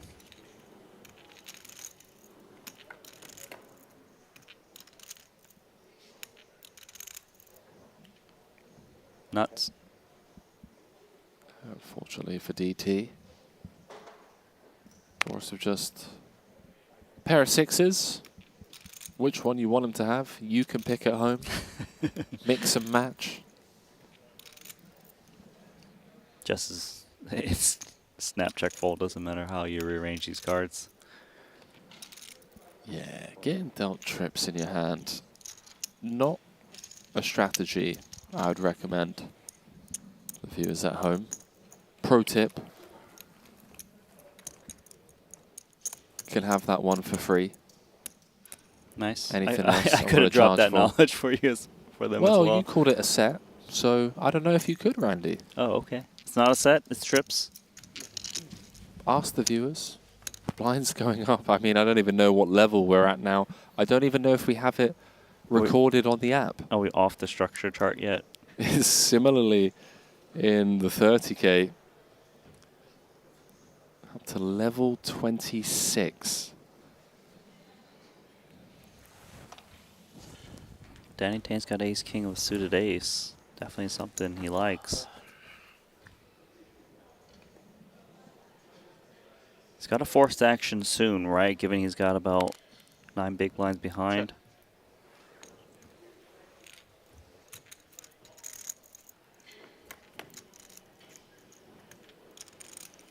Oh, he's given Dvoris a free look at a flop, and he's flopped bottom set. Danny Tang with an 8 high straight and nut flush draw.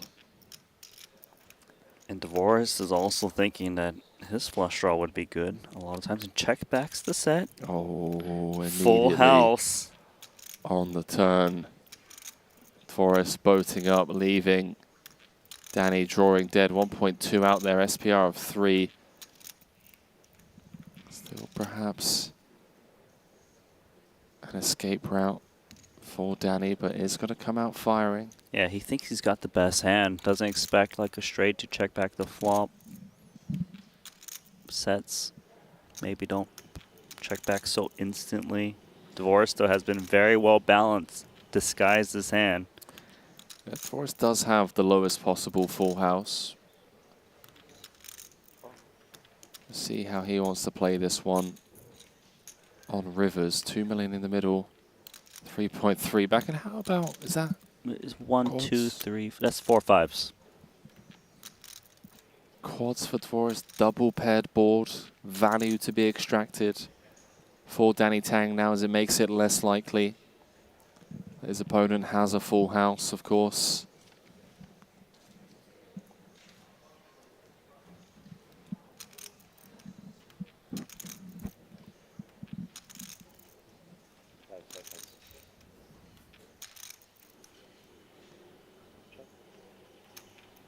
Now the question is how much for Daniel Dvorak? Sees the check. I think we just polarize ourselves here, right? Our opponent's bet turn. Let's put all of those straights in really tough spots. Trip sixes in really tough spots. Makes sense to me. You're right, Henry. But now, decision on Danny Tang, and if he calls and is wrong, he'll be down to 1.3 million. Should be about 3 big blinds. It's a pretty grim spot to find yourself in. It was a snap check through on the flop. Bet the turn, got called. Now he's check, and he's got to decide against the pot-sized bet, and now he's got a little bit of a smirk on his face. The thing is Dvorak has been so balanced in these limped pots. He's capable of having bluffs here. He's capable of perhaps betting this size with a worse hand, kind of value cutting himself. Perhaps a 7 high straight, trip sixes with a straight blocker. Does the 8 of spades come into play for Danny Tang at all in terms of deciding whether to call or not? In what sense, sorry? In terms of like blocking some straights, I suppose. How about you? Well, he has a straight, so I feel like having spades is bad. Oh, but he does make the call. Quads. Can't get away from it. Down to 1.3 million. And now it's a 10-1 chip lead for Dvorak. We were here before, but the thing was, Danny Tang had the 13.1 last time. What an emotional roller coaster of a heads-up match for us in the booth. Imagine how it feels for both of these guys out there. Just thinking back 20, 25 hands ago, the look of shock on Danny's face, hand number 2, when he won 90% of the chips in play. All the money went in pre. Fast forward, what has it been? An hour more of heads up? It's been a grindy battle.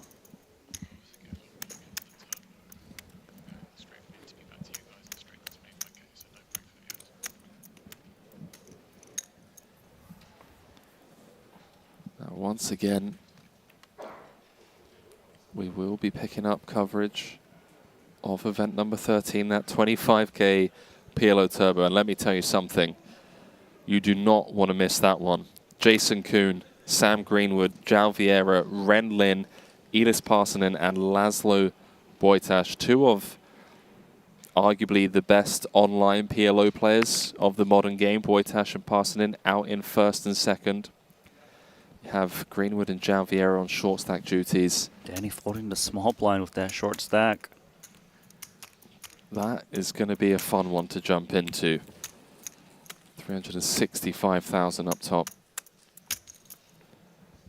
Danny's going to be forced in this hand. Big blind and big blind ante. He's only got that little baby stack that he's shuffling in his hand. Gonna need to spin. He looks defeated. Disappointed. But it's not over yet. If he can just get... Remember, Dvoris turned it around. Why can't he turn around once again?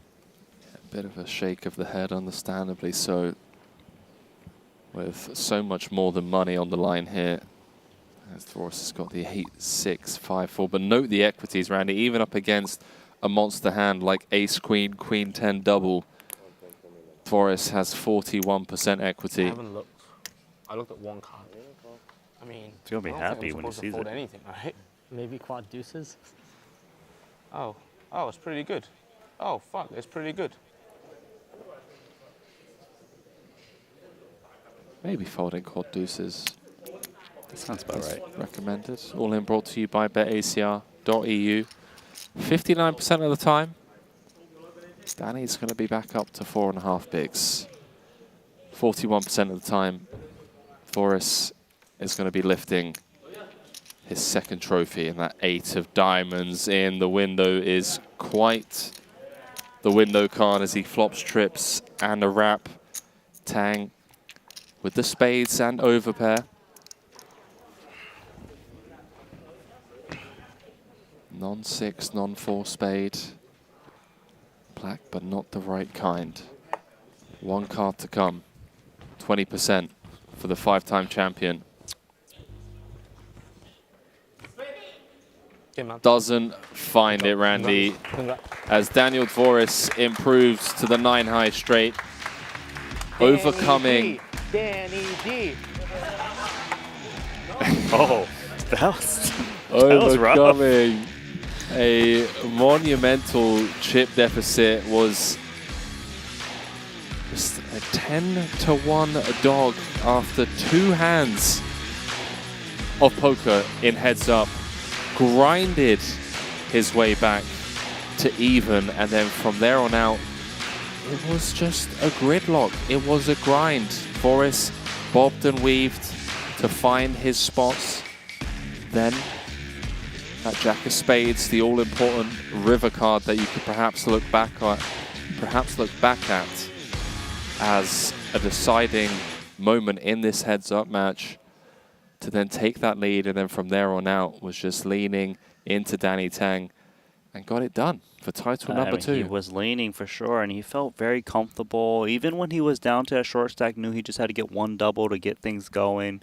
Like you said, they were battling quite a bit, but in the end, it was Daniel Dvoris. And with that needle at the end, Danny D. Well, look, at the end of the day, if you're going to have a loud rail that is there celebrating against you, rooting against you, and then you do emerge victorious, you know, it comes with the territory, I think. And there we go. Look, let's be honest. Danny Tang's rail have had plenty to celebrate this year, and I'm sure have rustled some jimmies perhaps with some of the players. It's part of the game. Let's not give It's too not much. over yet, right, Henry? It's not over yet. It's not over yet. Daniel Dvoris taking down his second title, but can we just talk about, you mentioned how defeated Danny Tang looked there, because it wasn't about the money. Right, there was a lot at stake. And it's also so much on the line just trying to get that 6th title. But to go from like 13 million chips he had against the 1 million to lose it, and it's just demoralizing, right? And you can see he was already defeated, even though he had decent equity on that final hand, but just felt like it wasn't going to be his day. Yeah, I mean, he was so close to taking down title number 6, something that has never been done before. However, having said that, there's a certain Jason Kuhn over at the final table of the 25K, and you could, I mean, talk about storyline endings to the year. We're going to throw it down to Ali Najjar to have a word of our champion, but don't go too far. When we come back, more final table coverage of that 25K.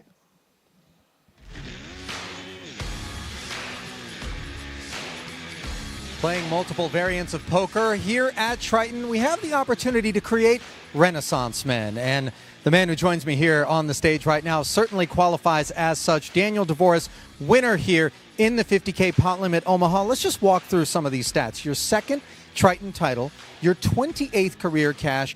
You now have over 10 million in earn throughout your Triton career. One of your titles coming in short deck, you got almost a dozen titles, or sorry, feature tables in long deck. Yeah, not quite. Now a win today in this 50K PLO. How relevant is your proficiency in the short deck and long deck streets to the successes that you've enjoyed in PLO?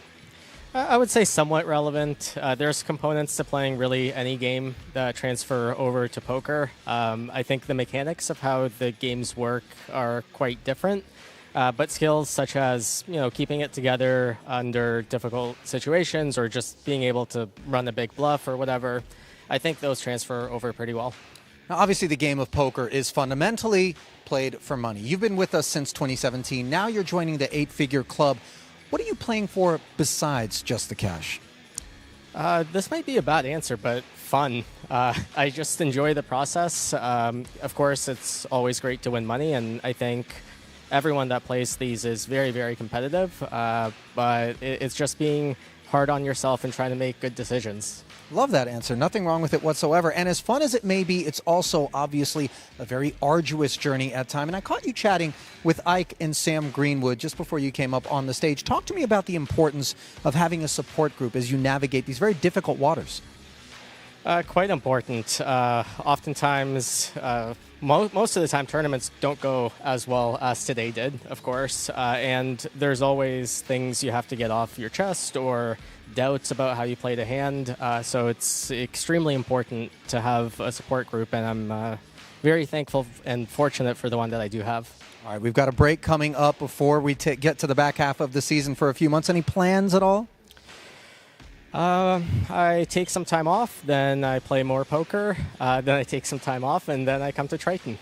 And we love having you as much as we love doing this. Luca, come on up and give this gentleman his second ever title. Ladies and gentlemen, Daniel DeVoris, your winner in the 50K Pot Limit Omaha for $956,000.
Well, an incredibly wholesome interview there. A teary-eyed Forrest holding it back, and it makes sense, Randy. A great question from Arlene Najad asking, now that he's joined the 8-figure club on the Triton track record, what is it that motivates him? And I think it's a great answer, doing it for fun, loves the process, and when you're doing something because you love doing it, and you enjoy the process, you can just tell that that victory meant so much to Dvoris there. And it is a byproduct of something that, he's grinded so long at.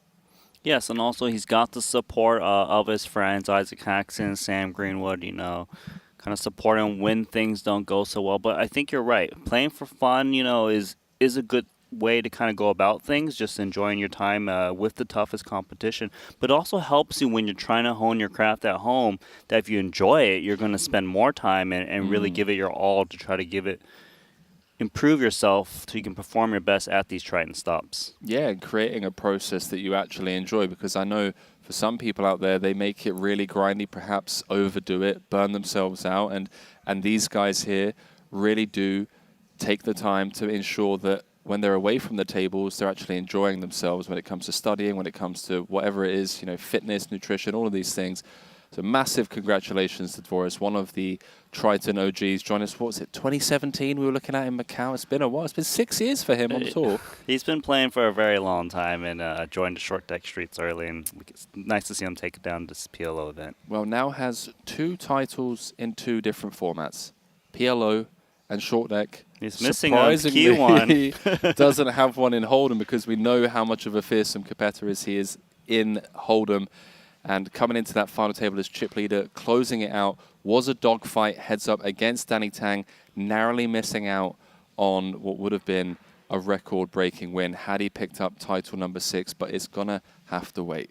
Now, talking of 6 titles in a calendar year, Randy, we're turning our attention to the final event of this Triton Super High Roller Series here in Monte-Carlo, and it features our 9-time champion, Jason Kuhn. Looking for title number 10, but he's got tough competition. If you want to take a look at the Triton Poker Plus app, look at the guys at the top 2, Laszlo Boitas and Elis Parssinen. These are 2 of the strongest PLO players of all time. They play it for a living. They play the highest stakes possible, nosebleed cash games. They've got the chips. They know what to do. Going by the names of Omaha for rolls and EEEE27. 3 E's. Is it 3 E's? 3 E's. Ike Haxton was in here last night saying that Elis Parssinen is perhaps one of the most winningest PLO players online in the last decade or so. Coming in, though, 11 big blind average. Are there still edges to even be gained? There's definitely, I mean, look, there's always going to be edges. They're going to know their ranges the best just because they play it so often, right? You need to choose the right equity hands to kind of have that slight edge in the right spots, and knowing when to kind of defend the big blind is key. 77,500 guaranteed for these final 6. Let's throw it down to the main stage for the final table of the final event here in Monte-Carlo. Laszlo Boitas out in front with 20 big blinds, short stack duties belonging to Sam Greenwood. But when is this shallow? When is this turbo-y?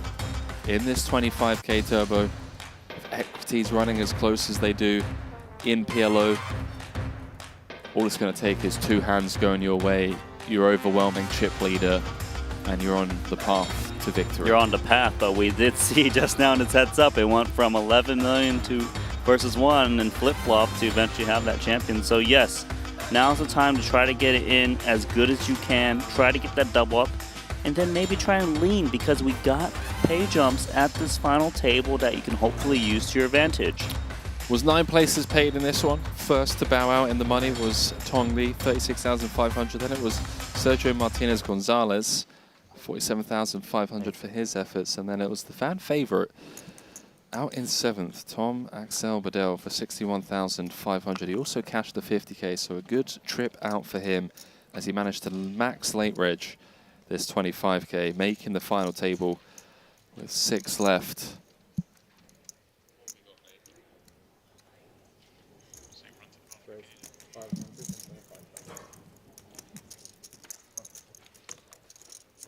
Laszlo opening ace 993, suited ace. He knows he's got a lot of photo equity as the chip leader, and equities run close. Even if the short stacks wants to come along, he can just go to war and put them at risk, and picking up these blinds is so massive. If they let Laszlo continue to just raise and take, he's going to open even wider.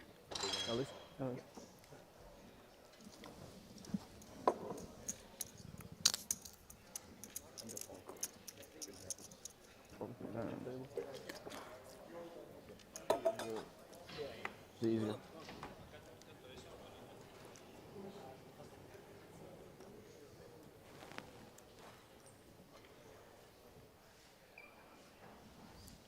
On to the next one.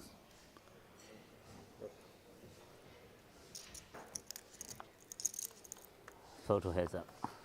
Photo heads up. I mean, he was saying this in No Limit Hold'em as well.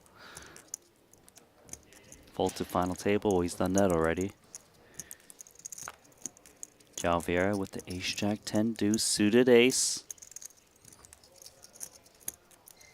In the small. So if he wants to commit here, likely get called off by Elis.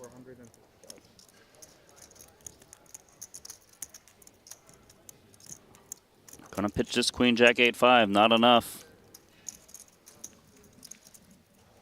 A huge pickup for Jalvera.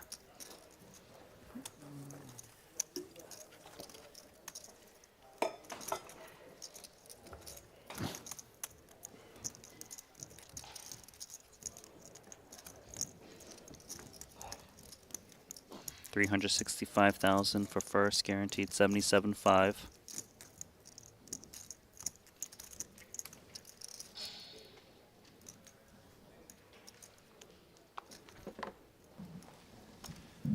Could we have cherry-picked a more star-studded final table for the final event here? No, I in mean, the only Monte-Carlo? thing is if you could have added some of those guys playing the last heads-up match, but obviously they can't be in two places at once.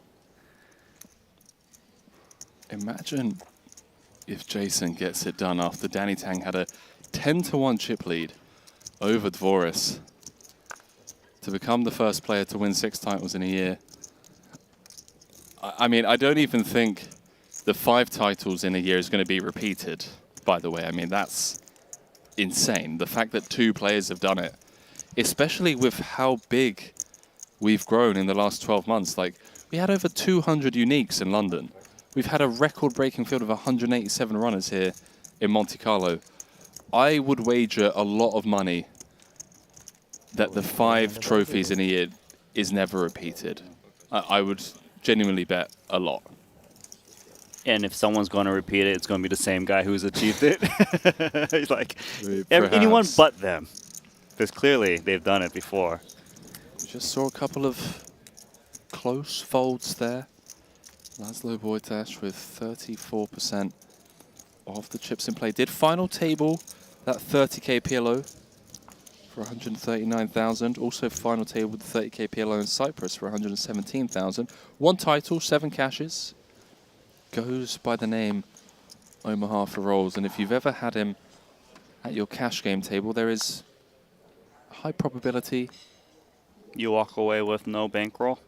Perhaps not no bankroll if you're that kind of guy that sits down with the entire roll on the table, such as myself, then sure. But if you're more, you know, disciplined, then it'd probably cost you a few dimes. I tell you, someone, I'm just going to put it out there. I put it out there last night. Elis Parsonen is the person I'm down the most to lifetime, and I don't even think it's close, and I don't even think he knows. Yeah, I was going to ask, does he know? Because like, I don't even think he knows, bro. So how about after this finishes, you go up to him and say, you want to play heads up for rolls? I want to try to get back to even. No, Randy. No. I enjoy money, you know? I've learned to appreciate. But equities are close. Maybe you can just get a little lucky. Maybe you can get the just hit and run him off the nut low rundown or whatever you call it. Yeah. Oh man. It's hilarious. I honestly don't know what I want to see more here. I think for the online fans that have railed the nosebleed cash games, a heads-up battle between Wojtas and Parsonen would make a lot of sense. Renlin, incredibly entertaining.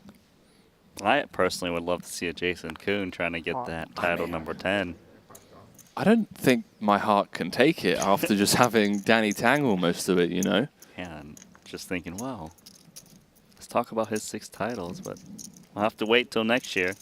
Regardless, it was a phenomenal year for Danny Tang. I'm sure he's happy, especially with the trip he did here. I mean, so many final tables. We do have to play out this 25k PLO. Raise and takes are massive for these stacks.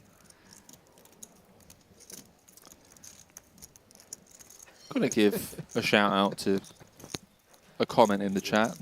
Neil Small was saying, always sad to be on the final table of the Triton series. Can't wait for the next one. Until then, we're stuck in terms of entertainment. But I know, Randy, you've always got something in the pipeline with the Triton team, the form of cash game content. Right. So if you missed out, we did release one at the start of this series, a big cash game. $1 million pots were in that. So after this one, if you missed us already. Some of the names in that, Doug Polk, I believe, Polk. Santosh Savannah, Phil Nagy. Danny Tang. Carl Chappé-Gatien. I'd love to hear it. If you miss us after this event concludes, go check out the archives on the YouTube channel. Subscribe and like so you get notified immediately when we start our next Triton stop. And enjoy. Lots of content out there. Good stuff. And here's the aces. Laszlo gonna have to give this a spin, given how short Greenwood is. Well, look at this. If Greenwood can hold here, moves up to second. Practically tied for the chip lead. Practically tied for the chip lead. I mean, it's pretty grim out there. All in brought to you by BetACR.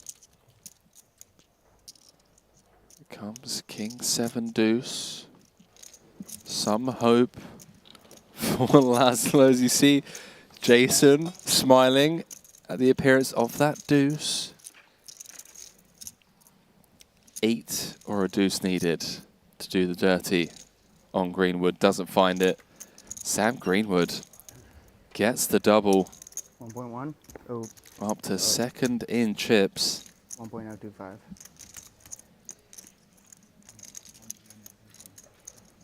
Well, well, well. I feel like the other 4 didn't anti-sweat enough. Keep them coming. I like that response. Yeah, keep them coming. Redlands, like nice, eh? Times in orbit, right?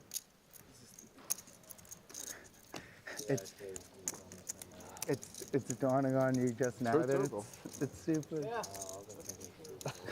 No, I think Alice. It wasn't until we went 15 minutes. It was actually okay. Oh, he's got chirping chips now. Oh. I mean, letting them know. Ran bad. In Second in chips. Yeah, Chip leader with 15 bigs. First 5, 6 of them were double up. Yeah. I mean, you know. If you want to get deeper, you've got to sacrifice your chips to other players. Don't think you want that.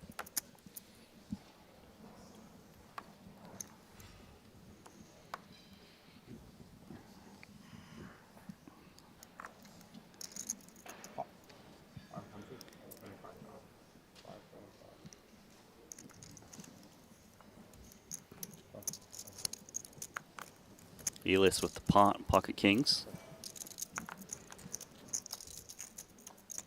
Ooh, close. Was close. Had it been double suited. This little pick up there for Parsonen. Takes the chip lead. He's looking comfy in this blue Burberry robe. It's not a robe, it's a hoodie, isn't it? It's Burberry, yeah? I think so. Should be. Trust you out of all of us. Me and Ali were like, I'm pretty sure it is. You don't even know what you don't even want to know what me and Ali. What did you guys call it? Well, I had this story that perhaps he'd been skiing in Switzerland, up in the mountains, headed into a boutique ski shop with only 3 fleeces for sale. Obviously, monopoly on the market up in the Alps, overpriced, but needed a jacket. You might be right. There's a non-zero chance. I suppose. And I can't even repeat what Ali said. Don't. Oh, that's, I guess, on the button. Coming with pot. Oh, he's just thinking the blinds need to stay away. And look at that 9765 straight in the muck. Here's our new chip leader, Sam Greenwood. Yeah, those 3 all kind of tied there. Because there's a lot of tension when there's 6 remaining at the final table. There's pay jumps. Well, there's 3 They're with very 15 important. bigs and 3 with 7. So from an ICM point of view, wait them out a bit. It's yeah, this is grim. 77,000 guaranteed, an absolute treat of a final table here. Final table of the series in Monte-Carlo. Ace, King, Queen, 5 for Ren. Is this the one? Well, he's Certainly big boy feels next. like it. 525,000. Pushes half of his stack forward. See if Laszlo wakes up with anything.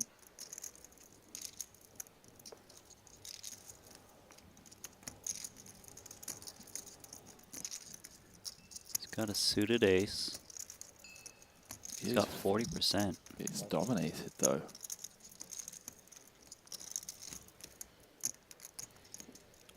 He's feeling it. Disconnected.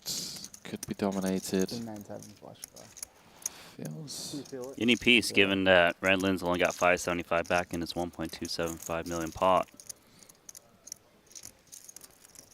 Oh, how about flopping a boat? 1.275 out there. 575 back. It's odd because he kind of doesn't want to bet, but then again, if he checks, it's like they know he's got the goods.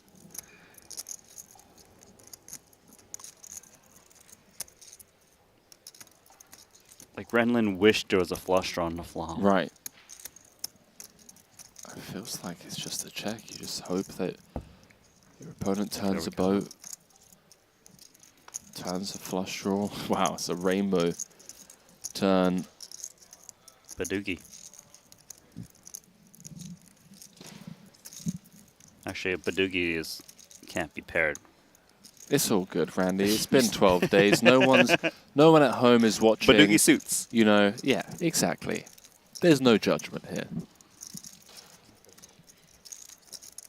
Rand's just like, please put some money in the middle. Do the betting for me. It feels like Laszlo thinks he's up against like quad kings. Omaha for rolls.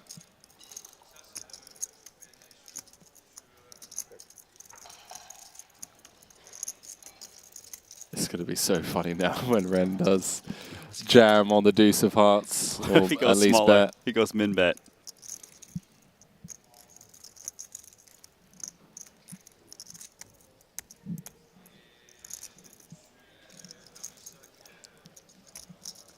Crazy to think just how close this is.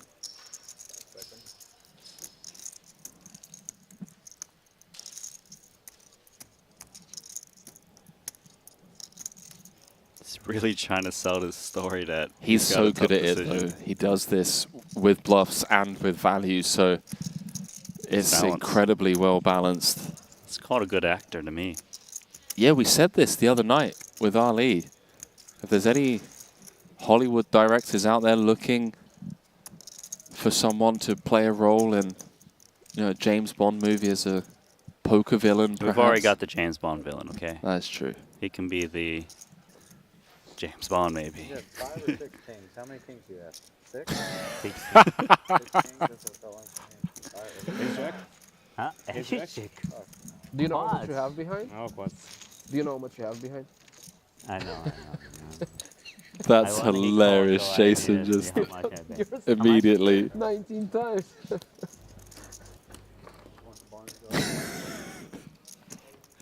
Who's that? Gel Vieira needling him for counting his stack. Ace jack, huh? Oh, Ace 19 times. You bluff me. Pass. 4 kings. I don't know how do I pray now. You just choke. I will wish you all in.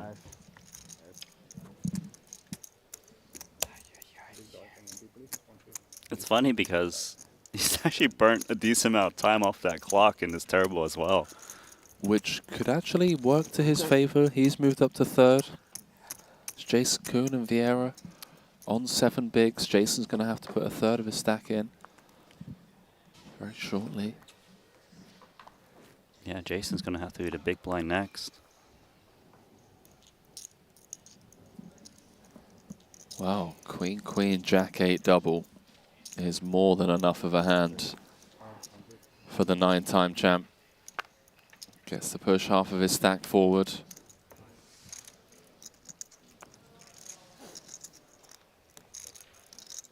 Bit of a crapshoot now. Jason's like, please just fold.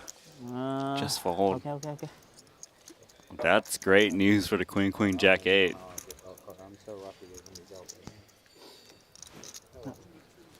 I had the same thing. Huge. No, that was a promise you Night high?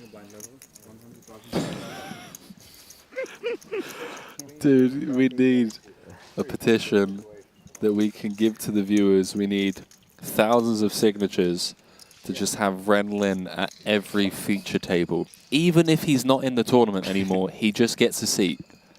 because I would be the first to sign. I wonder how many Lady Gagas. Okay, imagine the river's a queen. Lady Gaga.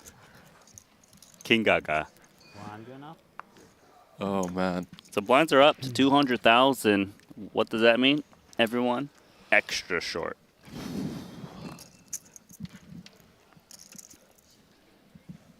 Greenwood with 2.6 million. Blinds going up, as Randy mentioned. Note how quickly everyone's folding, by the way. Like, they just want to get as many hands in as possible.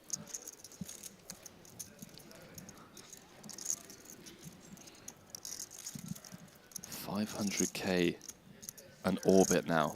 This hand is bad. Sat there with $1 million. How you call? What do you think? Not full. It's a one night, but it's like a not full. Minimum pocket aces. It's my fault. Had it, man.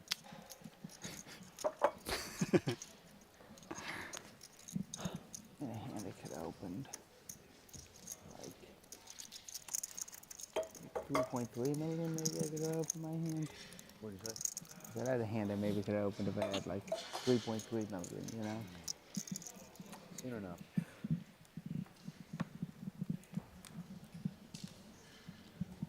Even Greenwood, our chip leader, doesn't feel safe with these blinds. Saying he would need at least 3.3 million to open the last hand.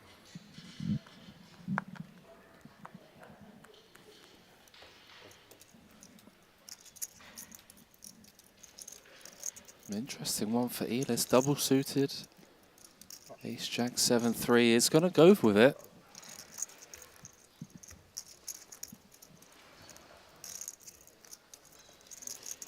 Oh, that is a tough one to fold. That King one looked 10, pretty. 9-8. Oh, Ren. Double suited aces. Wow.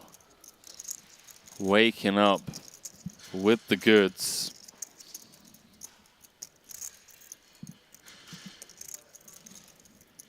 First time out to a Triton series.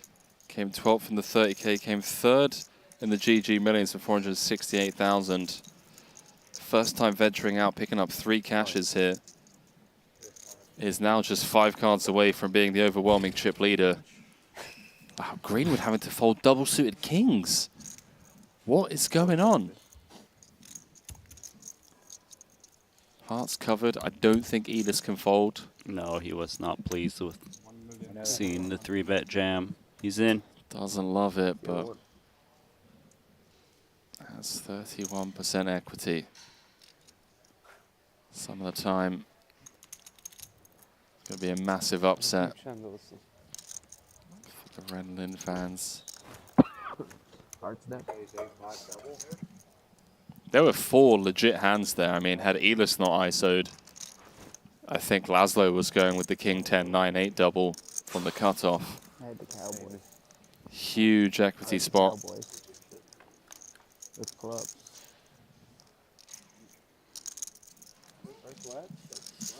Wow. What a decent start. It's possible. Oh, hang on. Yeah, pair of 7s. Didn't even see that. Hearts not live. Does pick up 3 10s. Jack 10, 7, 3 needed. As he finds the 7 of clubs. On the river. He's going to take a photo. As much as you want. Hey, yeah, that's me. It's on TV, too. My pocket kings. Straight into the mark. Greenwood can't help himself. I'm joking. Needs to let everyone know. He had kings. He said it how many times? I would say 4.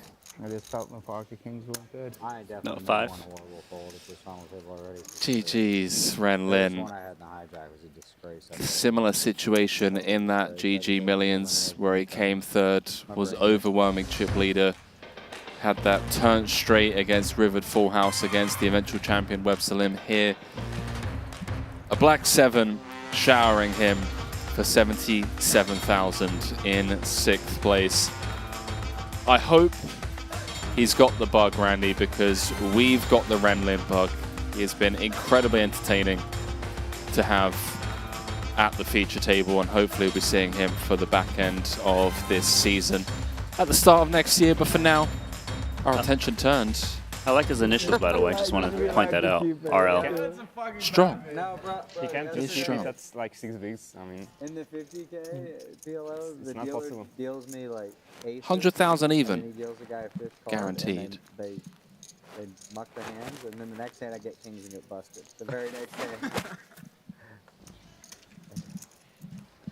Yeah, big. That's a throw, yeah, big.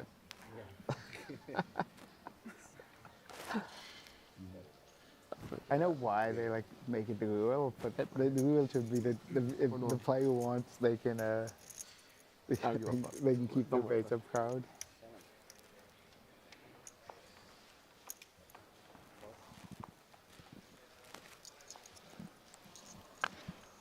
If you thought just because the Hold'em part of the series was over that you weren't going to be entertained by the PLO, we had a record-breaking field in the 30K bounty with one of the most action-packed PLO final tables of all time. Had a 72 runner 50K with almost $1 million for first. And now you have this lineup with 5 left, and you haven't subscribed and you haven't liked our channel yet? I mean, come on. What more can we possibly do?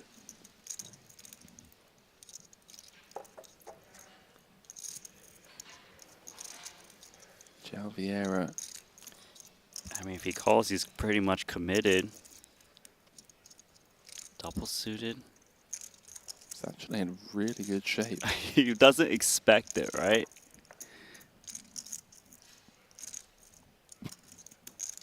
It is the chip leader.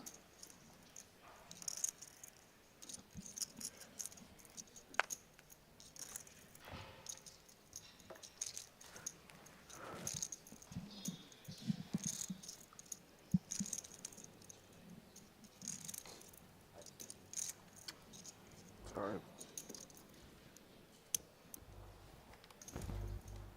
5. So what's going through his mind, Henry? Help us walk us through this one. Just trying to calculate equities, ICM. There's a lot of considerations here. If he folds, how much is he going to be left with? Does make the call. 125 back. Money's going to be going in on pretty much. I mean, Elis is already holding the 125 in his hand. He's about to just throw it in there blind. 4 behind you? Yeah. 1.7 million in the middle. Everyone else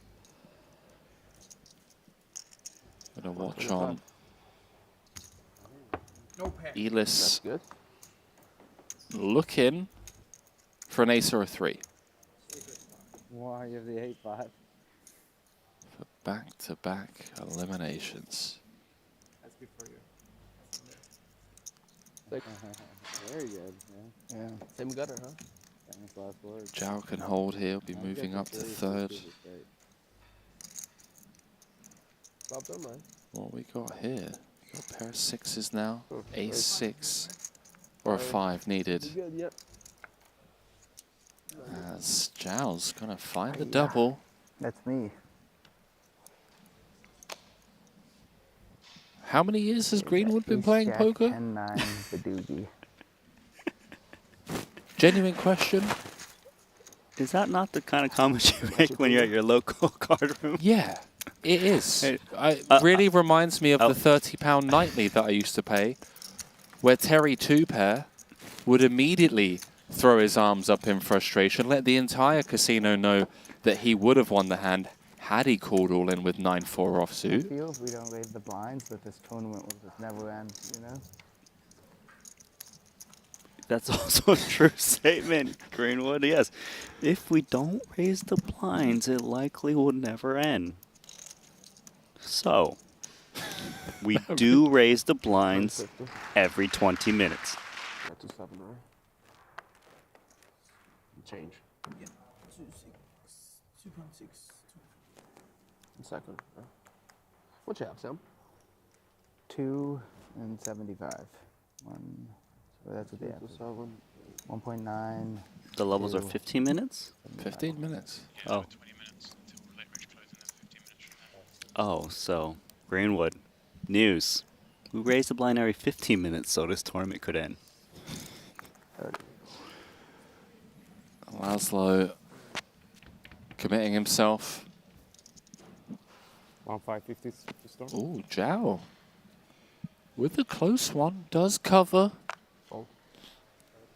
Gonna pitch it, so disciplined. Take note, ladies and gentlemen. A lot of stuff going on here with ICM. And I think it's quite obvious that Zhao really understands ICM from all of his No Limit tournament experience. Yeah, I mean, I think you're looking at some of the best in the world when it comes to ICM in this PLO lineup. But then also you're just like, well, they aren't fucking getting it in. Let us know who you're rooting for. Jason going for title number 6, Greenwood. Title number 2, João Vieira. Number 1 on Portugal's all-time money list, looking for a title of his own. Can I stop you for a second? You did say Jason title number 6, you mean? Of the year. Of the year. Thank you. Just a correction. Or 10-time champion. Yes. Laszlo Bojtas, online Hungarian PLO legend with a title of his own.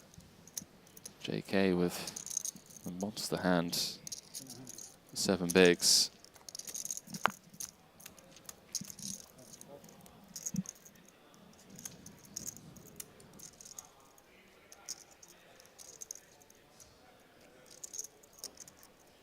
Looks like it's going to work. Unless that's like the ace of spades tucked in there. Which even still, I don't know. It's tight.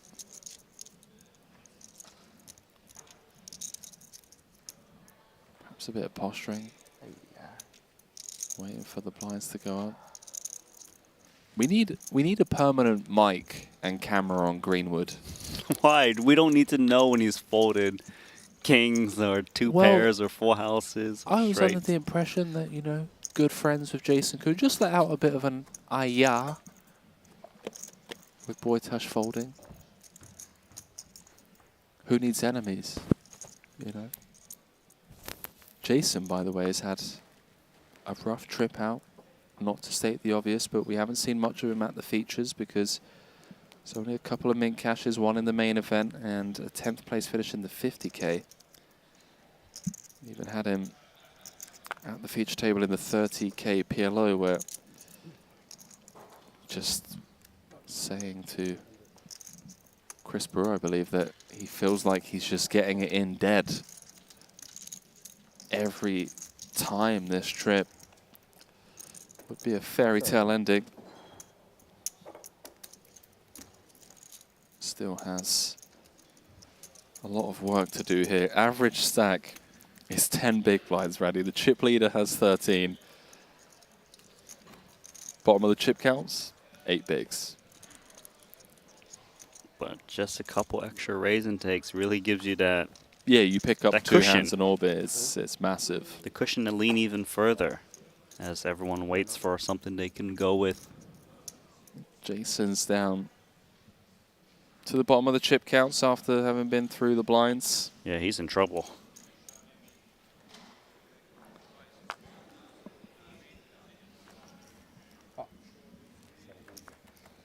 Elis is just double like a suited, looking bulldozer. good.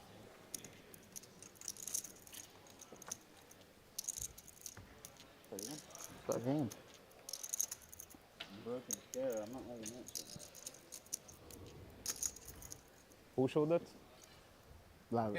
Elis. Sammy folded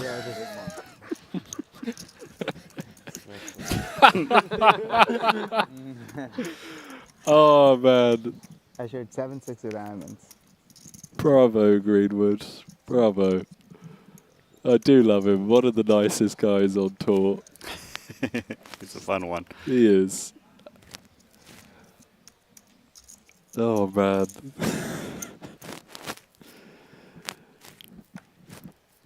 Getting delirious here, day 12. They've all been grinding. It's been a long old trip. Yeah, okay, so I cover you by Another Elis again. Raise pot spot for Elis.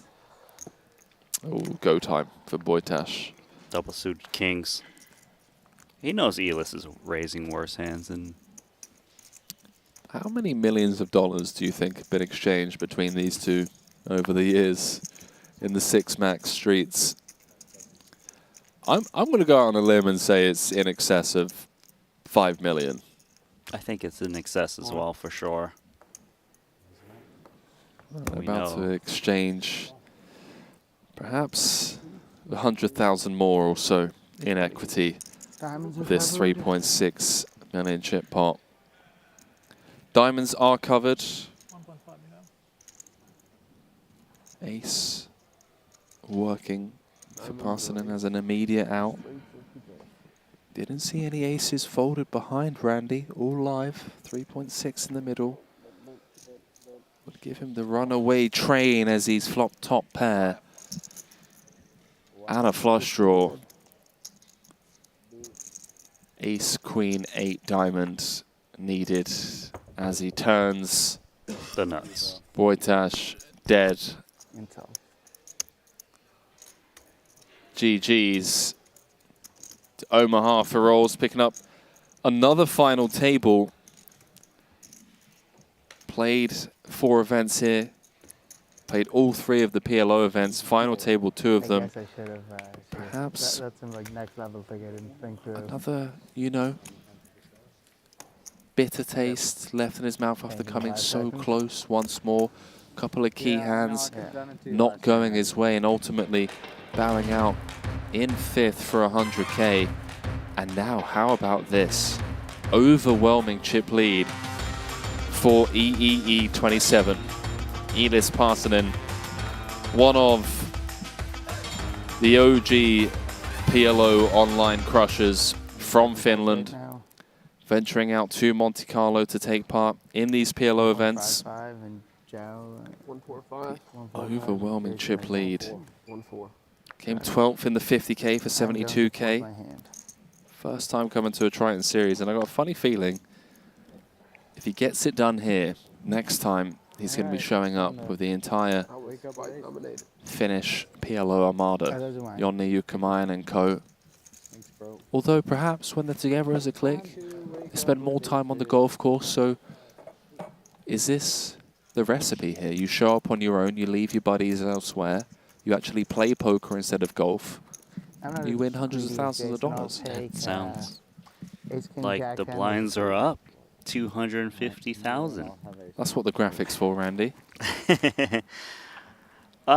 It's just a perfect setup right now for Elis. You know, all the other 3 have heavy ICM implications as they have the very similar stack.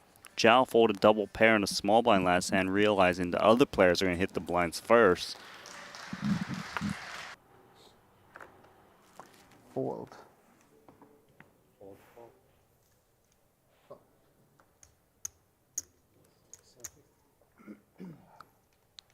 Parsonen gets to do what we expected him to do.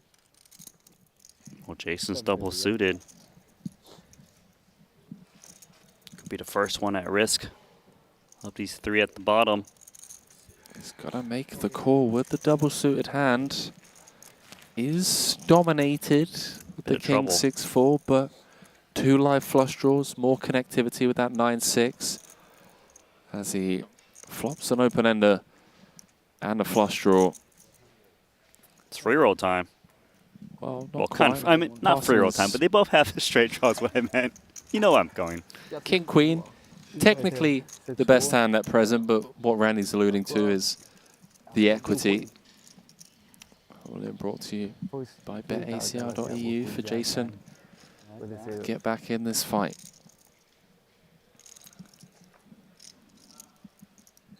Wow. That's a scary card to see.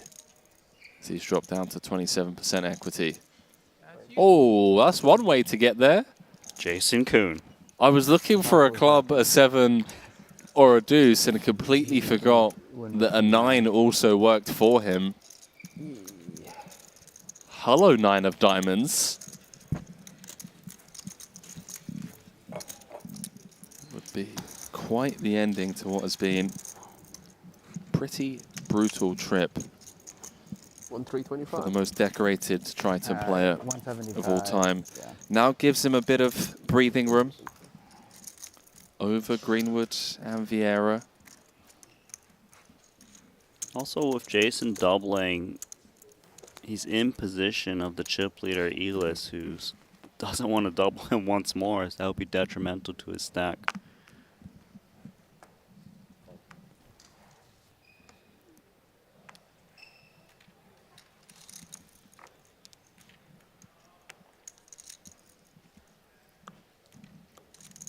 Ten, 8, 7, 6. Four-handed with the chip lead. It's close. Triple suited. Vieira is in the big. That's yeah, that's yours. Yeah, yeah. He's had to put in 40% of his stack.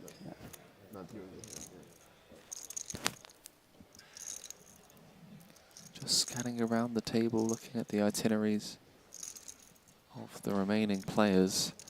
Knows that Jason can really not do much, obviously. Not to state the obvious, but we saw aces folded pre-flop earlier on today. Thought about it. Lets it go. And Greenwood perhaps going to get a walk here. Be careful, Sammy. I didn't see anything, but just be careful.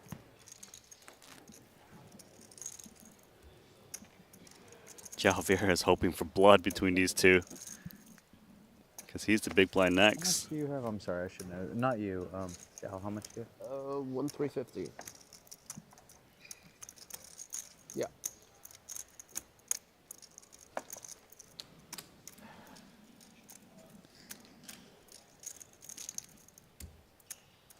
Jason perhaps asking João, how much are you playing, pal? The reason Just is to kind how of- much pressure it applies to Greenwood. whether- Precisely. Yeah. Wow, Greenwood with the Jack 10-6 deuce double. Regardless of the fact that João's going to have to put in 40% of his stack next hand as it comes 5-4-4 king high. Jason has nothing but He's the betting lead. good. Greenwood with a gut shot, backdoor spades. 1.7 out there. I mean, this is nasty. Do we call? Jason's like, please fold, please fold.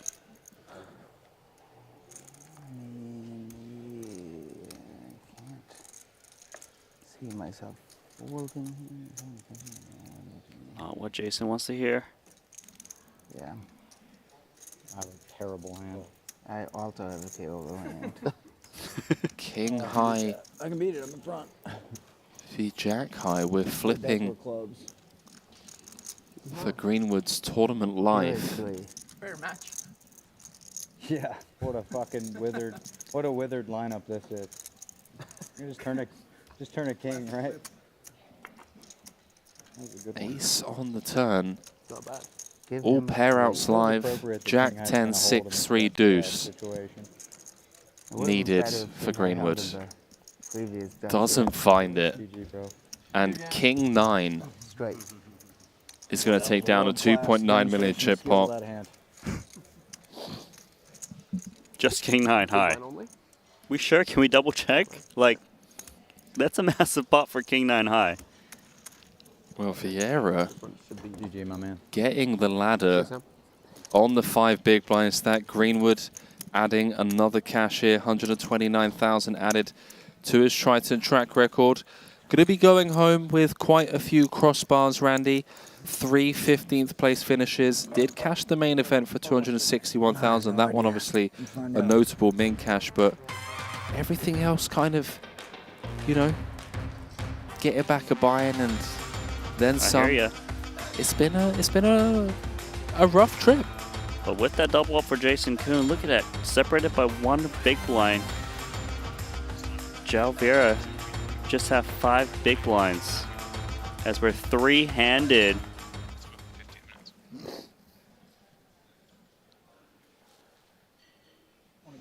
Pay jump obviously massive when there's 3 remaining. Jason Kuhn now in contention. Was in last not too long ago. Including the big blind, yeah. Including the big blind, yeah. After the big blind ante, yeah. Yeah, 750, right?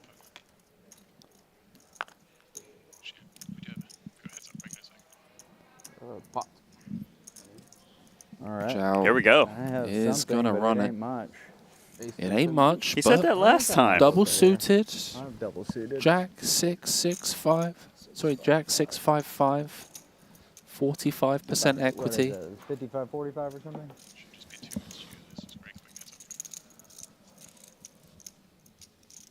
I mean, Yeah, 45% of the time, we're going to be heads up, Randy. It's the 5 of diamonds window card. As you said. A set Yeah, but set, for right? Jason. 2 cards to come. That is a good turn card. Dead, I think. Okay. Oh, the 4 is dead. I do apologize. Sharper eyes than mine out there at the table. Close to a 10. 9 of clubs on the river means we're heads up just like that, Randy. I mean, how long have we been in the booth for? 30 minutes since we joined this final table? Very quick, but what are you going to expect? It's a turbo, and it's going to be Jason Kuhn versus the PLO crusher, Elias Parsonen. Zhao heading home with 171,000 for his efforts. Bit of a rebate on the series as he was having a rough trip out here as well. Things not going well. We're picking up his second cash and his second 6-figure score of the series, 171,000. And just like that,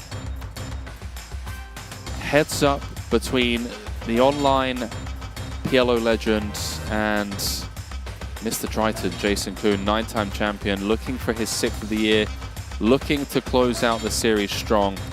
Both guaranteed 262,000. Going to be a $103,000 heads-up match, Randy. When we return from a very short break, we have these two squaring off. Jason with 22 bigs, Parsonen with 18. I believe we're just going to throw it straight to a break. Going to be a short one. Don't go too far, as Jason and Elias are going to actually take a very short break. Luca's got to bring the title up, the trophy rather, up to the stage, get the stage set and prepped for one last time. We kind of teased that, you know, Jason reaching head up would be a bit of an upset for the Danny Tang camp, who was so close to picking up title number 6 of the year. It was the last chance for Jason to just one-up everyone else, and he finds himself coming into this heads-up match with a chip lead. Yeah, with the chip lead. We are playing a turbo, but with 18 versus 22 big blinds, definitely a lot of room for play. You're going to see some limping. Jason, of course, wants that 10th title. That would be amazing to be the first one to get to double digits in titles. But Elias Parsonen is a tough customer, a player who knows how to play all of the different stack sizes, played much heads up in his career. So it's going to be tough for Jason, even though he's got that bit of a lead. 100%. And we do have enough stack depth here to see flops and to allow people to really push the other player around. 22 bigs going to be playing 18.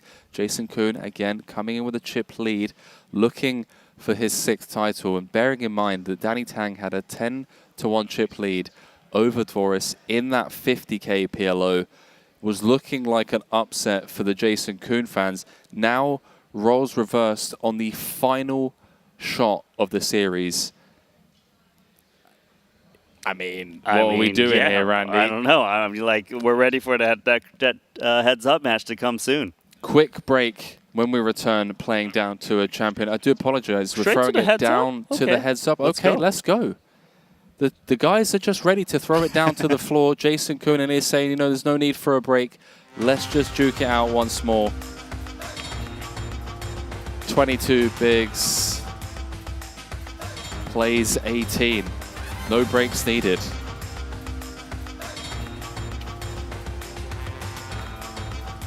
The stage has been set for the final time here at the Triton Super High Roller Series in Monte-Carlo.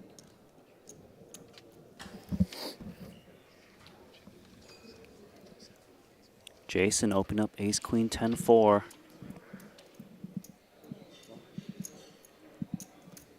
Already a 1.7 million chip pot. First hand of heads up. Yeah, don't go and put the kettle on or, you know, put popcorn in the microwave, because this one could quite literally be over in a couple of hands given how short they are. Passing in. Flopping the nut straight. With the flush draw. Jason with that ace of diamonds, top pair. And what do you know? Trip 10s, that's going to get him in trouble. On the turn. With 1.75 in the middle.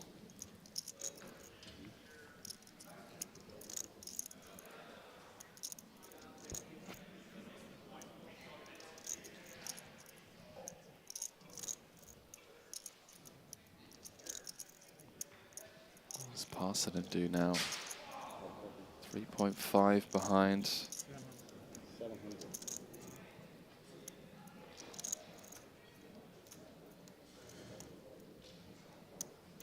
Going to be hard for Jason to get away after turning trip 10s of an ace kicker.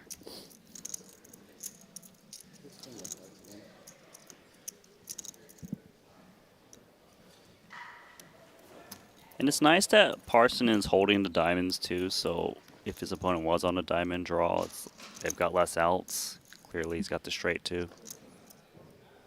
Well, that's one way to get there, Andy, in the form of a chop. Jack of hearts on the river to give both players the queen high straight. 3.1 million in the middle. See if Parsonen wants to bet here. Does he want to check the side? Paired board, high straight gets there. Check. Me too. Does check through. Parson's going to be disappointed to see this one. Chop it up, gentlemen. Listen 4.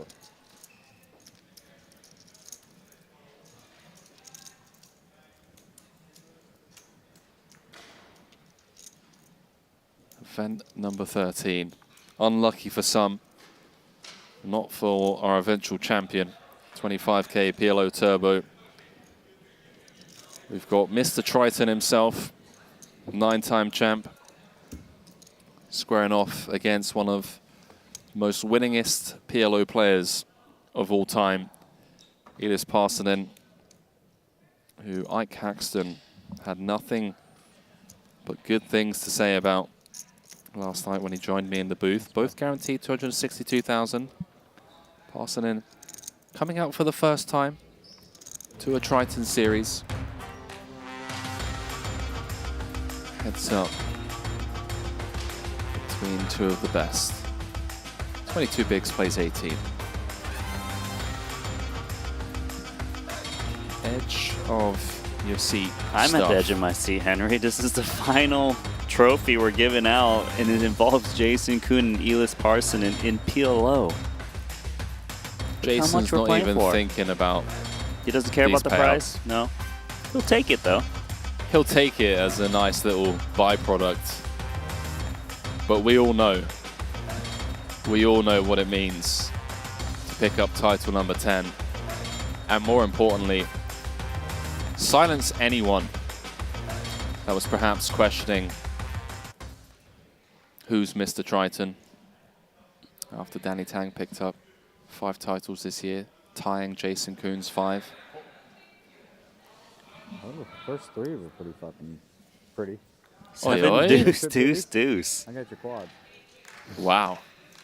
3 deuces in hand. Is that like one of the worst hands you can be dealt? Keep giving him Quite those literally, kind of hands. Randy. After quads?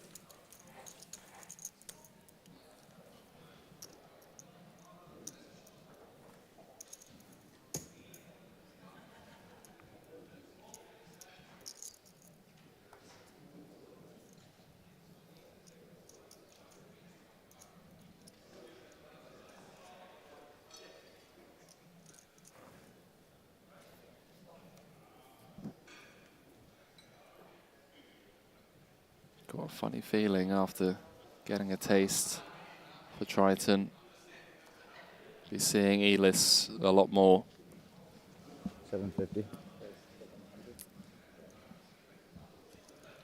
Again, two hands that could collide, Randy.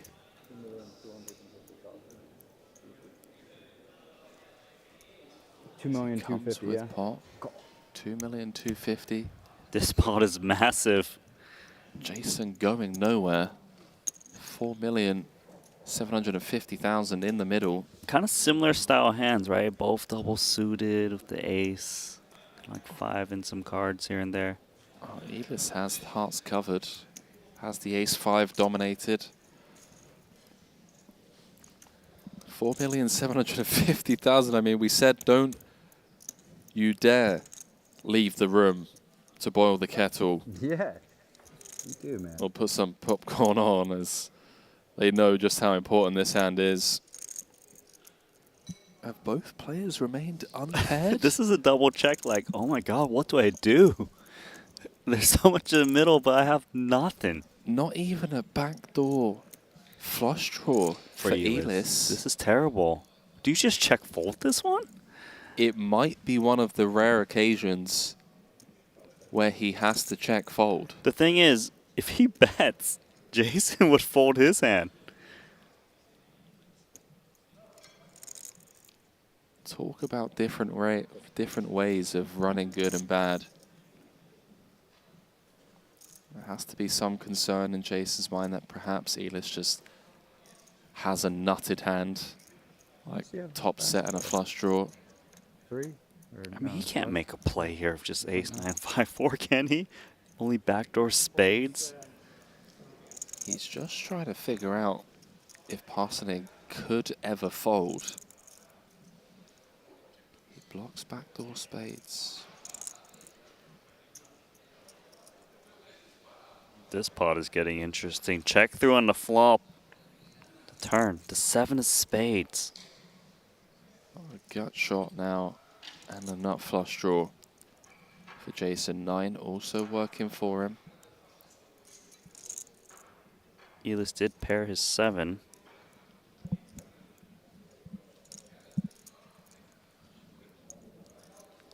Ace, 9, 6 spade needed. And again, no nut outs for Elis. Does jam 1.8 million. One more time, how much? He's getting the right price. Pairless. If he could see the hand, he would already have chips in the middle. If he knew his 9 was live. Don't think I get to fold, even if you have top set or whatever. That's what he's just thinking about. 9. 6.5 out there. 1.8 on request. Not that shot, not flush draw. I think that's just enough. 9 also working for you, JK. Really thinking this one through. Yeah, I mean, I gotta try to get lucky, buddy. I think you got a monster. He's got to try and get lucky. Oh, that's good news. I have 7. Okay. That's the announcement. Elis with the biggest smile in the world. He's like, I got third pair. Any good? It is currently, Randy. Yeah, this is the quintessential hand. King, like, for 9, poker tournament 6, is, we just never have spade. anything. No one ever has anything. So what do I need Needed. here? Is my 9 clean? 9 is good. 9 spade or 6? Yeah. For Jason to take down title Alex, number 10 and his 6th of the year in the final event of the series. It's the deuce of spades, Randy. Done it. He's rivered the nut flush on the river. And what an end to the series for Jason Kuhn after just beat after beat. This series, we heard him talking with Brewer the other night how things hadn't really been going his way, but still managing to come in the right mindset into the final days, into the PLO streets to just get it done. How does he do it, Randy? Is it official? The Mr. Triton Triton. Go. The Triton Go, that's for sure. Taking down event number 13, the 25K PLO Turbo for 365,000, beating Elis Parsonen heads up. Massive shout out to Elis, of course. Runner-up finisher, cashing 2 of the 3 PLO events that he played. I've got a funny feeling that these PLO fields are perhaps going to get a little bit tougher in the future, as Elis has now gotten a taste of what Triton has to offer. But it's Jason Kuhn overcoming the online PLO legend, Randy.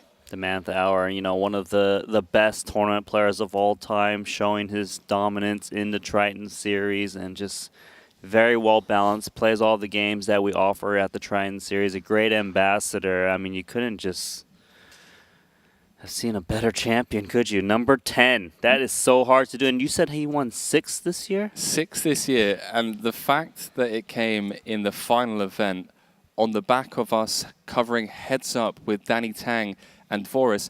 Danny had a 10-1 chip lead, had 9 fingers on his 6th trophy of the year, then lost that heads up match to Voris. We then pick up coverage. We didn't even know what was going on that final table. Everyone sub 10 bigs. Jason managing to spin his way to heads up and then overcome Elis. I mean, fairy tale ending to the year here for the Triton team and for Jason. For Jason, of course. And, you know, like that PLO final table, yes, they were short, but there was a lot of interesting spots. And you saw there was certain scenarios where they both kind of had, like, absolute dust. But it was the one opportunity where maybe they can lean and take it. It was just a phenomenal series overall as well, not just this event. Super entertaining. I'm a little sad, my friend. Well, from us here at the break desk, on behalf of Arlene Najard, Maria Ho, Randy Liu and myself, the entire production crew, of course, the players, the staff, the dealers, all of the share hands guys, everyone involved in the Triton, of course, you viewers at home that show up, stream in, stream out to support us, and those of you that support us over on our socials as well. We couldn't do it without you. We will see you at the start of next year in Jeju, but for now, a word with our very own Arlene Najard and Mr. Triton himself, 10-time champion, Jason Kuhn. Well, in show business, there's the EGOT, an Emmy, a Grammy, an Oscar, and a Tony. Rarefied air here at Triton, though, is signified by the Triton Trident. Wins in short deck, long deck, and PLO. And joining me now is the first player at the Triton Poker Super High Roller Series ever to accomplish that feat, Jason Kuhn. Congratulations to you, my friend. This is your record 10th Triton title. 6th this year alone. You are now up and over $26 million in career earned, but you made us wait this festival for the hardware.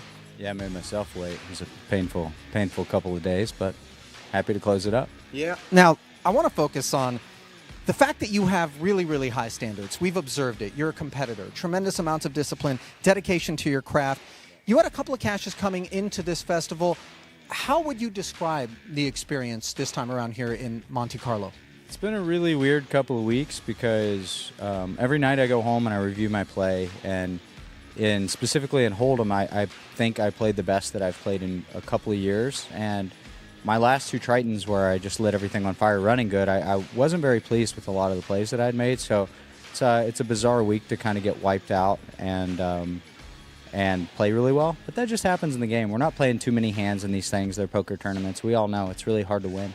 Yeah, no question about it. But maybe it's not quite as hard for you as you've done it 10 times. We do have a break here, handful of months on our hands before we come back for the back half of the season. Got plans? Yep, I'm going to go home, get myself in shape, hang out with my family, and study a little bit of 4-card. Try to get better at this game. Did you just say get myself into shape, Jason? And what?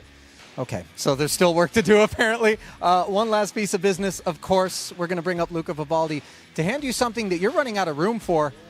Friends, a familiar sight. Jason Kuhn, the winner of the 25K Turbo PLO.